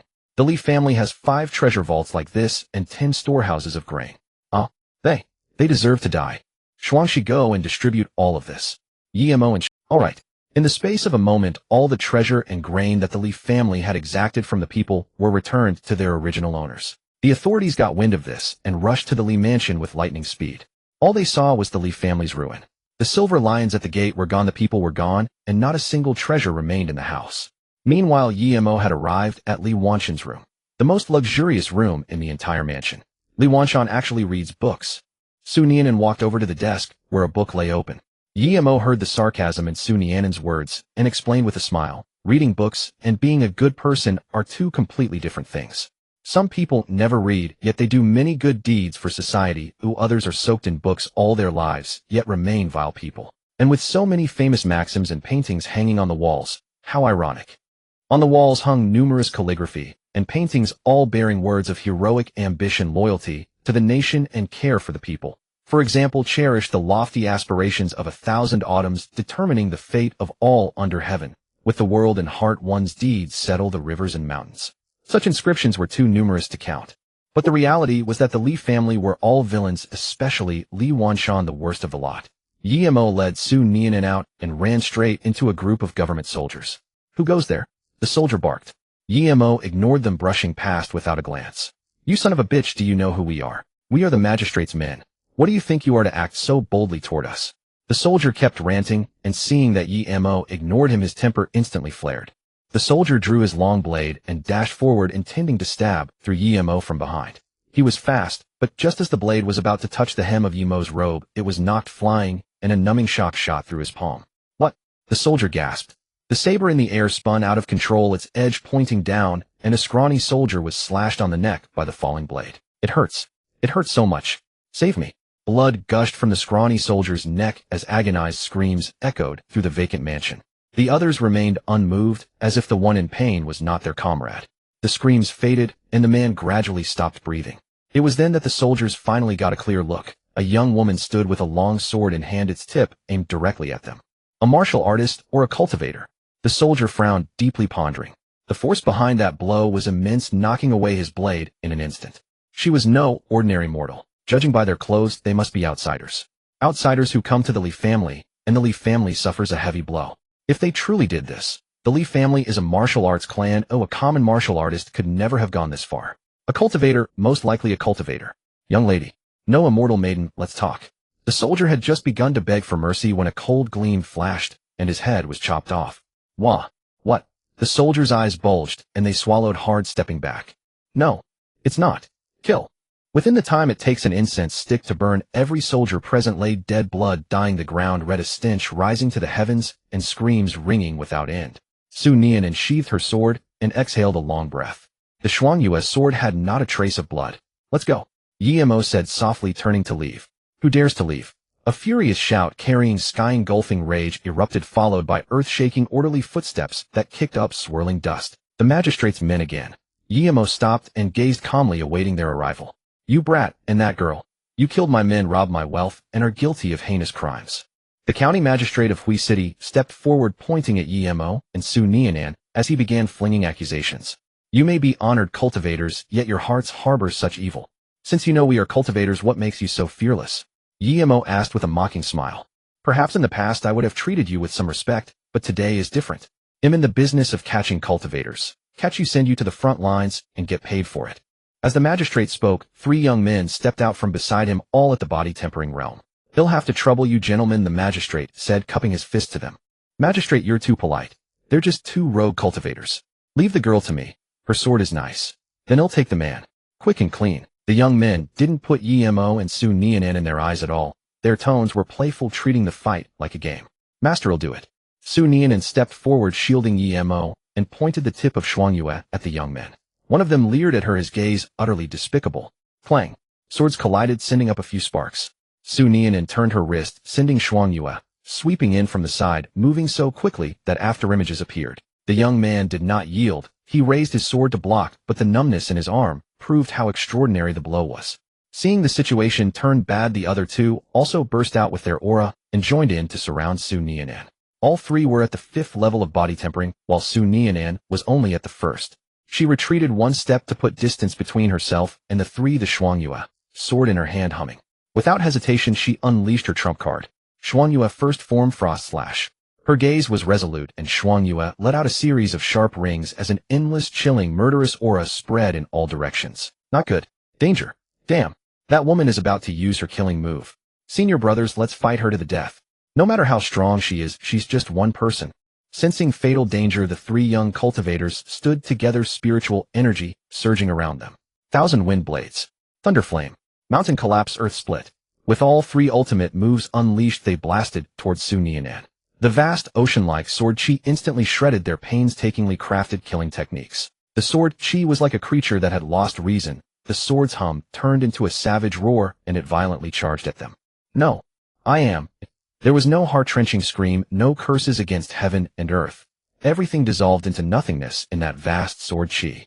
It was the same when she killed Lu Gang at the 9th level of spirit condensation, and the same when she killed 3 body-tempering 5th level cultivators. Though Su Nianan's cultivation level was low, her devastating moves had long made up for it. Master, what was his last word? Su Nianan sheathed her sword and asked. Who knows? But it doesn't matter. Yimo smiled.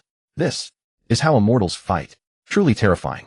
The magistrate hid behind the wall corner, having seen the 3 young men killed with his own eyes.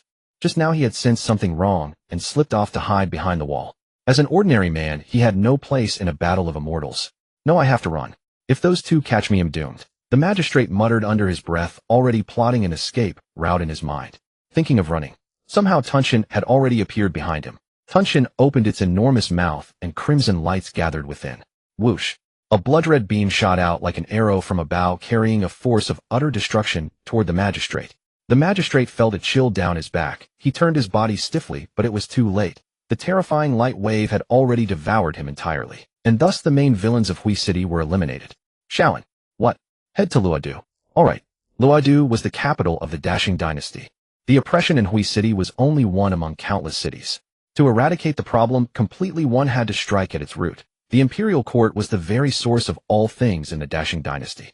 Luodu and Hui City were separated by 108,000 li, but for Yimo, it was just one step. Breaking news.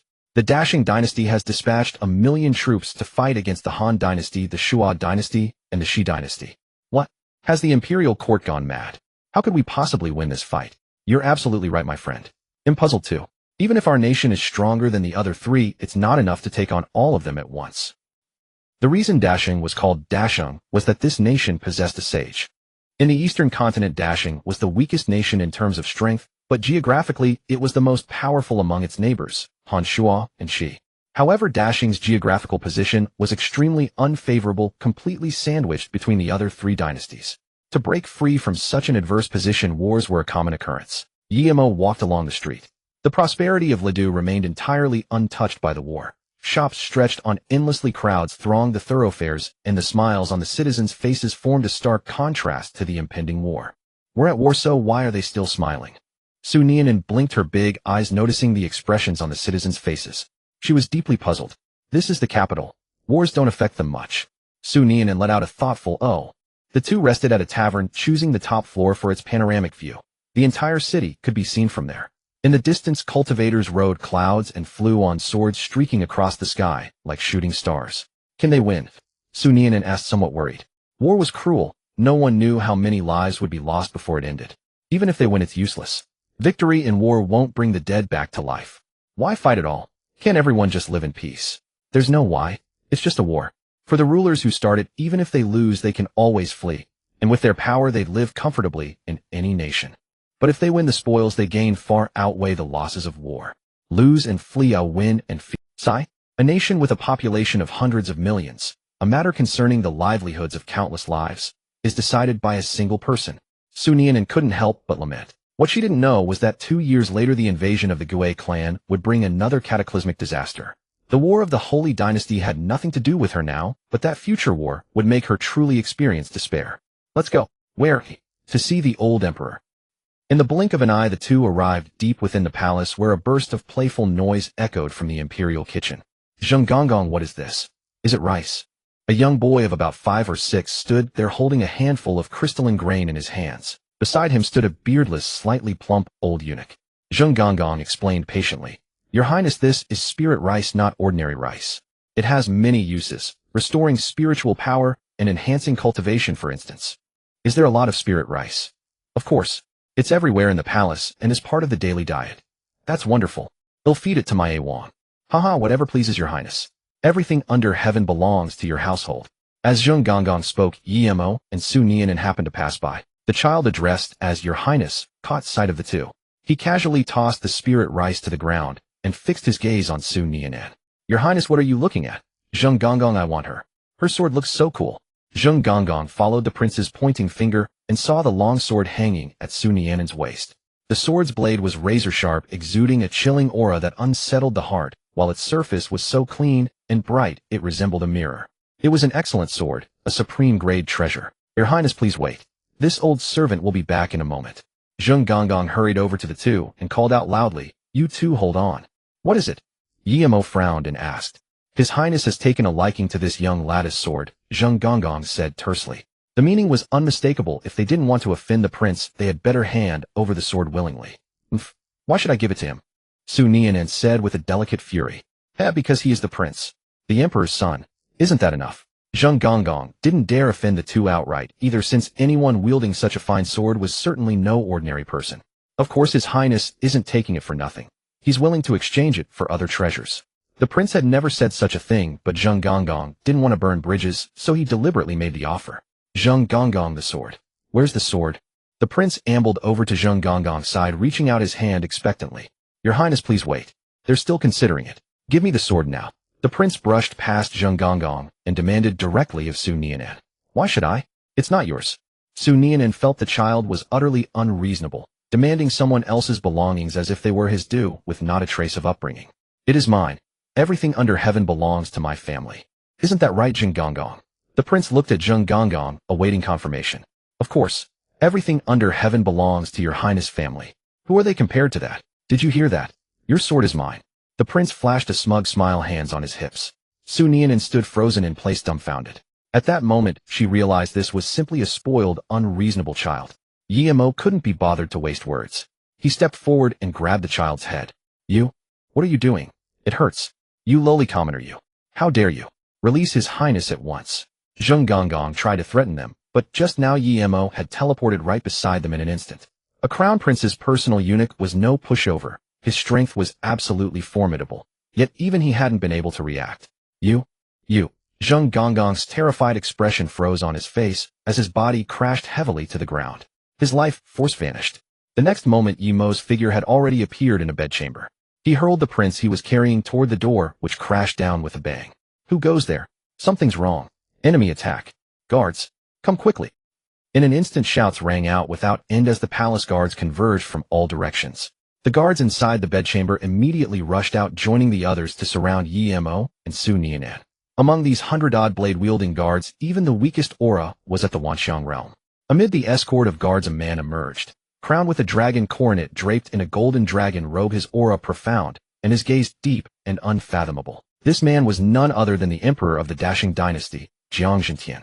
Young whelp, you've got quite the nerve, Jiang Zhentian said, his expression dark as his furious eyes locked onto Yi Mo. For no reason at all, his own son had been injured, and they had dared to force their way into his bedchamber.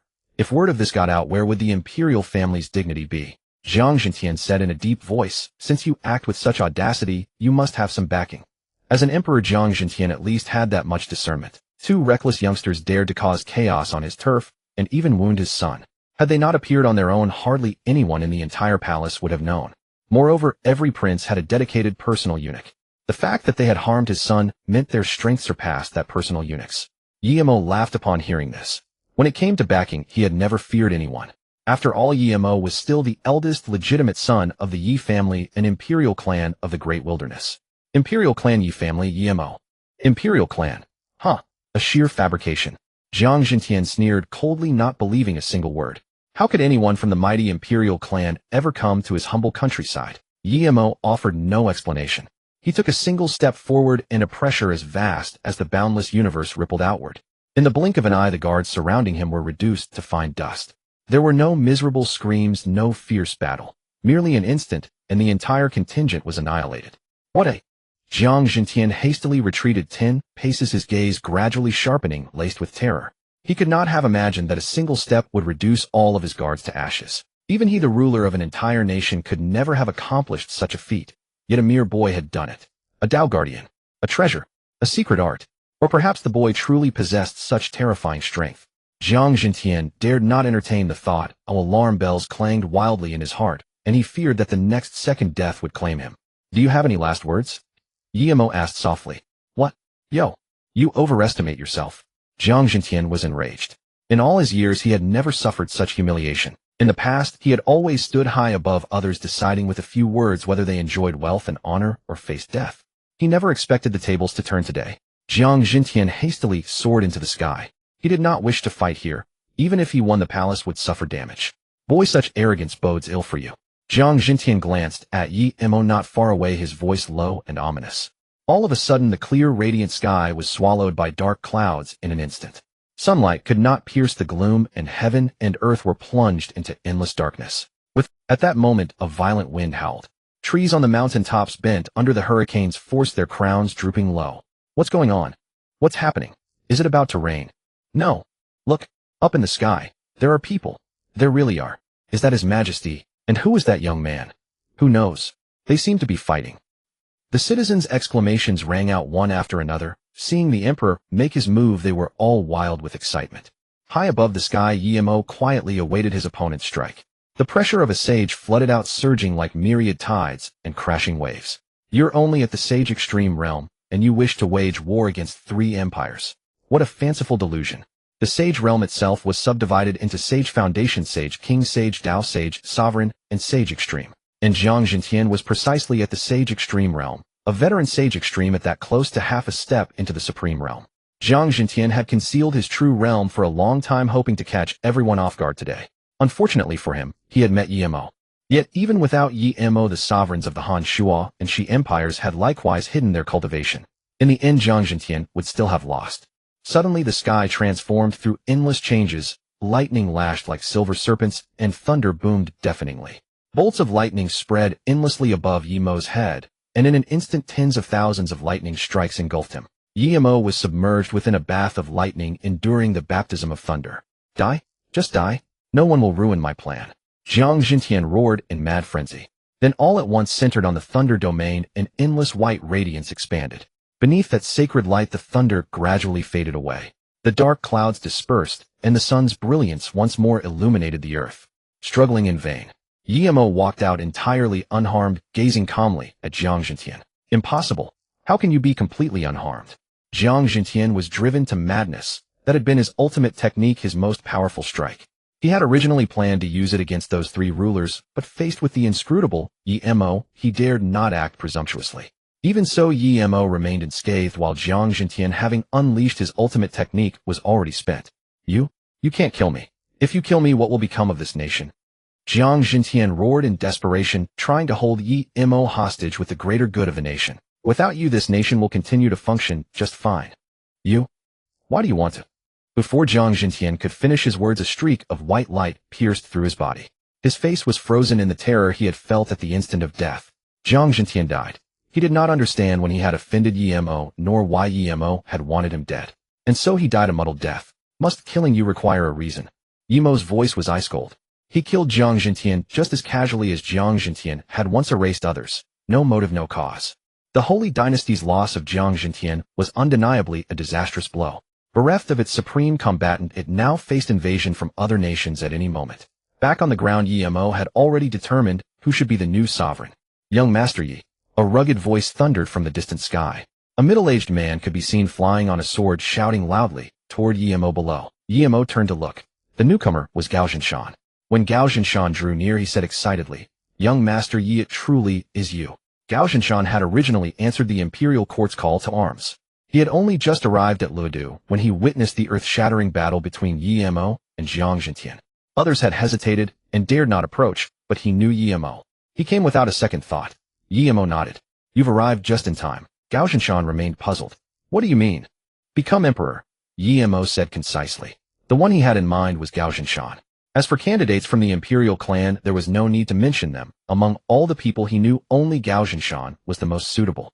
As for Han Yuan, he was out of the question as well. His temperament was too weak, which had become especially obvious in the incident involving Wu Yi. "Young Master Yi, are you joking?" Gao Zhinshan asked gravely. "What do you think?" Yimo countered. "Young Master Yi, my cultivation level is too low, and if I became emperor, I doubt they would accept me. Simple." Yimo raised a hand, and Jiang Zinshan's corpse drifted over out of thin air. The body visibly shriveled, aged, and withered before their eyes. A ball of radiance drifted out from the corpse and instantly submerged into Gao Zinshan's body. Gao Zinshan's aura rose sharply. Myriad phenomena, 9th layer. Void break, 3rd layer. Void break, 9th layer. Dao Union, 9th layer. Sage. Sage King. His cultivation ultimately settled at the Sage King realm. The energy finally ran out, leaving him only one step short of entering the Sage Dao. SSH. I've become a sage.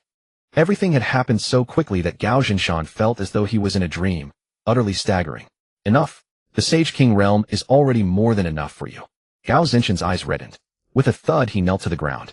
"Young Master Yi, thank you for the great kindness you have shown me. I shall remember it in my heart forever. Spare me such words. Do you know what you must do next?" Yimo asked. "Yes, I do." Gao Zhinshan nodded hastily. Rising from the master of a third-rate sect to the sovereign of a nation was naturally cause for elation. Yet he did not let excitement cloud his mind. He still possessed the basic composure of a leader. In the following days, Gao Zhinshan ruthlessly hunted down the former Imperial clansmen, summoned the major powers of the Holy Dynasty, and put an end to the war. Gao Zinshan's ascension to the throne naturally stirred discontent among numerous factions. How could the master of a third-rate sect dare to lay his hands on the Imperial crown? Many first-rate and even transcendent powers voiced their opposition, yet they dared only to scheme in the shadows, never openly defy him. After all, Gao Zhinshan was a sage king. They simply lacked the strength to contend with him. On a mountain peak surrounded by jade-like peaks where rich waters flowed and auspicious clouds adorned the sky, an unprecedented meeting was underway. I oppose this. I have secretly investigated Gao Xinshan's background. He is no mere master of a trivial third-rate sect. He is unworthy of the throne. An elder slammed the table and stormed off, seething with indignation. Well said. Gao Xinshan only received this crown because some supreme expert gave him a nudge. But, speaking of strength, who among us could possibly defeat him, let alone the expert backing him? This is indeed a problem. Perhaps we should awaken the ancestor. No, the ancestor's intervention would cost him vital essence. It may only be done if our sect faces an unprecedented crisis. At the mention of dealing with Gao Xinshan, the meeting fell once more into a brief, heavy silence. Within the Holy Dynasty, opinions on Gao Xinshan's enthronement had split into two factions. The first remained neutral, neither supporting nor opposing him. These were mostly small sects with shallow ties to the dynasty's interests. The second faction resolutely opposed him. They were mostly great sects with ambitions of their own. Gao Xinshan's rise had shattered their carefully laid plans and severed their deep entanglement with the former court's interests. Enough, stop arguing. A voice of immense authority rang through the meeting hall. A solemn elder whose very presence commanded reverence rose to his feet. Although our previous arrangements have been thrown into disarray, so long as Gao Xinshan's conduct aligns with the interests of us all, I have no objection to the question of the throne. Well spoken, Elder Chun.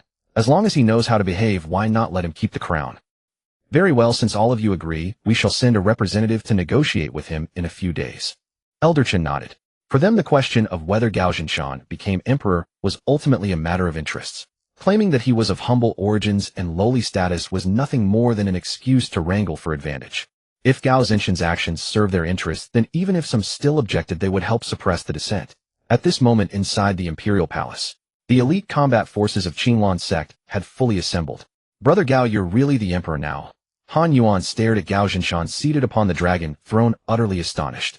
Previously, when Gao Xinshan had sent word that he had become the great sage emperor, Han Yuan assumed he was joking. Never did he imagine that every word was true. Not only had he become emperor, but his cultivation realm had also reached an unfathomable level. One Han Yuan could not even begin to perceive. It would be a lie to say he wasn't envious. But since his sworn brother had become emperor, he was naturally delighted, though also worried for Gao Xinshan's safety. The throne was not something just anyone could sit upon. This is all thanks to young Master Yi. Without him, I would likely still be mired in war. Gao Xinshan's face revealed a trace of deep gratitude. His words rang true. He had originally answered the nation's summons to battle only to stumble into the imperial throne. His cultivation had soared and his resources had become boundless. Naturally, he felt immense gratitude toward Yimo. Enough. Though I am the emperor now, I am still the sect master of Qinglan sect. From now on, the Qinglan sect will never lack for resources. Gao Xinshan declared solemnly. He was a disciple of the Qinglan sect, so it was only natural that he would give special care to his own sect. He had once agonized over resources, but now that he was emperor, would such worries ever plague him again? Moreover, he needed to nurture his own power. He could not afford to fight alone. Oh, really? That's wonderful. Brother Gao, you never fail to deliver. Han Yuan laughed. Sect Master Gao, should we reconsider the location of Qinglan sect? Elder Wang suddenly asked. Indeed, its current position is too remote, and the spiritual energy is thin. It's time to choose a better site. Gao Xinshan nodded thoughtfully. He'll ask around later. At Qinglan sect. Senior Brother Lin, are you serious? Our sect master really became emperor? Zheng Niu asked, his face full of astonishment. Of course it's true. Haven't you noticed that all the elders are gone? Lin Xiu replied with a face full of pride. Wang Yu asked, did they go to Ledu to see sect master Gao? He exactly right. The Qinglan sect is about to soar to the heavens. Lin Xiu chuckled foolishly. But why did sect master Gao become emperor? Wang Yu pressed. That I don't know. I heard that a young man killed the former emperor, and since he didn't want the throne himself, he let sect master Gao take it. And who was that young man? Not sure. Who knows when our sect master came to know such a formidable figure. 3 days later. Young Master Yi, have you been comfortable? Gao Xinshan pushed open the luxurious door and stepped inside. Not bad. Yimo replied casually. These past few days Yimo had remained in the palace, indulging in fine food and drink, living in complete ease. Su Nian had been cultivating all along, and had finally managed to break through to the 5th level of body forging. That pace was hardly fast, one might even call it slow. Shuangxi was nowhere to be seen. As for Tunshin, he devoured heavenly treasures, as if they were mere meals, his breakthroughs knowing no bottlenecks at all. Going by the time, they should be arriving about now. Yimo murmured softly. What? Gao Xinshan was utterly bewildered. Just then an urgent voice rang out. Your Majesty, someone requests an audience. Understood. You may withdraw. Gao Zhinshan waved his hand, then said with a hint of apology, Young Master Yi, I won't disturb you any longer. No need. He'll go with you. Gao Zhinshan and Yi Mo arrived together at the Great Hall. Gao Zhinshan sat upright upon the dragon throne, while below stood a thin, elderly man. Wan Nan, an elder of the Jojo sect, pays respects to your Majesty. Wan Nan cupped his hands in salute. Spare me the formalities. What business do you have with me? Gao Zhinshan had no desire for idle talk and cut straight to the point. Since your Majesty is so direct, this old man will get straight to the matter. Your Majesty is the brain, while the various powers within the court are the arms, eyes, body, and legs. But the brain alone cannot guarantee a person's normal function. It must work in concert with the other organs. The head and the rest of the body are mutually dependent. Wan Nan's words were perfectly clear. He was bluntly telling Gao Zhinshan that the emperor and the great powers existed in a relationship of mutual dependence. As long as he ensured a fair distribution of benefits, they would offer him their unwavering support. Gao Zhinshan naturally understood all the hidden intricacies behind such words. What do you want? Gao Zhinshan asked directly. If the price remained within reason, stabilizing them would be a worthwhile bargain. Since your Majesty is willing to talk, this humble minister will not mince words. First, the sect masters wish your Majesty to acknowledge the interest, status, and related powers that the previous dynasty and the various sects have held. Second, the sect masters demand participation in national political affairs. The Imperial court must include members of the sects. Third, to sum it up, the sects wanted power, influence, and resources. Gao Zhinshan almost found it amusing. He had thought a bit of money would be enough to send them packing. Little did he expect their appetites to be so voracious. If he truly granted their demands, Gao Zhinshan would henceforth be reduced to a puppet on strings, his power hollowed out long before. Take the first point alone, Jiang Zhintian had granted them enormous power. Each sect was like a minor feudal state. But at least Jiang Zhintian was strong enough to keep them suppressed. Gao Zhinshan's own strength was insufficient, and he had too short a history of dealings with them to know their true cards. The second point was even more outrageous. They wanted not only authority, but also influence. The remaining terms were not even worth considering. Alone the first two were beyond Gao Zhinshan's tolerance. Your Majesty, if you but accept these conditions, our sects will surely support you with all our strength. A crafty smile crept across Wan Nan's face. As long as Gao Zhinshan agreed, his mission would be accomplished. Is that all? Gao Zhinshan gave a contemptuous smile. Wan Nan, however, paid no heed to Gao Zhinshan's strange smile, assuming that the emperor had already consented. Yes, these are all the conditions. Wan Nan hurriedly affirmed, afraid that the other might change his mind. Ha, shall I also hand the entire realm over to you? Gao Zhinshan sneered. Wan Nan's face drastically changed, and he hastily knelt to beg for mercy. Your Majesty, spare my life. These are the demands of the great sects. It has nothing to do with me. Wan Nan was merely from a first-rate sect. The demands had been raised by the top-tier sects. At best, he was a minor errand runner, a qualified cannon fodder. To protect their own interests while not utterly offending Gao Zhinshan, the sects had sent Wan Nan as an envoy to the court. After all, if their terms truly enraged Gao Zhinshan, it was Wan Nan who would bear the brunt of his wrath, not them. Get out. Take your conditions and get out of my sight. Gao Zhinshan roared in fury. Having come from a third-rate sect himself, and being a rough man by nature, the excessive terms made it impossible for him to hold back his profanity. Yais. Wan Nan could no longer care about anything else. The other was a sage, someone he could never afford to offend. Just keeping his life was already lucky. Gao Zhinshan rubbed his temples with his fingers, then suddenly called out, Stop! Come back here. Wan Nan, who had just been about to flee, jolted sharply, his entire body freezing stiff. Was he going to kill me? No. That's not right. If the other were a sage who wanted me dead, he would have acted. Just as Wan Nan was utterly bewildered, Gao Zhinshan spoke calmly. Elder Wan Nan of the Nine Extremes sect, as I recall, your status within the sect is rather low, is it not? Gao Zhinshan had previously perused detailed records on the inner personnel of the sects within the sacred dynasty. Most people's files were incomplete, with details concealed to some extent, but Wan Nan was different. His file was relatively thorough. Gao Zhinshan speculated that he likely had no powerful backer and held a low position. Yais. I serve as an elder of the Nine Extremes sect, but my authority is minimal. Wan Nan did not conceal it and admitted directly. As I recall, the Imperial court is short of an official to oversee the nation's taxation. Gao Zhinshan deliberately drew out his words, his tone dripping with allure. He knew exactly what Wan Nan desired. To have become an elder of the Nine Extremes sect without any faction backing was testimony to how extraordinary the man's talent was. Yet without a background, he had ended up in a low-ranking post with few allocated resources, making it hard to advance his cultivation realm. The post overseeing national taxation, however, was by no means lowly, carried plenty of perks, and suited Wan Nan's needs perfectly. Wan Nan was no fool and naturally understood that Gao Zinshan's words carried an implicit offer, nothing less than an attempt to win him over. So he did not beat around the bush and asked directly, "Your Majesty, what do you need me to do?" "Simple. I need a detailed dossier on the inner personnel of all the first-rate and top-tier sects." Gao Zinshan's request was no small matter. It could even be called extremely demanding. He had chosen Wan Nan precisely because the man's background was clean and he harbored deep resentment toward the sects. That was enough to serve his purposes. "Furthermore, I need you to infiltrate their inner circles and relay intelligence to me in a timely manner." That step meant planting a spy. Wan Nan remained silent. These tasks were far too difficult for him. He had never been well regarded, always lingering on the fringes of sect power. To speak of penetrating the inner circle was nothing short of chasing a fantasy. If he were discovered, he might as well have reached the end of his life. But if he succeeded, he would soar to the heavens and never again have to live at their mercy. After hesitating for a moment, Wan Nan clenched both fists, his gaze resolute. "All right, I accept." Having said that, he seemed to lose all his strength and let out a murky breath. As for how Wan Nan would infiltrate the sects, Gao Zinshan had already devised a plan. "Go back and tell them that I have agreed to their terms. I trust such a great achievement will not go unrewarded by them. Then tell them that the conditions will not take effect until 3 months from now. I need first to stabilize the nation's operations." Gao Zinshan's idea was to feign agreement, first allowing Wan Nan to boost his standing through this merit. But there were only 3 months. During that time, he would have to build up military strength while ordering Wan Nan to investigate the true power of each sect, after which he would decide whether to go to war against them. "Your humble servant is willing to serve your Majesty." "Very well. Tell me whatever you need." Wan Nan's eyes blazed with fighting spirit.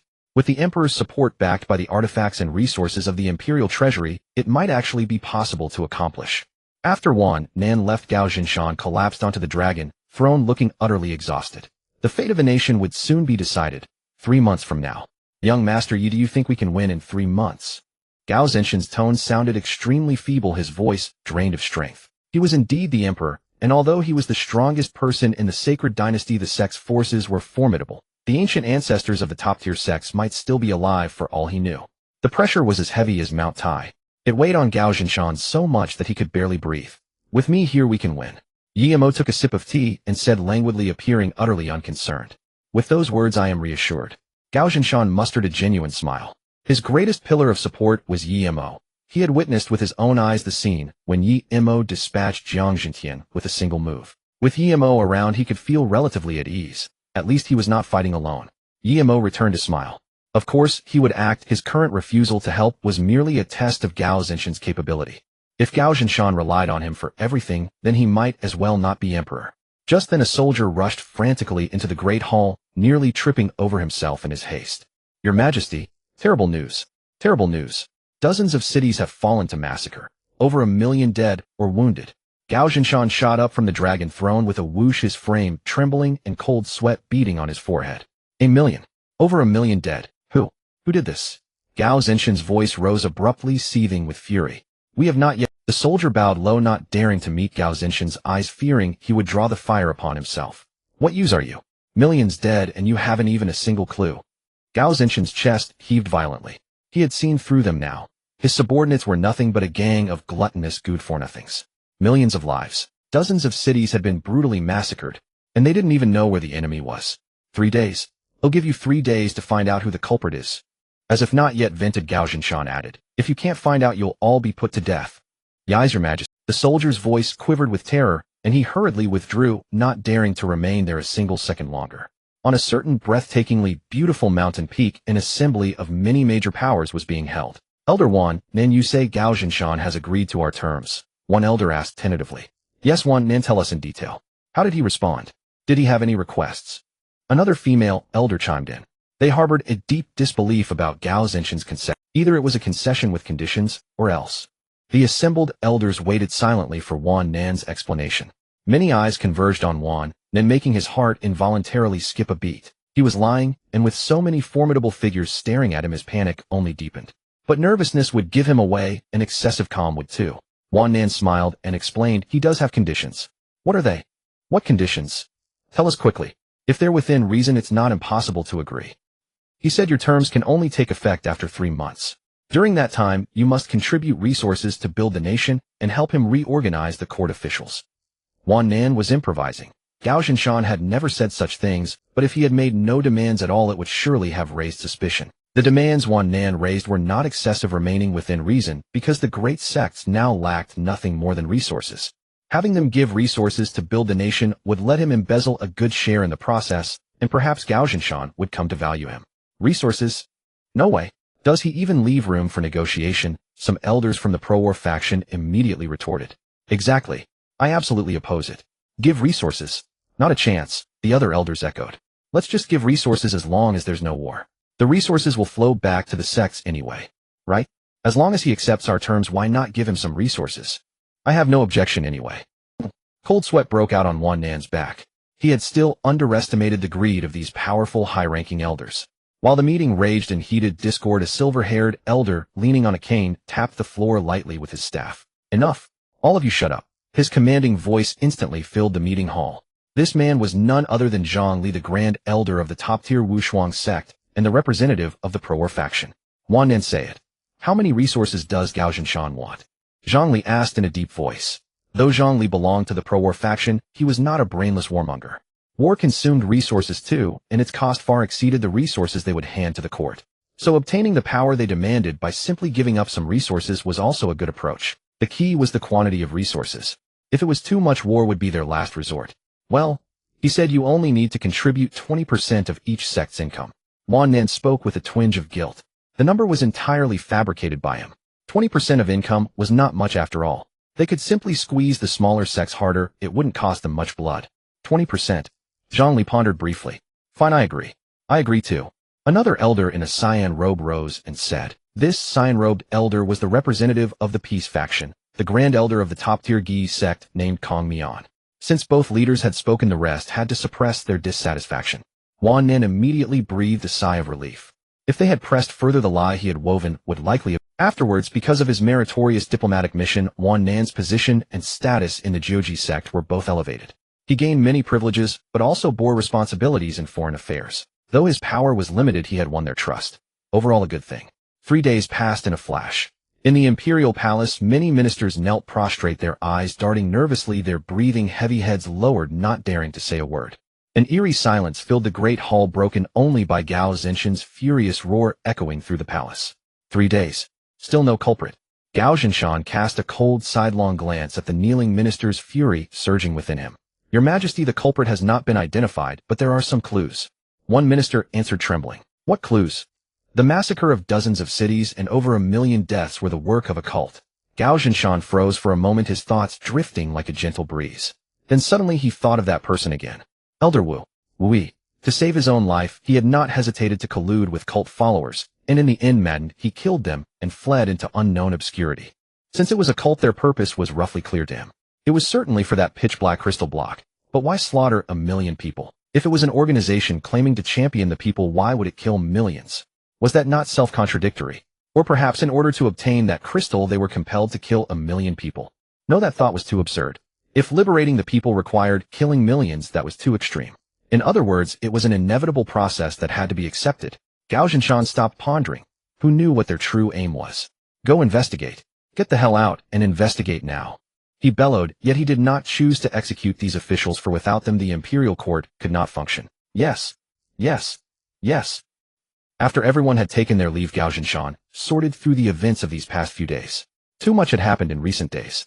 He had to keep the state running guard against the former Imperial clan. Though supposedly purged, who knew if any had survived, and contend with the sects, there was still no definite word from Wan Nan, and he didn't know if they had agreed.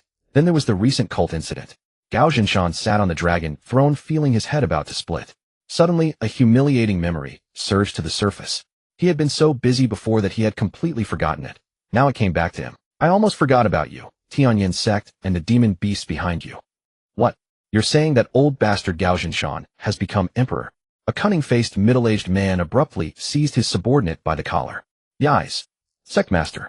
According to intelligence, Gao Zhinshan has been emperor for quite some time now. The subordinate trembled, and his breathing unconsciously became softer. This was none other than the Tianyin sect, and the man belonged to the Tianyin sect's intelligence division. Zhu Yin kicked the head-lowering subordinate away. Scram. What use does the sect have in keeping you lot? Intelligence only reaches us now. Are you all good for nothings? They were specifically responsible for intelligence work, yet only now had they learned such crucial information. Still, the subordinates could hardly be blamed. Gao Zhinshan's secrecy was impeccable, and the sacred dynasty's vast territory made information slow to spread. How did he become emperor? Zhu Yan exhaled a murky breath. Although he was furious, he still needed them for now. Thereupon the subordinate recounted everything that had happened that day along with all the stories people were telling to Zhu Yan. Many parts were contradictory, but by piecing it together Zhu Yan could still form a rough picture. The throne. The Saint Realm. Zhu Yan seized on those two key words. The throne represented supreme power, while the Saint Realm represented strength that could stand against anything. When combined, they meant an unrivaled supreme position within the sacred dynasty. Cold sweat seeped from Zhu Yan's back. His previous conflicts with Gao Zhinshan had been far from trivial, but at least there had been room for reconciliation. As for fleeing or fighting Hedon, that was the decision of a fool. If there is any important intelligence, notify me immediately. You won't get a second chance. Zhu Yan glared viciously at the subordinate, his words full of menace. Yais. The subordinate retreated in fear. In the entire Great Hall, only Zhu Yan remained. But what no one noticed was that besides the thumping of Zhu Yan's heart, there was also faint breathing. Insect King. I trust you heard the conversation just now. Zhu Yan spoke to himself, his voice echoing in the empty hall. All at once a voice that pierced to the marrow and struck the soul resounded eerily in the hall. I know. He is both emperor and a saint now, so the situation is indeed troublesome. Go find him at once and sue for peace to ease the conflict between you. Do not stir up new trouble. What if that old bastard Gao Zhinshan refuses reconciliation? Do not panic. I have a life-saving killing move here, capable of killing even a saint. Then that's good. Zhu Yan instantly sighed in relief. His ashen eyes blazed with light, a desperate yearning to live. All Zhu Yan had ever pursued in life was longevity and strength. So long as his life was not threatened, he would offer up power, status, and resources with both hands. No, now. It must be now. Go and apologize this very moment. Zhu Yan was resolved. Every passing second made him feel his life was in jeopardy. Not only he but also the disciples and elders of the entire sect would go to apologize. But if he went to apologize, he would step outside that one's protective range. Wouldn't he still be killed? While Zhu Yan hesitated, a towering figure silently descended outside the Tianyan sect. Head Tianyan sect. Time to settle old and new accounts together. That figure was none other than Gao Zhinshan. A vast majestic saint's pressure burst open, spreading ferociously like surging tides. Perhaps sensing that unmatched and invincible pressure, the Tianyan sect's mountain-protecting grand formation instantly activated. A pale blue barrier slowly enveloped the sect, shutting Gao Zhinshan out. But the instant the saint's pressure touched the barrier, the seemingly indestructible grand formation shattered in the blink of an eye. Enemy attack. It's an enemy attack. Damn it. Who exactly? Does he have a death wish? It's Gao Zhinshan. Sect Master Gao Zhinshan of the Qinglan sect is here.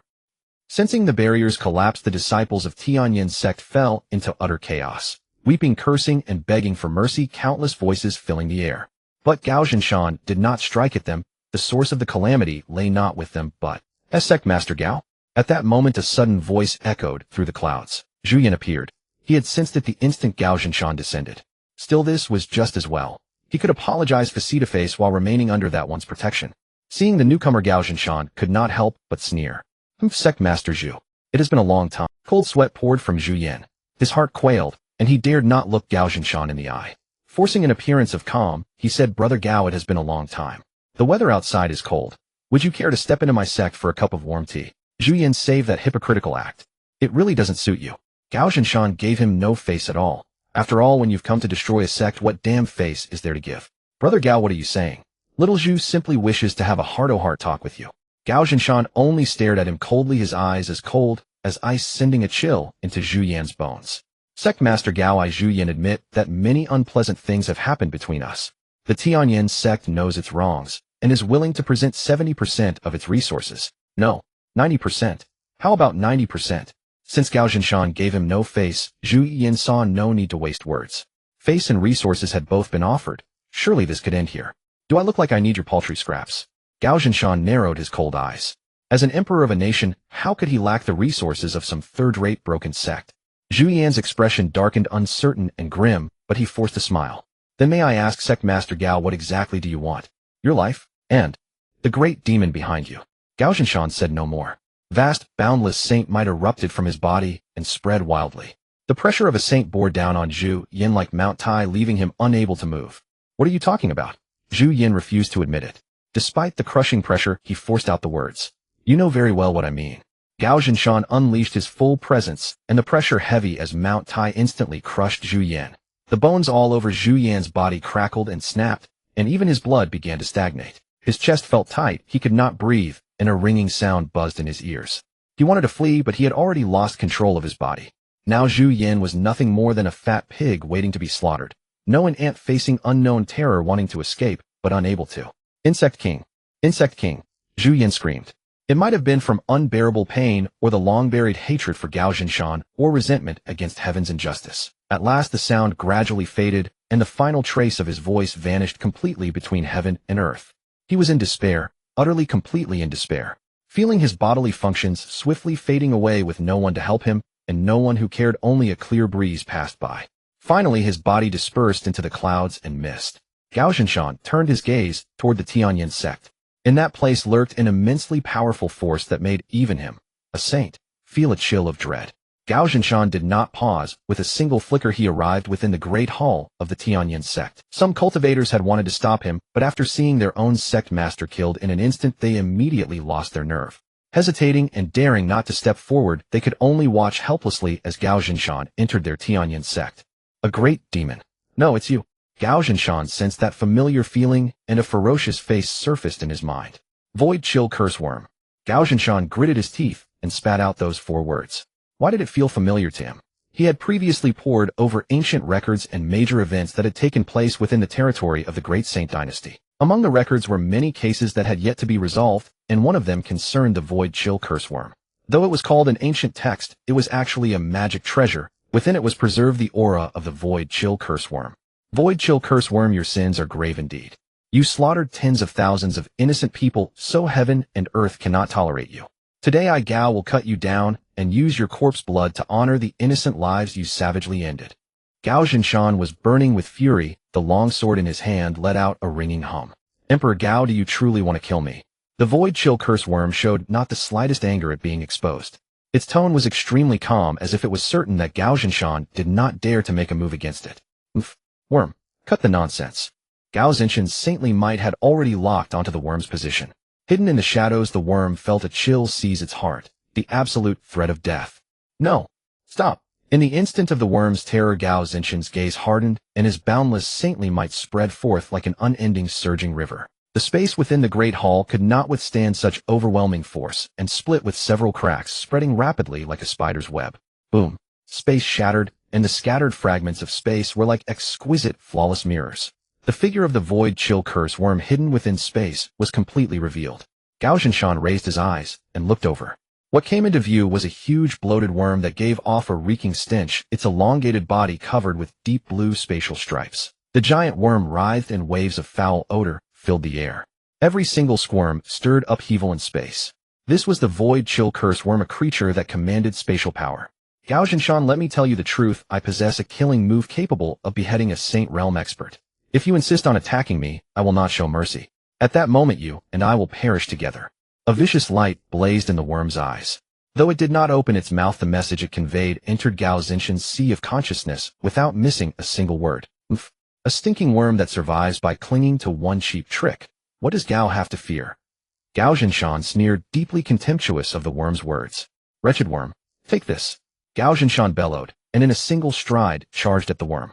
Before the worm could even react, Gao Zhinshan's figure suddenly vanished. The next instant, Gao Zhinshan's figure had already appeared behind the worm.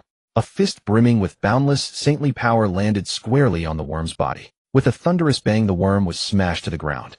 The surrounding air churned in disorder, and the worm's aura plummeted as well. Stop! Gao Zhinshan, my father is a quasi-emperor. The worm roared ferociously. Quasi-emperor. Gao Zhinshan, who had been about to deliver the finishing blow, froze and paused his movements. Seeing an opening, the worm simply repeated itself. My father is a quasi-emperor. A quasi-emperor. Gao Zhinshan could not help but calm his mind and weigh the pros and cons. If what it said was true, killing it rashly would certainly offend a quasi-emperor. That was an extremely unwise move, even though it had slaughtered countless people.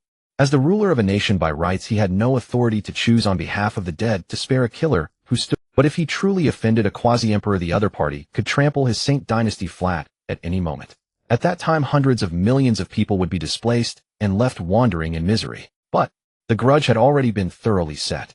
Even if he let the creature go today, what if it came to take revenge later? Wouldn't that still be the end? Damn it. Forget it, he'll gamble. Either way he would offend a quasi-emperor. And what if this stinking worm was just making everything up?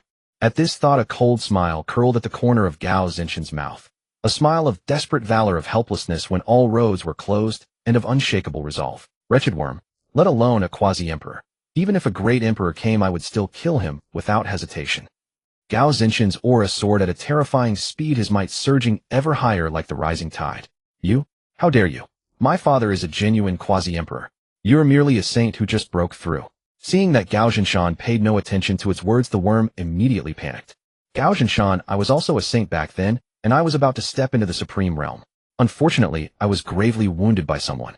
You will never understand the scenery at the summit. Spare me, and I swear I'll bury today's matter deep in my stomach and never speak of it. Gao Zinshan's ears were almost growing calluses. Cut the nonsense. Take this. In just an instant, countless attacks locked onto the worm, and its expression became utterly grim. You forced my hand. The worm was completely infuriated and directly unleashed its strongest strike. This was the signature move that had made its name when it first entered the Saint Realm, and also its most powerful technique, Void Frost. The surrounding space began to collapse at a visible speed. Space fragments scattered and vanished without a trace.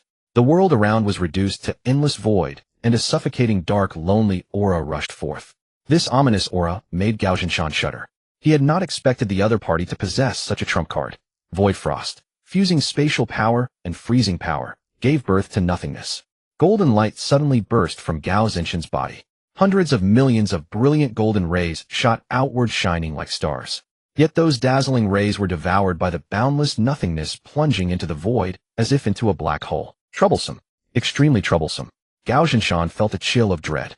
A technique this broken had actually been developed by a demon beast. Void. What is void? Spacetime. A state where everything is empty. Even emptiness itself is an emptiness. If I can't counteract your killing move, I'll kill you first.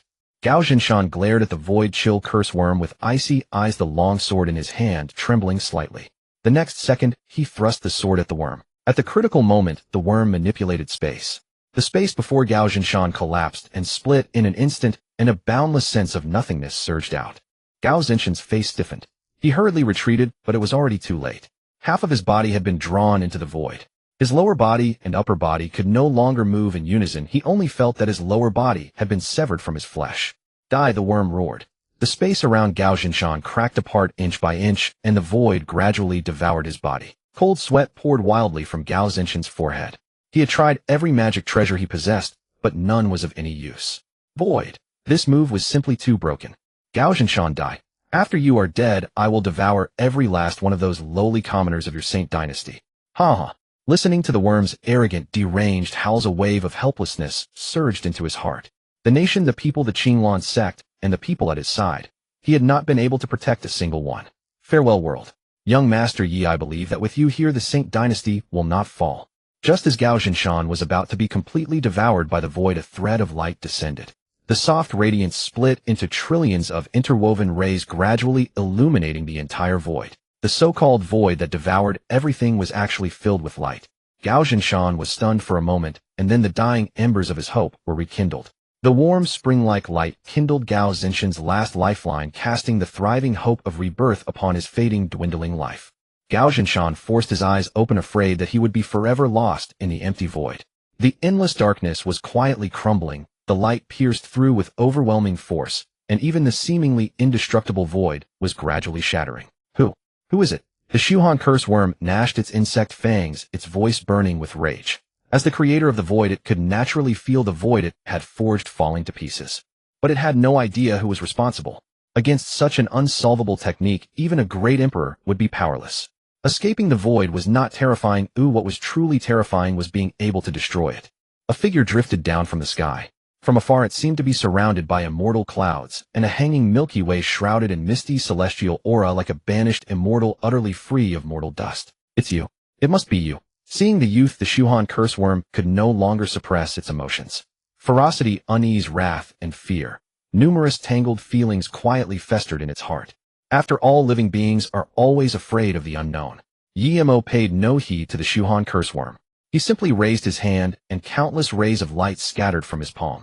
The endless rays were like bullets, each shot shattering the barrier of the void. The void broke apart, not with an earth-shattering roar nor with dazzling techniques, but only with silence and calm indifference. Cangxuan broke free from the sea of suffering that was the void and jolted awake from his sinking trance. Though his mind was not yet fully clear the moment he saw Yi Mo's arrival, he already understood everything. "Young Master Yi, you're here."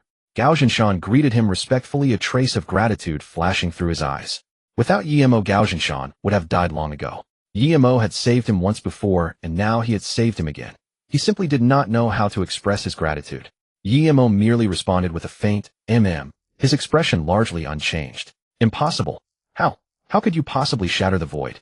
The Shuhan curse worm involuntarily retreated a step, its writhing insect body emitting a rasping noise. The Shuhan curse worm had now become nothing more than a raving insect. "An insect is an insect," Yi Mo mocked. "What kind of man? Who exactly are you?" The Shuhan curse worm ignored Yi Mo's mockery and kept pressing him for his identity. "Imperial clan Yi family Yi Mo." Imperial clan, Yi family. The Shuhan curse worm immediately thought of the strongest clan in all of Dahuang, the Yi clan. As the son of a quasi-emperor, he had seen much of the world and understood better than anyone just how formidable the Yi family truly was. Though the current lower ancient era meant that Dahuang's overall strength was far weaker than in the primordial era, the Yi family was an exception. This clan seemed never to have declined, always standing atop the world. Could every member of the Yi family truly be a dragon among men? Can they even break the void? The Shuhan curse worm could not help but feel afraid. Of course the void was an inscrutable existence for everyone, except Yi Mo. This led the Shuhan curse worm to wrongly assume that anyone from the Yi family could break the void. In reality, what the worm had created was never true void, but merely an imitation. If the void could not be solved, then the one who created it could be solved instead. The Shuhan curse worm immediately caught on. The other party had saved Cangxuan, meaning the two were on the same side. But before it could even finish begging for mercy, its body dissolved into smoke. Yi Mo did not care for idle talk. Answering the worm's tedious question earlier was merely meant to let it taste the despair and agony before death. It had offended the most unoffendable being in the world.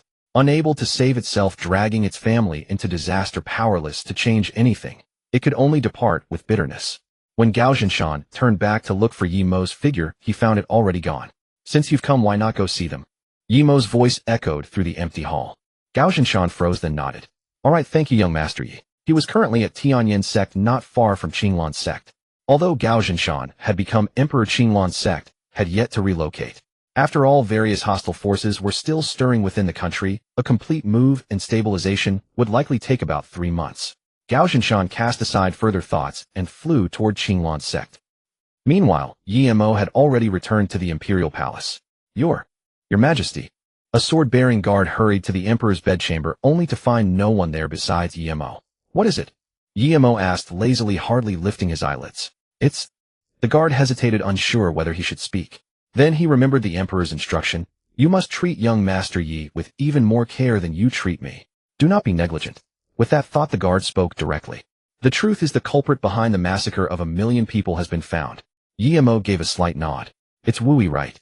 The guard's pupils shrank, his eyes bulging like bronze bells, his breathing growing heavy. "Wait, how did young Master Yi know?" He hadn't even said anything yet. Fewer than 3 people knew about this, and it was top secret. Even His Majesty did not know yet. "Yes, it's Wu Yi," the guard nodded in confirmation, his voice stammering. "Investigate thoroughly. It's not just Wu Yi, he's merely a lamb." Yi Mo spoke again. "Yes," the guard responded and hurriedly withdrew. The pressure of being alone in a room with Yi Mo was too overwhelming. The guard was drenched in nervous sweat. Although Cangxuan was the emperor and nominally the supreme ruler, anyone with discerning eyes knew that everything had been bestowed by Yi Mo. Qinglan sect.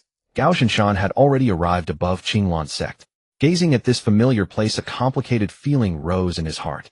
After all, just a few days ago he had been the sect master of this place with insignificant strength.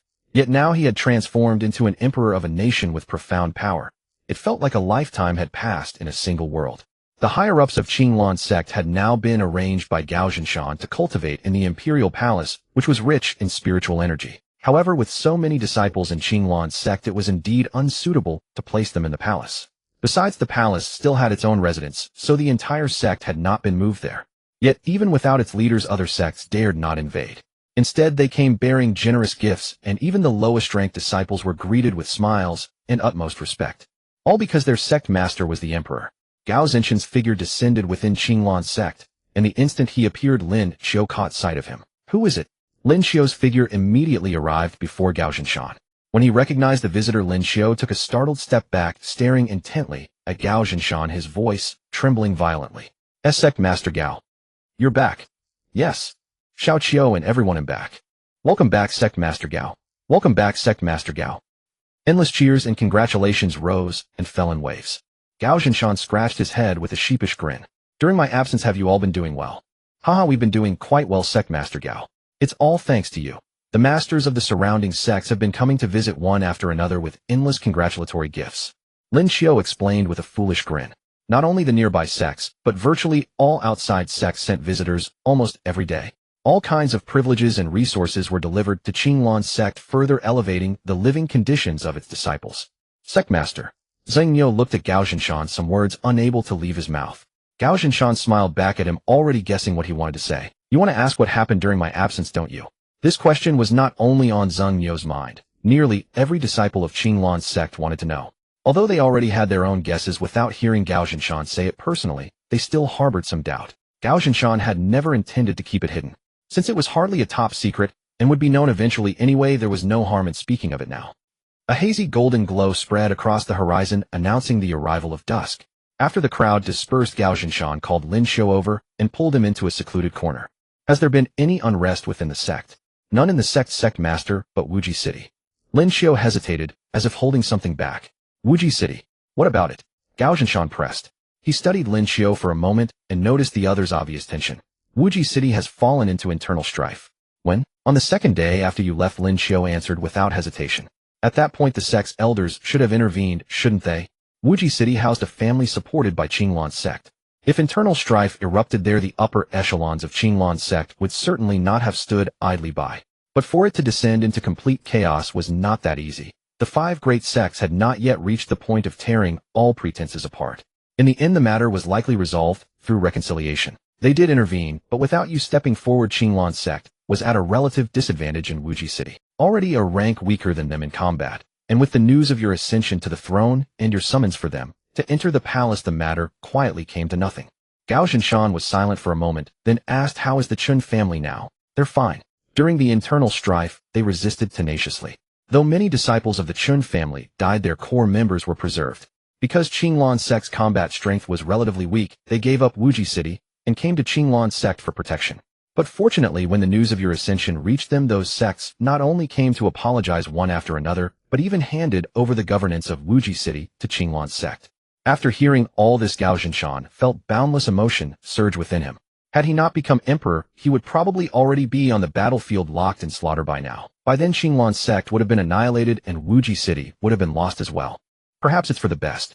Though I sit on the Imperial throne, those who want my life are by no means few. When I leave, I will lay down a formation over Qinglan's sect. Try not to leave the sect, just cultivate peacefully within it. Gao Xinshan gave this solemn instruction. Though he was now emperor, countless people fawned on him, yet those who wanted his life were more numerous than the hairs on an ox. As for choosing a location with abundant spiritual energy for Qinglan's sect, that could probably only be decided after 3 months. Lin Xiu nodded. All right, I will tell the junior brothers to leave the sect less often.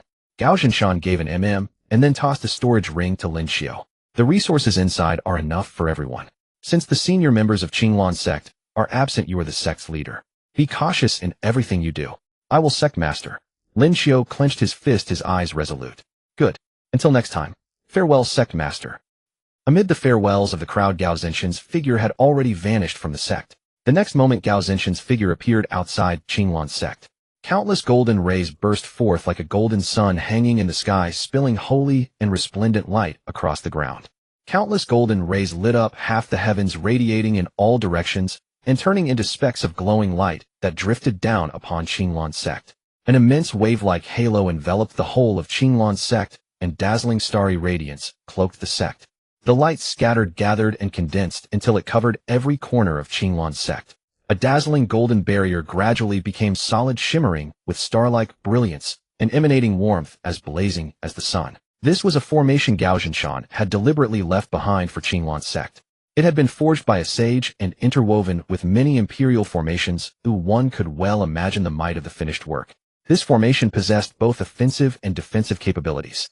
Anyone below the Supreme Realm who entered it would have absolutely no chance of survival, and similarly, even those above the Supreme Realm could not shatter the barrier. Everyone cultivate diligently. Gao Zhinshan left those words behind and departed.